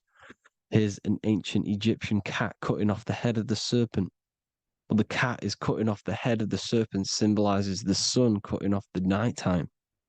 When the sun rises, it cuts off the nighttime. It cuts off the serpent. The serpents represent darkness or evil. Oh, there's some more symbology of the sun and the heavens, the arch, the royal arch, the firmament, the sun inside the firmament. These are all ancient churches, and they all depict the firmament with the sun inside. Is the ancient cosmology, you see, because it's all about the sun. Everything's about the sun because the sun is our orb made for us to sustain life in this inside of this creation, inside of this firmament, the royal arch of heaven. Here's the Freemasons depicting it. Here's the Masonic royal arch, but you can even see the zodiac signs. Here's Cancer, the checkered board. It's the royal arch of the firmament. Obviously, they don't want to tell you that. You live in space, apparently. Some more sun worship. Here's the beard of the sun on the water. They all have this long beard. And why do they say amen? Amen at the end of every prayer. Amen is a sun god, a creator god. It's all about the sun. So thank you all, people. Hope you all enjoyed. Hope you all gained some knowledge and insight. Please give me a follow, drop a comment, drop a like. Have a good day. Love you all.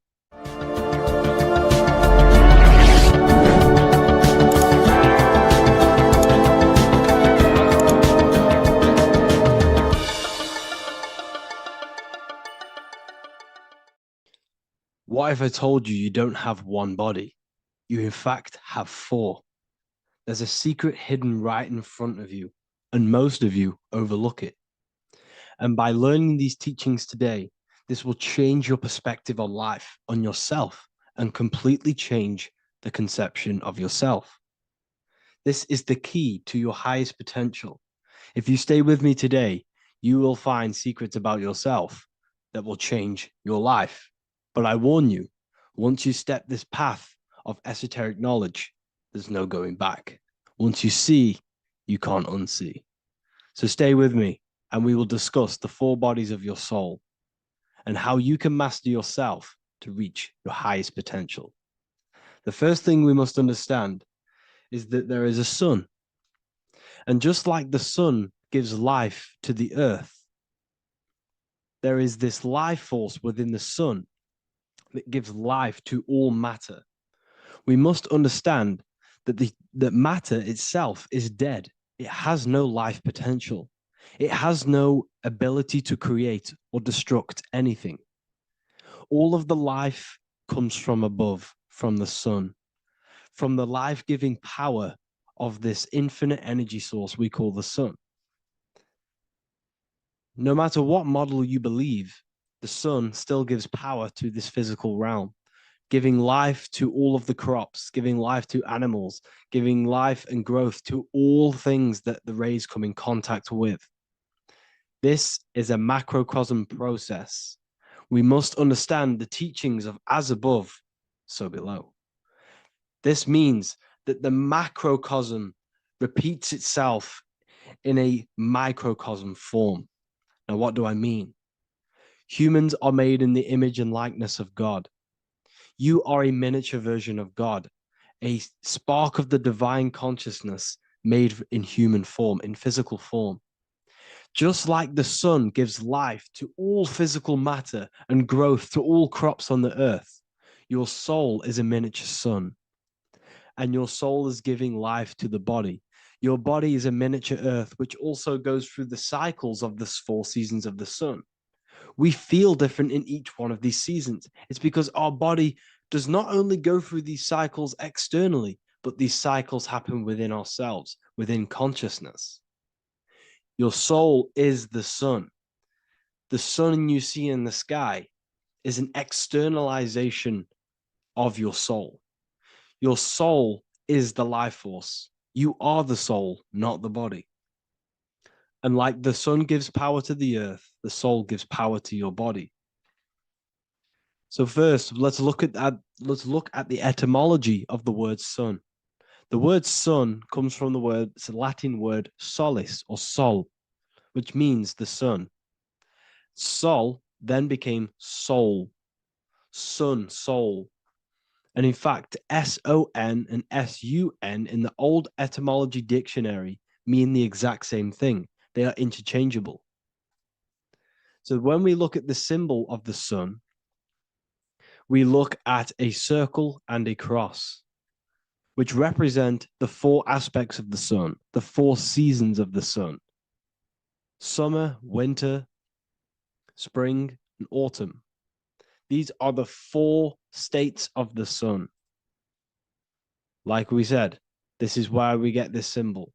You have the 4 states of the sun, which represent the 4 bodies of the soul. Now, this is where we get deep. Like I said, the sun you see in the sky is a macrocosm of your soul, an externalization of your soul. Just like your sun has 4 seasons, the 4 seasons within us are the 4 bodies. Our soul is incarnated and split into 4 sections.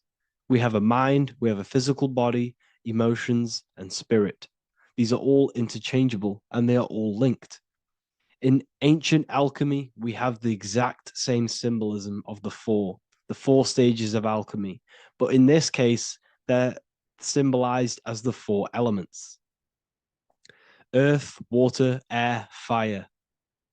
In this ancient alchemical symbol, we have the pentagram with the top one representing the soul, ether. Our soul then has the four bodies with the human here. We have the man, the eagle, the bull, and the lion. We see this on the tarot card, the Wheel of Fortune. The man, the eagle, the bull, the lion. We see this in Matthew, Mark, Luke, and John. The lion, the bull, the man, and the eagle. We see this with depictions of Jesus. Jesus, the man, the bull, the lion, and the eagle. These represent the four fixed signs of the zodiac: Taurus, the bull; Scorpio, the eagle. Scorpio was symbolized as an eagle. It's an ancient symbol. Now it's been changed to a scorpion, of course. Leo, the lion; Aquarius, the man. These represent the four fixed signs, which are four different elements. Taurus is an earth sign. Scorpio, a water sign. Leo, a fire sign. Aquarius, an air sign. Taurus is the earth. As above, so below. The earth is the physical body.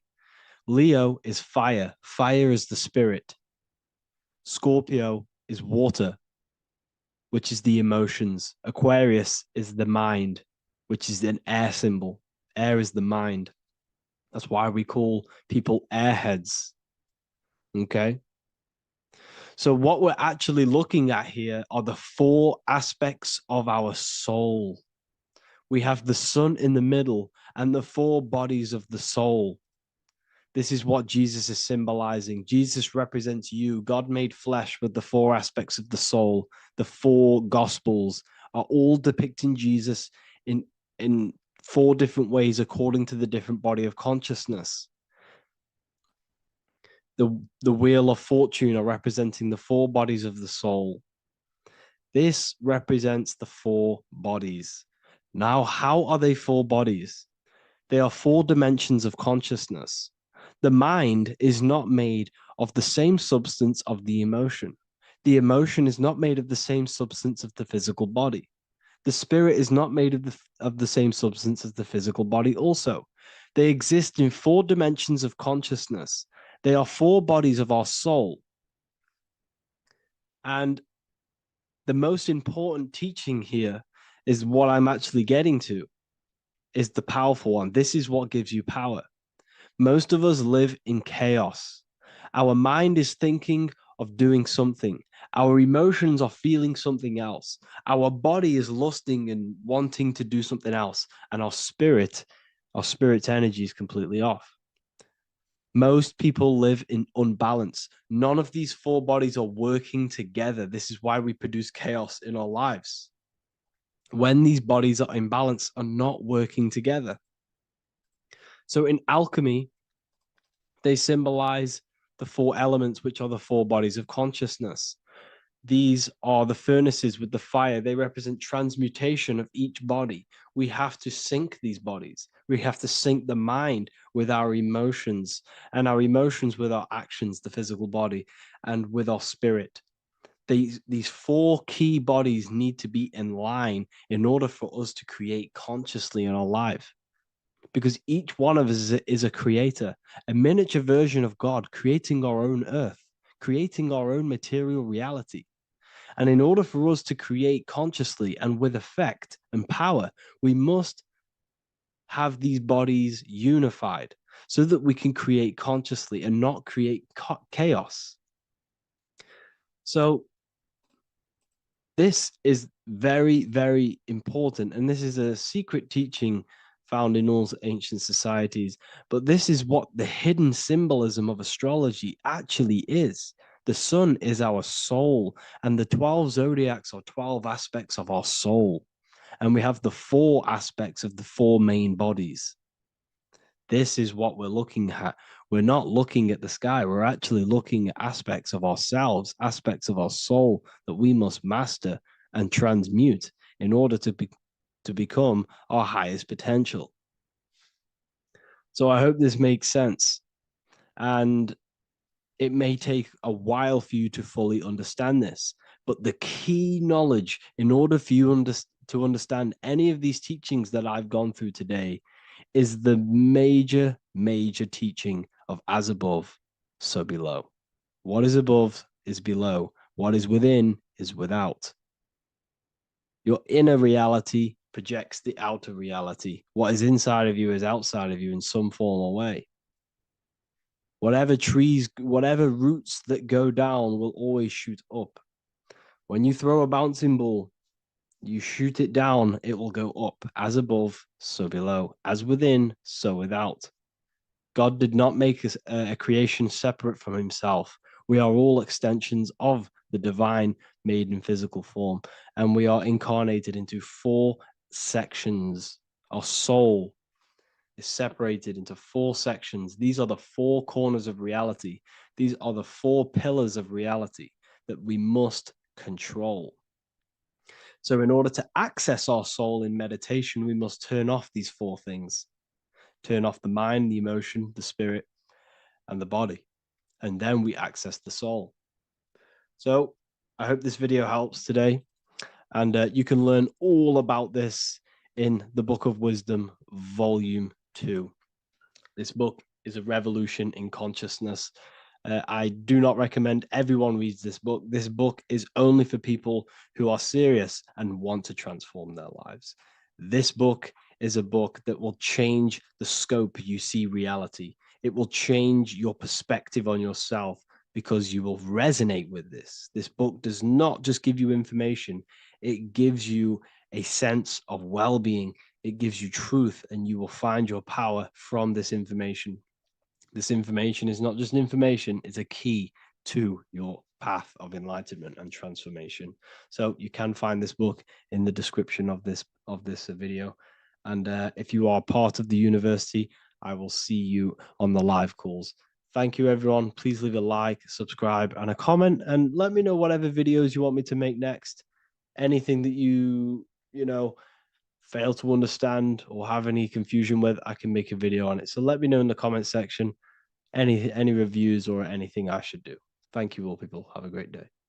Hello, Seeker. Welcome to Revival of Symbolism, a channel devoted to the language of esoteric symbolism, helping you discover yourself and expand your consciousness into new realms of thought. I'm Harry B. Joseph, also known as Revival of Wisdom, and in this video, we're going to be discussing the symbol of the double-headed eagle, also known as the emblem to represent the 33rd degree Freemason. So let's jump straight into this. We have a piece of Masonic artwork here, which is what we call a complex symbol. A complex symbol is not just one symbol, but many different symbols in one piece of artwork coming together, forming a greater meaning. So we have many different symbols to break down here. And we're going to start off with a little bit of context so we can understand this symbol. This symbol represents the 33rd degree Freemason. Once you reach the 33rd degree of the York Scottish Rite Mason system. So once you reach this level, this symbolism corresponds to that individual. So therefore, this piece of artwork is representing the consciousness, the mindset, the ways of thinking, the ways of viewing the world of the 33rd degree Mason. It represents the consciousness of the 33rd degree Mason. And this is what esoteric symbolism is about. Esoteric symbolism is symbols and emblems representing states of consciousness and teachings within the forces of consciousness. So let's jump straight into this. The first thing that I see when I look at this piece of symbolism is the double-headed eagle, okay? The double-headed eagle. What is this eagle doing? So the thing with symbolism is that symbolism trains the mind to think in a subconscious way. Now, what do I mean? To the person who thinks in linear thought, straight line thought, A to B thought, they see an eagle They see a piece of artwork. They just see a piece of artwork with no meaning. But to the person who is trained in the occult, these symbols are representing thought vibrations. One example would be in occult symbolism, what we're meant to do. These symbols represent thought forms in the mental plane, within the mind of the individual. Instead of me just giving you the answers, in the occult, they give you symbols. And what you're meant to do is look at these symbols, stare at these symbols, and see what kind of thought arises in your mind, and follow the chain of thought. This is how you unlock deeper levels of symbolism. This is what we call the chain of thought. Now, what do I mean by the chain of thought? If I look at the eagle, I see an eagle on a basic level thought. But then that thought leads to another connection, because this is how thought works. Whatever the character of the thought we think is, or whatever the vibration of that thought, for example, the character of the thought right now would be an eagle, then that leads to another thought. For example, flying. Then flying is connected like a chain to another thought, higher perspective. So we follow the chain of thoughts until we unlock the deeper levels of the meaning of the symbol. And this is what the occult seeks to do. Symbols make and force the individual to go inward. You look at the symbol, it's not a direct meaning, but you have to go inward and start to think and follow the chain of thought that this symbol is connected to until you find its deeper meaning that relates to the individual, to you, to a teaching or a force of consciousness or a state of consciousness. Okay? It's very difficult to explain in words because symbols transcend the barrier of words. Okay? So what we're looking at here is a eagle. And what does the eagle do? Well, the eagle has the ability to fly above the earth. It looks down upon the earth. In allegory and metaphor, this represents a higher perspective of reality, a higher perspective of the world, of the self. So this is representing the consciousness of the 33rd degree Mason. They have a higher perspective of themselves. Why? Because they studied the mysteries. They studied the Kabbalah. They understand consciousness. They understand the human psyche. They understand the origins of consciousness, the forces of consciousness. They understand how the material world is created through the forces of consciousness. So the eagle represents higher perspective because it can fly above the earth. And here you have the earth, this circle here, this sphere. So it's flying above, symbolizing a higher perspective of reality, a higher perspective of the physical world, the physical body, and the self. Because ultimately, this is what it's about. Freemasonry is about, of course, self-mastery, building a better self. That's what the craft is. But it's ultimately trying to figure out the mysteries of consciousness itself and the origins of reality. We gain this insight through Kabbalah, the study of the Kabbalah tree. So let's not get off track here. So the eagle ultimately represents a higher perspective of reality because it can fly. On a deeper level, it also represents the astral body because the astral body can fly above the material plane. It has no connection, no limitation to the physical plane. It does have a connection to the physical plane because all of the dimensions, the mental, the astral, the etheric, the physical, are all interwoven to each other. However, it also represents the activation of the light body, hence why we see this light rays around it. But that's a bit too deep for now. Let's go a little bit deeper into about the basics of this symbol. If you look at this eagle here, this eagle's looking backwards, and this eagle's looking forward. So this is forward and backwards. This is symbolizing time. So we have an eagle looking into the past and an eagle looking into the future. This is called the mastery of time. This is how you master time. You have a crown in the middle of these two heads. A crown. A crown is something worn by royalty, and royalty has a lot of power. So this is symbolizing personal power and mastery. how do you gain your personal power and mastery over time, over the past and future? Well, it's very simple. In order to master time and master your future and master your past, you have to look at the forces in your past that have led you to this very moment. Here we have a triangle which represents the number 3. Remember, in this middle, which is the present. So you have to look into the past to see what thought, emotion, action, the number 3, the 3 expressions of consciousness. Consciousness expresses itself through thinking, feeling, and acting.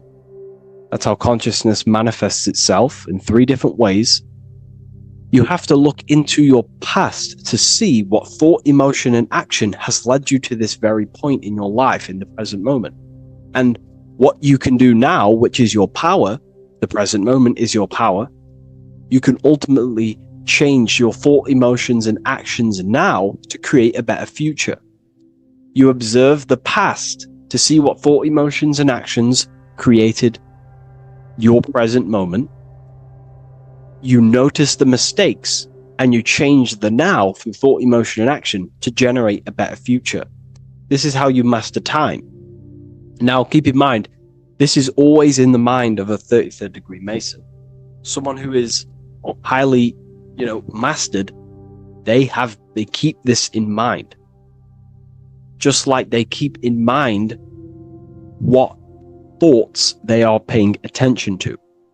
33rd degree Mason has a lot of self-mastery power, and they hold conscious thought.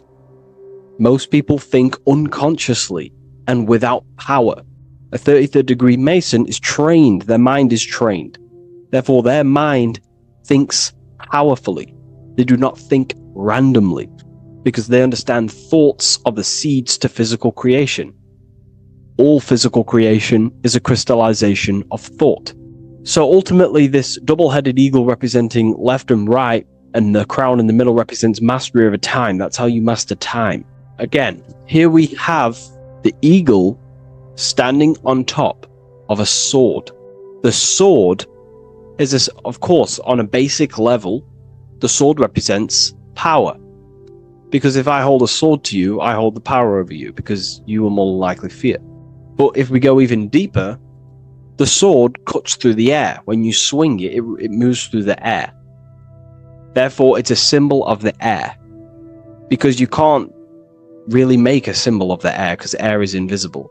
So the sword is a symbol of the air. And the air is one of the 4 physical elements in alchemy. We have water symbolizing emotion. We have fire representing the spirit. We have earth symbolizing the physical body.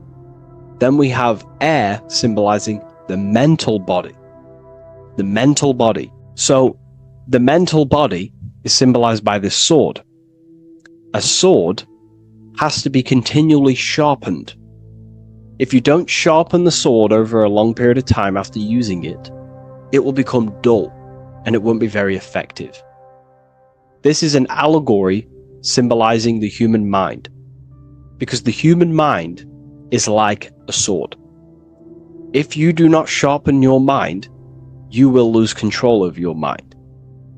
When you stop doing the meditations, when you stop being conscious, when you stop doing the affirmations, the mind falls back into old, unconscious thinking patterns, and we start to lose control of it. The mind is seen as a sword within the occult, because this is pretty much your tool. Your mind is your tool. This is just like the sword is a tool. Your mind is a tool to create reality. So we need to make sure this tool is always sharpened, that we stay on top of the mind, hence why the eagle is on top of the sword, symbolizing control over the sword, mastery over thought. This also goes into thought forms. In the occult, there's something called thought forms. Thought forms are basically taught to the individual and understood by the individual, who understands that the mind is not just in the brain. The mind is a part of a mental field. All around you, there is not just a field of energy. There's also a field of mind surrounding you. It's a mental universe. And this field of mind is what we call the mental plane. The field of mind is where all of the possible thoughts in the universe infinitely express itself. So each area has different thought forms. Each postcode, each place you go has different thought forms. This is why if you walk into a cathedral, for example, an ancient, amazing structure, your mind instantly becomes, you're amazed. You feel different when you walk into these areas because all around you is a mental field. And there's something called thought forms. Thought forms are basically what religion call spirit guides or angels, helpers. This is what thought forms are. Thought forms are basically, if you dwell on the thought that you are going to lose your girlfriend, for example, let's use a negative example here, because a lot of people can relate to this, or your boyfriend. Let's keep it simple. Everyone can relate to this at some point in their life, hopefully, or if not, it's okay, no worries. It's just an example that most people can relate to. If you constantly dwell on the thought that you are going to lose your partner, what we have to understand is that the mental plane, what we have to understand is that the forces within consciousness, within what we call the universe, is always trying to give you what you want to create. That's your right. The universe or mind or consciousness, whatever you want to call it, is always trying to unfold what you want to create. It doesn't know the difference between something you don't want to create or do want to create. Whatever you think about is ultimately what this power of consciousness or the universe will try and manifest. This is why we have to gain mastery over our thought, because thought are basically the seeds that we impress into the dimensions. So we have a mental dimension, we have a higher, middle, lower subplanes of the mental dimension or the mental plane. Then that's just thought. The mental plane is just thought. Below the mental plane, thought takes the body of imagination, which is what we call the astral plane. And the astral plane also has higher, middle, and lower subplanes. Then we have the etheric plane. The etheric plane is basically an energetic copy of the physical plane. So you have an etheric brain, you have an etheric body. It's just basically an energetic exact copy of everything that is physical. So if we think something within our mental body and we dwell on that thought, the more attention you give, the more you feel that anxiety about losing your partner, you're literally forcing energy and direction and attention into this thought idea, which manifests itself within your own aura. Your aura is basically, it's not just your electromagnetic field. Your aura has many different levels. It has a physical level, it has an etheric level, an astral level, and a mental level, layer. So it has a layer for each one of these bodies. If you dwell on this thought and you keep giving attention, power, you start to imagine this because you're worrying about it. You literally create a elemental or energetic substance that clouds your aura. And this is what people have been called demons, people call spirit guides, whatever you want to call it. This is what it is. It's a thought form. But this is not something that's come after you. This is something that the individual has created. And wherever they go, this cloud of thought forms that they've manifested literally clouds their aura. You can see it within the astral plane and the mental plane. You can see how it's affecting them. Wherever you go, you start to randomly think about it. You keep thinking about it. It's infecting you. It's like a demon. It's tormenting you. But it's simply just a force, an astral force, and a mental cloud that they've manifested within their aura. Thought forms. The 33rd degree Mason has very powerful thought forms. And this is, if you're a Mason yourself, and you're not aware of this, this is why it's great to be around a 33rd degree Mason within your lodge, because they have very powerful thought forms, and you being in the present of them, you're also taking on his thought forms, and they can assist you. We're all affecting each other through thought transference through the mental field or the mental plane. Okay. Now I'm not going to go too deep into that because, people can use that knowledge for really bad. But ultimately it represents thought forms also, symbolized by these clouds. Clouds are a symbol of thought forms, because they manifest themselves as basically like a cloud form energy within the aura of an individual. So this represents the mastery over the intellectual side of consciousness, of thought, sharpening the mind, gaining mastery. Then we have 33 in a triangle. A triangle in alchemy symbolizes, the upwards triangle, the upright facing triangle symbolizes the element of fire. The downright facing triangle represents the element of water. So an upright triangle represents fire. Fire is very transformative. If you place, a pencil into fire, the fire will burn it down into its raw material. And this is ultimately what this triangle represents. It represents the consciousness of the 33rd degree Mason, who has basically transformed themselves from ego consciousness, only dwelling within the limits of their ego, their old belief systems of thinking they were the body, only reacting to five sense thinking, linear thinking, low base consciousness, not knowing right from wrong. It's basically transforming themselves. They have burnt themselves down to their raw soul form, and they understand that they are a soul, and they've experienced by casting off all the attachments to consciousness. This is why there is the number 33 within this triangle, because 33 is the age that Jesus dies. It's also the number of the Kabbalah tree, because the Kabbalah tree has 10 Sephiroths, 22 pathways, and one hidden sphere called Dot, which all adds up to 33.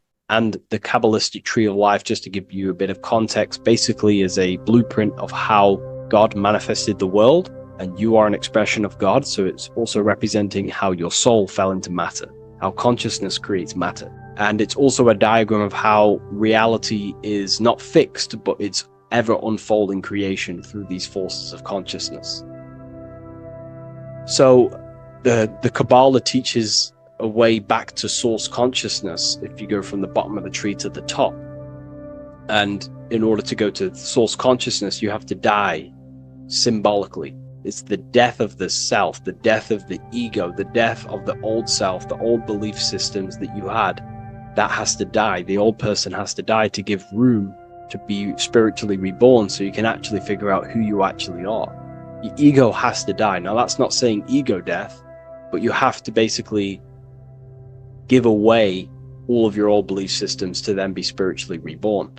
That's why Jesus dies at 33 and is resurrected. Ice melts from ice into water at 33rd degree. So it's symbolic of transforming. And again, the upright triangle is the fire element, symbolizing burning things to its base raw material.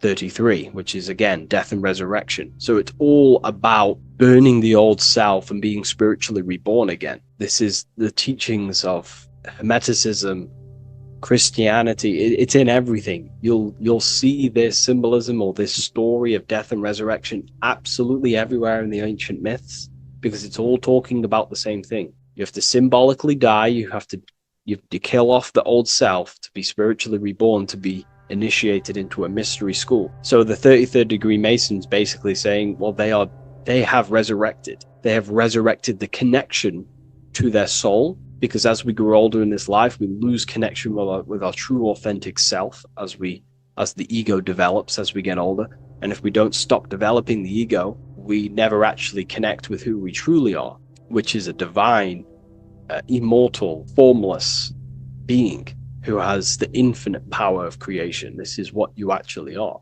Okay, so it's also symbolizing the union of opposites, hence why we have a double-headed eagle here. It has opposites. Obviously, this is massive within the occult. You see this everywhere, union of opposites.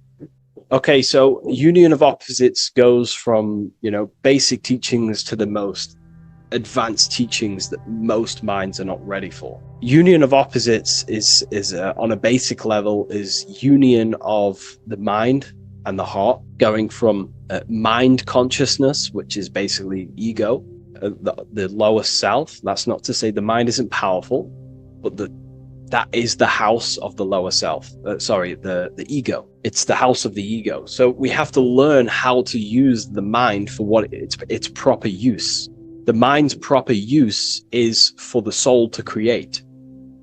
However, we're not taught this in school, so we've basically developed a false personality within our minds, and our minds have become a vessel for a false identity. So what we need to do is integrate the heart, which is the soul self, the true self, with the true powers of the mind. And the mind is basically a powerhouse of creation, infinite possibility. And that's the mind's true usage is for creation, not a false identity. So it's about integrating the mind and heart. It's also symbolizing a balanced mind, and we do this by aligning the left and right hemispheres of the brain, which help you perceive reality for what it truly is. Because the two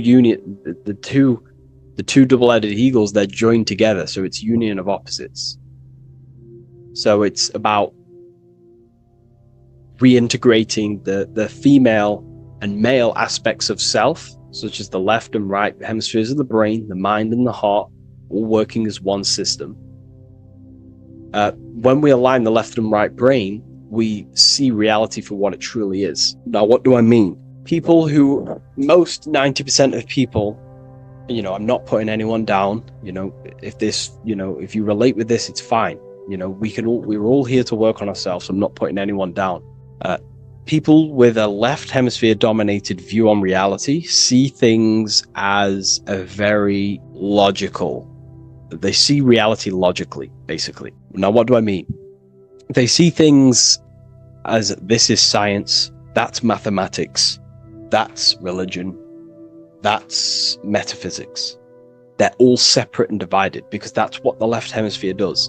The left hemisphere basically dissects everything down. The way the brain works is truly magical.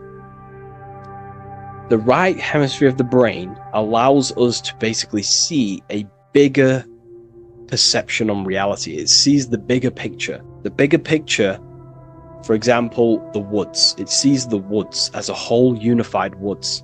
But then the left hemisphere of the brain takes that view and perception of the woods, dissects it down and analyzes it into individual branches, trees, leaves, animals, insects. But in reality, it's all one, because all is manifested from the one God, the one source, the unmanifested consciousness, the unmanifested force. So it's union of this. We have to view the world as in, yes, everything is one, but I'm also living in my personal consciousness. Yes, there is a collective consciousness. We're all one consciousness, but I also have my personal consciousness.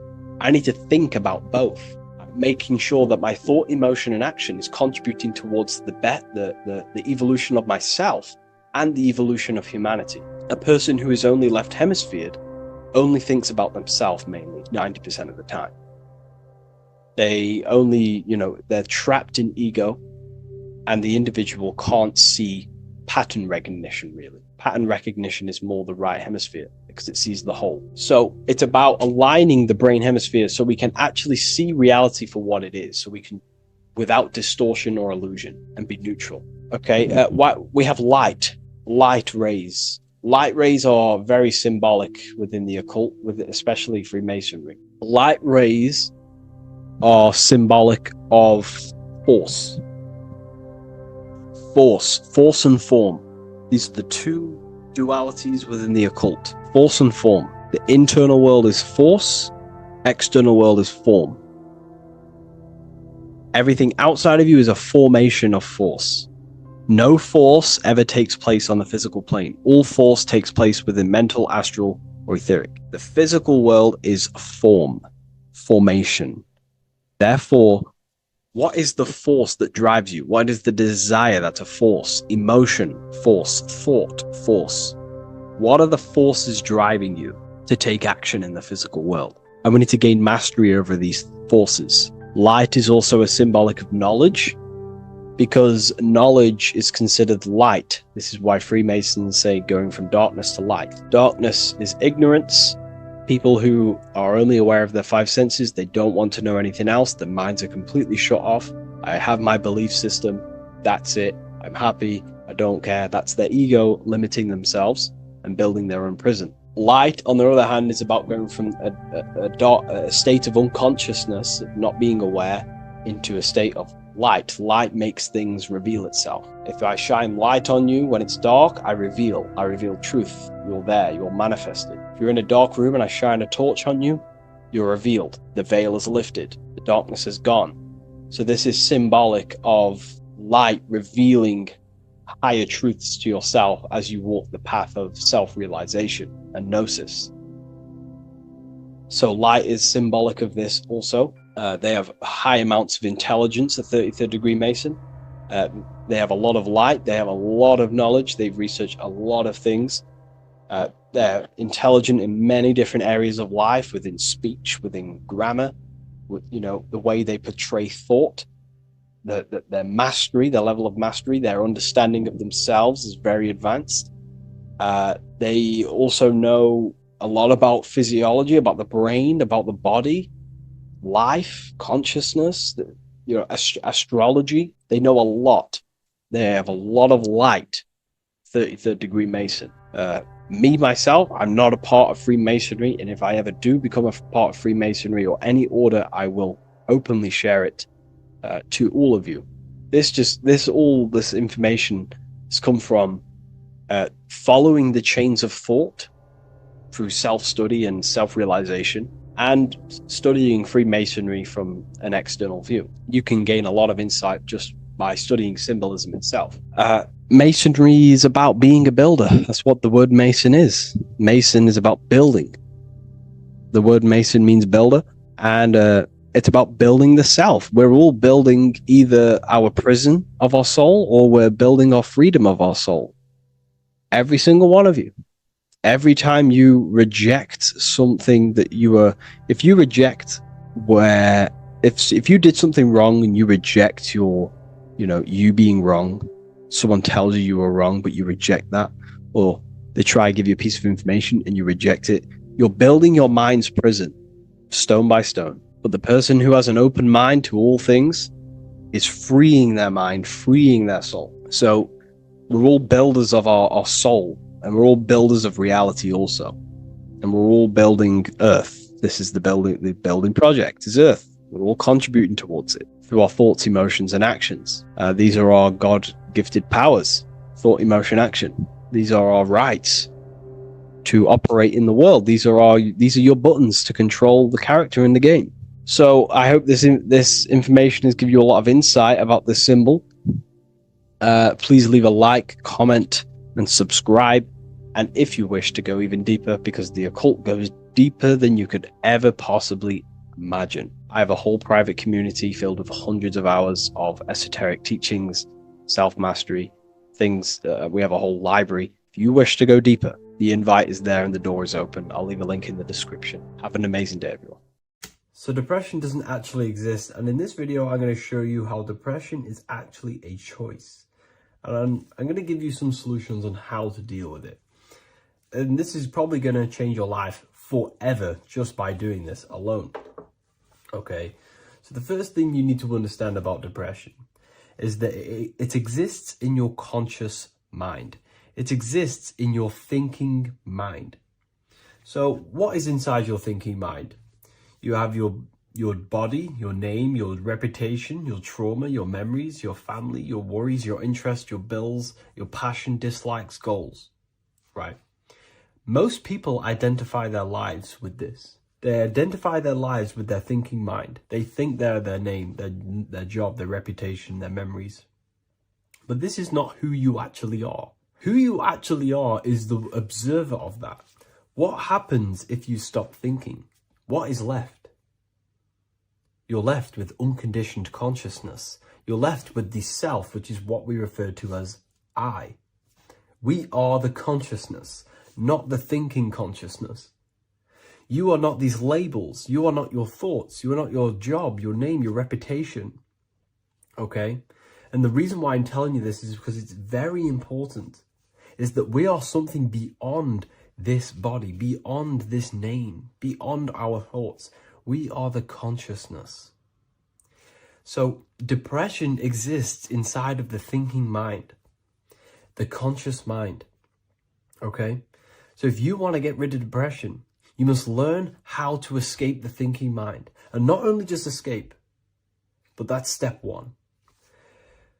In meditation, you do meditations, right?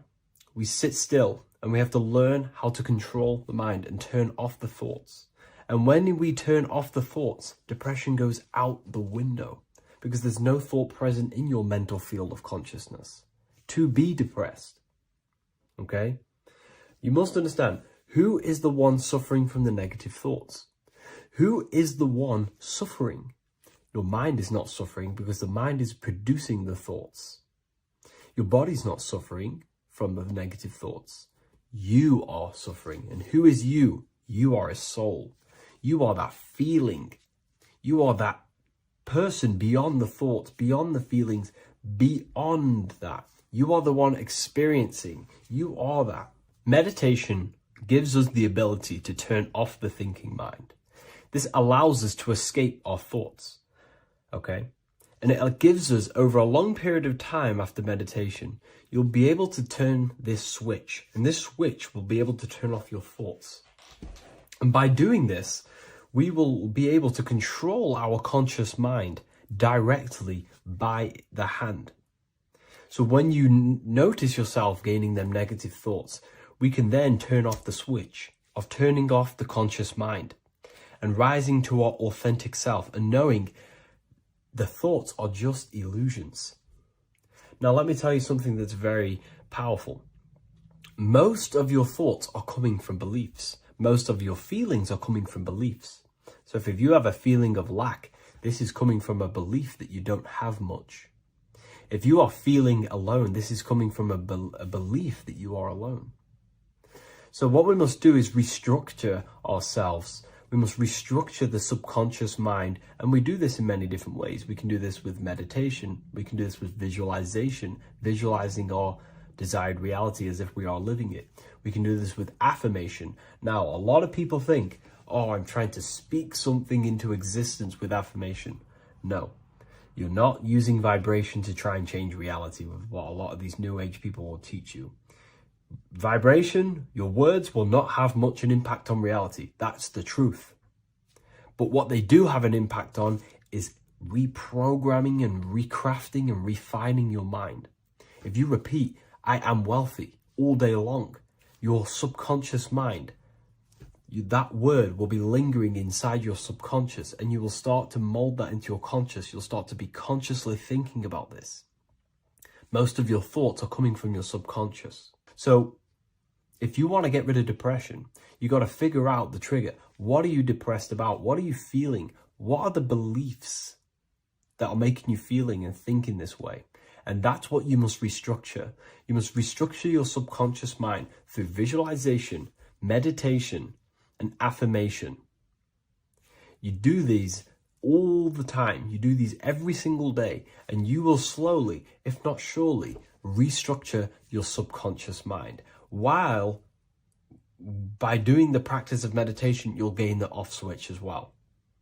Sometimes depression comes from not living in your authentic self.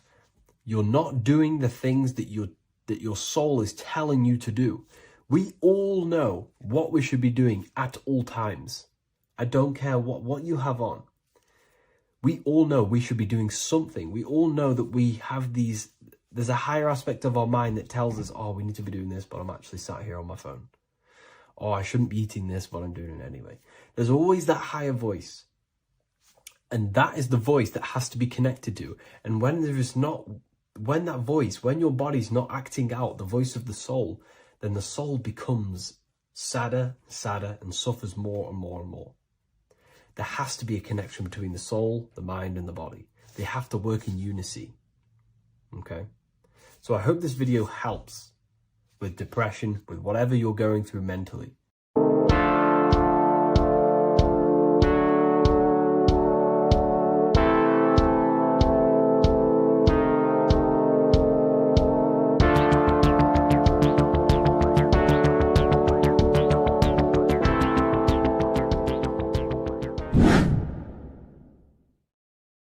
What's good, people? We're back with another video.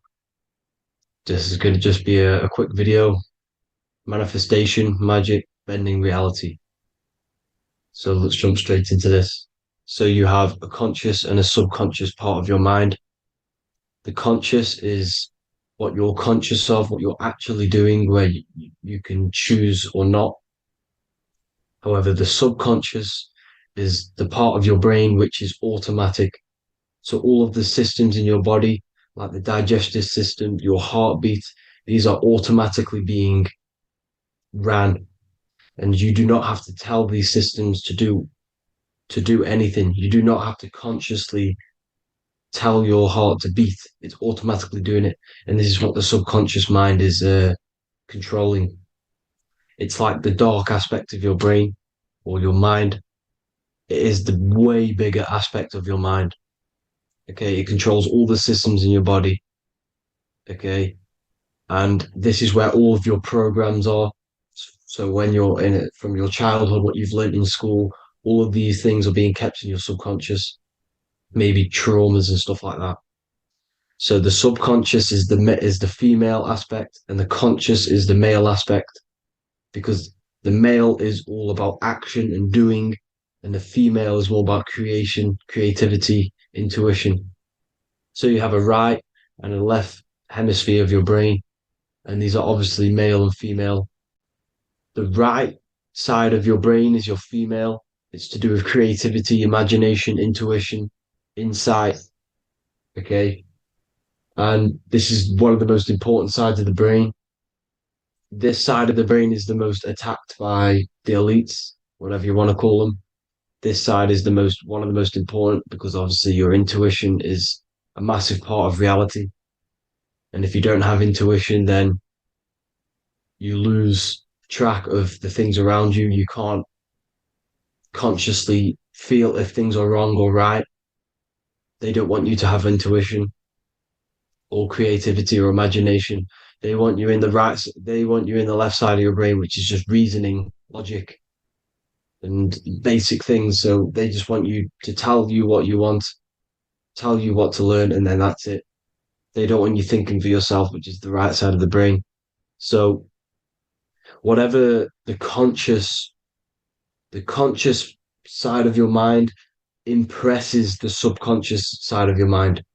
So if you do affirmations, for example, if you consciously do affirmations every day, you're reprogramming your subconscious mind. You're impressing a vibration and a word into your subconscious mind, and therefore it will reprogram it. So the male and female aspect are symbolized by the Star of David as well. The male being the upside triangle, the female being the downside, connected all in one, because we both have male and female energy. So every thoughts are electric, which is the male aspect. Emotions are magnetic, which is the female. Each thought creates a wave of vibration in all directions. So think of it like a water drop in a pool, but it going out in every single direction. It's not just flat. And these thoughts have a certain frequency, has a certain vibration. That vibration has a certain frequency. And this affects your aura. Every thought, every emotion directly impacts your aura and the strength of your aura.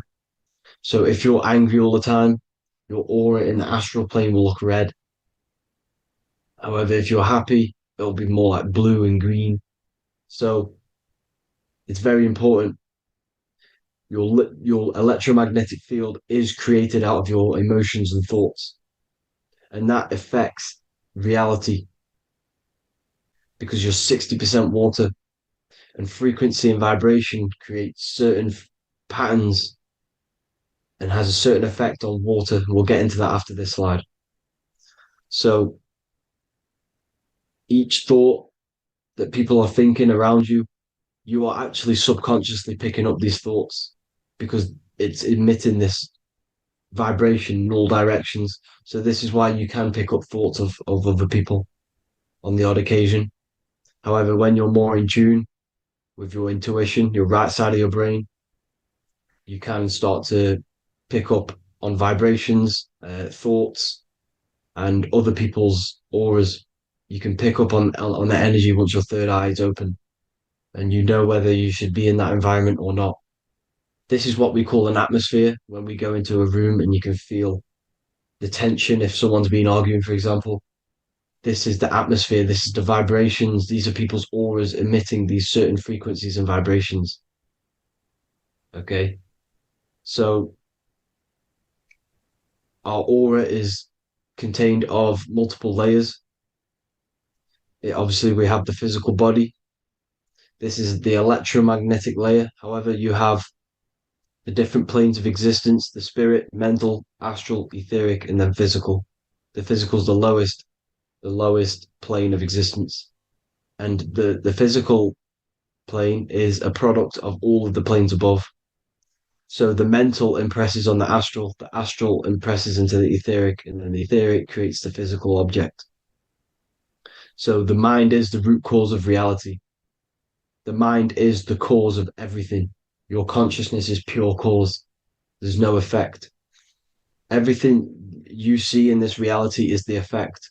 Everything that you experience is the effect because the root cause was the mind. The decisions you made you experience that certain experience. And that decision was created on the mental plane. And this is just pure thoughts. And thoughts are things. If it exists in your mind, it is a thing. It's a certain frequency. So if you have a certain level of thoughts, if you're thinking positive, for example, you're going to have a strong aura, you're going to have a higher vibration, and that attracts like. Like attracts like when it comes to thoughts and vibrations and electromagnetism.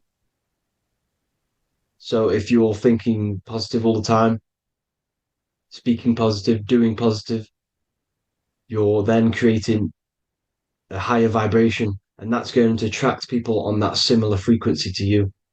Everything is electromagnetism, frequency, and vibration. Everything. You see, so this is why, for example, if I put my hand to a TV screen, if my finger was the same vibration as the TV screen, it would go straight through it. However, the particles in my hand and the particles on the TV screen are two separate vibrations, and this is what causes the friction to stop and not my finger to go straight through it. So, like I said, when you don't feel the vibe of someone, when you don't feel right, you don't really get along with someone, this is a vibration. Your vibrations are not matching, they're not similar, they're two complete different vibrations, and they're not aligning properly. So music has a massive part on this. Music is a massive, massive tool for the elites because music is frequency. And in 1975, the musical instrument are all tuned to 440 hertz. So Spotify, Apple Music, most of the music on YouTube is all set to 440 hertz. And 440 hertz is not divisible by 3, 6, or 9. And when you can't divide a frequency by 3, 6, or 9, it's not a natural frequency. As you can see here, this is 432 hertz. This makes a nice geometric pattern. However, 440 hertz is a distorted pattern. So when you listen to this, this actually shuts off the whole right side of your brain. Like I said at the start, this is the most attacked side of your brain. It's to do with creativity, imagination, intuition. When you listen to 440 hertz, it shuts off the whole right side of your brain, and obviously shutting off all of these forms of your brain. Music is very, very powerful tool for the elites because it's the only thing which can enter your soul or your ears without consent, your body without consent. Everything else has to be through consent. You choose whether to eat something, you choose whether to drink something, but frequency, you're going to hear it no matter what. This is why it's so powerful. And music influences the body in many different ways. It's the most powerful imitator of everything. It directly affects all listeners. It directly affects intentions, gestures, movements, and actions. It stimulates your mind, and certain songs, certain catchy songs, can reprogram your subconscious mind, invoking certain emotions. This is why when you listen to slow beat songs, it makes you feel more sad. When you listen to upbeat songs, you feel more energetic. This is because these frequencies have a profound influence on reality and on how you feel. Because, like I said, you are 60% water. And as you can see here, each frequency creates a different geometric pattern. And inside of you is 60% water. So, like I said, 440 hertz is going to make a distorted pattern in your water. And this is going to have a profound effect on your emotions and your reality. So, like I said, health is not just the body. It's you are made of body, mind, and spirit. You need to look after what you put in your body. You need to look after your spirit and look after your mind. It's very important to keep all these in balance because once one of these are unbalanced, it affects the other two. So if you're eating wrong, it's going to affect your spirit and mind. If you're thinking wrong, it's going to affect your body and spirit. These are all interlocked. Uh, you have to look after them all. So it's very important you understand music. Stop listening to low vibrational music. To be honest, you want to listen to music without any sort of speaking inside of it. You just want pure uh, frequencies, which are the solfeggio scale, like one of these, for example, 432, 528 hertz. These are all good frequencies. It's called the solfeggio scale. And these frequencies make you more in tune with nature. 528 hertz is what the earth vibrates at. So it's very important. And the Rockefellers are the one who changed this to 440 hertz. The Rockefellers, one of the elite families. So if you want to manipulate reality, it's very important to have your chakras aligned and having a high vibration because the higher your vibration, the more powerful your words and your intentions are on reality. So the lower your vibration, the harder it is to affect reality because you're on a lower state of consciousness. Like I said, you have the mental, astral, etheric, and physical. Everything is a product of the one above. As above, so below. This is what Hermes Trismegistus was saying in the Egyptian days. This is where it comes from. As above, so below. If you affect above, it directly affects below. So, like I said, meditation helps on this, helps align your chakras. Think positive, feel positive. Like I said, your feelings are magnetic, your thoughts are electric. So once you combine these two together, you're then creating an electromagnetic frequency, and that will have profound effect on reality. So the law of cause and effect. Every law, so the law of cause and effect. Every effect has the root cause. Like I said, your mind is the root cause of everything. Every decision you make is having a different effect on reality. Everything happens for a reason due to the root cause, which is your mind. You choose everything that happens in your life. Okay. So it's very important you understand this and you constantly make the right decisions, the good decisions to have good effects on your reality. You have to be very conscious of this law because nothing escapes this law. This is the law of all consciousness. So think about it. Imagine a massive ball of consciousness. However, off this ball are different sparks, and each one of these sparks are in each and everyone's body. This spark is governed by these laws, the law of cause and effect, the law of correspondence, the seven hermetic principles. It's very important you understand this because this mass ball of consciousness is what is obeying these laws. And everyone has this spark of consciousness inside their third eye. And like I said, everyone is the same consciousness. This is why if you do bad onto someone else, that will directly affect your reality. So if you hurt someone, it's going to come back to you in one way or another because you are that same consciousness. This is like a mirror reality, as within, so without. Whatever you feel on the inside, you're gonna see that on the outside. You're gonna experience that reality, whatever you've impressed. So there's different ways to bend reality to your will. Uh, this is kind of a sort of magic. So obviously you have black magic, which is manipulating reality to harm and influence others, or to be very selfish. And then you have white magic, which is manipulating reality for the good of humanity. So you do have to be very careful with your intentions, people, when you're trying to manipulate reality, because this is nothing to be played with. If you are manipulating reality for the wrong reason, it's going to come and bite you in the ass in some way or another. Because everything is balanced. Everything balances out in this reality. Nothing escapes the laws. Not one thing escapes the laws. So if you're stealing from yourself because it's just going to come back in one way or another. Inside of everyone's heart, you know whether you're doing good or wrong. You can feel it when you do something wrong. You can feel it when you do something good. The heart is the center of the torus field. It's balance. And this is why you say follow your heart, because it's the center of the torus field.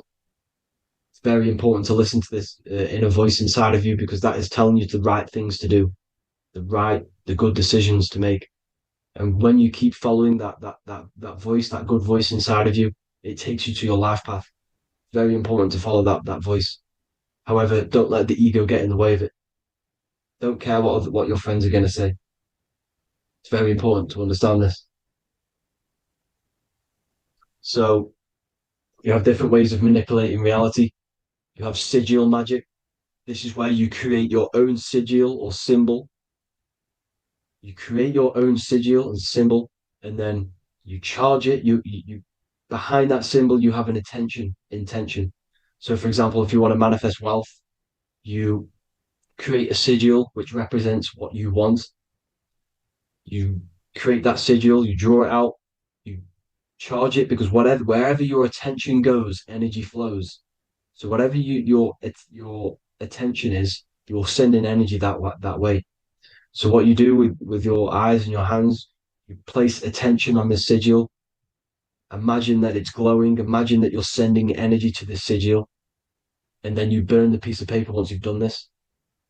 And then after this, you meditate on that symbol. You constantly think about that symbol, because that symbol is the frequency, is the thing that you want to manifest. So that's one way. Or you can just meditate on your reality. So imagine yourself having already what you have. This is what they call a mindset. You must set your mind to the frequency what you want to manifest. Okay. So if you want to manifest wealth, for example, imagine yourself being wealthy. What would it feel like? What would you be doing? Imagine a scene in your mind. Constantly do this, and you're putting out that frequency. Like I said, you must think, because the thoughts are electric, and then you must feel, which is magnetic. Together, this creates an electromagnetic frequency, and this is how you attract things to you. You will attract the certain people to come in your life to bend reality to your will. Okay. Or you've got mirror magic. Stare yourself in the mirror, because a mirror reflects light. It also reflects energy. So you've got to be very careful with what you say to a mirror. You've got to be very, very, very careful, because whatever you send into that mirror is directly sent straight back to you. So if you're thinking negative, you're sending negative energy back straight to you, and that's going to have an effect on your reality. Affirmations are very important, because your words are frequency, your words are vibrations, and each word you say has a certain frequency. If it's positively charged, it's going to affect you positively. If it's negatively charged, because like I say, your brain and your mind is like the director of energy. That's what your brain is, and it directs energy into certain things. You can either positively charge it or negatively charge it, and this brain is creating your reality constantly. It's manifesting your reality constantly in the present moment. So this is what the government knows. The government know Your mind is the root cause of reality. This is why they call themselves a government. Government. The New World Order is not being manifested by them. They are controlling the information. They are controlling your perception of this reality. And they know the mind is the root cause of reality. Therefore, if they control your perception of reality and your information, what you believe, you're going to manifest that information, that perception. So we, the people as a collective consciousness, are the ones manifesting this New World Order. You see, so this isn't black magic. They're actually tricking us into manifesting their own their plans, this New World Order. You see, this is how smart these people are. They know how to get around the laws of reality. They know how to bend reality to their will without facing the consequences. They're getting humanity to do it. You see, there is a collective consciousness. As like I said, we all have that same spark of consciousness, right? So as a collective consciousness, we are on a very low vibration at the moment. However, we are waking up rapidly. There are more and more people waking up at the moment, and light always chases away the shadow. Light is a lot more powerful than darkness, you see. So one person waking up has a massive effect than one person being asleep. It has a profound effect. Because like I say, the light always chases away the darkness. It's more powerful. The light is always more powerful. High vibrations are more powerful than lower. So that's it for this, people. I hope you all enjoyed. This is a short, quick video. God bless you all.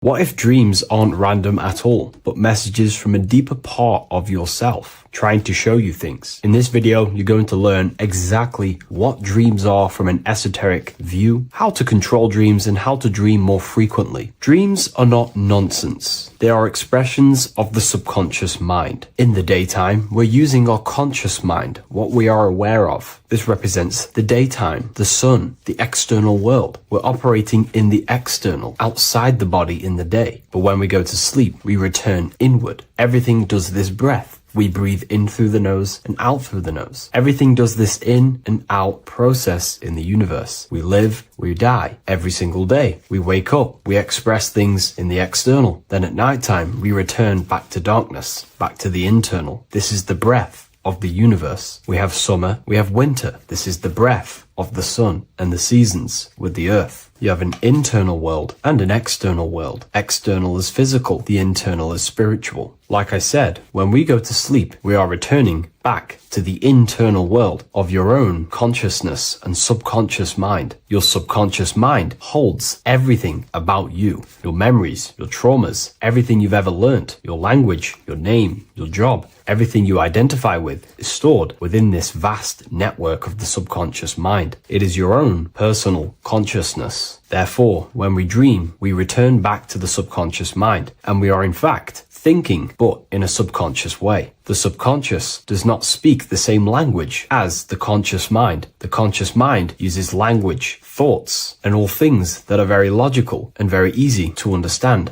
The subconscious is the complete opposite. It is very indirect, metaphorical, and symbolic. The subconscious communicates and works in symbols. Ultimately, symbolism is the language of consciousness. This is why in occultism and esotericism, it is filled with occult symbols, because symbols are used to communicate directly with the consciousness within, the subconscious mind, and the subconscious mind is ultimately connected to the collective consciousness. We are all connected and tapping into the mental plane, where we receive thoughts, ideas, depending on what we attune our mind to. That's why we call it a mindset. But getting back on topic, the subconscious mind is your own personal network. It is like a net, an interconnected web of your thoughts, memories, trauma, traumas, emotional blockages, and all the things you identify with and have experienced in your life is stored within this network. It can be seen as a web. One example of the subconscious mind using symbolism is this next story I can tell you. Let's say I was in a very traumatic car crash as a young child. I experienced a lot of emotional trauma in that car, and that deeply impressed my subconscious mind with that trauma of emotion that I felt. Therefore, every time I see a car in my external world, that car is now a symbol that represents the state of consciousness I was feeling in that particular time of the traumatic car crash. The car is a symbol for a state of consciousness within my subconscious mind. Just like when you see a word, that word triggers what you believe that word to be in your subconscious mind. Symbols are the language of the subconsciousness. Therefore, when we dream, we are basically seeing symbols of our own personal subconscious mind. Our higher mind, which is basically our subconscious, the higher version of you that exists beyond your human thinking mind, communicates using symbolism. The higher mind does not speak human thoughts, human language. It speaks the language of symbolism. Therefore, when we dream, every event, every person, everything that happens, and everything you see is your own personal subconscious mind materializing within the plane of the astral plane. This is a dimension that sits just above the physical world that everything is pulled out of. For example, look around you. Everything you see around you was thought, then imagined. Imagination is the astral plane, and this astral plane sits above the physical world. As above, so below.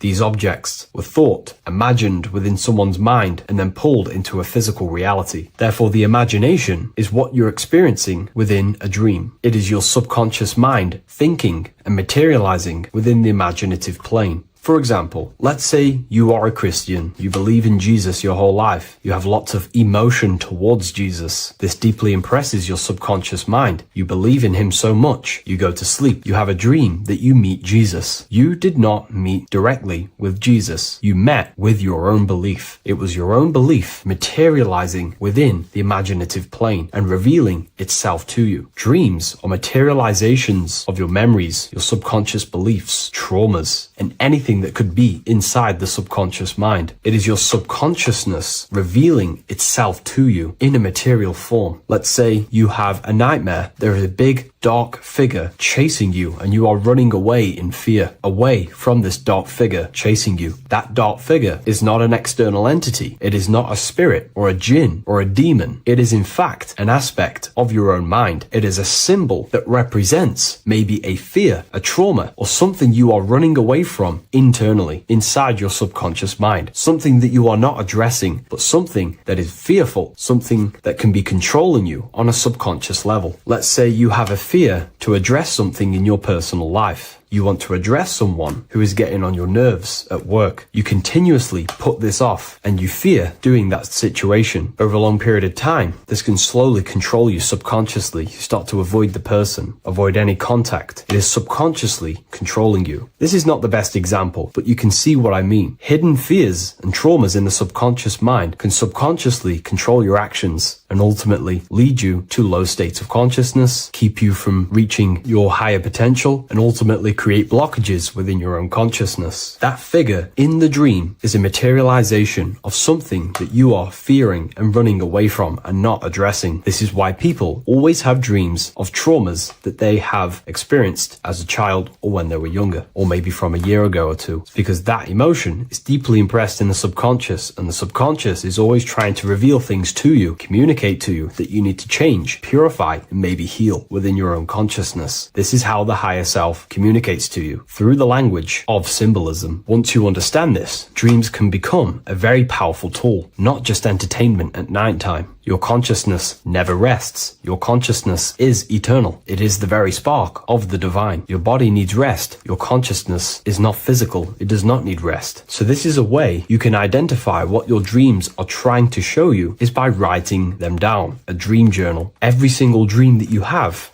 a book placed near your bed. Every time you wake up, first thing you should do is pick up the book and write every single detail that you can remember about the dream. The people that you met are all symbols symbols or aspects of yourself. Maybe it is a friend you saw in your dream. That friend represents a state of consciousness that is within you and is trying to reveal something to you. It's about making the subconscious into the conscious, to become conscious of the unknown. Write down every detail, everything you saw, every event that played out, even the details of the clothes that they were wearing. Everything is symbolic within dreams. Write everything down and then analyze the dream. Don't analyze it from a logical mind. Analyze it with the right hemisphere of the brain, which allows you to see metaphors, read between the line. Try and gain the message that it's trying to show you. What does this overall mean to you? And what could this reveal about aspects of yourself that you need to heal or maybe take action in your life and world? Because your higher self is always guiding you towards awakening and fulfilling your mission in the manifested physical world. Dreams speak in symbols, not logic. Ask about your dreams. What is this trying to tell me? Don't take things literally. Look for an emotional tone and symbolic resonance. With practice, you'll begin to understand the personal language of your subconscious mind. Now that you understand that, again, please leave a like or a comment on this video. This is now a technique for lucid dreaming and dreaming more often. This is not going to happen overnight. This is not an easy method. It simply takes practice and dedication. Every morning, choose 3 time slots. For me, I choose 4:30, 5 a.m. and 6 a.m. 3 alarms that are going to go off at these 3 times, half an hour apart from each other. Each time you wake up, stay awake for 5 to 10 minutes. Turn off the alarm. Try and keep your conscious mind awake, but drift back into sleep. There's no other better way for me to explain that. It's very difficult, but try and keep the mind awake, but the body falling back asleep. More than likely, you will drift off back to sleep. Then the next alarm will go off half an hour after. This will wake you up again, guaranteed. You will probably drift back to sleep by repeating this process. After the 3 alarms go off, each one of them times, you're either going to have a dream or a lucid dream, but definitely you will have a dream. And if it doesn't work one time, keep trying it. I've been using this method for a very long time, and I can tell you 70-80% of the time it triggers a dream, and a very vivid dream. And it's ideal for lucid dreaming because keeping the conscious mind awake while letting the body fall asleep, you can become conscious within these subconscious realms of your mind. But when you are conscious inside the dream world, you can do what you want, but you also want to let the dream naturally unfold. If you try and take too much control, then you will wake back up. If you feel any fear in your dream, you will wake back up into the material world. Another tip to dream more often is to meditate before bed. Simply close your eyes and think about nothing for 5 to 30 minutes. Detach from everything outside you, your name, your job, work, thoughts. Mentally detach from the world and the physical pleasures and become pure awareness before you try and go to sleep. This will help you become conscious while being within the self. If you wish to learn more about consciousness, yourself, the Book of Wisdom Volume 2 can definitely help you. I'll leave a link in the description. Thank you for watching this video, and I'll see you in the next one.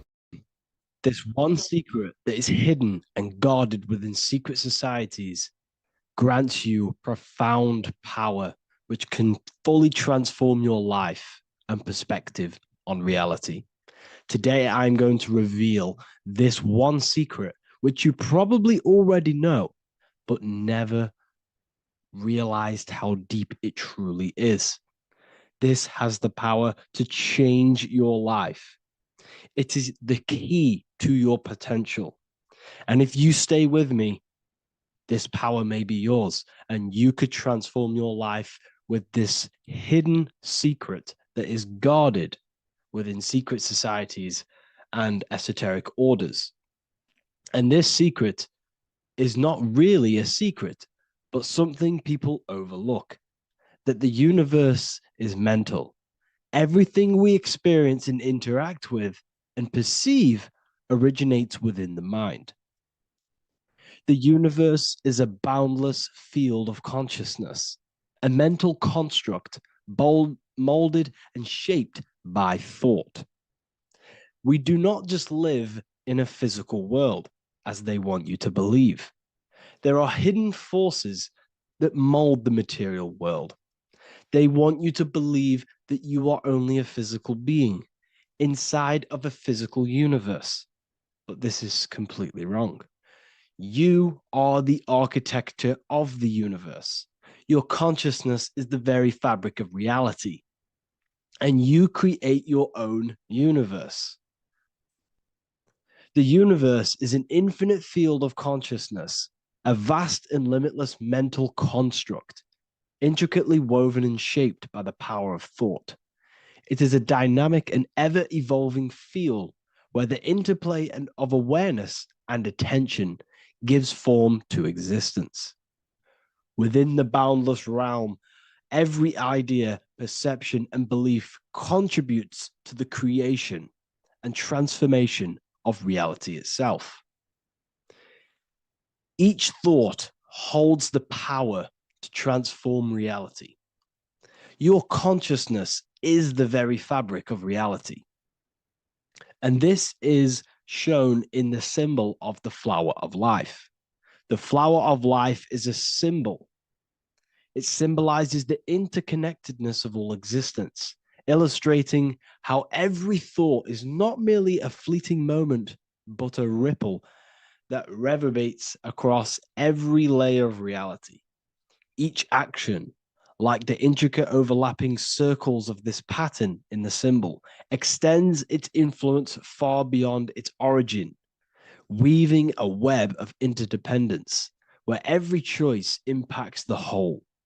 It serves as a profound reminder that everything is connected, bound by an unseen field of consciousness. This symbol represents how one action, one thought is a ripple in the whole vastness of the ether of consciousness. To master your mind is to master the universe, because your mind is a miniature universe. The mind is the very fabric of reality. So if we gain the hook, if we gain the power and the mastery over our minds, we have now gained the power to create reality to your will and intent. You see, most people live in a cycle, and this cycle is the outer world manipulating how they feel on the inner world. People's external circumstances are creating their thoughts and emotion in the inner world of consciousness, which is producing a constant cycle of negative manifestation. For example, let's say something negative happens to me in my external world. Then I start to think negative and feel negative. What that is actually doing is manifesting and projecting more negativity, because our thoughts hold the power to control and weave our own life. Your life is a direct correlation of every thought you thought in the past. What we need to do is stop and not let the mind control you in your reality. You need to control the mind so you can control reality. So what does this actually mean? Reality is an externalization of consciousness. Consciousness and matter are one. They're not separate. They are inseparable and interconnected. Everything we see, experience, and observe is a manifestation of thought, beliefs, and consciousness, shaping the world around us. Now, this ties in with the secret fifth element that they have hid from you. They've hid from you this sacred and very important symbol and pillar to reality. And this pillar, this sacred thing they've missed, is called the ether. And they've held this from you for a reason, a specific reason. This is the true fifth element. Why do they hide the ether? Because the ether has the power to shape and manifest whatever we imprint upon it.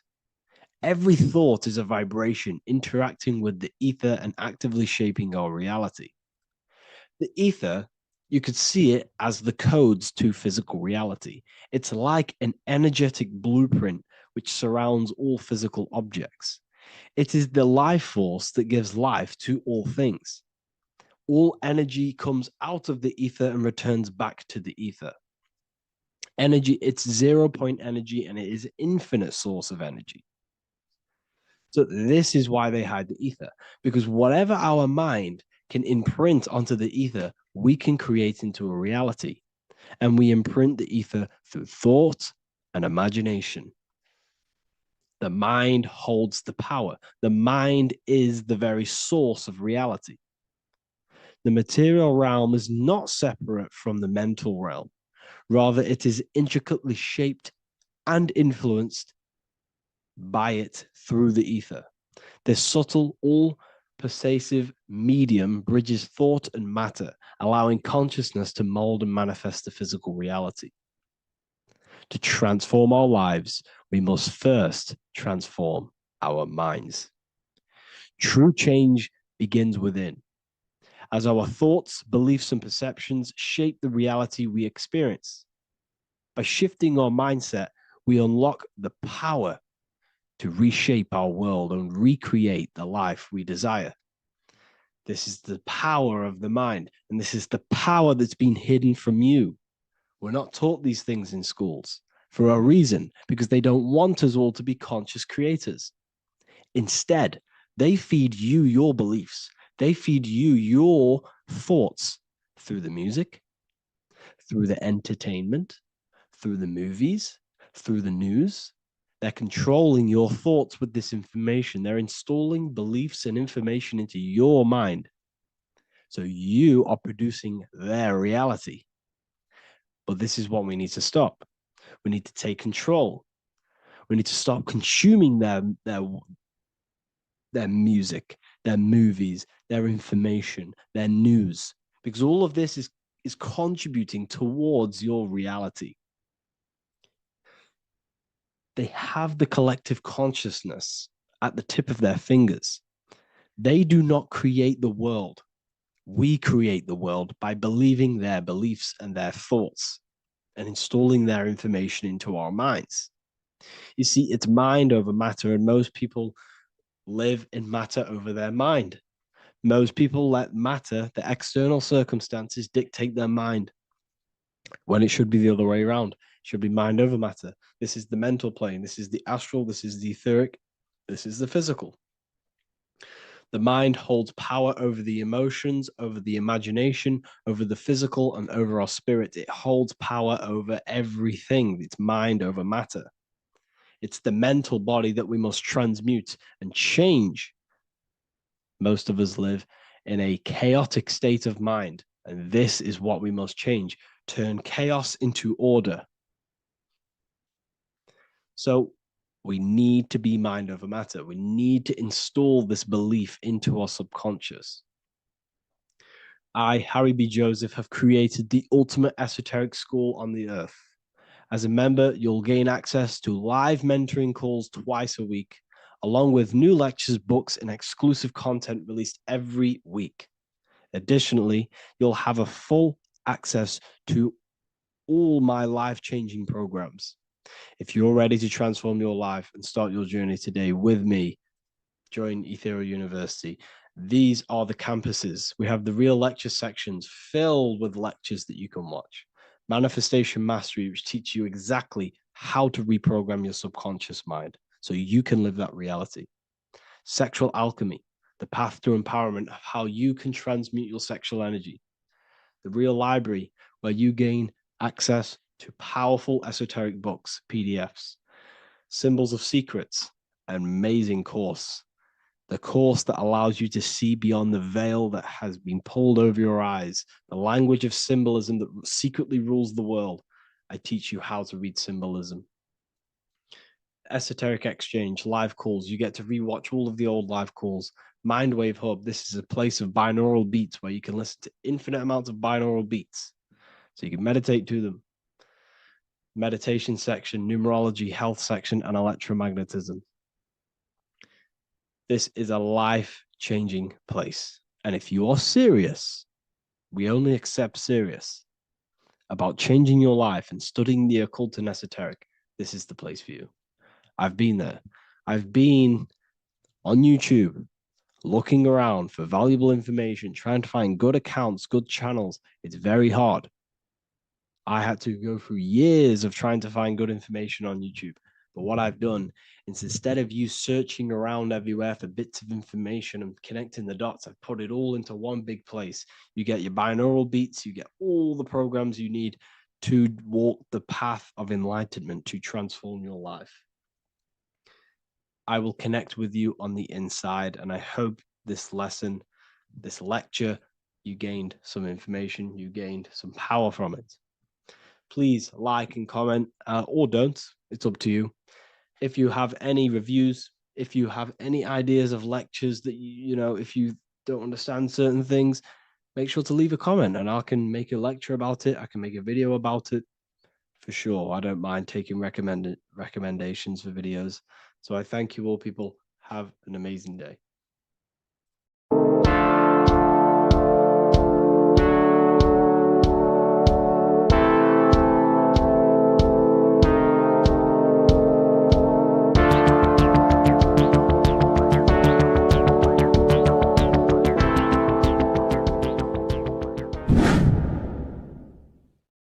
What is good, people? It's Revival of Wisdom. I hope you're all doing well. And this video is how to raise your holy oil or your kundalini. Let's get straight into this. So this is a monthly cycle. Every month, when the moon is in your zodiac sign, this oil is released. Now, the moon is in control of monthly cycles. For women, it's the menstrual cycle, and as well, this holy oil cycle. The moon changes sign every 2.5 days and passes through the zodiac signs in 27 days. So the moon tells the day, the sun tells the time, the stars tell the month. This reality is a massive clock, if you like to say. It's a cycle.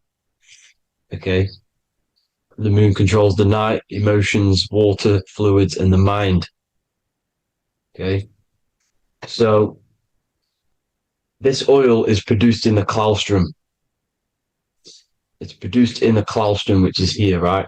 This is where you get Santa Claus from. Now, the claustrum is at the center of the brain, and it is next to the pineal gland and the pituitary gland. Once it starts in the claustrum, this is the holy present. This is the present that Santa gives to us, Santa Claus. And it goes to the pituitary gland and the pineal gland. And what's connected to the pituitary gland and the pineal gland is the Ida and the Pingala. The Pingala is the pineal gland's nerve, which is the honey, which is the positive charge, electric. And the pituitary is the Ida nerve, which is the magnetic charge. This is the milk, the land flowing with milk and honey. This is the brain, the heaven, okay? And it travels down the spine using these two nerves, these electromagnetic charge. And this is what the ancients symbolized with the two serpents wrapped around the spinal cord, the Ida and the Pingala. And this travels down to the sacrum or the solar plexus. Okay. So once it's here, okay, the spine is an elongation of the brain. So the spine is pretty much the brain. It's an extension of it. And it's kind of a microcosm of how we descended from heaven to physical reality, to physical matter, which is our consciousness has done. Our consciousness has descended from heaven into physical matter. And this is a microcosm of it. Okay. So once we're in the sacrum bone, this holy oil, like I've just explained, this holy oil starts in the Santa Claustrum, goes down the chimney to the sacrum. This is the sacrum, the solar plexus, and drops the present off at the sacrum. Now, once we're at the sacrum, we need to raise our vibration to take this oil back up the spine. Okay. And the River Jordan symbolizes this in the Bible. King Herod wants to kill Jesus in Nazareth, which is here, this is the River Jordan, is Nazareth. He goes to be born in Bethlehem and then goes back up to Nazareth to Joseph and Mary. Joseph and Mary, the pineal gland and the pituitary gland, The Bible is huge symbolism. It's all metaphors for this sacred process which goes on inside of your body. You are the Temple of Solomon. You are the Holy Land. The Holy Land is your brain. Once this oil is at the sacrum, you need to raise your vibration in order to take it back up. Once this oil has gone back up to the pineal gland, it activates the crystals which are wrapped around your pineal gland. Your pineal gland is this tiny little beam here. This is the claustrum. This is the pineal gland. And it's wrapped in crystals. And when this oil travels back up the spine by raising your vibration, back to the upper room where Jesus met the 12 disciples, or the 12 cranial nerves in the brain, and it activates and it turns on this pineal gland. And once it's turned on, it illuminates all the cells and the nerves in your brain and turns them all on and activates the higher God man, the God consciousness, Christ consciousness. And it regenerates the whole body. This is the secret to regeneration. It regenerates all the cells in the body. And this is how the ancients lived for thousands and thousands of years, as talked about in ancient texts. They lived for hundreds and thousands of years because they knew this secret. And this fluid, this brain fluid, the secretion, or the Christos in Greek, which means gold, because this is the alchemical process from turning lead to gold. Your body is the alchemical furnace. Now, the ancients knew about this center of the brain because they symboled it. This is the eye of Ra, and it's the brain. And this is what's wrapped around our consciousness. Our consciousness isn't wrapped around the brain. The brain is built around the consciousness. We are the consciousness. You don't have a soul, you are the soul. Okay? Now, the head, heaven, hell, heel at the bottom of your foot, that's hell. Head is heaven and hell. Simple. Now, the pineal gland produces DMT, which is dimethyltryptamine, which is known as the spirit molecule.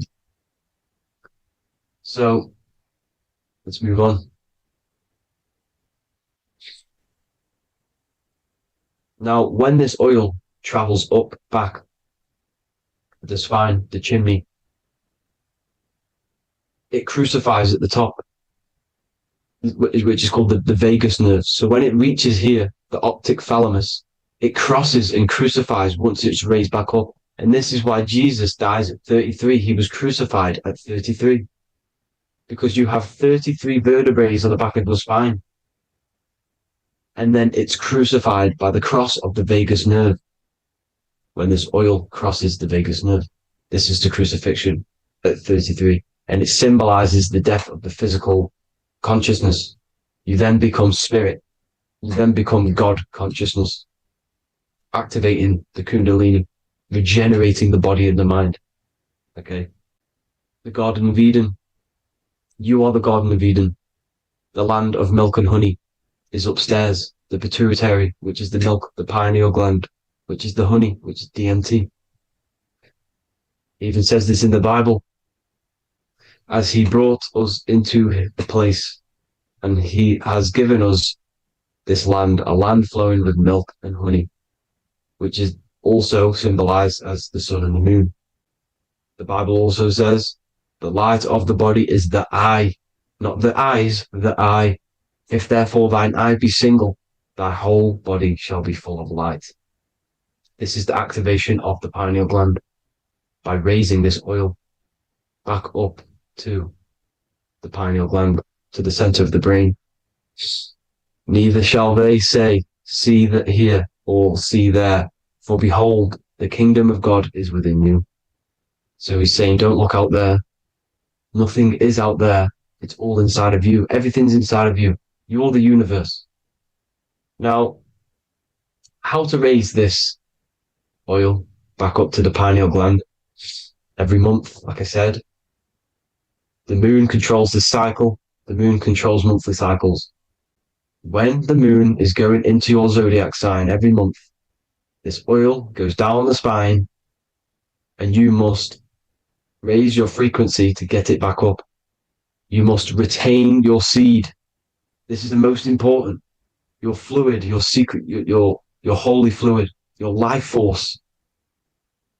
You can't let that go. That life force is the reason you're alive. This holy oil is the reason you're alive, because it feeds all of the systems in your body. It feeds all the systems in your body. You have to retain your seed, alkaline diet, positive thinking, and meditation.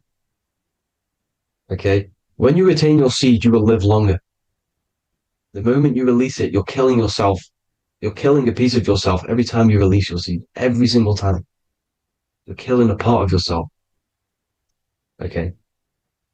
Now, this could be why this could be the illumination, the single eye on the Illuminati's symbol, the Freemasonic symbol, the illuminated eye, the triangle, which could symbolize the body, mind, and spirit, but the eye illuminated.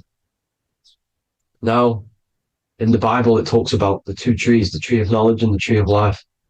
The tree of knowledge is the tree of good and evil, which is the most important system in your body, which is the nervous system. The nervous system, the most important. The tree of good and evil, and the tree of life, which is the cardiovascular system. Now, this oil, when it's released every month, feeds these two systems, and these two systems feed everything. Now, it's important you understand that. Okay? The ancients knew all of this knowledge. The Bible's telling you this knowledge. But it's in a metaphorical way. You have to understand the context behind it so you can read it properly. Now, eating of the tree of life, which is when it talks about in the Bible, eating from the tree of life is actually symbolizing a bad diet, ejaculation, because you're eating from these two systems. You're killing yourself with a bad diet. You're killing yourself with an ejaculation. Okay? So, that's important to understand. Now, this is Jacob's ladder in the Freemasons. Jacob's ladder, which is the spinal cord, it's the stairway to heaven. And this is Jack and the Beanstalk when he goes up the beanstalk and finds the golden egg in the grey clouds. The grey clouds symbolize the grey matter in your brain. Now, the Garden of Eden talks about the 4 different rivers in Garden of Eden. As we see here, the North Pole map, the ancient North Pole map, because the center of the earth is the center of the torus field. Everything's the torus field. Atoms are torus fields. Everything's torus fields. You are the universe. Everything is within you. The North Pole is your spinal cord. This is why they say Santa Claustrum comes from the North Pole. This is the North Pole. And the Santa Claustrum is the center of your brain.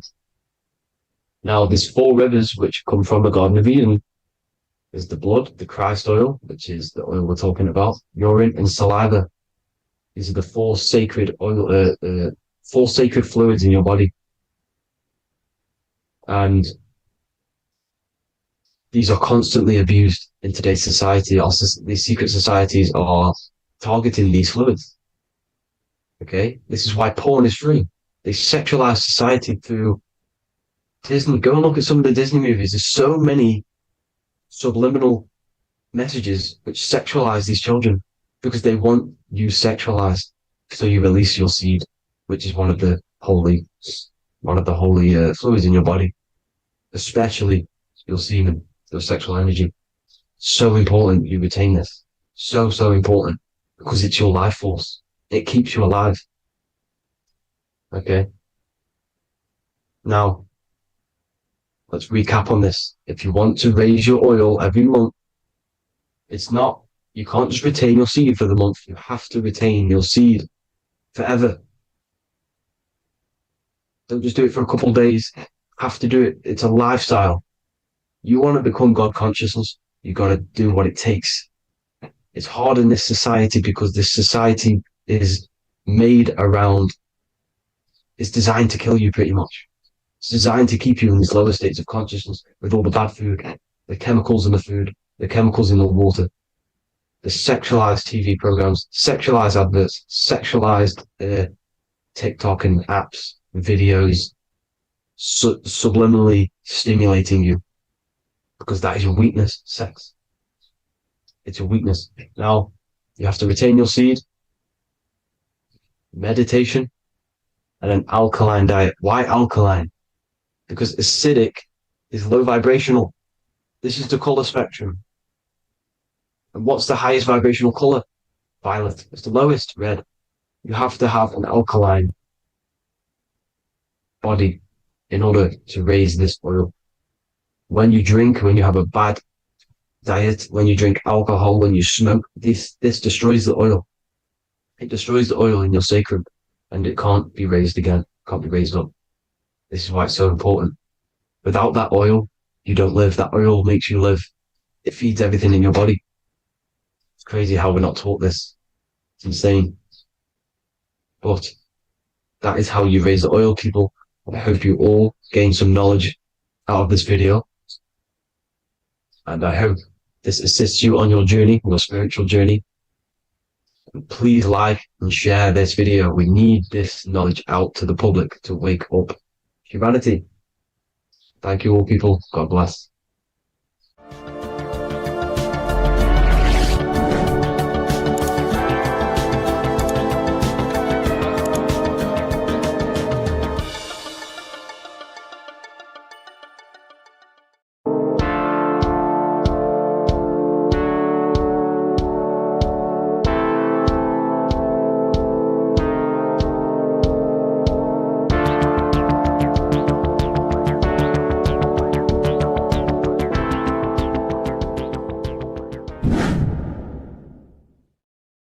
Welcome back, people. We're back with another video.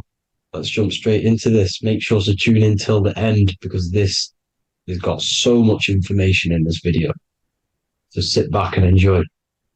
So everything's torus fields. The Earth's a torus field. Everything's torus, which is electromagnetic field, electric and magnetic.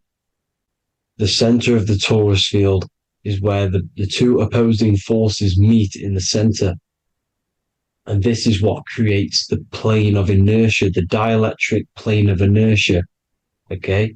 You got red shift, blue shift, positive, negative, south and north pole, right? This is what the ancients were showing with the tree of life. As you can see here, this is the plane of inertia, and this is the torus field. Everything consists of this. Everything is a torus field. A atom is a torus field. Okay, now the inertia is the 0 point. So this plane is a 0 point. It's the balance between two poles. Okay, now this creates matter, because matter is two opposing forces in motion equalized. So these two forces coming together is what creates matter on this physical plane. And this is why we can't see the electromagnetic field, because it consists of one of the elements, which is either electric or magnetic. But when they combine together, it's what creates this physical plane, which is physical matter, which is light in motion. Now, everything is one. Don't get confused by duality. Duality is two opposing forces, but them two opposing forces are created by the same substance. It's two aspects of the same substance. So, for example, water and ice are the same thing, you know what I'm trying to say, but it's two aspects of the same substance, because all is one. The whole universe is one. All goes back to the one, which is God, the creator, or magnetism, whatever you want to call it, because magnetism pulsates. Electricity has two poles, red shift, blue shift. Okay, so red shift, blue shift is electricity, and electricity vibrates, and all vibration always comes back to a standstill point. But magnetism is what pulsates. This is why your heart pulses. You breathe, which is a pulse. This is the breath of the universe, magnetism. Now, this is why the earth is green, okay? Earth can be spelt heart. If you just move the H to the beginning, it spells heart, okay? Because the heart is the center of the torus field, which is the heart chakra for us humans, okay? We consist of the same field, as you already know. Heart being the center, which is green, which is the center of the 7 colors. The center of the 7 colors. This is the most powerful chakra in your body. People think it's the crown chakra, but it's the heart chakra because it's the center of the torus field. You must align them all and combine them all into one, which is the heart chakra. Now, earth is green. Nature's green. Okay, this is because we live on heart chakra, the plane of inertia. It's the center of the torus field. Okay, and this is what the Egyptians called Isis, which is nature. Nature is balanced, and nature is female, Mother Nature, because it looks after us with the fruit it grows with abundance and the water. It's a female energy, Mother Nature, and this is the symbolism of an equal, balanced arms. This is the scales, it's balanced. Mother Nature is balanced. This is why the sky is blue, because what comes after the heart chakra? Blue. Sky is blue. We live in Midgard. This is what the ancients called Midgard. You don't have to take this tree literally. It's a metaphor. We live in Midgard, where both positive and negative duality here. Now, Mount Meru. Mount Meru was known as the center of the earth, okay, or known as Hyperborea. And this is the North Pole, the electromagnetic North Pole. But when I say Mount Meru, it's not an actual mountain. They weren't saying there was a real mountain in the center of the earth, a magnetic rock. No. The plane of inertia, okay, there's something called a hyperboloid.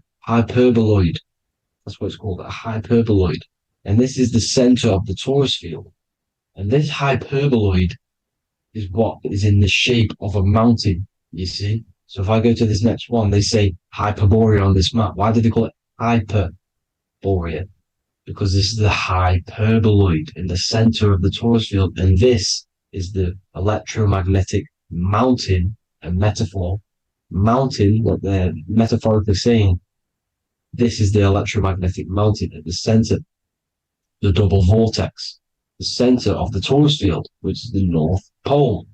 Pole of electromagnetic energy. So this is why they call it Hyperborea. It comes from the word hyperboloid. And the center of the earth is so sacred.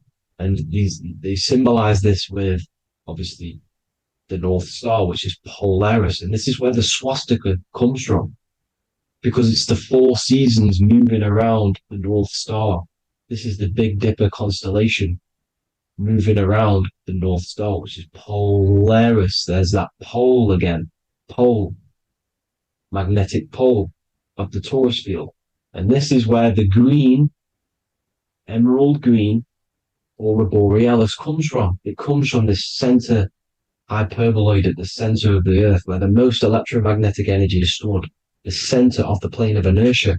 The center of the plane of inertia.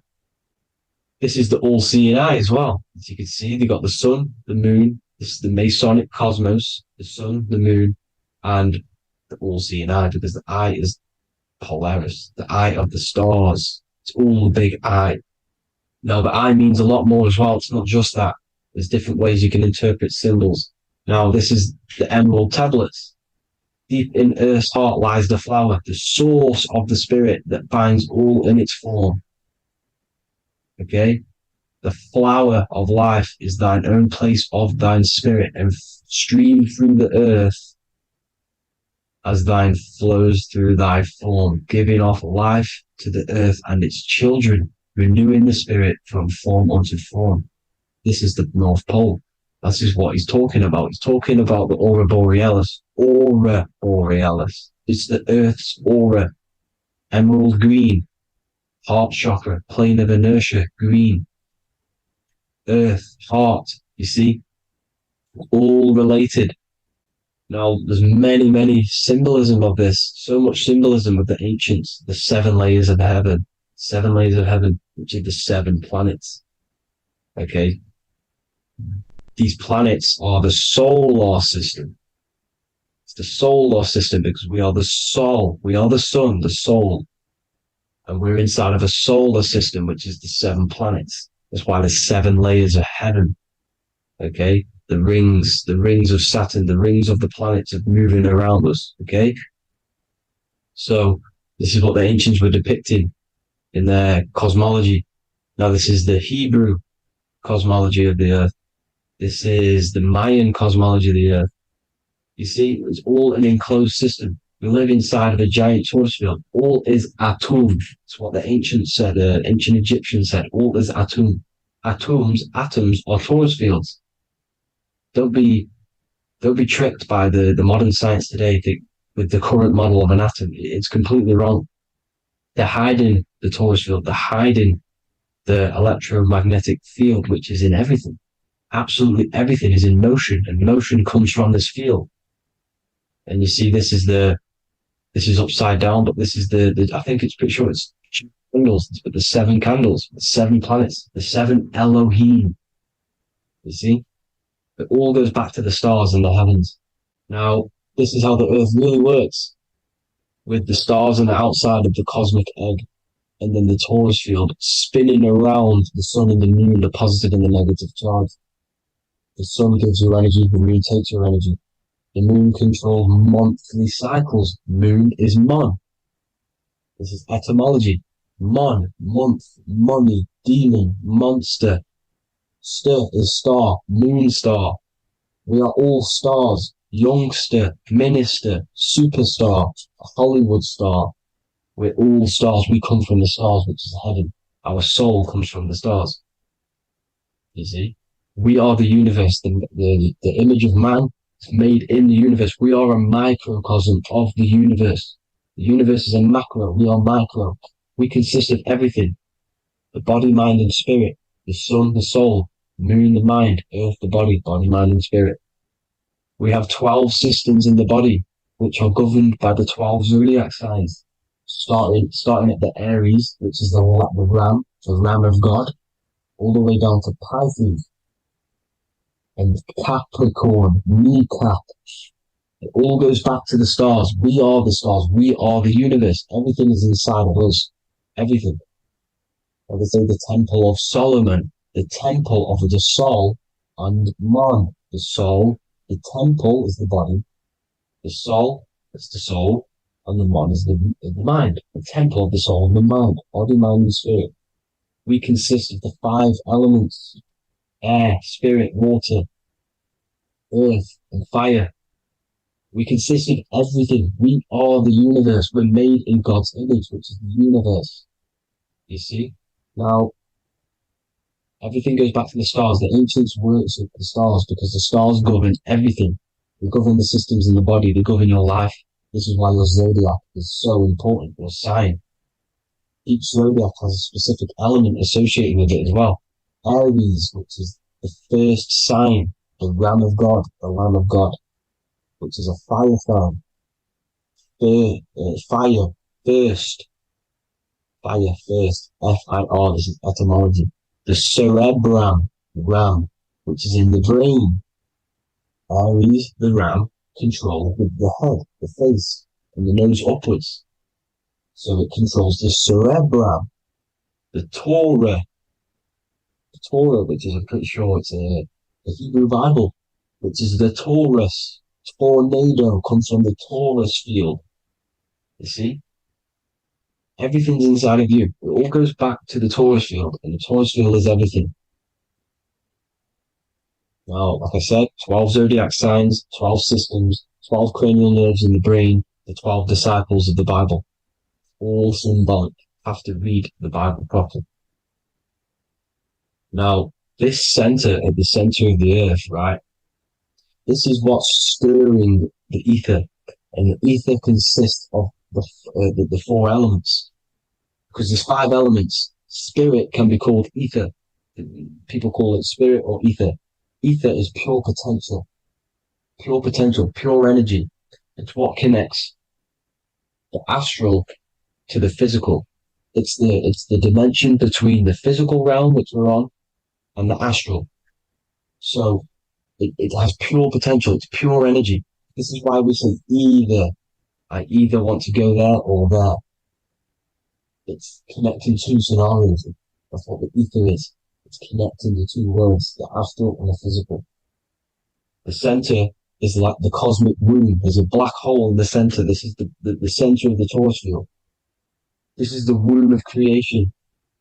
This is the womb of creation. And inside of this black womb with the 5 elements, and everything's being stirred around. Everything's in motion.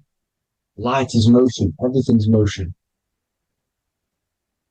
Now, like I said earlier, light crystallizes into physical matter. They are the same substance. Spirit and matter are the same substance, but different variations, different aspects of the same substance. Low vibrational spirit turns into matter. High vibrational matter turns into spirit. Or light, whatever you want to call it. Matter is light crystallized. This is where we get the 7 metals from. The planets. The planets are light. Specific frequencies and vibrations of light. When these lights, or the planets, materialize, material metals, materialize, they turn into the 7 metals. Saturn turns into lead. That's why lead is red. Saturn is red. The sun turns into gold. That's why the gold is yellow and the sun is yellow. You see, Saturn is the time god. What happens in autumn? The leaves turn red and they die. This is why Satan, time god, the reaper, everything is crystallized till its death and then reborn again. You see, rust, when things rust, it turns to red because it's Saturn. Saturn crystallizes everything. He's the reaper who comes around in winter. You see, he's Satan. Jesus and Satan, the sun and Saturn. They say we live in a solar system. The solar system, I think I've already just broke this down. The 7 planets are the 7 chakras. Everyone already knows this. But I'm going through it anyway. But this is where we get the 7 planets from. And the 7 metals. You see, all the ancients knew it was an enclosed electromagnetic system. It's not a spinning ball in the middle of space, people. They want you to believe this so you get stuck in this material world. Because if you believe everything's material, you can never affect this plane effectively. You can never create your life effectively if you don't understand the planes of existence. Because the mental plane is a higher plane. And it breaks down and it controls the planes below it. The mental plane, hold on, I've got it here for you. The mental, the astral, etheric, and physical. Etheric connects the physical to the astral, but the mental is what's above them all. You see? Now, it's important to understand this. It's important. However, the ancients always talked about the enclosed system. Only NASA, which is introduced around the Roman times, not NASA, but the globe Earth was introduced around the Roman times. Okay? By these Masons. These Masons introduced this because they wanted to take over the minds of the masses and control them. These people worship the physical realm. They know how it works. They know the ins and outs of it. They know how to do the magic. They know how to do it all. They understand it all. That's why Masonry have to take the oath. The oath of not speaking. You're not allowed to speak about anything you learn about in Masonry because they're discovering the truth about your mind and how it creates reality and stuff like that. So this is the Masonic cosmology, the 5-pointed star, the 5 elements, the checkerboard for duality, positive and negative, the 2 aspects of every substance. This is another ancient painting depicting the firmament, the stars inside the firmament, the sun.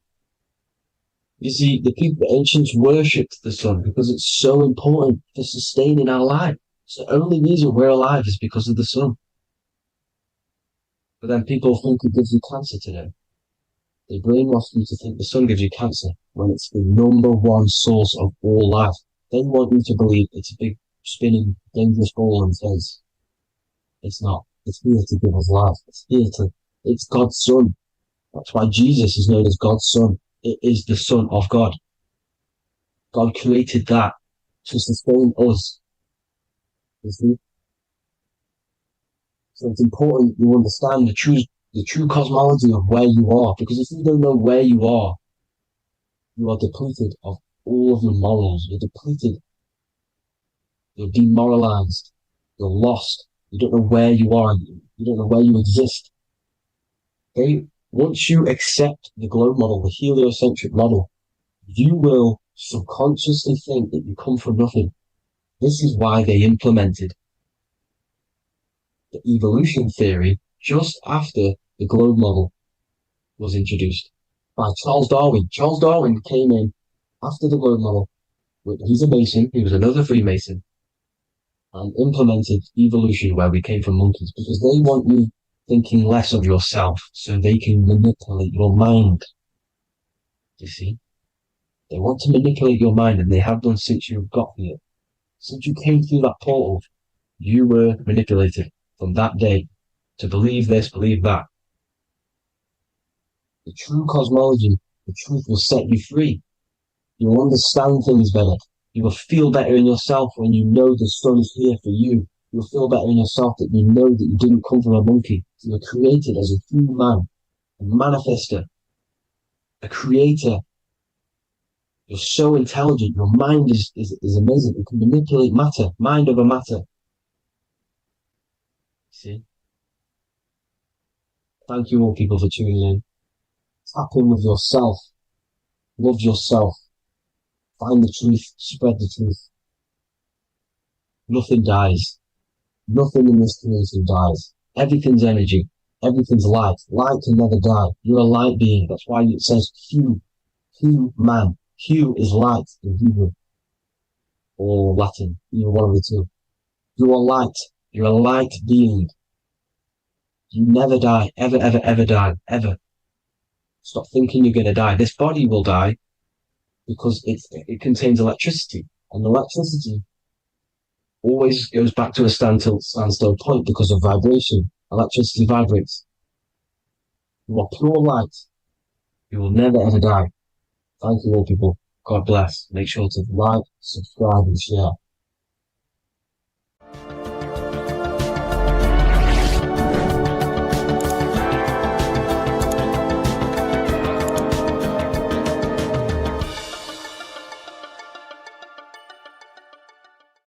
In this video, we're going to be talking about the evolution of consciousness. You are born human, however, you possess consciousness, which is the awareness behind your being, the awareness behind your thoughts, the experiencer behind your five senses, the experiencer, the observer behind your thought, emotions, and senses. You are an eye, an invisible consciousness looking through a lens which is your body. Your body produces this physical world that you experience. Your brain produces this world. Your brain and body is a technological computer. However, you are an infinite, ever-expanding consciousness behind this physical body. And there is an evolution of consciousness, a cosmic journey of expansion. And this is why we see so much pyramid symbolism in the occult and esoteric world, and especially within Freemasonry.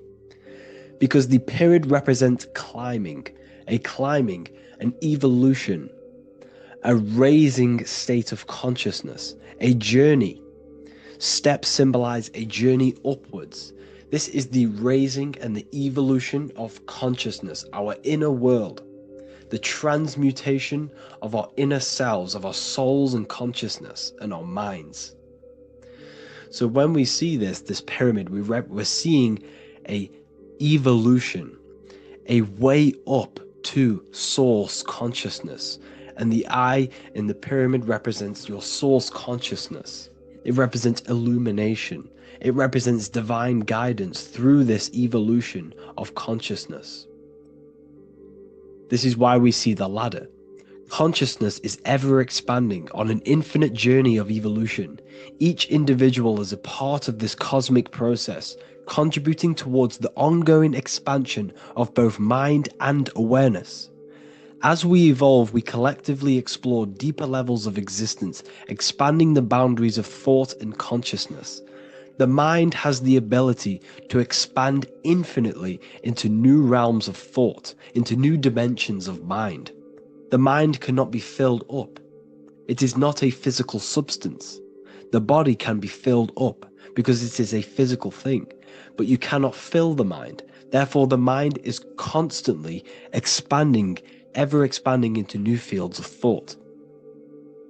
So what we see in Freemasonry, the ladder, is again a journey, an elevation of consciousness. When we are born with an infant consciousness, and as we gain older, we gain an adult consciousness. Our inner world, our inner mind, and our emotional intellect changes and evolves. We are significantly different from when we were very young as an infant. It's because our consciousness evolutes, it changes, it alters like water. So, just like this evolution of your own consciousness as growing up, there is consciousness of beings existing in cycles beyond our own. And their consciousness is unimaginably different from ours. They operate on a higher level of understanding and knowing, experiencing reality in ways that transcend our current comprehension. Our minds right now cannot comprehend the highest states of consciousness. There are entities, there are beings beyond our own, existing in higher dimensions of consciousness that we cannot comprehend because they have expanded. They are on a further way up the ladder of consciousness. However, we are all on the same journey. None of us can take the same journey. There is one ultimate goal, reaching source consciousness. However, this is always ever expanding. However, we are all on a different journey. There is one truth, one source, one goal. However, there are billions in different ways of reaching it, and we are all on these different paths to source consciousness, to this ladder, this evolution of universal evolution. Okay? Their awareness is attuned to new dimensions of existence, reflecting a more advanced stage in the cosmic journey of consciousness evolution.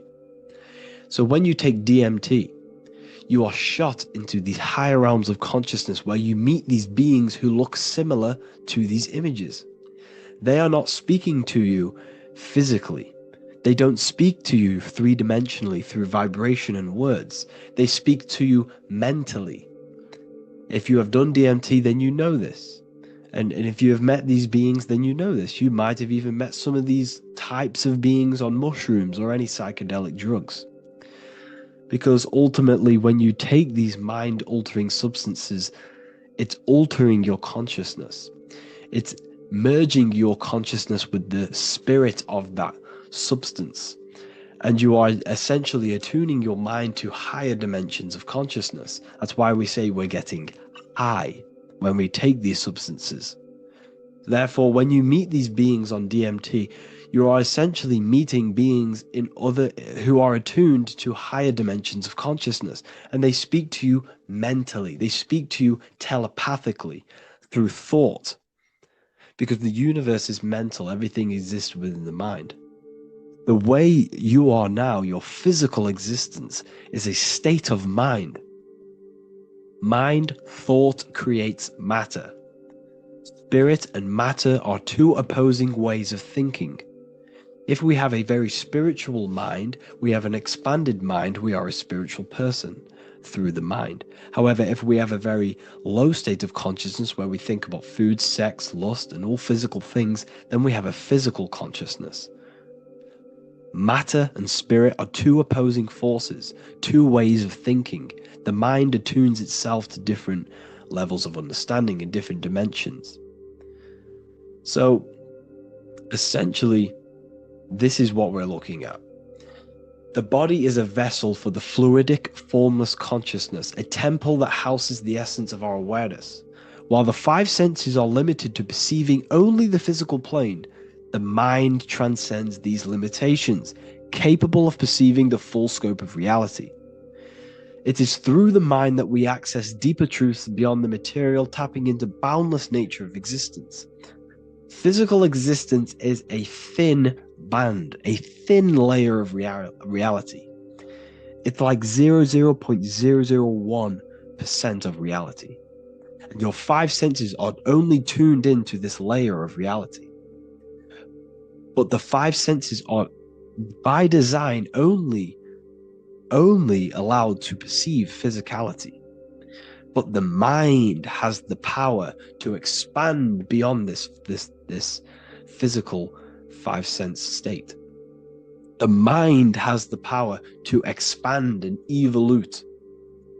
It is a conscious decision whether you want to take this path or not. You can stay in a three-dimensional way of thinking, or you can expand your consciousness from within. It's not an external journey. There is no God going to save you. You must save yourself. Therefore, behind every single one of these eyes is the same source consciousness. However, we are all different cells in a different journey.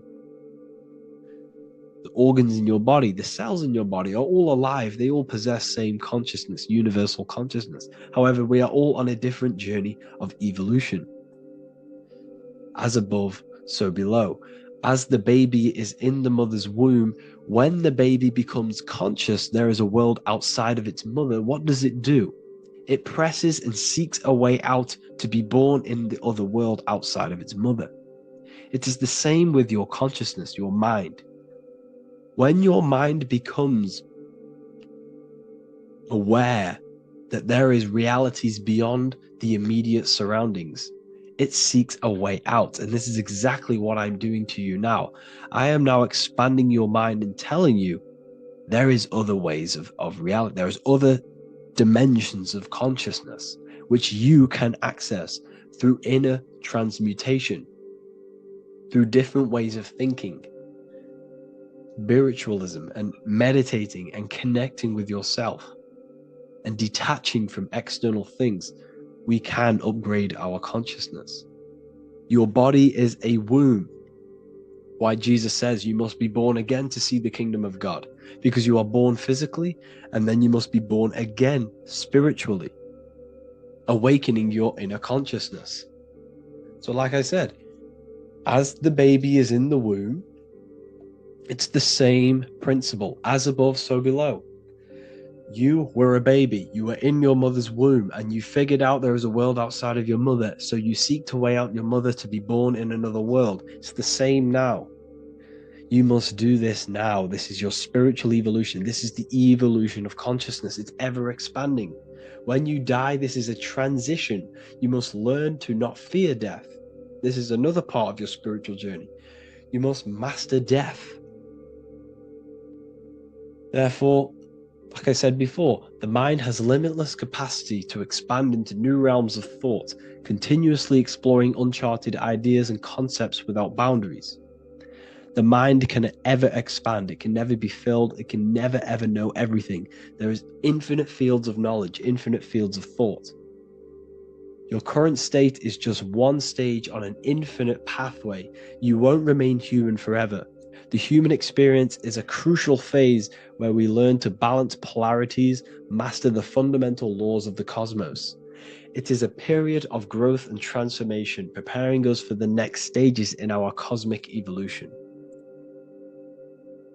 The goal is to strive for perfection, yet the true perfection is unattainable. It's like a tunnel, and there is a light at the end of the tunnel. And as you walk through this tunnel, the light is ever moving backwards.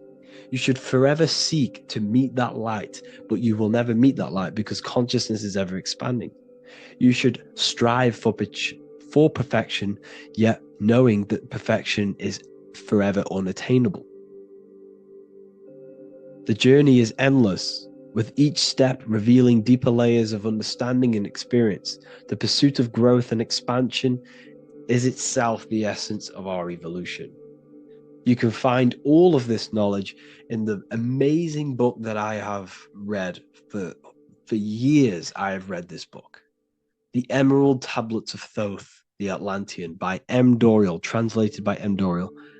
I'm telling you now, this book, now that I've told you this, you have some context on the book. The whole book is about evolution of consciousness.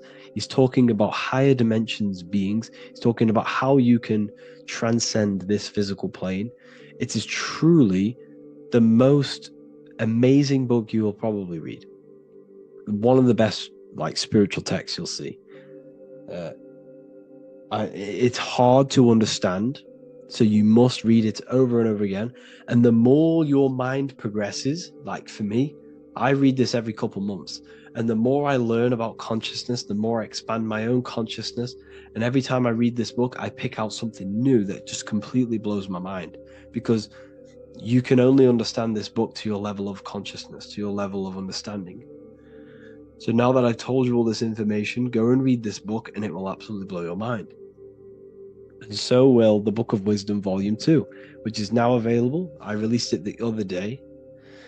I'm just going to read a page out now. This page is called Spirit and Matter. The Earth is not merely a dense, lifeless rock drifting through space. It possesses spirit, a living essence that animates its form.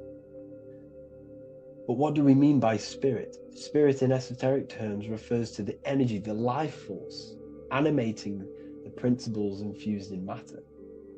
So essentially, what this page is talking about is how everything has spirit, consciousness within it. You are the middle, you are spirit and matter.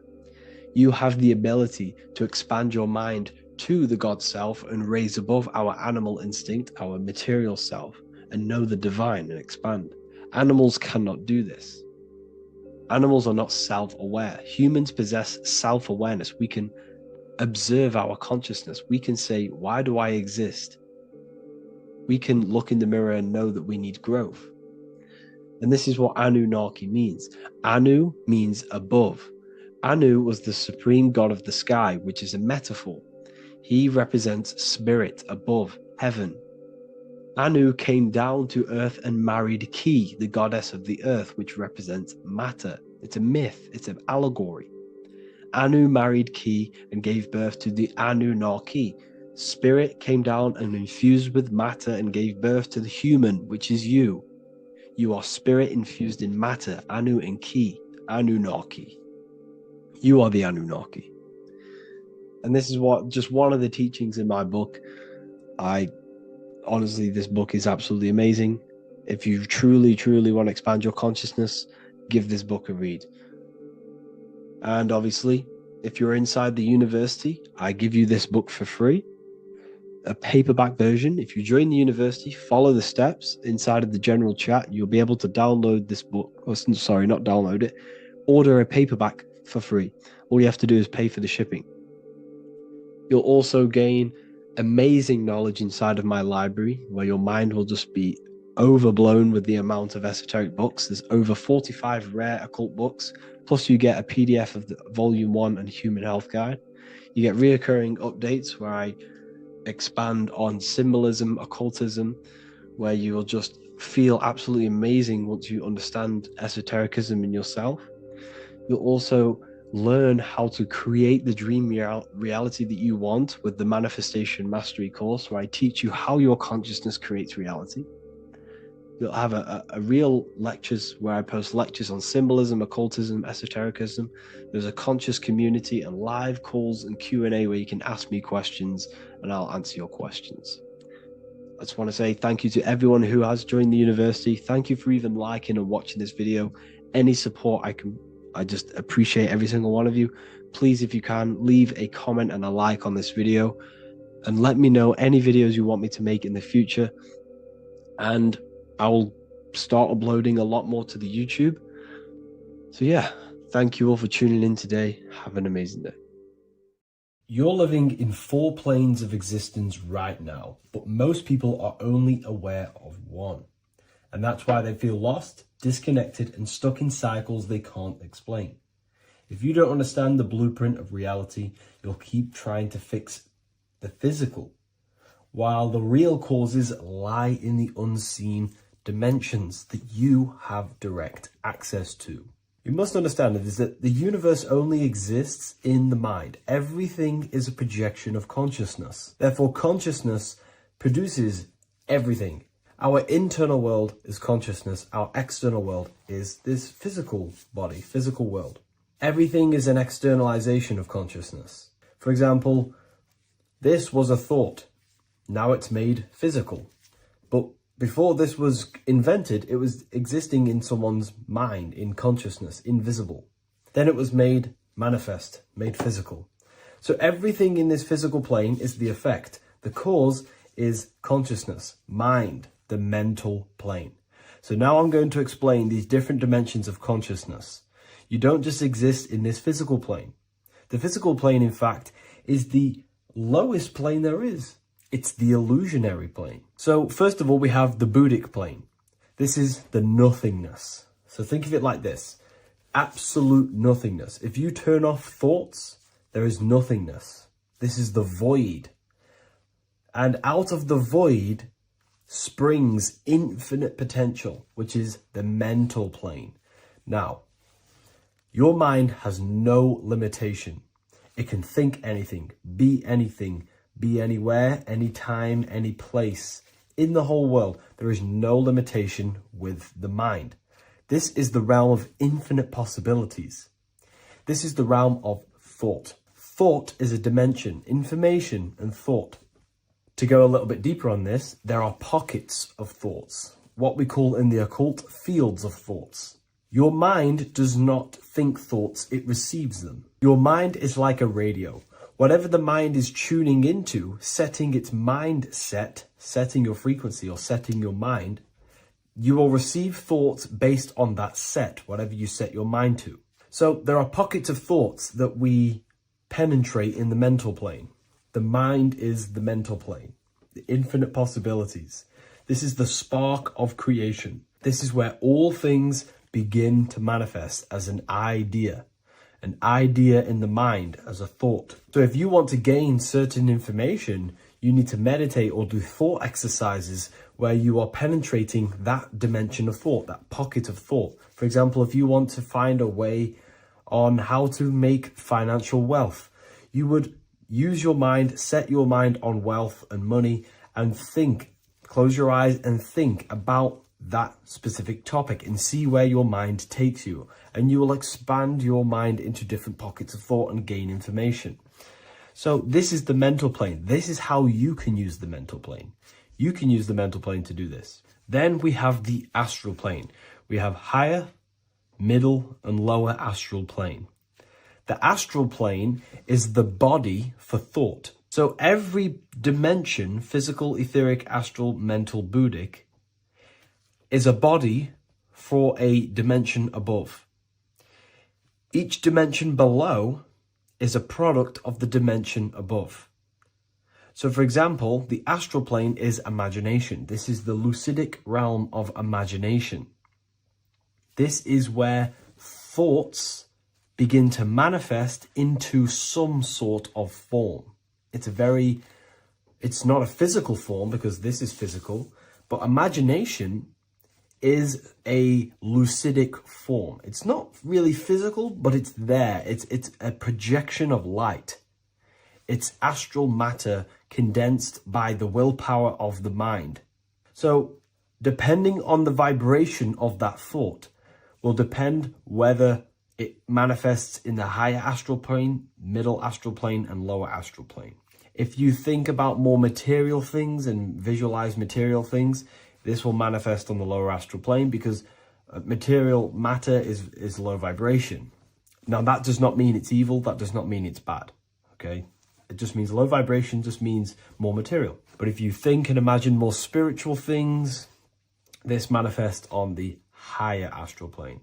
So the astral plane is the screen in your mind that allows you to vision an apple. that allows you to vision anything. It's that mental projection that's inside of your mind. Now, this is what we call the third eye. It's an eye because the eye is the mind, and the mind can see into the astral plane. It perceives this spiritual world, this lucidic realm that we have access to. This is where also infinite potential takes place. This is the realm of spirits, demons, jinns, whatever you want to call them. Spiritual entities exist in this because this is where thought forms manifest into form. This is where thoughts create bodies. Think of it like this. The mental plane is a thought of a chair. The astral plane is the imagination of that chair and all of the different possible chairs that could possibly be. The etheric plane is the energy double of that chair. And the physical plane is the physical chair. So as you can see, the higher we go up, the more formless and lucidic it is. The lower we go down planes, the more dense it becomes. This is formless and this is form. Everything manifests through this process. This highlighter is down here in the physical plane, but the idea began in the mental plane. Everything begins in consciousness before it creates a physical body. It goes through this process. Therefore, if you want to start to mold and create your own reality and create things in your world, you can use these planes to your advantage. You can use your mind to do mental thinking exercises by closing your eyes and expanding your mind into a different pocket of thought to gain wisdom, gain information, gain downloads. The way you do that is simply get into a meditative state, close your eyes, pick a topic that you want to think about, and see where your mind takes you, but always remain centered on that topic. And you can do this for maybe an hour or two or half an hour, and your mind will take you places where you will unlock information. You can even use this to make decisions in your life. Think of the topic and see where your mind takes you. You'll gain information. This is how you use the mental plane for ideas. The astral plane is imagination. You have to reconnect with your imagination very vividly. Your imagination, your consciousness is infinite. It's not a three-dimensional plane. It's an infinite plane. You can think and make form anything in your consciousness, in your imagination. You can think anything and you can imagine anything in the most vast details. You just have to reconnect with your imagination. I have a free book on my website. I'll leave the link in the description. It's an ebook. It's called Activating the Inner Eye. This is going to help you reconnect with your imagination. It's a practical guide on how to imagine. So once you know how to use the mental plane and astral plane, thought and imagination, you pretty much need to use the physical plane to take physical action with this physical body that you have and start to manifest these desires you have in the higher planes. Now, it's very important that we master the mind because the mind is the very fabric of reality. We become what we think about. Your life is a product of every thought you thought in the past. It is the mind that directs the flow of consciousness. And wherever this consciousness is flowing is what you will create in your life. Consciousness is the most potent force in the universe, and the mind is pretty much the universe in a microcosm form. It is infinite potential, and your mind will continue to expand into new realms of thought forever and ever and ever. You are eternal. You are not this physical body down here. You are consciousness, literally dreaming that you are in this physical body. So everything begins with the mind. We need to be conscious of the thoughts that enter our mental field of consciousness. There is a level of self-awareness that you can reach where you can become conscious of pretty much every single thought that enters your mental field. Now, we have over 7,000 thoughts a day. You can gain such mastery over your mind where you can become conscious of every thought you think. And that is when you gain superior power. Because when the mind is fully under control of self, you can direct the mind's potent force into a specific goal. Most people's minds are dualistic. They want something, but their mind is thinking something else. They have limiting belief systems. They have the little voice that comes in and says, you can't do this, you're a failure. That is a fractaled mind. The mind needs to be singular. It needs to be on your team and not an enemy. Do not let your own mind take away your power. Your mind should be on your team, giving you power, giving you the best possible thoughts and the best possible beliefs. When the mind is in this condition and on your team and not taking away your power through the destructive thoughts, it becomes a potent, powerful force used for manifestation to create anything. And the way we get the mind on your team is through constant meditation to learn how to control the mind and turn it on and off. Subconscious reprogramming through visualization, affirmations, cultivating emotions associated with your goal. All these 3 ways we can reprogram the mind slowly over time so that it becomes powerful and becomes on your team and doesn't give you negative contradicting thoughts. When the mind is fully aligned on one thing, it can create massive empires and things in your physical reality. So I hope this video helps, and I'll see you in the next one. Religions were made to hide the truth about yourself, God, and the universe. You see, religion teaches there is a God separate from you. He created the universe separate from himself. They did this to truly disconnect you from consciousness, from God, and from yourself.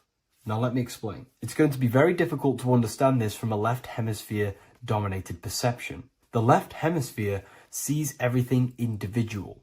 The right hemisphere sees the whole. For example, if you're walking through a woods, the left hemisphere sees individual trees, leaves, twigs, and branches. The right hemisphere sees the interconnectedness of the whole woods. We've been trained our whole life to be trapped in the left hemisphere, to think logically, scientifically, with evidence. This way of thinking traps you in illusion, division, and separateness from everything. Plus, in science, they teach you the universe exists outside of you.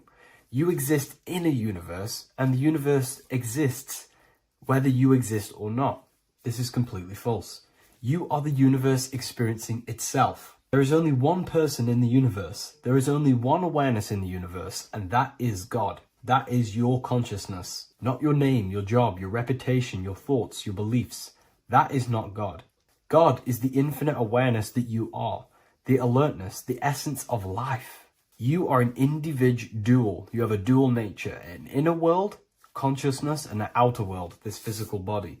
The inner world is the immortal, consciousness, awareness. This physical reality is for the immortal within us to experience and enjoy. And the immortal consciousness, the immortal self, the individualized expression of the only thing that is truly real, which is God, consciousness, is seeking a way to understand itself through infinite vantage points. The same consciousness inside of you, inside of the dog, the squirrel, the plants, the stars, the same awareness is in absolutely everything. Only the right hemisphere can see this connection. The universe is one mind separated into the infinite bodies and life forms. This is why scientists tell you that the universe is forever expanding. It's truth in plain sight, because the universe is the mind, and the mind is always seeking more vantage points to understand itself. And the mind is always expanding into new realms of thought. The mind cannot be filled up. It does not exist in space. However, human awareness, human consciousness is very sacred. And the reason why I say that is because humans possess a two-way consciousness, unlike a dog, an animal, or a squirrel, for example. The dog looks in the mirror. It is not aware of itself. It doesn't look in the mirror and see that it needs to improve something. However, humans, we can look in the mirror and say, who am I? Where do I come from? And I need to change this aspect of me. I'm lacking in this area. Dogs do not have this awareness. They function only on their immediate surroundings, on survival and instinct. Human awareness is special because we have the ability to reflect on the self. We can question our consciousness. We can question, who am I? Where do I come from? And where am I going after this? The human mind has no limitation. We can surpass our animal nature and rise to a godly nature. This is the whole purpose of reaching Christ consciousness, which is just an ideal consciousness where we have control over self and we know who we truly are. Humans have been given the tools to awaken. Our 5 senses are locked only to perceive the physical world, but the mind holds the gateway to understand the unseen aspects of reality. The mind holds the secrets to the universe and consciousness. We just have to study ourselves to understand God.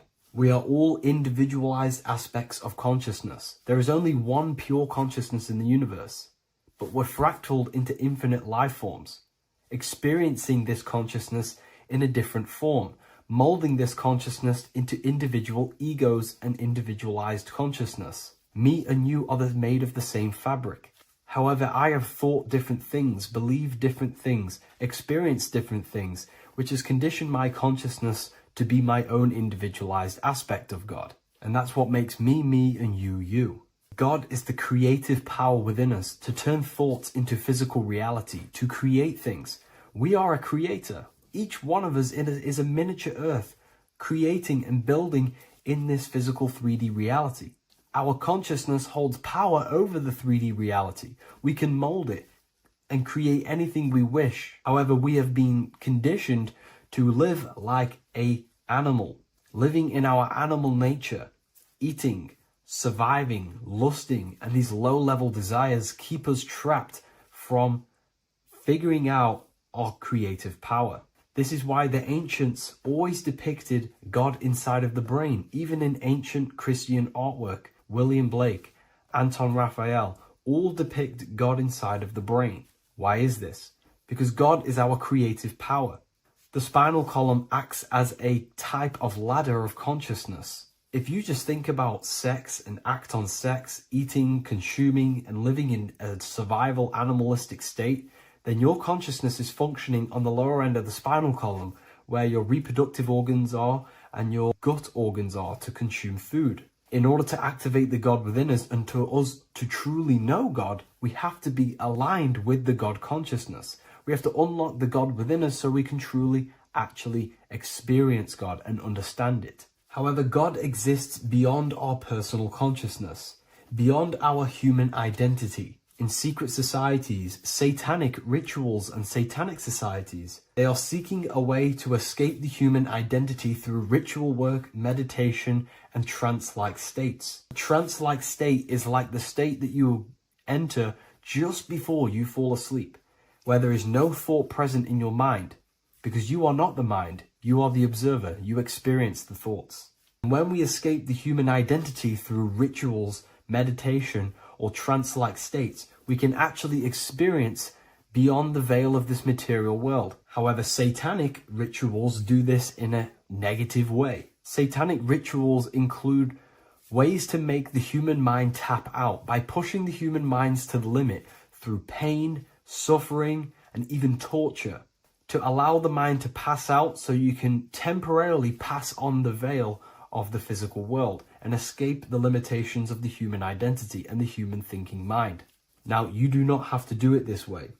You can experience the divine and beyond your human identity through many different ways, such as deep, deep meditation, rising above your thoughts, and setting 3 alarms, one for 6 a.m., one for 6:30, and one for 7:30. And when you wake up at these times, what you need to do each time you wake up is allow your mind to stay awake but your body to fall asleep. And you will enter this trance-like state. And you can gain ideas, experience lucid dreams, and maybe even astral project. All of these rituals in secret societies and satanic societies is all about escaping the human identity and experiencing the divine planes beyond the physical. To wrap all of this up, this is all about consciousness. Consciousness is the infinite awareness of the universe, just fractaled into separate bodies. And this consciousness is seeking a way to understand itself in infinite angles and vantage points. And religion was made to cut off your connection to the divine planes beyond this world and beyond your self-identity. Therefore, if you want to know God, you have to study the attributes and qualities of God, such as geometry, numbers, consciousness, the mind, the subconscious, human anatomy. All of these things are aspects of God. We have to study ourselves and study nature so we can see God. God is the infinite awareness of the universe. If you love this video, please leave a like and share it with a friend. I'll leave a link in the description for the Book of Wisdom, Volume 2. What if I told you that the seasons don't just change the external world, they also change your internal world? They have a psychological and a spiritual effect on your consciousness. If you're new to esotericism, you may not really understand this. But if you have some deep understanding of as above, so below, you already know this. But today we're going to be explaining it in great detail. So tune in, take a pen and paper, maybe make some notes. So we have 4 seasons. The sun is the main source of life on the earth, and it changes the circumstances on the earth in 4 different ways. Of course, we have spring, summer, winter, and autumn. These are the 4 states of the earth due to the sun's cycle. Not only do they take place on the earth, they also take place on you, your body, your mind, your spirit, your consciousness. They change things internally and externally. The first thing we need to understand is that we have a dual nature. We have a mind, and in that mind, we have an internal self. That's what we call the spiritual self. It is the individual that exists within their own mind, within their own consciousness. It is the self that imagines, thinks, feels. That's the spiritual self. And internally, that self is the true self. When it's detached from the false identifications, of course, such as the ego. But the true self dwells within the mind, and that's the immortal self. That's the self that will never die, never perish, that will always be there, and it always has been there. The internal self. But on the other side of the mind, the outside of the mind, we have this, what we call our physical human body. This is our external physical body. So outside of us is a physical reality, but inside of us is a spiritual non-physical reality.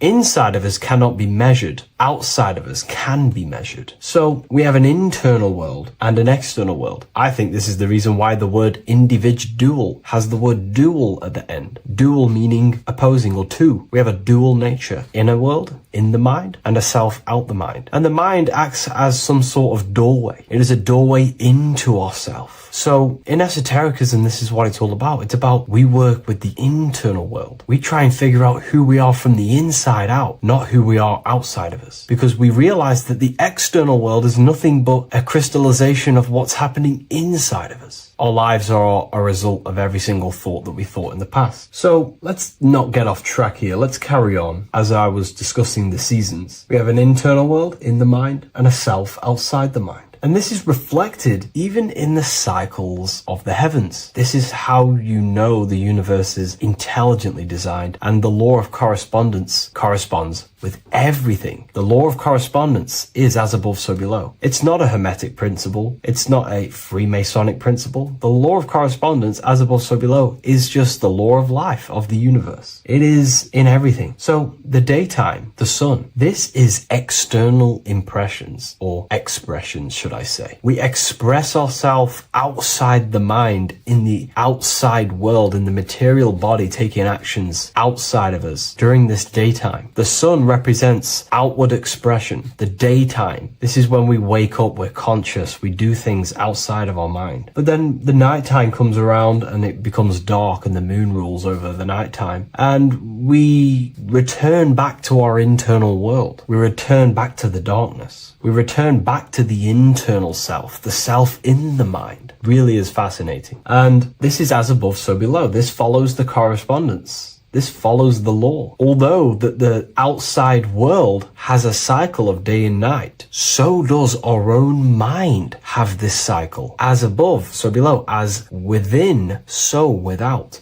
What's happening outside of us is also happening inside of us. The mind is also going in a cycle. Because in the daytime, the mind wakes up and we express things externally. But when the sun goes away and the electromagnetic rays of the sun are not very strong, our brainwave decreases, our body activity decreases. It slows down and we return to the internal self. The body switches off and we return to the internal self in the mind. We enter in the doorway of the mind and return to the internal, the spiritual self. And when the body is less active, this is when we are more connected to the internal world, our spiritual true self. So as above, so below corresponds with the day and night, the sun and the moon. The moon represents our internal world, the world inside our mind, the self inside the mind. And the sun represents the external self, in the external world. So not only are these cycles happening in nature, the darkness outside of us when the sun goes away is the same darkness that we go within ourselves when we go to sleep. It's the same cycle. Our bodies are in the cycle of the external world also, as above, so below. But then we can even take this even further. This fractals down even further. If we look at the cycle of the yearly cycle of the sun, which is what we call the 12 zodiac signs, we notice that these 4 seasons also take place in every single cycle of the day. So a yearly cycle can be seen as a big version of a daily cycle, or a daily cycle can be seen as a smaller version of a yearly cycle. For example, we look at Aries, which is spring. This is when the sun springs everything back to life in the spring. This is when the crops start to spring up and start to grow again. But we could see that at 6 a.m. in the morning when the sun rises and just cracks over the horizon and starts to bring light into our day. Aries is associated with the morning time also as spring. Morning time is a smaller version of spring. Then we look at the summertime. The summertime is midday when the sun is at the top of the middle of the sky. This is when the sun is most powerful, most radiant in our day. This could be seen as the summertime. Then when the sun starts to set, this is associated with autumn. Autumn time is the sunset. Then the winter time is associated with the nighttime, the midnight, when everything's very dark. So a daily cycle is basically a smaller version of a yearly cycle. And just how I explained how the cycle of the sun outside of us also happens inside of us with our consciousness falling asleep when the sun goes away, is also happening to us on a yearly cycle also. So the daytime is associated with the summer and the nighttime is associated with the winter. The winter is like the inhale. The summer is like the exhale. It's the breath of the universe, just like how we breathe in and out of our lungs. Everything takes this rhythm and polarity, okay? So winter is associated with the self and the world inside of ourselves, inside of our mind, the spiritual self, the internal. Because the winter is when the sun's rays, electromagnetic rays, are not very powerful. And this decreases brainwave activity, making us more connected to our internal world, inside the mind. But the summer's the complete opposite. The summer is when the sun is very, very powerful.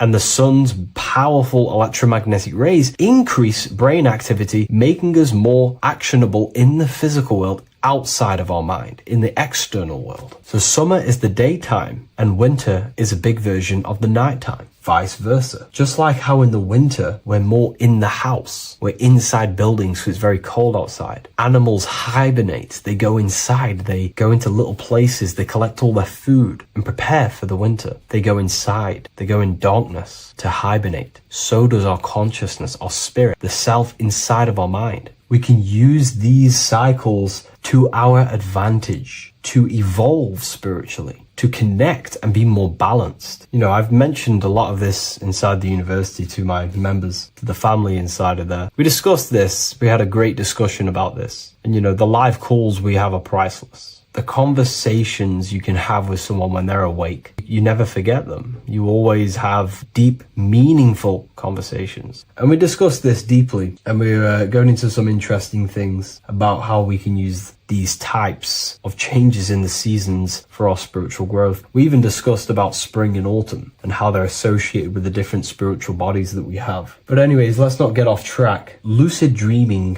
dreaming itself, and astral projections, I find are more easily accessible during the winter and the night times. Like I said, because the brain activity is decreased due to the sun being not powerful, we are more reconnected with the self inside the mind, the spiritual self, the immortal self. Wintertime is a great time to work on yourself, to start to gaining discipline, to meditating, to really working on the subconscious. Because spiritual work is harder than any physical labor. You really got to dig deep within yourself and be honest and true with yourselves. I think this is the reason why, you know, a lot of people convert to spirituality from religion. They come into spirituality and then they go back to religion because they realize spirituality is it's difficult. You have to be honest with yourself. You have to really face the traumas, the negative aspects of yourself, the dark side of yourself, and bring it to light and transform it. And that sort of work is a lot more difficult to do than any physical labor. So the winter time is the time that we go inside ourselves. We reflect a lot more. We need to work on ourselves, on our mind, on our negative habits, on our dark traits, on our things that we have been pushing away and not controlling. The winter time is that time we can really start to connect with the internal self, work on our imagination, work on our mental willpower, work on all of these things like lucid dreaming, astral projections, and purifying ourselves, removing any mental barriers, any negative belief systems that may be subconsciously holding us back. It's easier to access the subconscious in the nighttime and in the winter, especially the winter. That's why I made this video, because we're in autumn now. We're transitioning into the winter. So I thought I'd share this with you all. And it's important to understand that you are a microcosm of God. Like I said, the law of correspondence associates with everything in the universe, people. Everything. And that's the best thing with the law of correspondence. And I've been using this for the past 3 to 4 years, right? The law of correspondence has determined and filtered out so many lies that was given to me, that's given to you, that's given to everyone in the world. The law of correspondence is like a filter. If someone gives you a piece of information, for example, gravity, and it does not apply with the law of correspondence, then you know it's a lie, because it's a universal thing. What happens inside of me also happens outside of me. What happens in my astral world happens in my material world, more than likely. As above, so below corresponds with everything. The same structure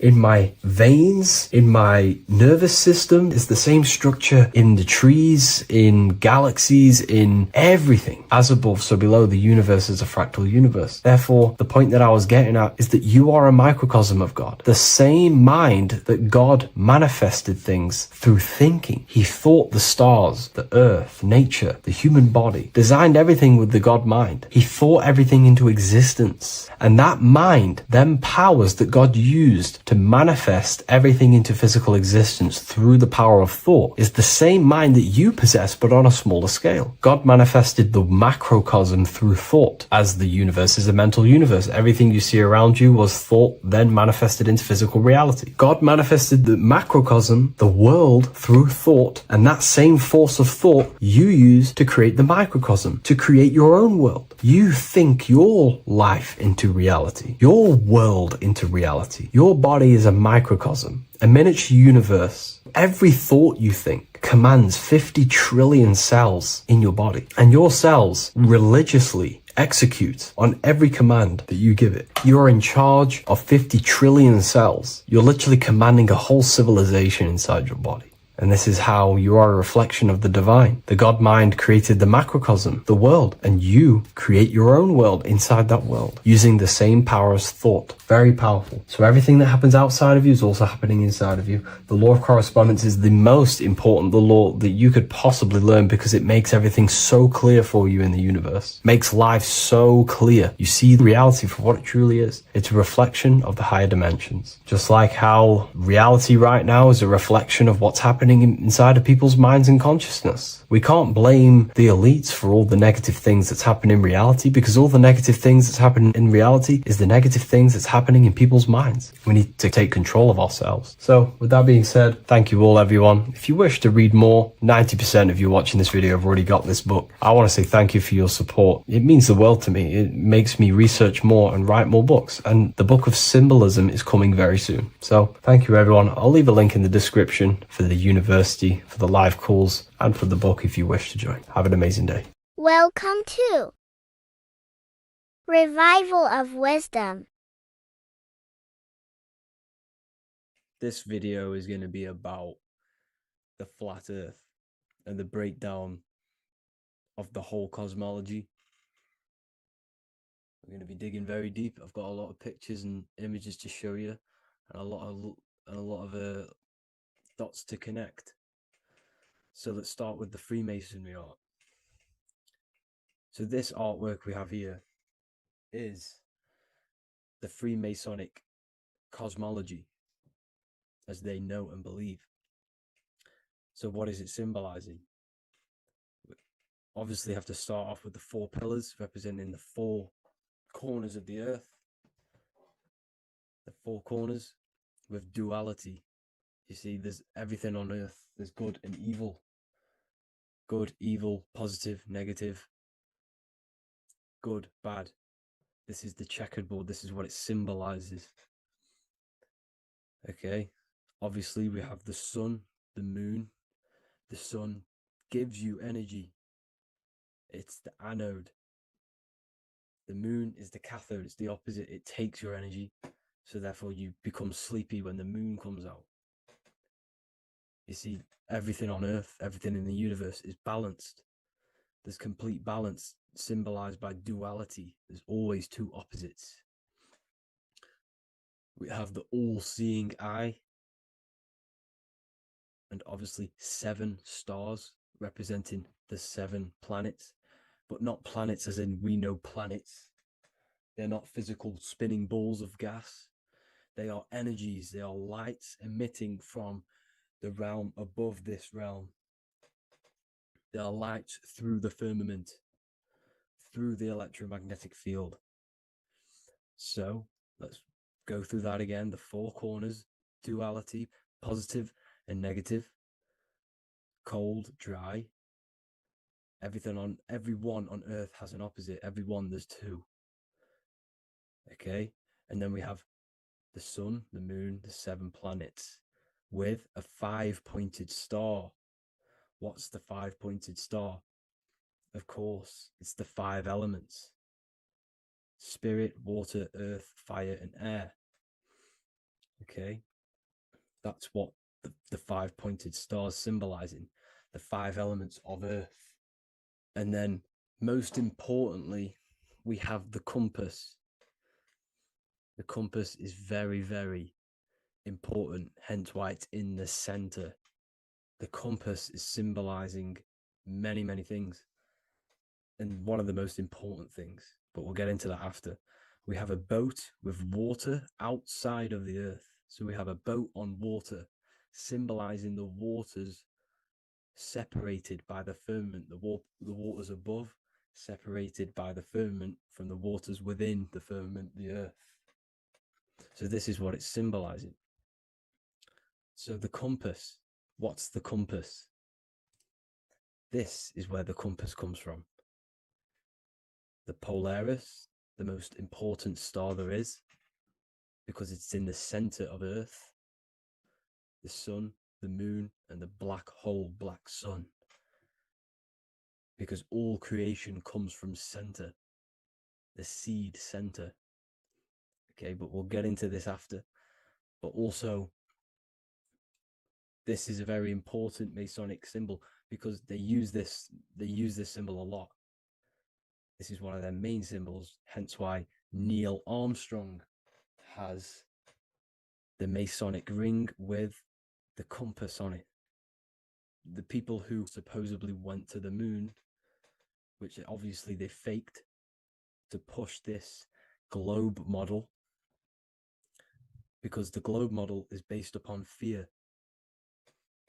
Because the globe model, if they can sell you the globe model, they can sell you anything then. You don't know where you actually are. The globe model is to push fear upon the masses, because the globe model means there's not enough resources. There's also risks of asteroids hitting the planet. There's also risks of space extraterrestrial invasions, global warming, asteroids.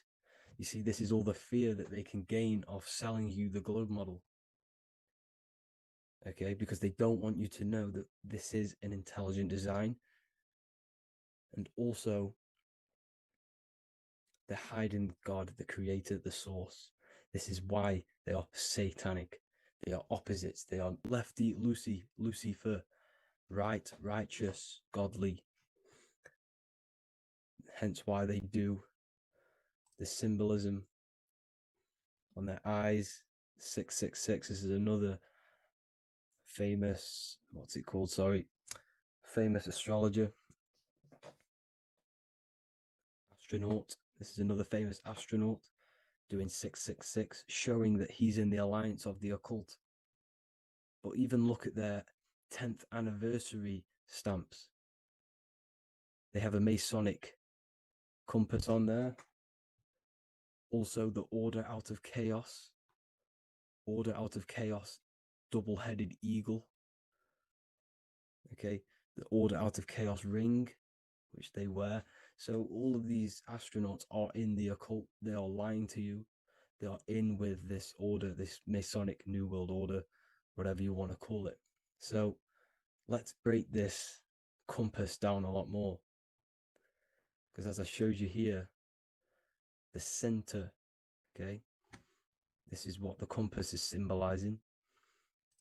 Let's go into the North Pole map. This is from 1595. This is a rough estimate of where this map came from. It's from around the 1500s to the 1600s, maybe 1400s. There's not an actual set date on this map because obviously our history has been tampered with. But let's break down this map and the symbolism that they use towards this map, because this map is the map of the North Pole. Okay, so in the center, we have the black rock symbolizing the tower, the pole, North Pole. And what's on top of the North Pole? Obviously, it's Polaris. North Pole and Polaris. Okay, with the 4 islands around the center. Okay, 4 islands around the center.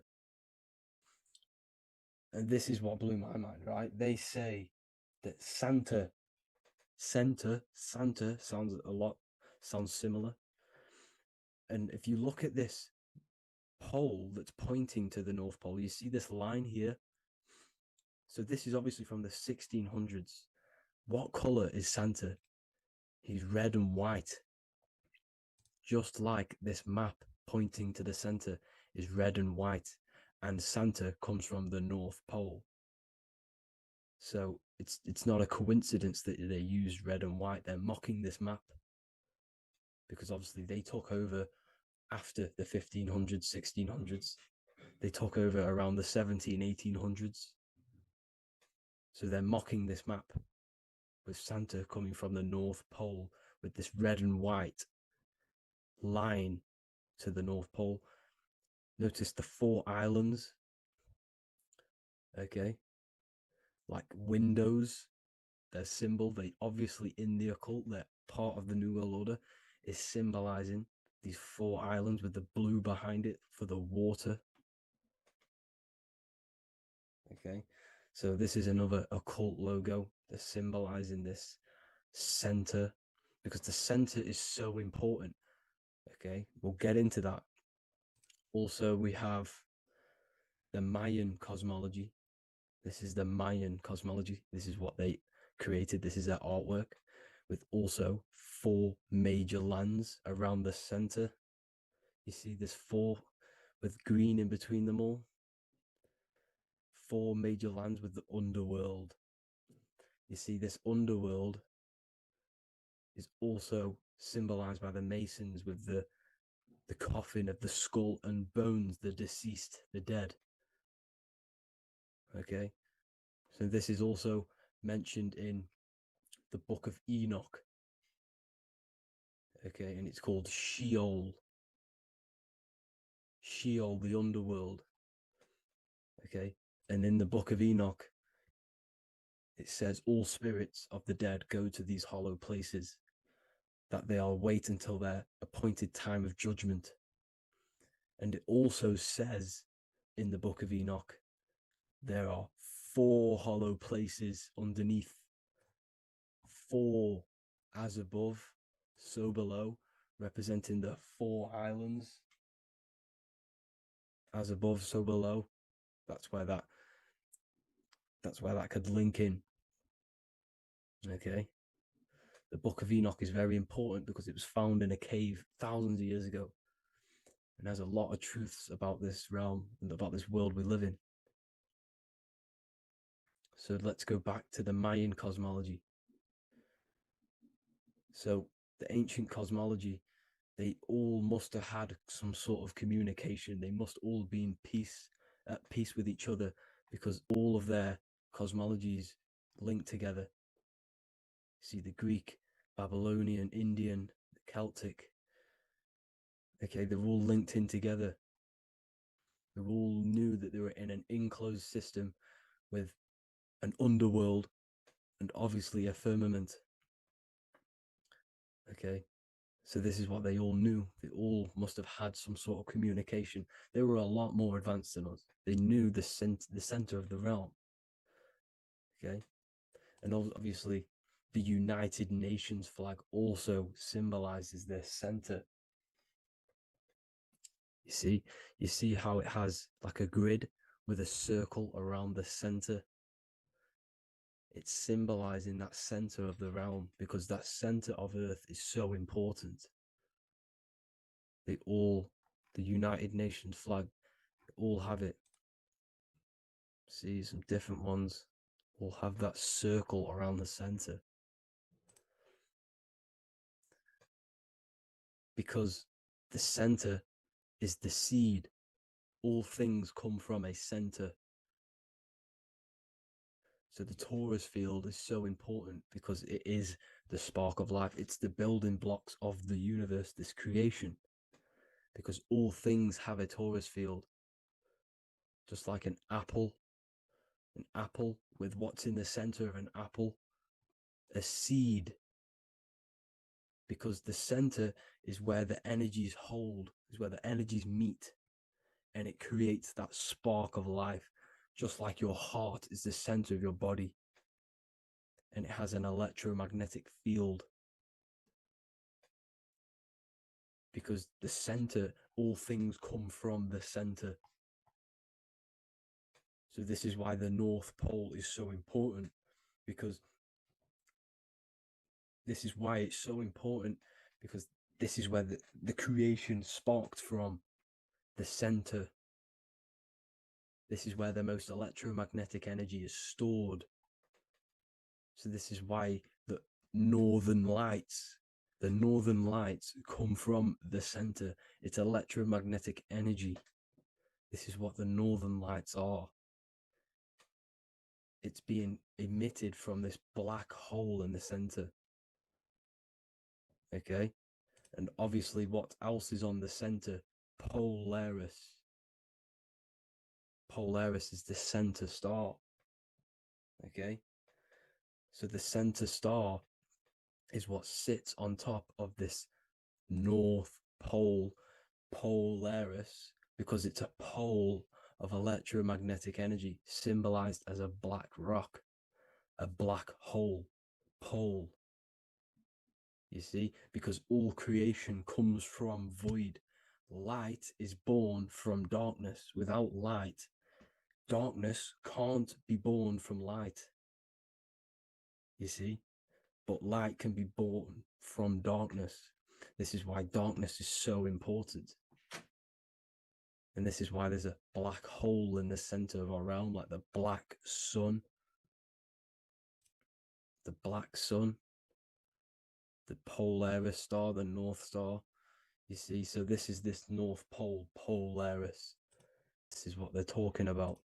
And this is why compasses are an 8-pointed star, because Polaris is symbolized as an 8-pointed star. This is where a compass will point you to. It will point you to that center. So notice how a compass has this black hole in the middle, you see, and it will point you to this meeting point, the north, because in the center is the center of the torus field of the earth. This is where the most electromagnetic energy is. You see, everything gets sucked into the black hole. Okay, this whole reality is being projected from that center point, just like your eyes suck in light. It's a black hole. Your eyes suck in the light of this light being emitted from this center place, this electromagnetic energy at the center, which is the seed of everything, of everyone. You see, just like an apple has the seed in the center in darkness, because in the center of the apple, it's dark. It's black. It's pitch black. But that's where the seeds are. That's where the life is. But Polaris is so important because it's that center star which lines up. It is the pole, it's the top of the pole of the torus field. So Polaris would be here at the very, very top. And this is where the compasses point you to. And this is why the Star of Ishtar, the 8-pointed star of the Sumerians, also talked about this 8-pointed star, and it's called the Star of Ishtar. Okay, and who is Ishtar? Ishtar is the goddess. Okay, so she's not a male, she's a female, because every creation is brought through a female, a womb. Every single human on earth is brought through the womb, the sacred feminine energy. And the womb is pure darkness. There's no light in a womb, just like the center of our realm. It's a black hole. Okay, and guess what? She's the god of fertility and sexuality. She is responsible for all life. Okay, so the Star of Ishtar is the Star of Polaris, which is symbolizing the responsibility for all life, the center of our realm, the black sun, the black hole. Okay, so this is what that god of Ishtar of the Sumerians is talking about, the goddess, the womb, the seed of creation. So this would be the portal, more than likely the portal in and out of our realm, because it's the top of the torus field. And what's above this realm is the heavens. So this is where you get sucked in from the heavens. Your soul gets sucked in and brought onto this plane of existence called Earth. These are some space NASA symbols. Look how much Polaris symbolism there is.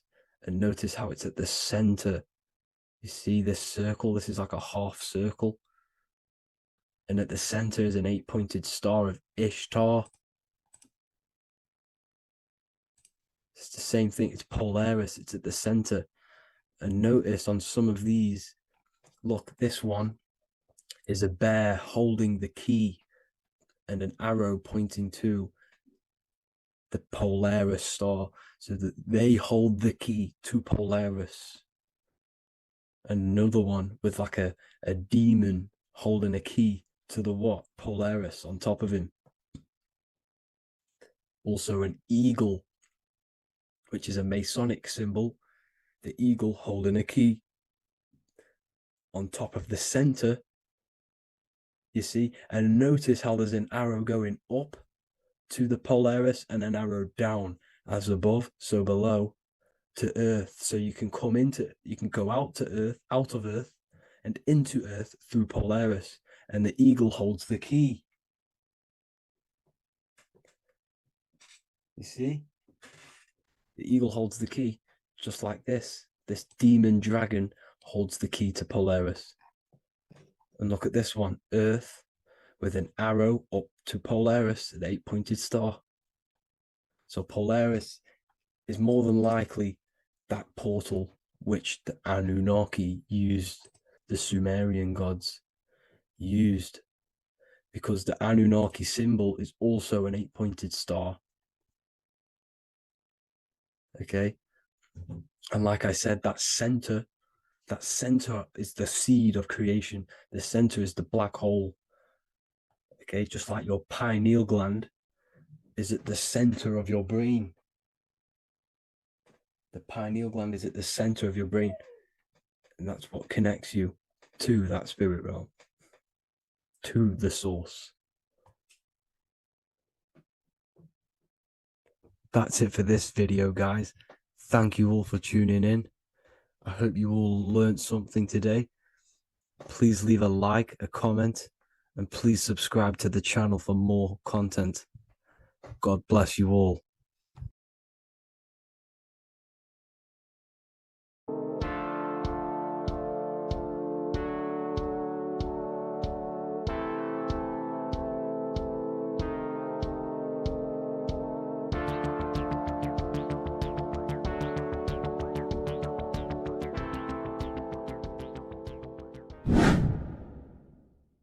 What is good, YouTube? Today we're going to be talking about the astral plane and how the cosmology fits into the astral plane. Okay, so first let's go over the astral plane and go over the different layers of reality so that you can understand reality more. You are a multi-dimensional being. You are not in these, you are in all of these realities at the same time. They all interweave into one big reality. But there are different planes. They are different vibrational dimensions. There are different dimensions of reality.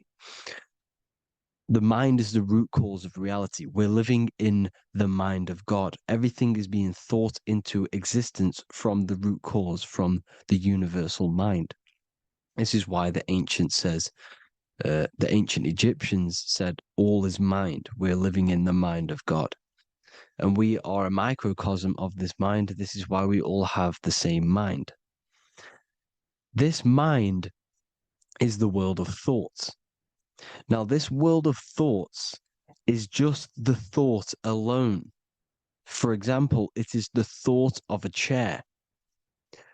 But then when you start to imagine this chair and you start to mentally see the chair, you're now manifesting the thought, the singular thought, into some sort of form.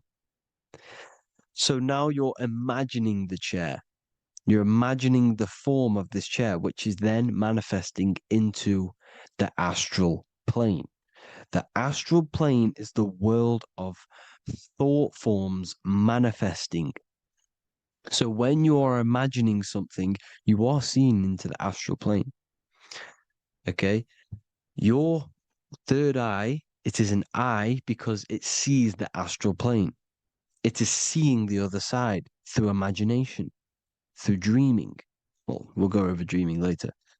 So the thought of a chair is a singular thought. The imagination of the chair is the manifestation of the chair. And in the astral plane, it's basically the world of all the chairs that could ever exist. So you're thinking of the chair as a singular thought, which is the mental plane. The astral plane is the imagination of that chair, is the thought, the manifestation of it. Depending on the vibrational state of the thought will depend what level of the astral plane it will go to.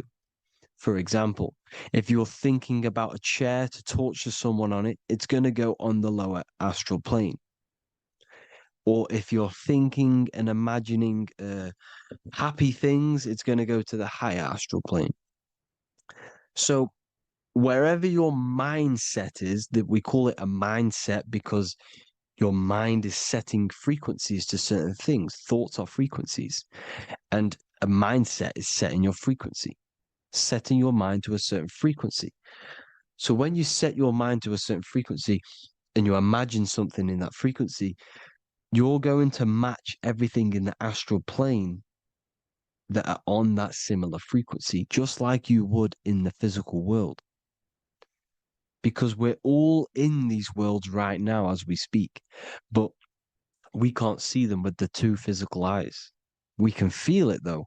When you're around someone and you've just met a new person, for example, you can feel their vibration. And if you're not on a similar vibrational match, you will not get along with that person, or you just won't not get along, but you won't connect with that person because you're on two opposing frequencies, not matching.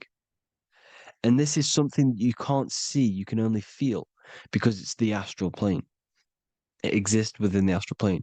Everything in the astral plane is made out of vibrations. So if you do astral project, and if you already know how to astral project, you will see beings and people and things that are on the same frequency as you. This is why before you astral project, you need to sort your vibration out before you enter, before you astral project, because you are projecting your consciousness into this. It's the mind. The mind is the bridge. It can move between realities. You are a observer. You are a observing soul which observes different realities. And the mind is the bridge between all of these different realities. The mind can choose. If you want to project into the astral, you set your mind to it, you can. Okay? So let's not get off track. The lower astral plane is where demons are. The higher astral plane is where heavenly beings are. Heaven and hell are kind of a real thing.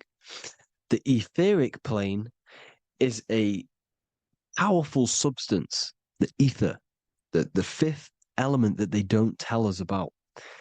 They if you type in on Google the 5 elements, they will try to remove it with wood or metal because they don't want you knowing about the ether.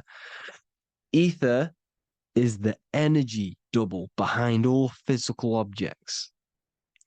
So the ether is very important. It is the fifth element. It is part of the physical world, but it's also part of the astral world.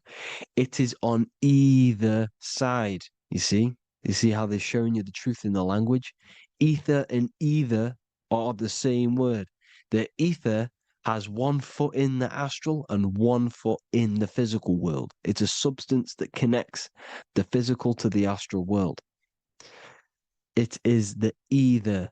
It's on either side of reality. It's on the other side. Other, either, same word. Ether is connecting the physical to the astral plane. It's the world of frequency. Frequencies, EMFs, torus fields are in the etheric plane. It is the energy plane. It's where energy moves through the ether. Okay. So then you have the physical world, the world of effect. Everything you see in the physical world is the effect of the higher planes. Each plane is a product of the plane above. So, and it melts into each plane. The physical plane is the lowest plane, it's the most densest, and the highest is the most fluid. This is the most fluid, this is the most dense. This is where we get the saying, as above, so below from. As above, so below comes from the different planes of reality. And magicians understand this. This is why magicians always say as above, so below. Because they understand if you manipulate the higher planes of reality, you manipulate the lower planes. Because the astral plane is a direct copy of the physical world, but in the astral plane. It is mirrored. The physical world is mirrored in the astral plane. They are both the same world, but just different vibrational states of the world. Kind of. It's hard to put this in words, people. So just try and understand. The astral plane is the double. It is whatever happens in the astral plane happens in the physical plane. This is why magic works. This is why demons work. This is why spirit communication works. Because if you manipulate the higher planes, you manipulate the lower planes. As above in the astral, so below. Leonardo da Vinci showing you to look up, pointing up. You got to look up. He's telling you to change the mind, you change the physical world. You change your emotions, you're on the astral plane, you change the physical world. You change your reality by changing the higher planes. This is the Masonic 11, the 2 pillars. This is the 11 also symbolizing the 2 hemispheres of the brain here. But the 11 symbolizes the 2 mirrors. 11, 11, 9, 11. 9, 11 adds to 11. 9 plus 1 plus 1 equals 11. The Twin Towers were an 11. Flight 11 was hijacked. because it's a mass ritual within the astral plane. Now, we're going to go deep into that later, and I'll show you these rituals they do in order to manipulate the astral plane. So, this is what the 11 is. It's the mirroring of reality. If you contact spirits and conjure spirits, you can either summon or attract demons and spirits. Summoning is creating a spirit. You create demons. Okay. Like I said here, the mind is the root cause of reality. If you think of if you think of a traumatic event that happened in your life over and over and over and over again for years and years and years, where attention goes, energy flows. The mind is the director of energy. If you are directing energy into the specific emotion, the specific thing that is torturing you in your mind, that will manifest as some sort of being in the astral plane, which is called an elemental. And this elemental being that you have created through your thought forms and emotions will latch onto you and feed off this energy. So it's important that you get your mind right. Okay, it's important that you sort that you file the mind and you discipline the mind. Make sure it's only entertaining positive things, because you are quite literally creating your own demons. Creating the word demon has the word mon in it, and if you've watched my videos to know mon means moon. The moon is your mind, the sun is your soul, the earth is your physical body. Demon is mon means mind, moon is mind. You create demons with your mind.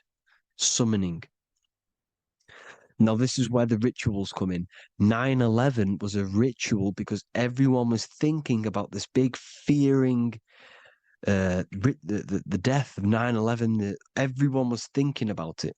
And all of their minds thinking about this horrific thing will manifest and summon a negative energy spirit elemental within the astral plane. That's how all of this works. This is why it was a mass ritual. Okay. Chris Brown, new album name 11/11. Release date on the 11/11. This will be my 11th album and contain 11 songs.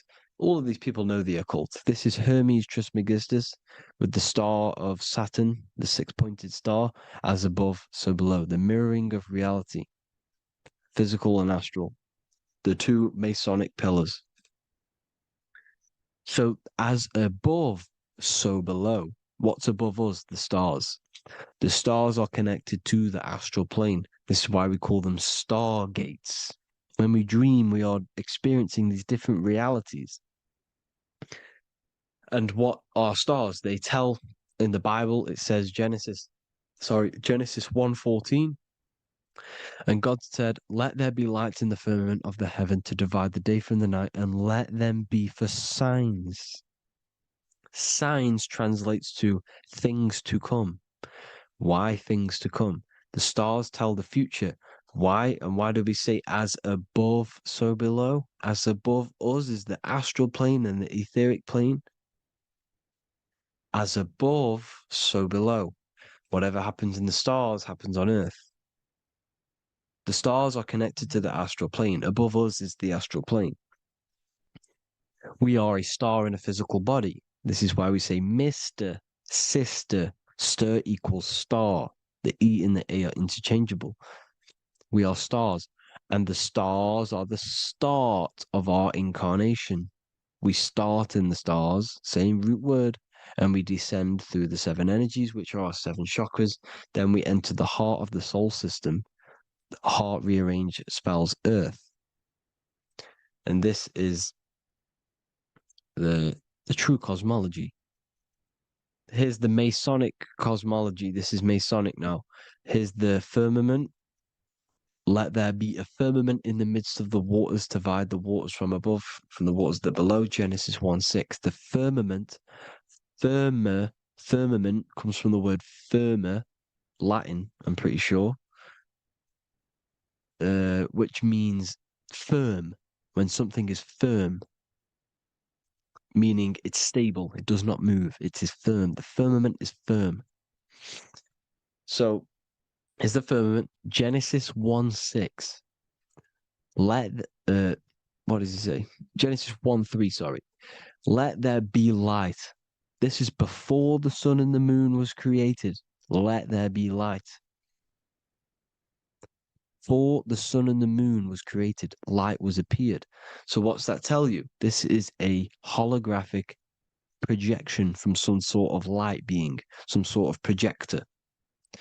And that projector is the all-seeing eye you see in the Masonic cosmology.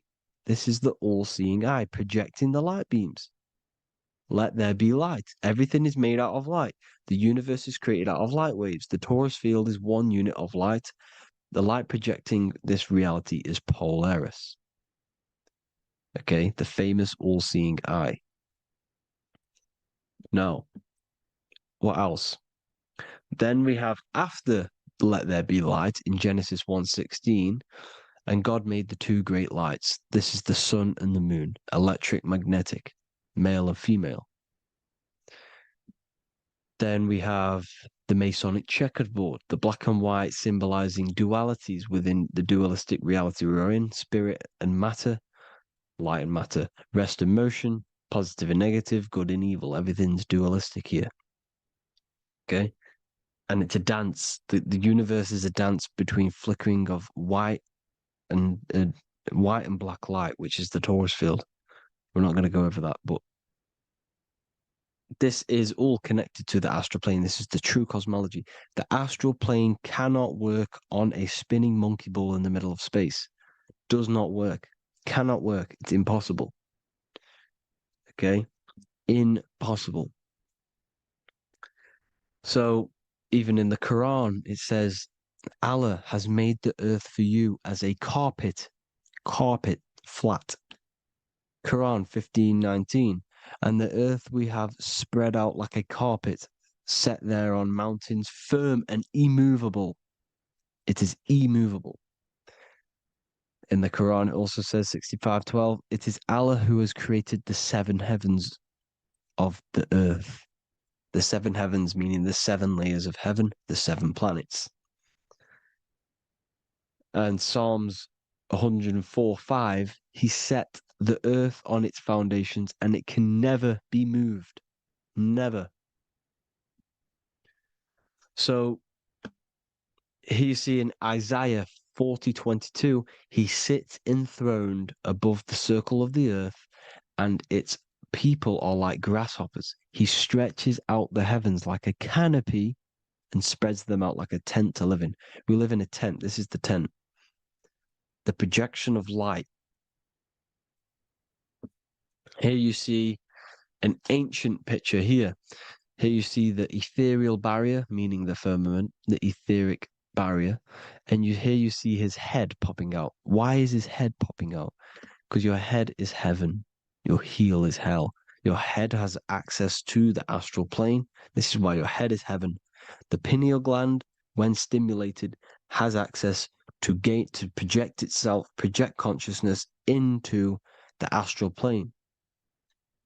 Here you see another ancient picture here with the Masonic Royal Arch, with the zodiac here, the zodiac on the top, arching because there's a firmament above us.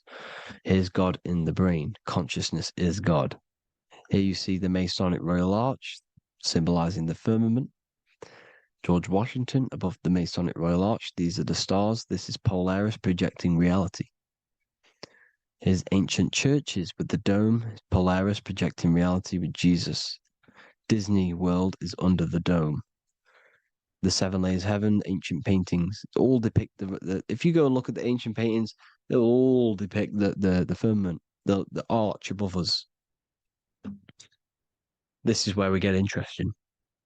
The Masonic Royal Arch has the 6-9, which is Cancer. The constellation Cancer, which is 6-9 is associated with portals because CERN is the 6-9. Okay, CERN is opening portals. They're trying to create a portal to the other side. Cancer has the word CERN within it. So there's a link between cancer and the opening, the firmament opening above us to ascension. Here you see the Masonic art with the Royal Arch and the light and the opening. Here you see the light and the opening. This is the opening of the firmament. Here's the Hebrew cosmology with Sheol, the underworld, and the opening. So Cancer is definitely some sort of portal in and out of this reality. I'm just connecting dots here. Now, we're going to go change a bit now. These celebrities that you are seeing they have not sold their soul to Satan, okay? They have not sold their soul to Satan. Satan is a demonic, low vibrational energy that has been summoned over the thousands and thousands and thousands of years of evil occult arts. So since Babylon was summoning this demonic energy, and this demonic energy in the astral plane will grow and grow and grow. It has no form. It has no physical form. Okay, but you can see it in the rappers. If your third eye is open, you can see clearly that these people are demonic. You can sense the energy that they're manifesting. Selling your soul is not what you've been told. It is gaining, because your soul is pure love, okay? Your soul does not want to do anything bad. So when you sell your soul, you're gaining physical gain, you're gaining physical wealth, for example, like for these rappers, they will be given millions of pounds because the people in control of the music industry, which is the dark occultists trying to brainwash the masses, the people in charge, they're dark occultists. They understand Satan and the energy. They are satanic energy, which has been summoned in the astral plane. They see that they have influence over the masses, so they will go to them and say, "I'll give you this amount of money forever if you manifest this satanic, demonic energy through the music and through social media to blind the masses, to brainwash the masses into this demonic energy." Because when you listen to music, music is frequency. Whatever you listen to, you become that frequency. So if you're listening to these people, they're throwing energy, this demonic, satanic energy that they sold out to. Soul, same word. When you sold something, you've got your soul involved. They have exchanged money, physical gain, so that they manifest this satanic energy within the astral plane and through the music, through the videos, through social media to keep us in this vibrational frequency, in this low state of consciousness. This is what it actually is. It's not, you're not selling your soul to some sort of devil. This satanic energy has no physical form it is formless in the astral plane. It's a summoned energy. Now, the root chakra is red. This is why the devil is red, because it symbolizes the animal nature of man. When you are operating off your root chakra, you will kill, you will fight, you will do anything to survive, because it's all about survival mode in the root chakra. They want you keeping in that fighting mode, that surviving mode, so that you are manifesting this low vibrational frequency, this satanic energy, this demonic red energy. This is why the devil is red. And the devil has a tail with the red arrow pointing down because it symbolizes your light body. This is your Merkaba. Your Merkaba is your light body. Mer equals light, Ka equals spirit, Ba equals body. Merkaba, this is the devil's tail pointing down, the descension, your heel, up to your heel, hell. Ascension to heaven, head. You see? This is the all-seeing eye with the illumination coming off it, your head, when you're illuminated. The Merkaba is your celestial sphere to portray different planes of reality. It is the vehicle of ascension. It's your light body. It's in the word Kabbalah, Kabbalah, Ka, spirit, Ba, body, La, light. Same thing, Kabbalah, Merkaba. Same thing. It's all about the light body. This light body sees different realities. So when you see the goat in the music industry, it's this satanic summoned energy that's been summoning for thousands of years within the astral plane. When it becomes to the physical plane, it will manifest through different things. A goat, an owl, Satan, Moloch, Baal, same deity, same demonic energy that's been summoning in the astral plane. And this is why the Baphomet has a goat head. Drake's new album is the goat. The Polo G, the Masonic G, with the goat. And here's Ryla Rodriguez in the mirror with the goat in the mirror and him in his physical body. It symbolizes, the mirror symbolizes the astral plane because he's manifesting the goat, the demonic energy. He's sold out to the demonic energy. And in the physical plane, he's his physical body. The mirroring, the Masonic 11, the mirroring of reality, the astral and the physical. And what do you call them when they're an amazing rapper, the best rapper? You call them the GOAT. Because the GOAT, you're the GOAT because you're manifesting the GOAT energy, this satanic, demonic energy within the astral plane. So Baal, Moloch, all the same thing.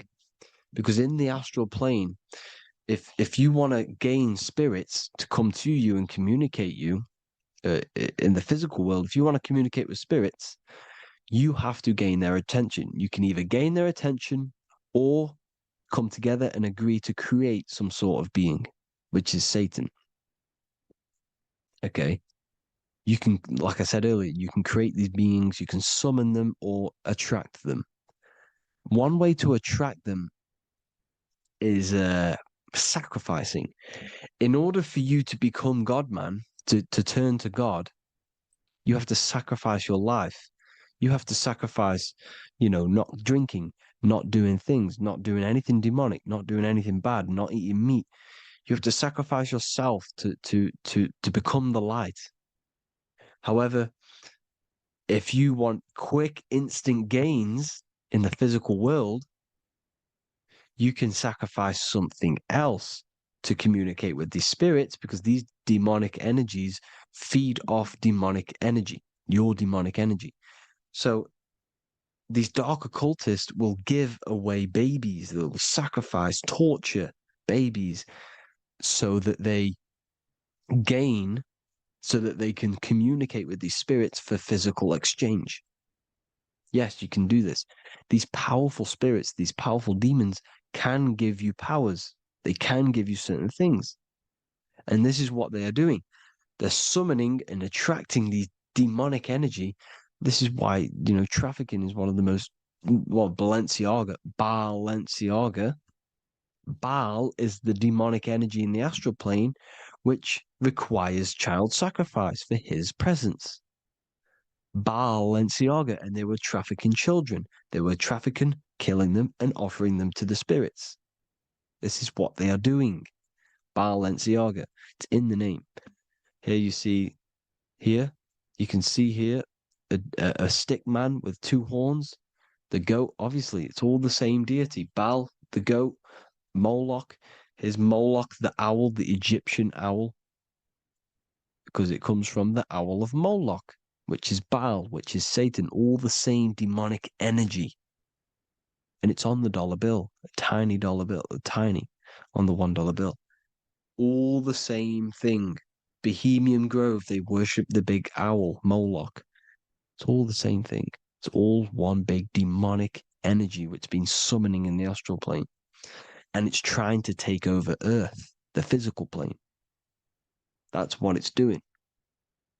So I hope you all gained a deeper understanding of the astral plane and what's actually going on in the world. Please leave a comment if you can to help the algorithm. Drop a like if you like this content. And hope you all learned something today. And God bless you all. Thank you all.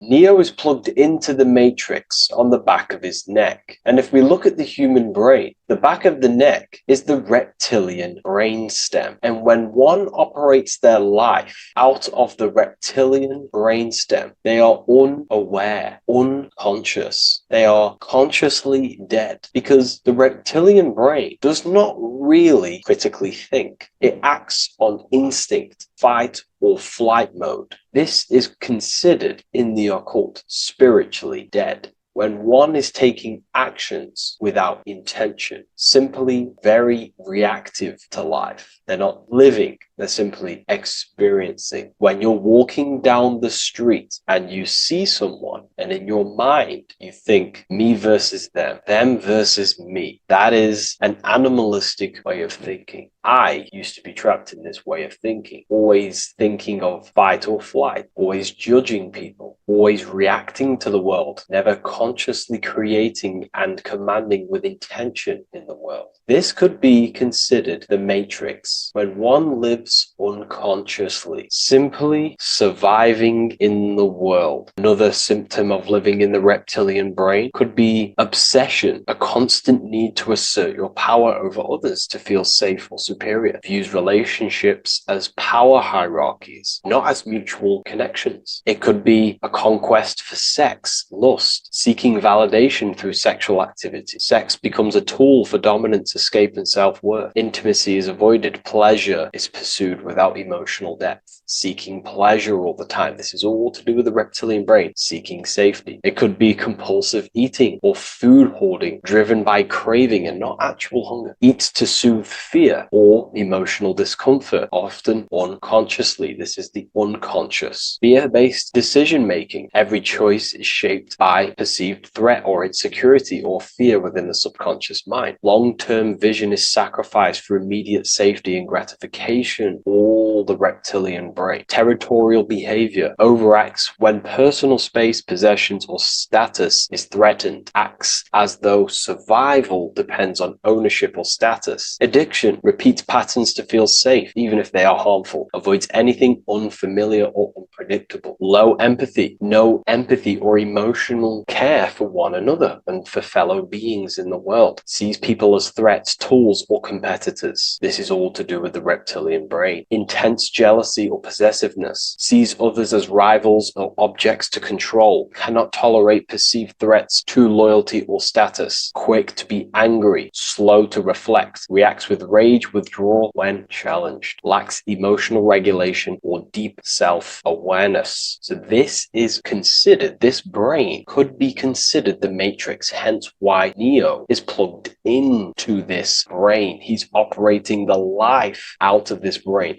unconscious, simply navigating life like an animal. I was in this state, and you can only really realize this when you come out of this brain and you start to function from the higher regions of the brain, which we will discuss very soon. And my life was chaos because there was chaos operating internally. I was never thinking about the future. I was always operating life out of fear, out of lack, never had care for another person. When you operate life out of this brain, the matrix, things outside you, can easily control you. This is why they keep us in a constant state of fear. So we operate life out of this. So we never gain full control over our reality, over our actions, over our thoughts. So Neo is called Neo, and he works at a place called meta cortex, very symbolic of the neocortex, the higher region of the brain. Now, this brain makes you human. It ultimately allows you to hold control over the animal urges. Okay, the neocortex is the brain that allows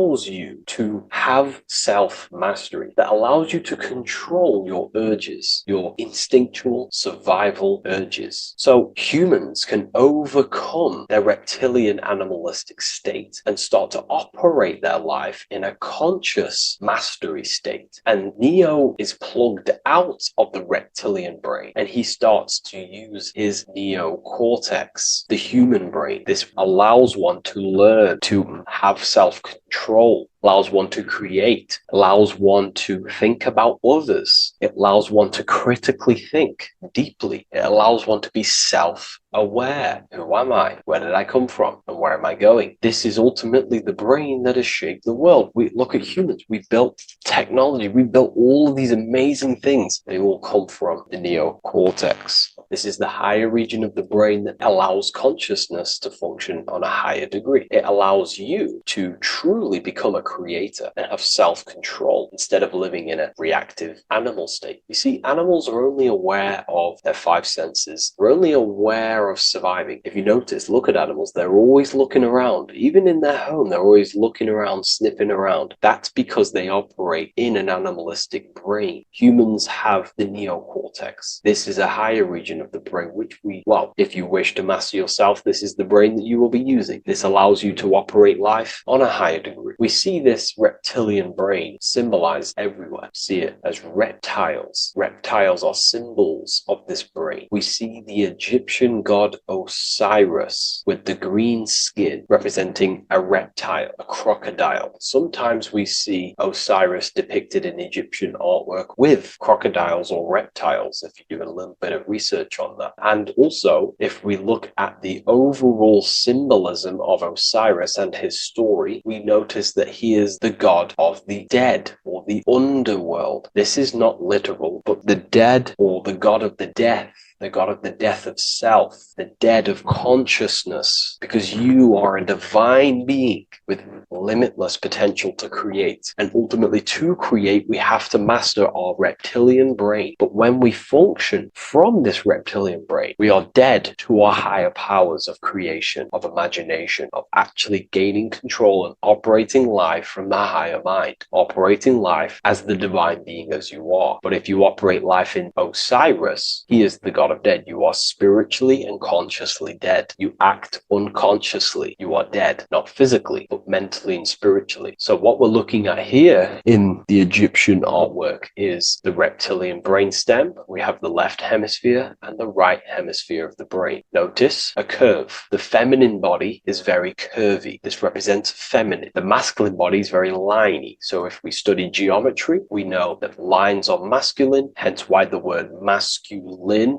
line, and the feminine body is, in geometry, feminine is represented as curves. So this is the left masculine brain on the left side, and this is the right feminine brain on the right side, with Osiris, the reptilian brainstem, in the middle. So we're going to go deeper into some Mesopotamian artwork now. Now let's have a look at this. We're looking at the reptile on the very bottom. We see the left brain and the right brain, the Eye of Ra and the Eye of Horus on the left and right. In Freemasonry, we still see the symbolism of the two pillars, Yakin and Boaz in Freemasonry, with the two pillars symbolizing masculine, feminine forces of consciousness, also representing the masculine left brain and the feminine right brain, with the reptile down here. But if we have a little look here, right, we have a little look at these reptiles. This person is standing on top of the reptiles. When you are on top of something, you have power over the below. You are standing atop of something. You have mastery over it. You have control over it, symbolizing gaining control over the reptilian brain, the reactive actions, the sexual urges, the addictions, the territorial behavior, the fear-based decisions, constant internal tension, never being able to focus. It's symbolizing gaining control control over these internal qualities that happen within us in our mind, because the universe is mental. And if we do not gain control over this brain, it will dominate our mind, which will ultimately dominate our actions and destroy our life and live in an unconscious state. So this is basically instructions in this ancient Mesopotamian artwork of becoming self-mastery, to operate on a God consciousness level. So we have a person symbolizing your awareness, the internal you, having mastery over the reptilian urges, the reptilian brain, the reptile thinking. We have a person, a face in between, and it's standing in between these pillars, symbolizing balance of the brain hemispheres. Because the face, we see the eyes in the middle, we see the person is you, your consciousness, standing in the middle pillar, so representing seeing reality as neutral. Everything in the world is neutral. It's the mind's perception that gives it a positive or negative charge. When we adapt this mindset, this view of reality, this knowingness of reality, we see the world for what it truly is. And if you see things as neutral, it allows one to transform the situations in your life accordingly, instead of simply choosing a side.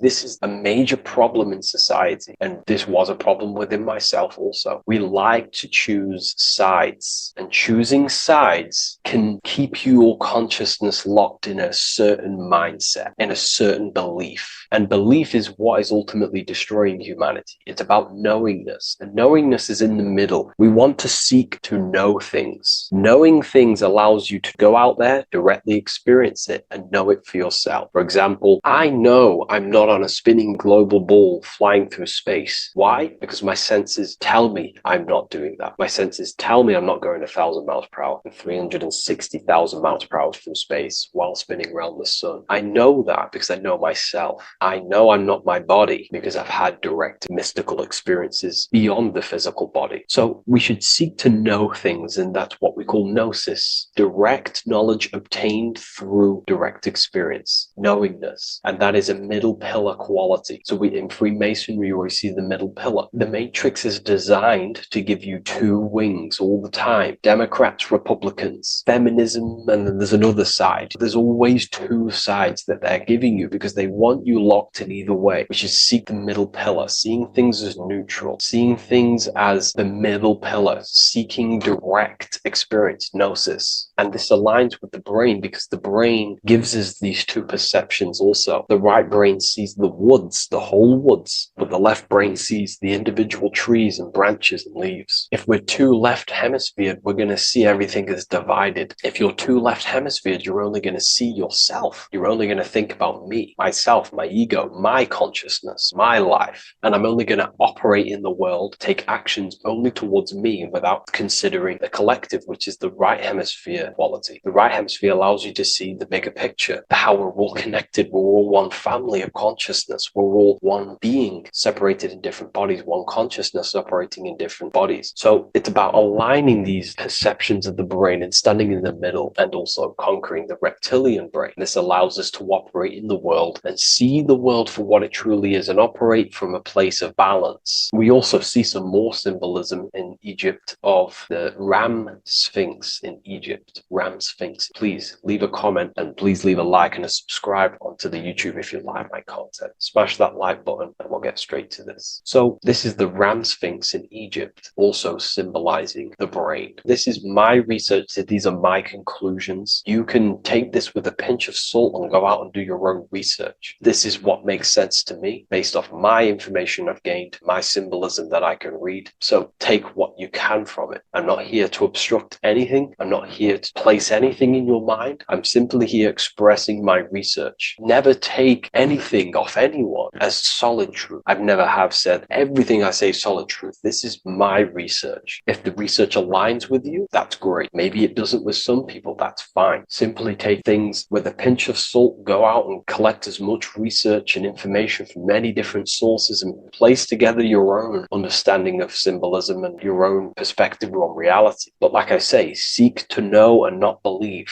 So this is the ram sphinx in Egypt. This is a more powerful symbolism of the brain. We have Osiris here, the god of the dead, which is the reptilian brain, and an Aries symbol here symbolizing the hippocampus in the brain. So this is the reptilian brain stem, heavily aligned with the reptilian brain stem here. We can see the connections if we look closely. So this represents the dead of consciousness. This is the dead of self, living in impulsive animalistic state, the symptoms that I listed earlier. I'm not going to go over the symptoms again. And Aries symbolizes the hippocampus in the middle of the brain. It's the hippocampus. And Aries is a symbol of a state of being. Why? You see, ancients and the ancient Egyptians, according to my research, Freemasons still use this symbolism today. So what they do is they use the path of the sun to symbolize a state of consciousness or a journey in consciousness. So what do I mean? So Aries here is the transition from the winter arc. So this is the winter arc from Libra, Scorpio, Sagittarius, Capricorn, Aquarius, Pisces. This is when the sun is dead. This is when the electromagnetic waves of the sun are not very present. This is the winter. This is when there's more darkness in the world. However, from Aries, Taurus, Gemini, Cancer, Leo, Virgo, and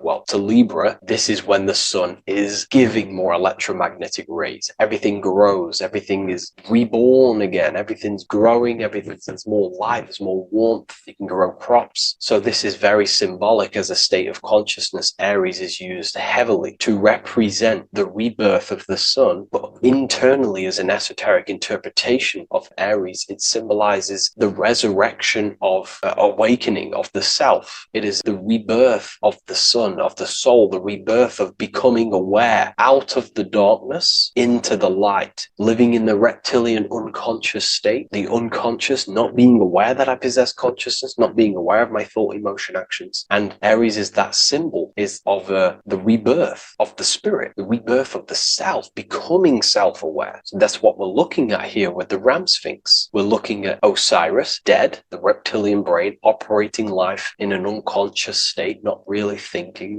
not self-aware of thought, emotion, actions, not aware of the soul, not aware of good and evil, not aware of the laws that are in the heart of love, not aware that there's always an intelligence in the heart telling us what's the right thing to do at all times, not aware of anything, just simply reacting to the world. But then we have a symbol of Aries above, which is the resurrection of self. So again, this is symbolizing by the Egyptians to me and my research going from darkness to light. This is the resurrection of consciousness when we start to deepen our self-awareness, which is ultimately what I'm doing to you in these videos. Hopefully I can awaken some people's minds and make people think deeper. And that process of internally what's happening within you that's what Aries represents when you're starting to say, wow, my mind's going deeper and deeper into the self, and I'm realizing more. That is what Aries symbolizes. When the sun returns, it's also a symbol of a sacrifice, because obviously when the sun returns back to Aries, we're sacrificing the winter, when we're transitioning, and all transitions require sacrifice. So in Aries, the Jews celebrate the Passover. It's the Passover of the sun, and what do? They eat lambs in the Passover Aries, because it's all symbolic of this internal process. In Aries, Christians celebrate with the Easter, which is the resurrection of Jesus, the resurrection of the sun. Remember, it goes deeper. There's deeper layers to this. It's the resurrection of the self and the mind deepening into a deeper awakening. So again, we're going from the lower regions of the brain, and when we start to critically think and become self-aware, we're starting to use the mid part of the brain, and the mid part of the brain then expands into the neocortex, which is the resurrection of the self. The mind is no longer functioning in just the reptilian brain, but then it's going into the light of the higher brain, the neocortex, and this is the reptilian brain. This is the midbrain, what we're looking at here with the Ram Sphinx. Yeah. So this is the resurrection. It's the transition point of going from the reptilian brain into the midbrain, into the neocortex. We're now resurrecting ourselves. Now, this is not putting anything negative on the reptilian brain. Without the reptilian brain, we wouldn't be able to live. We need the reptilian brain, but it's an abuse of the reptilian brain that can keep us in a very low state. It keeps us stuck in an unconscious state. But the reptilian brain is what's allowing you to breathe, to eat, to scan the environment for any threats. If there are threats, we do need the reptilian brain. That's not to say it's evil, but what I'm saying is an abuse of this brain, which is what most people are stuck in. They're operating their life out of this brain. And this is what the Egyptians, I think, are symbolizing, trying to tell us to resurrect ourselves, to become self-mastered, to become the highest version of yourself, to actively create in the world. Because when we are only operating from this brain, we're unconscious, well, then other people can use use you as a vessel to create their reality. This is how the world is at the moment. The ones who know how to use the mind are controlling the other ones who do not know how to control the mind. So I hope this makes sense to you. Let me know if you have any video recommendations, and I'll see you inside Ethereum University. If you wish to take your research to the next level, I have things inside of there that are very powerful. We happily invite you. I'll see you inside of Join. If not, I'll see you in the next YouTube video. Hello and welcome to another lecture from Harry B. Joseph, also known as Revival of Wisdom, the author of the Book of Wisdom series from revivalofwisdom.com. In this lecture, you will learn how to decode Freemasonic symbolism, gain a deeper understanding of yourself, expand your awareness of consciousness and reality, and receive guidance to navigate life with greater clarity. So today we're going to be breaking down this particular piece of artwork, this Freemasonic artwork, and how this relates to you and reaching a higher consciousness. Because ultimately, this is what it's about, okay? Freemasonry is considered a craft, and this craft is crafting a better brain and heart, crafting a higher consciousness, crafting a better self. Why? So we can operate in the world at a higher degree, operate in the world more efficiently, live a better experience in the world, and getting to know thyself. Okay? So we're going to start from bottom to top because this is important. Every placement of this symbolism is on purpose, has meaning, especially the placements of the symbols. Okay? So we're going to start from the very bottom of the artwork, which represents lower down. When we're looking at symbolism, especially occult symbolism, that's what the word occult means. The word occult means hidden, hidden from the eyes. It has its roots in the word oculus. I'm pretty sure that's Latin, which means eye. So the word occult comes from oculus, which means eye. And the word occult means hidden from the eye, the unseen, studying the unseen aspects of self. We're studying the brain. We're studying consciousness. We're studying the body, the heart.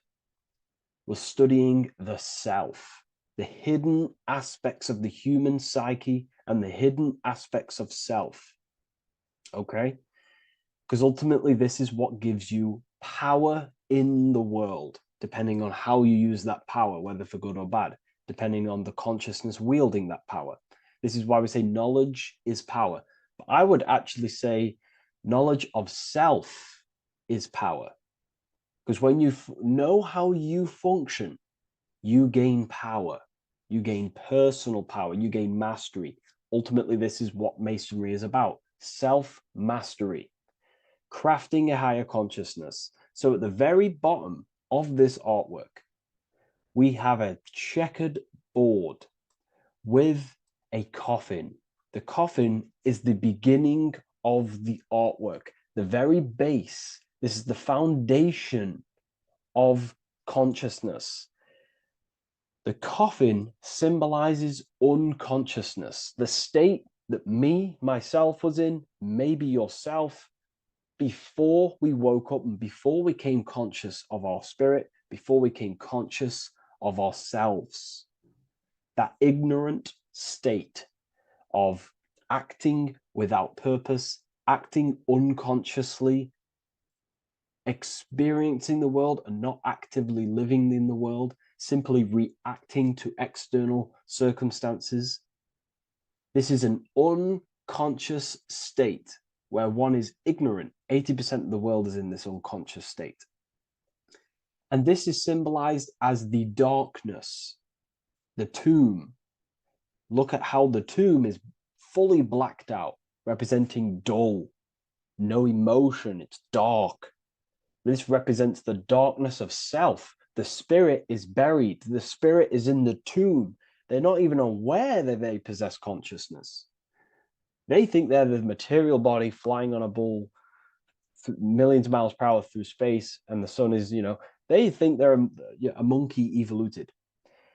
They've never questioned themselves. They stay in ignorance. They're in the spiritual darkness, okay? And they're furthest away from the light. Look at the top. This is the light sources. They're in the darkness, okay? They're in spiritual darkness. They're in ignorance. And they're in division. Their mind has no power. Their thoughts contradict themselves. They say they're going to do something, but then their mind tells them, oh, I'm going to fail. Or I want to do this, but my mind says this, and I believe this about myself. They want to, I don't know, they want to write a book, but their actions are scrolling on TikTok, and their emotions about, feeling about their past person in their life. That's division between the self. That's divided consciousness. They also have a divided brain hemisphere. They do not see reality through a true lens, because the brain acts as like a lens on how we perceive things. And if the brain hemispheres are not aligned, then we cannot see reality the way it actually is and truly presents itself, neutral. If we're left hemisphere dominated, we see everything as divided. Nothing's interconnected, nothing's a whole. But if they're, right hemisphere dominated, they see everything as a whole. We need to look in the middle of that, okay? So we'll go into that a bit later. But ultimately, they're in a divided state of consciousness. They're in ignorance. But the tomb is symbolic of that. The tomb is, you're not even aware they are divided. They think everything's right in that state. I was like that. My family is like that. They're not even aware of themselves, and you try and say something to them, and they don't even know they're in division. They don't even recognize that they're in a bad, low earth base consciousness. Okay? So when we get out of the tomb, which is representing by a spiritual awakening, we get out of the tomb, we realize, wow, I possess consciousness. I've woken up. You're waking up to the things in the world, and you wake up and start to see the world for what it truly is. When you become aware and you rise out the tomb, you're born again.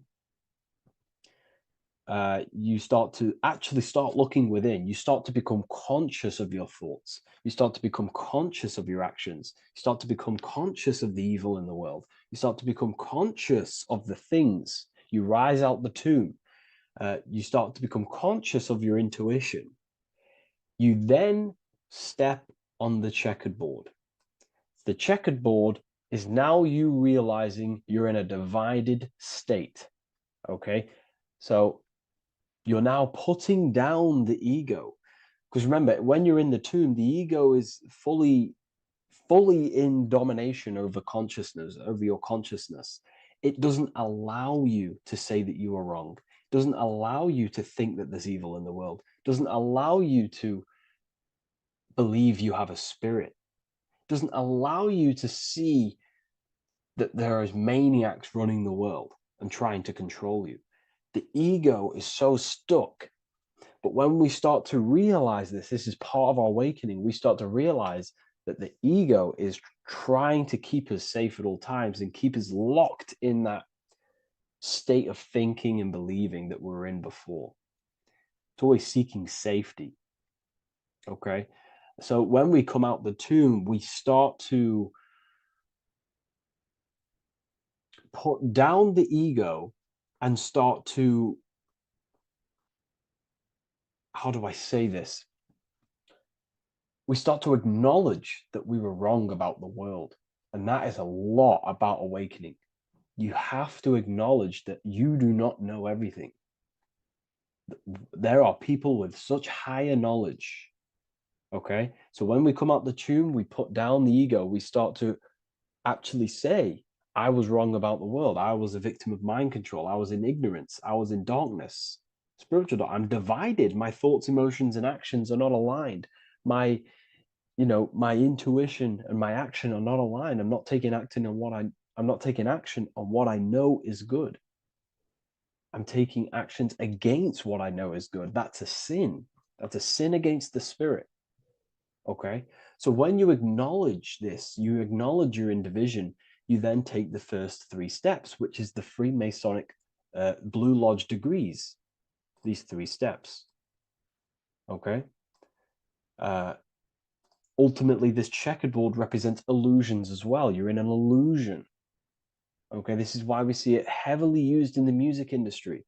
It represents base consciousness, base level awareness, 5 sense thinking. It represents you versus me thinking, walking down the street and thinking everyone's trying to hurt you, and it's always you versus me, judging people in your own mind. That's low thinking, lower thought. And not to notice squares. Squares are an unnatural state. They're an unnatural shape. We do not see squares or 90-degree angles in nature. It's the lower mind. So it represents base consciousness, base level awareness, only aware of the physical body, only aware of the 5 senses, never looked within. That is the base. And this is the foundation we have to rise up to the light from, up to higher consciousness. So this gives us a strong foundation when we realize this about ourselves, that we were in division. Our thoughts, emotions, actions were not aligned. Our brain hemisphere was not aligned. I'm not thinking with love of the heart. Okay? So that is the state we're in. Now, hopefully that's cleared things up about the chessboard. Before we move on, please leave a like, maybe a comment if you wish for me to discuss anything in the further lectures. Please smash the like button, and it would really help me out. And share this with a friend who is interested in the occult. Okay, so the steps are the first steps of the Freemasonic degree, the 3 Blue Lodge degrees. Now, this can be represented as the number 3, a very powerful number, a very symbolic number. Number 3 is the 3 expressions of consciousness. How do we express consciousness? How does consciousness express itself? Well, there are 3 ways. We think, consciousness thinks, consciousness feels, and consciousness acts. They are the 3 expressions that we express our awareness and consciousness. So we're looking at thought, emotion, action. We're also looking at the 3 brains: the reptilian brainstem, the mammal limbic brain, and the neocortex. The reptilian brain governs basic functions of the human body: breathing, surviving, scanning the environment for threats, automatic responses, eating, scanning for food, base consciousness. That's the reptilian brain. That's what most people operate their lives in, including myself before I woke up. I'm not trying to sound big-headed, but this is the truth. Ignore my tone of voice, ignore my voice, focus on the words I'm saying. If you're judging, that means you have divided thinking. It's always you versus me. So we need to get out of that thinking of you versus me all the time. That's lower consciousness. That's animal thinking. That's earth thinking. We're unified. We need to reach a higher consciousness and do not waste our mind's potential on low-level earth divided thinking. Okay? So we're looking at the reptilian brain, the mammal brain, and the neocortex. Now, the neocortex is ultimately what makes us human. It allows consciousness to operate on a higher degree. Okay? This is what makes you human. The neocortex. The neocortex. The reptilian brain, like I just said, governs natural survival instincts, and the respiratory system, things along them lines of basic awareness, basic functions to operate and survive in the world, in the physical plane. And the neocortex is what allows us to critically think. Okay, it's what allows us to be human, be aware of ourselves. Okay, not. I don't think animals have neocortexes. Don't quote on me on that, but this is the part of the brain that makes us human. and it allows us to think deeply, to create masterpieces like we can. Humans have massive potential in creation. Look at the world we live in. This is because of the neocortex. It allows us to critically think and self-reflect. Now, when we start to operate from higher thought, we start to think with higher thoughts, the higher parts of the mental dimension, we ultimately start using this brain more. We start functioning from the higher brain. Now, this is why Neo from the Matrix is called Neo, because he uses he was in the reptilian brain. If you watch the film The Matrix, if you notice, he gets plugged out of the Matrix and he's plugged in on the back of his neck into the brainstem. And when he's plugged out, his name's Neo, which is neocortex, using the higher brain. It's what awakens the self. It allows consciousness to function on a higher degree compared to animals. Okay, so we're looking at thought, emotion, action. We're becoming conscious of thought, emotion, action. Becoming conscious, what am I thinking, what am I feeling, and what am I acting in the world? And what can I do to master these, to operate more efficiently in the world? How can I use these towards higher consciousness and use these actions, these thoughts, emotions, actions to reach a higher state of awareness of self? So when you go through the first 3 degrees, you enter the doorway. Now, this is symbolic of a doorway. Now, looking at this with a right hemisphere dominated view, you would see a doorway, right? The right hemisphere sees this as a holistic doorway, right? You see a door, you're gonna, you enter the stairs, you go through the door, right? But at the left hemisphere is now going to dissect and analyze each individual little part of this, right? So the right hemisphere sees the trees, the left hemisphere sees the woods. So to dissect this down on a right hemisphere, going back to the right hemisphere, we're entering the door. The door is symbolic of entering the unknown. You're entering a higher consciousness. You're entering the door. You're going beyond. See, this is the earth here in the background. This is the darkness. The darkness represents the abyss, the unknown. You're entering in the self. Okay? This door represents entering in the self, questioning internally. Most of us think externally. We have to, obviously, to operate in the world, but we never give time to think and question and reflect internally. What do I mean?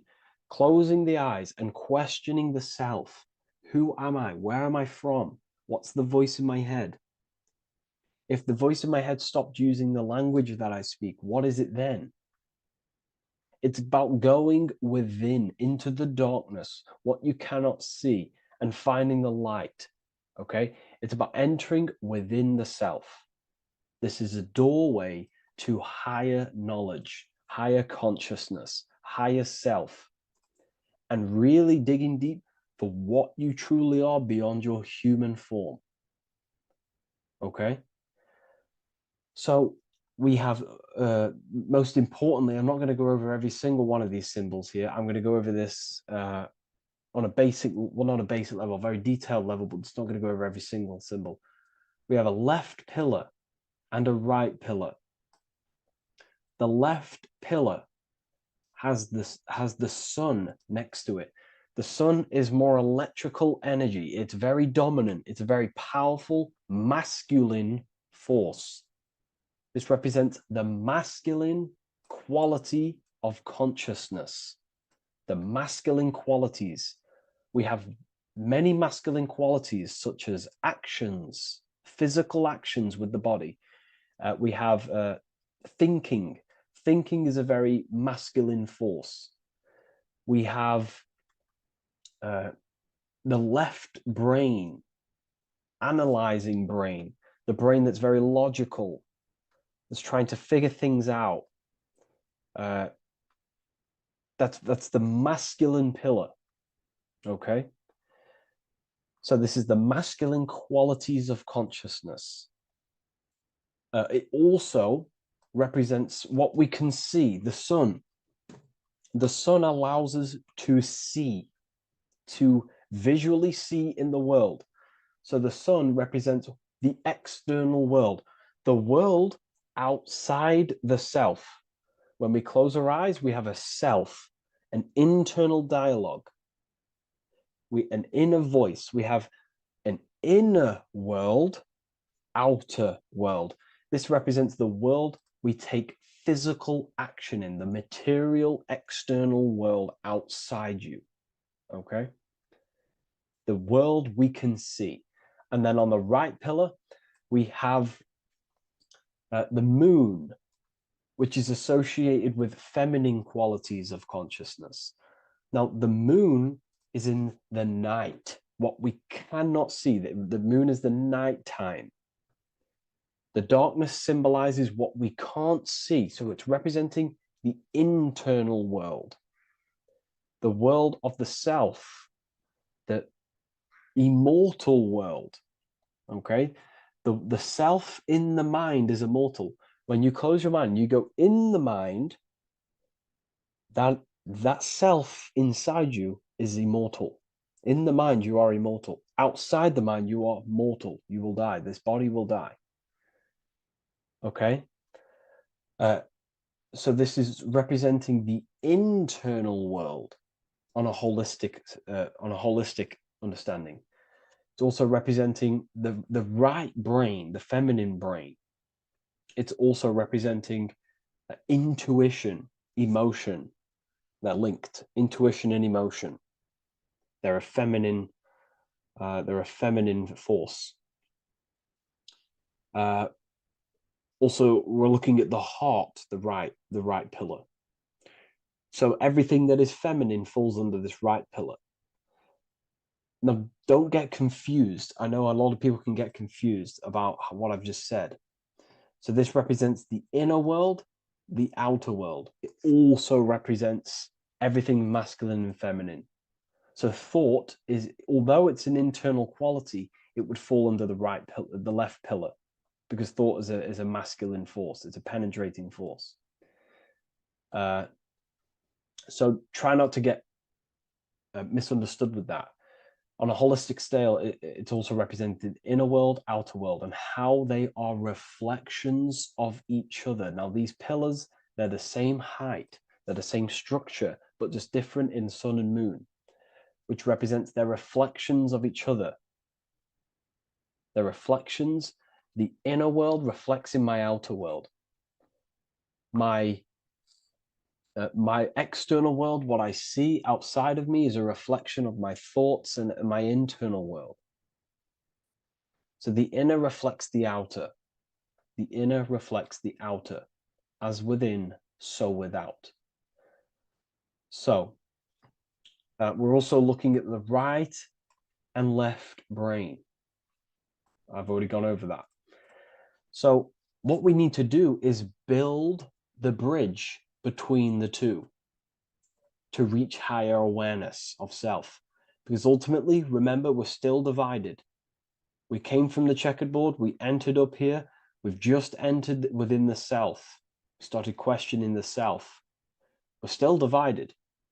We need to build the bridge. And this is what they're crafting in Freemasonry.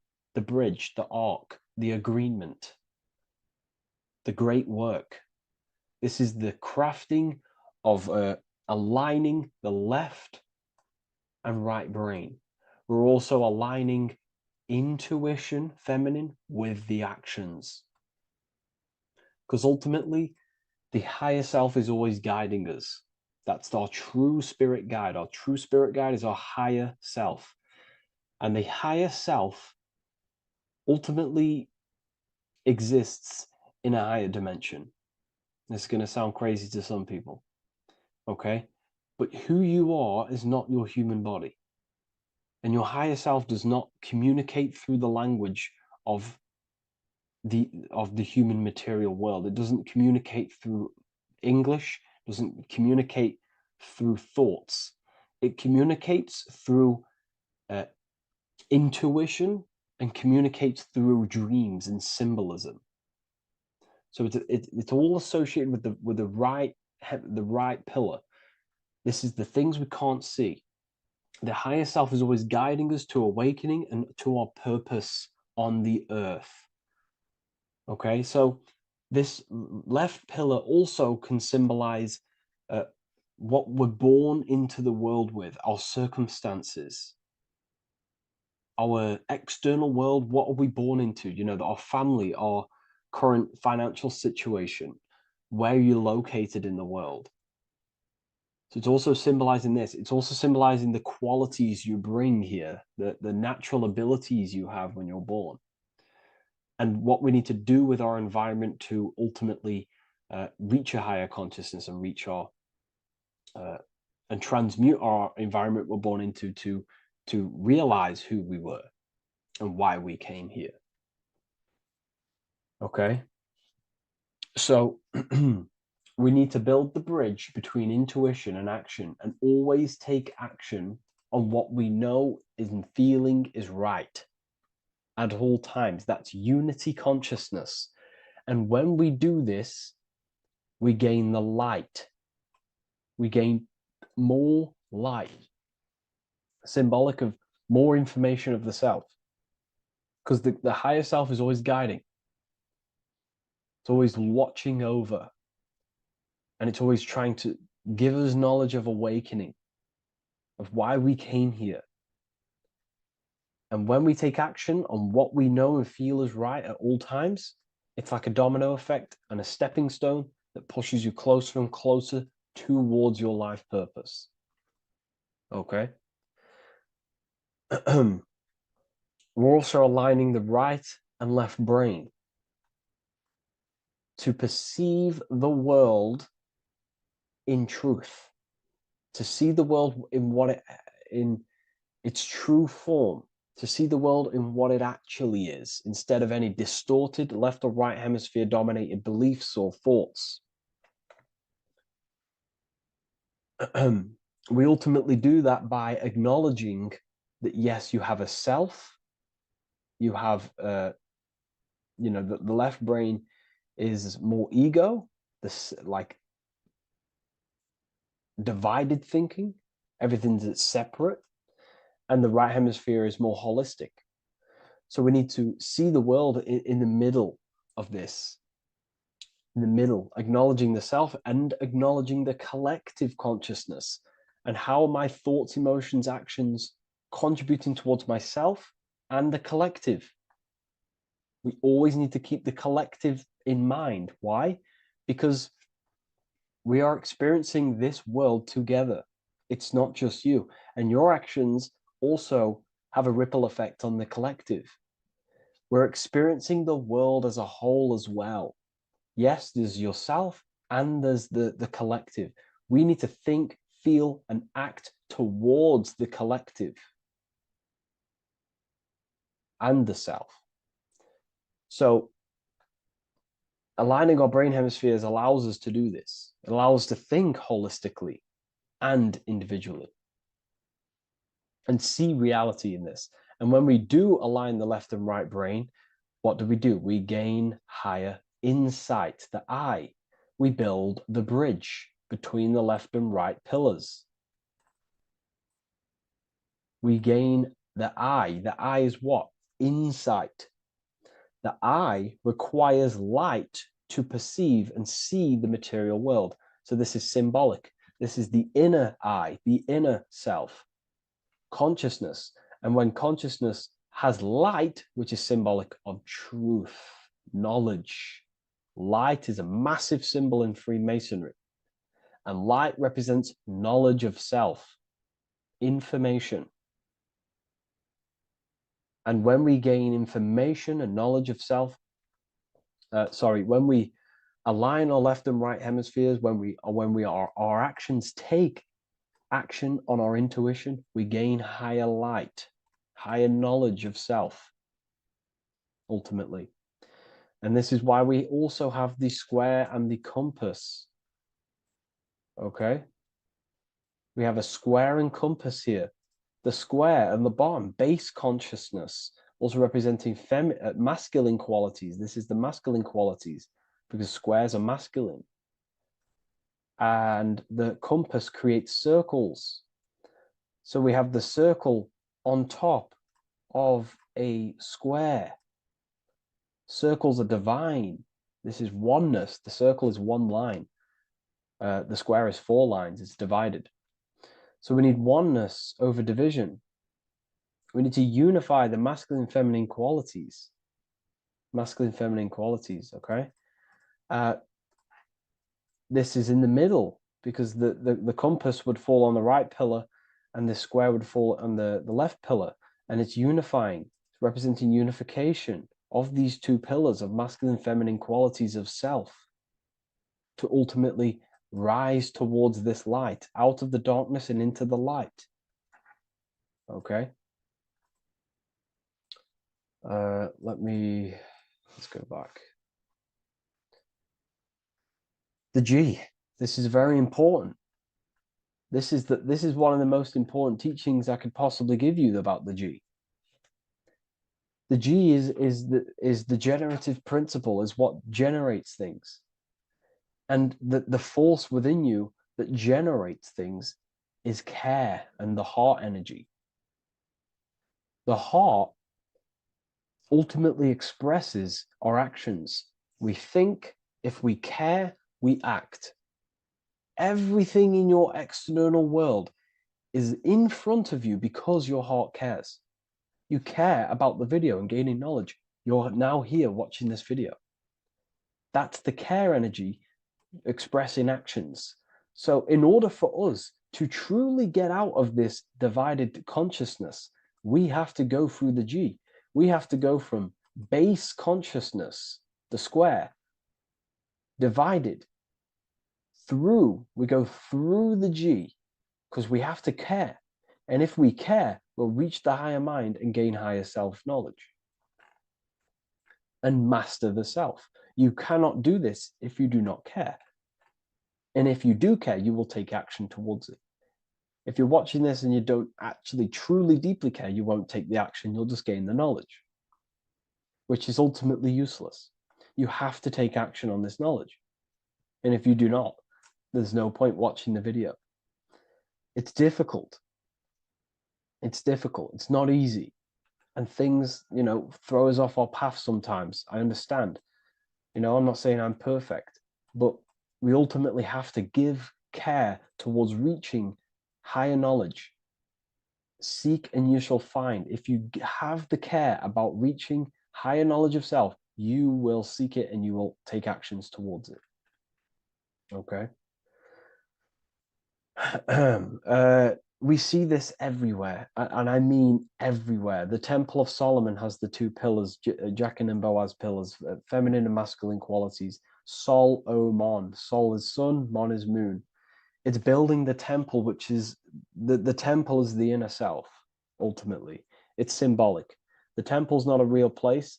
The temple of self, building the Temple of Solomon and reconstructing the Temple of Solomon, is about reconstructing the self through masculine and feminine qualities. We see it everywhere. And this is very symbolic, like very symbolic. We have the 2 pillars, we have building the bridge, and we have a stairway that goes to what you can't see, because it's going to the unknown. You have to have faith. Okay? What I'm about to say is very important. You don't know what higher consciousness is, okay, until you get a little bit higher. This is hard to explain, but I didn't know what everyone talks about, what higher consciousness is. I can't give you my higher consciousness. It doesn't work like that. You have to enter in and go within and have faith, going into the unknown, because you're ultimately going into something you do not understand. Higher consciousness, I cannot give it you. You have to enter the door and take action and think, feel, and act towards it, and you will go to the place, and then you will understand what higher consciousness is. Ultimately, what higher consciousness is higher knowledge and understanding of self, what you actually are. Okay, that is what's being symbolized here. It's again in the Masonic art. We have the darkness. We have to have faith to leap into the darkness, into the unknown. We see this everywhere. Like, you'll see, when I say this everywhere, and I mean everywhere, you'll see this. Every doorway has this symbolism in the ancient world, because ultimately this is what it's about, people. The door represents going within into a new light, a new room, a new level of understanding of self. Okay. Here we have Astro World. Now, this is obviously a darker aspect of this. But again, we have the two pillars. See you on the other side. That's the doorway. The other side. And I'm not going to break down, this ritual, but you can guess what I'm on about here. That's for the university, of course. I can't break that down on YouTube. It's way too deep. But there's knowledge out there that is so deep you couldn't even comprehend it with the current mind, even for myself. And this is the power of symbolism. The more you learn about yourself, the more these symbols reveal to you. It is a journey of self. And I can't give you these understandings. You have to go within and question and meditate on these symbols yourself, and have thinking exercises of meditating on a symbol and seeing what your mind does with the symbol, what it lets you think about that symbol, and you'll unlock deeper meanings. I'm going to go over one more symbol before we end this. This is the hourglass, which represents time, a very overlooked thing in today's world. We do not have unlimited time in this body. You have limited time. You will die. You will die. You have limited time in the external world. This is why it's on the left pillar, located on the left side, the external world. You are limited. The scythe represents you will be harvested. Your body will die. It'll be harvested. You will die, and you need to fulfill your mission here. You came with a purpose. You have to find that purpose by going within the self and questioning and taking action on what you know and feel is right. Unity consciousness, aligning thought, emotion, action. So if you wish to learn deeper insights, gain exclusive lectures, astral projection, self-mastery, I've just started a new section on mind control methods and how people are using this in society and becoming conscious of it. I've now opened 5 spots at a limited special price for Ethereal University. Use the code MIND, all capital letters, MIND, all capital letters at the checkout. And there's only 5 of these codes. Whoever uses them gets them. It's ultimately going to give you 20% off the university for as long as you're subscribed to the university. We go so much deeper in the university. Remember, social media is just the tip of the iceberg. Tip of the iceberg information. There are certain things I can't talk about, but I'll see you inside, and I hope you enjoyed this video. Please leave a like, comment, and a subscribe. Hello, Seeker. Welcome to Revival of Symbolism, a channel devoted to the language of esoteric symbolism, helping you discover yourself and expand your consciousness into new realms of thought. I'm Harry B. Joseph, also known as Revival of Wisdom. In this video, we're going to be breaking down the occult and esoteric meaning of the tarot card, the Magician. This contains many layers of symbolism. Let's get straight into this. So if we look at the card of the Magician, the first thing we notice is this gesture, his hands. We have one hand up, one hand down. This corresponds to the teaching and the principle of the universe called the law of correspondence, also known as above, so below. As above, so below pretty much corresponds with everything in the whole world and life. everything functions underneath this law. It teaches that everything below in the material plane does not exist on its own. Physical life does not create itself. It is not independent.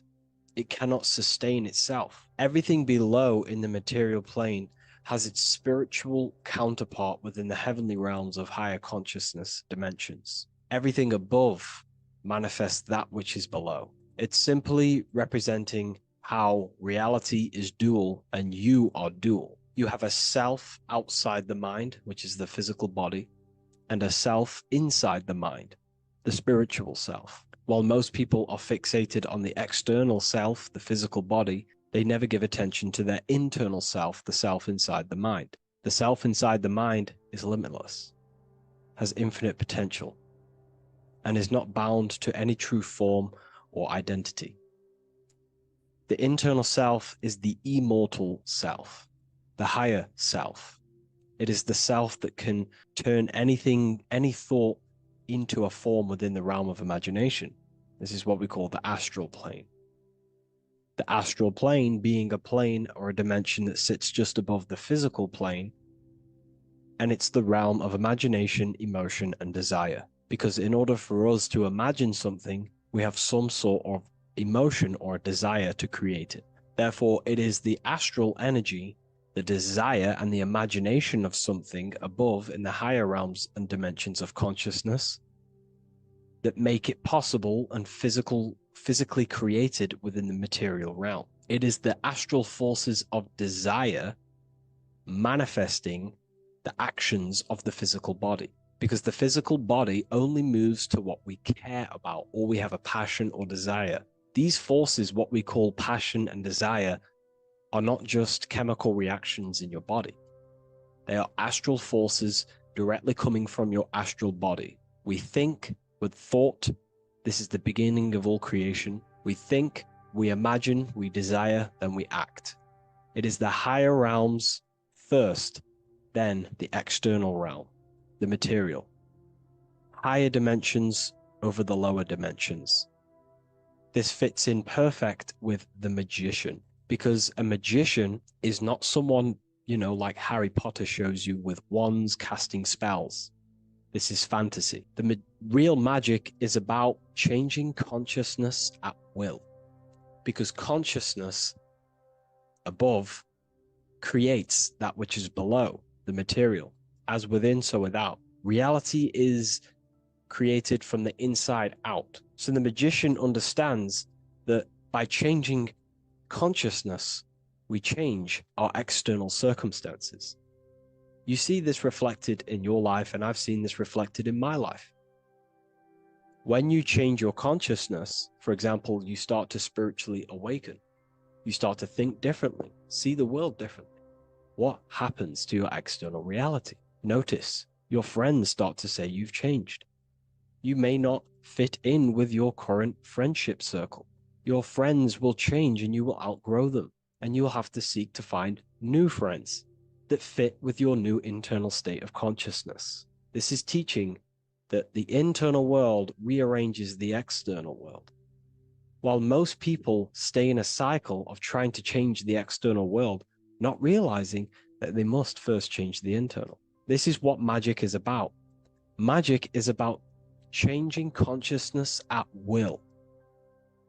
Because when a magician holds the ability to direct all forces of their consciousness to a specific reality within them, to create that form and reality within the internal self, they can actually start to produce change in the external reality. We have masculine forces of consciousness, feminine forces of consciousness. The feminine forces of consciousness are imagination, intuition, emotion. The active masculine forces of consciousness are willpower, actions, and intellect, thinking. When we combine the imagination, seeing the reality within our mind, forming the reality within our spiritual vision, the internal vision of the soul, because imagination is the expression of the soul. It is creating with astral light, astral vision. Freemasons, occultists call imagination spirit vision. When we see that reality with our spiritual vision, this is why we have to increase our ability to vividly see within our imagination or the astral plane. If we do not develop these faculties of consciousness, we will struggle. This is what the esoteric is about. We have to increase and develop every part of our consciousness to develop spiritually, to try and reconnect with the internal world, while our whole past life we've been focusing on the external. When we combine the soul's vision of imagination with a feeling and a desire of creating that reality, that's then the internal world pretty much sorted. Then we have to combine that with willpower and actions. The masculine and feminine come together to give birth to a child. The masculine and feminine come together in your consciousness to give birth to a reality. It's about changing what's inside the self to produce change below. This is what true magic is. Look at the word magic, magi, and the word imagination, imagination. Imagination is about working with the forces of the soul and the forces of consciousness, producing change in consciousness at will to produce change in the external. This is what this represents. Changing above so we can change below. No point trying to change the external world because the external world is already formed. It is a form, it is an effect. So to produce true change in the external world that lasts long term, we must first gain control over ourselves and produce change internally. This is why the magician is called to gain mastery in every element of their being. They have to gain control over every aspect of consciousness and develop every faculty of the soul. This includes developing strong imagination, developing a very strong willpower. We can do this through exercises such as imagination exercises, holding one specific vision for a long period of time, meditation, thinking on one specific thing for a very long period of time. This will increase the willpower. It's also about gaining control over the subconscious impulses, the subconscious thinking patterns that seek to control us. It's about gaining control over every aspect of our consciousness. This is what a true magician is. And this is what the true spiritual path is. Developing every faculty of consciousness. It's a never-ending journey of self-mastery. If we look at the magician, we see this infinity symbol rising just above his head, symbolizing the mind being filled with higher knowledge, the mind aware of higher dimensions. You see, the mind is the cause, physical reality is the effect.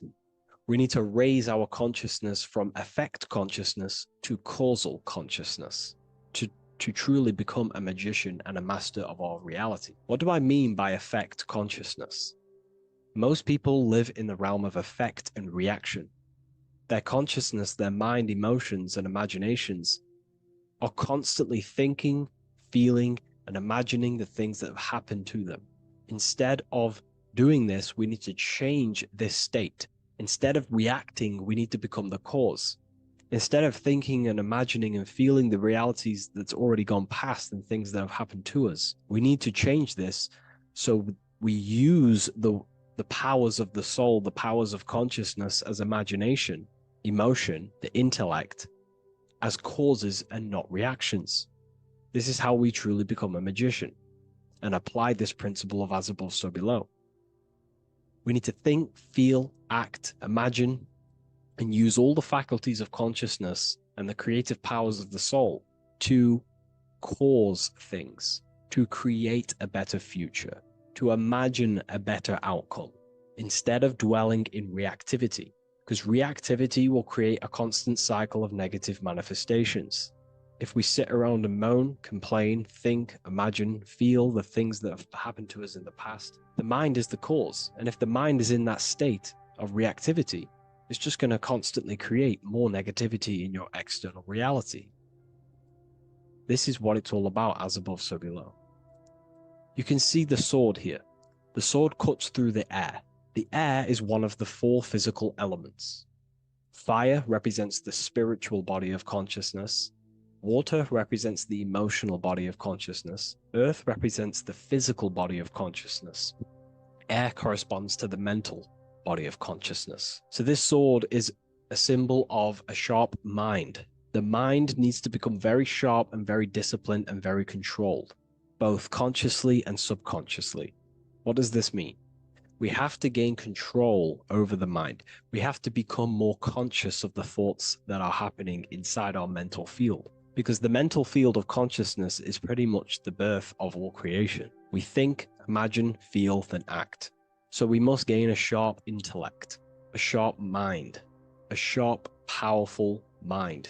The sword is also a symbol of power. So this is a symbol of a powerful mind, a mastered mind. This is your sword. This is your tool to create, because you are a co-creator.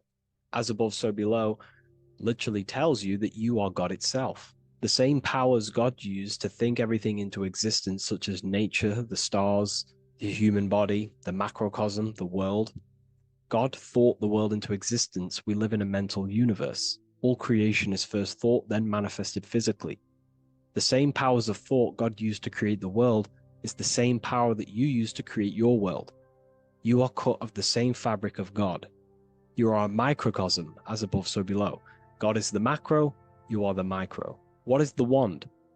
The wand is not real. This is not a real wand you cast spells with, but a symbol. The symbol of the wand represents direction of consciousness, willpower, and attention. We have two spiritual currencies which pretty much create our experience and reality: time and attention. That's why we say we spend time and I pay attention. These are your currencies. These are how you create and generate reality. Moving on to Jesus and Satan, we see there's an exact same symbolism within the ancient paintings. Jesus pointing up, Satan pointing down. Satan is the egoic force within one's consciousness. He is a symbol. Satan is not a real identity or being or entity. He is a symbol of a personality and a force within one's consciousness. Satan represents the negative forces of the ego that tells you to do things that is wrong. In your heart, you know what is morally right and wrong. Let's say you're thinking, you get a random thought of stealing an old lady's purse. You, in your heart, know that is wrong. But Satan is the force inside of you that says, do it anyway. Don't listen to the heart. Get the personal gain. I want the money. That's Satan. Jesus is the higher mind, the aspect of our consciousness that dwells above the ego. It's the part of our heart that desires the spiritual. Our heart is the generator of our reality. And whatever we desire is what we generate. You only take action and generate your life on what you care about or what you feel. If someone's talking about something you don't care about, you say, oh, I don't care about that. But if you care, you will listen. If you care about something, you take action towards it. If your heart desires the material, you have been taken over by the egoic force of Satan. Not a real entity, a part of your consciousness, a part of your nature, the dark side of yourself. Jesus represents a heart that desires the spiritual wisdom, the things that cannot be seen. The heart must desire the things that can't be seen, because this is what gives true satisfaction to ourselves. We feel void when we chase material things, because nothing material can satisfy our hearts. So this is as above, so below. Jesus is the higher mind. Satan is the lower mind. We must place our hearts on the higher things and give our hearts and desires to knowledge, the things that we cannot see, because this is what gives us true fulfillment. We also see this symbolism in the Baphomet. As above, so below. The material realm below and the fire up here. The fire symbolizes spirit. The spiritual made manifest in the physical. This is all the same symbolism. It corresponds to everything. You can use as above, so below to determine truth. If someone tells you something, tries to make you believe it, and it does not correspond with the law of correspondence, then you know it's a lie. You can use as above, so below to manifest things. You can use as above, so below to see the world as a reflection of God. We are in God's kingdom. This is God's world, and you are creating in the world through the same powers of God, thought. You are a small version of God, co-creating a world and reality in earth. You yourself are an earth. Your body's the earth. Your consciousness is God and heaven. So I hope this video helps. The occult goes deeper than you could possibly imagine. If you wish to go even deeper, join our community, Ethereum University. Please leave a like, share, comment on this video for more. Hello and welcome to another video and another lecture from Ethereum University. Today we're going to be breaking down in detail the Freemasonic 33rd degree symbol. Now, of course, this is a complex symbol, and it's composed of many symbols put together to create a greater meaning. So, as you should know from my previous videos, a bit of context behind Freemasonry, what it particularly is, and I will give you a brief overview before we go into this. It's definitely important to know what Freemasonry is before we break down this symbol, okay? Because without the knowledge of Masonry and what it is, it's difficult to understand what the symbol truly means. So Freemasonry is all about building. The word Mason means to build. And we're either building with light or we're building with darkness. So that we have good Freemasonry, we have good Masons, people who want to spread the truth, people who want to help people awaken their mind and liberate them and bring them up to higher consciousness. Or we have Masons who want to divide, keep the knowledge to themselves, create walls, build walls in people's minds, construct illusions in people's minds for their own personal gain. Okay, so we're either building with light or you're building with darkness. You're either building with light or bricks, spirit or matter. God and the devil, same thing. You're either uplifting people or dividing people. Each and every single one of you is a Freemason. Well, a Mason. Not a Freemason, but a Mason. You are a builder. And you're either constructing division in you and other people, or you're either creating oneness. Everyone is doing this. Everyone is building. Everyone is contributing towards the world and building our reality. So Masonry is a craft, and that craft is to craft a better mind and heart, a higher consciousness, a higher understanding of the self, building a higher perception of yourself, getting to know who you actually are, why you are here. Every action, behind every single action, behind every single cause is choice. You chose to be here. Whether you know why you are here or whether you do not know. You chose to be here in this time, in this period of life on the earth, on this physical dimension. The mind of yours chose to be here in this body at this specific time. You are playing a role, you are building in this world at this specific time. So Masonry is all about getting to know the self, to know what you actually are through gnosis.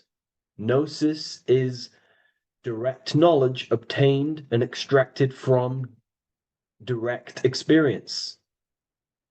Knowledge extracted from direct experience. Knowingness. You know you have hands. You don't believe you have hands. You know you have hands. That's what knowing thyself truly means. To go within the self. To dwell in meditation for long periods of time. Not even meditation. To dwell, closing your eyes and thinking internally. Not thinking externally about anything outside you, but thinking and questioning internally, and you shall find answers. Seek and you shall find. If your heart is truly set on knowing, on getting to know true knowledge and knowing yourself, then you will find it. Okay, so because that's what the heart is. The heart is where we find our treasure. It's why it's inside of our chest. Our chest holds the treasure. What is your treasure? Your treasure is your physical manifestation. And whatever you act, whatever your heart cares about, your body follows. Your body takes action towards what you care about in life. This is why we say follow your heart, because your body follows the heart, what you care about. If you do not care about something, you do not take actions towards it. Whatever your heart loves and has that love energy for, the body follows. If you truly want to become enlightened and truly want to reach higher consciousness, then you will. You truly care for that, then you will find it. You have to go within. Okay, so this is what Masonry is about. It's about going within and finding out your true nature and constructing a higher consciousness by dissolving walls and blockages inside your mind and heart, purifying the self. Because you can care about sick and twisted things. Okay? We can see that in society. People like killing people. It's psychotic, but I know. So we can be corrupted. Okay, so going into this symbol, what does this symbol mean? What is it trying to portray? Okay. Before we go into this symbol, particularly, we're looking at the Scottish Rite Freemasonry. So we have the the first degree all the way up to the third degree is Blue Lodge Masonry. Then from the fourth degree of Freemasonry to the 32nd degree is what we call Red Lodge Freemasonry, the Red Lodge degrees. So again, that is that symbolism of that red and blue, the left and right, masculine, feminine, water, fire. It's that symbolism again of the two polar opposites of reality, of masculine and feminine qualities, solar and lunar, the left and right hemispheres of the brain, the inner and out world, inner and outer world, the brain and the heart. These are all polarities, okay? Spirit and matter. We have to unify these. But we're looking at the 33rd degree. This is the end of the Scottish Rite of Freemasonry, and it's considered the illuminated degrees. Illuminated. This is when one gets to know the true self, the true knowledge, when one has gone within, mastered the self, got rid of mental blockages, blockages in the heart, purified the self, and they know who they are. They have higher consciousness. And in this breakdown today, I'm going to show you how they have higher consciousness through this symbolism. Okay, so I was going to say something, but I totally forgot what it was. But anyways, we'll move forward with this symbol. Oh, that's what it was. Water melts, well, ice melts at 33 degrees, symbolizing ice represents solid matter, ego, the physical body, left brain thinking, physical reality identification, identifying self with the ego, the name, the job, the reputation. That's the ice, that's solid, that's ego thinking, left brain thinking. When we identify ourselves with the body, our ego, our name, our job, our reputation, our family, that is ego. That is pure earthly survival base level consciousness. This is the degree, this is the level of state of mind that we need to rise out from and figure out what we are, what you actually are inside you. When you turn off your thoughts, what are you then? If you do not think, you are not your name, your job, your reputation, your family, your beliefs. Because when the mind is turned off, there is still something left. That is you. And that is the substance that we have to get to know through gnosis, through going within and thinking internally and dwelling within. Okay. So Freemasonry is all about learning about the psyche, the true nature of consciousness, how it functions, the mechanics of consciousness, how we can integrate universal law with consciousness. We're going to be going into that. Natural law, how we can become one with God's law.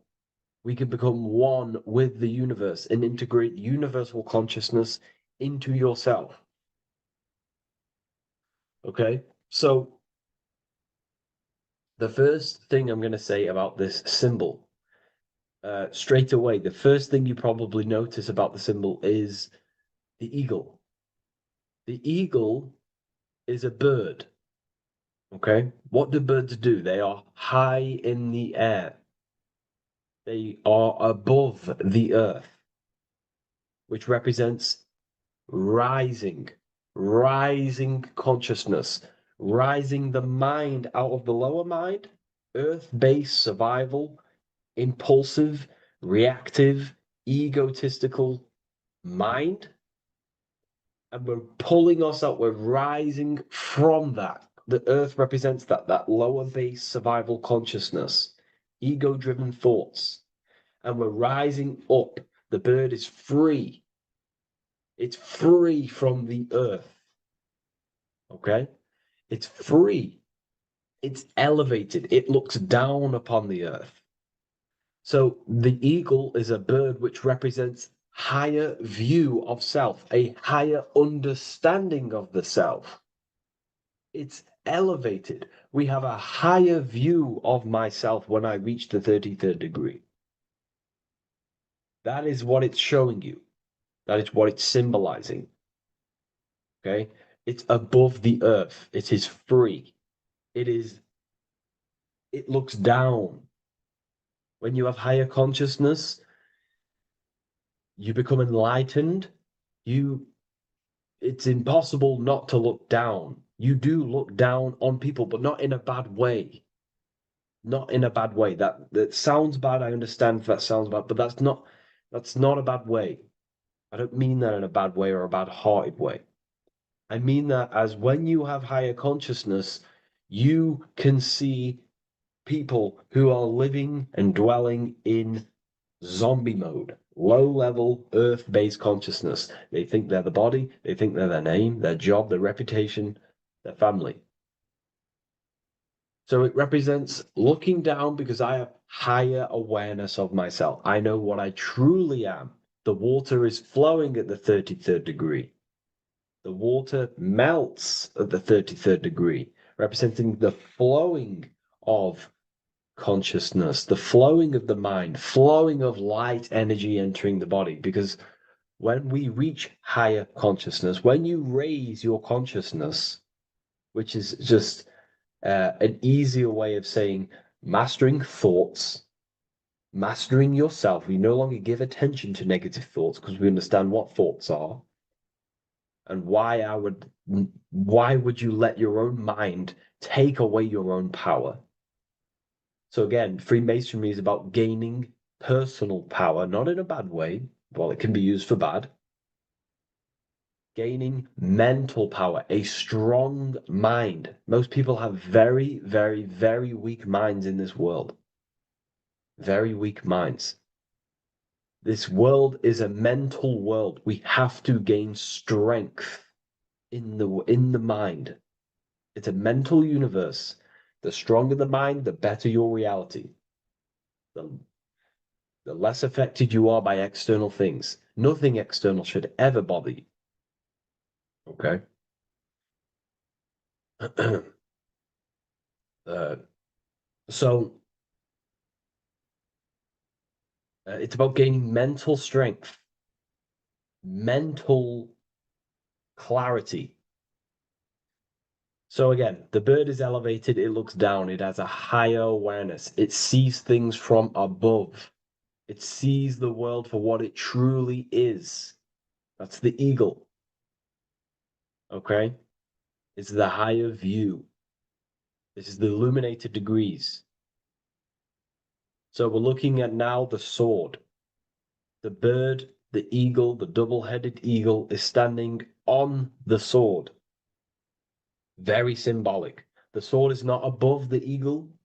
The sword is below the eagle. The sword moves through the air. On a basic breakdown of the sword, it represents power. Power. Because if I have a sword, I hold the power over you. That's what it symbolizes. In war, you have a weapon bigger than someone else and more destructive than someone else, you hold the power. So it's a power symbol. To go even deeper on this, on its true meaning, the sword, I've already broke this down plenty of times. It moves through the air. It cuts the air. It's the mind. Air represents the mind. Water is emotion. Fire is the spirit. Earth is the body. So we're looking at the mind, the power of the mind. And the eagle is standing on top of this, representing, I am conquering my own mind. I am conquering my mind. My mind does not conquer me. My mind is truly mine. I hold the power over it. I stand on top of my mind.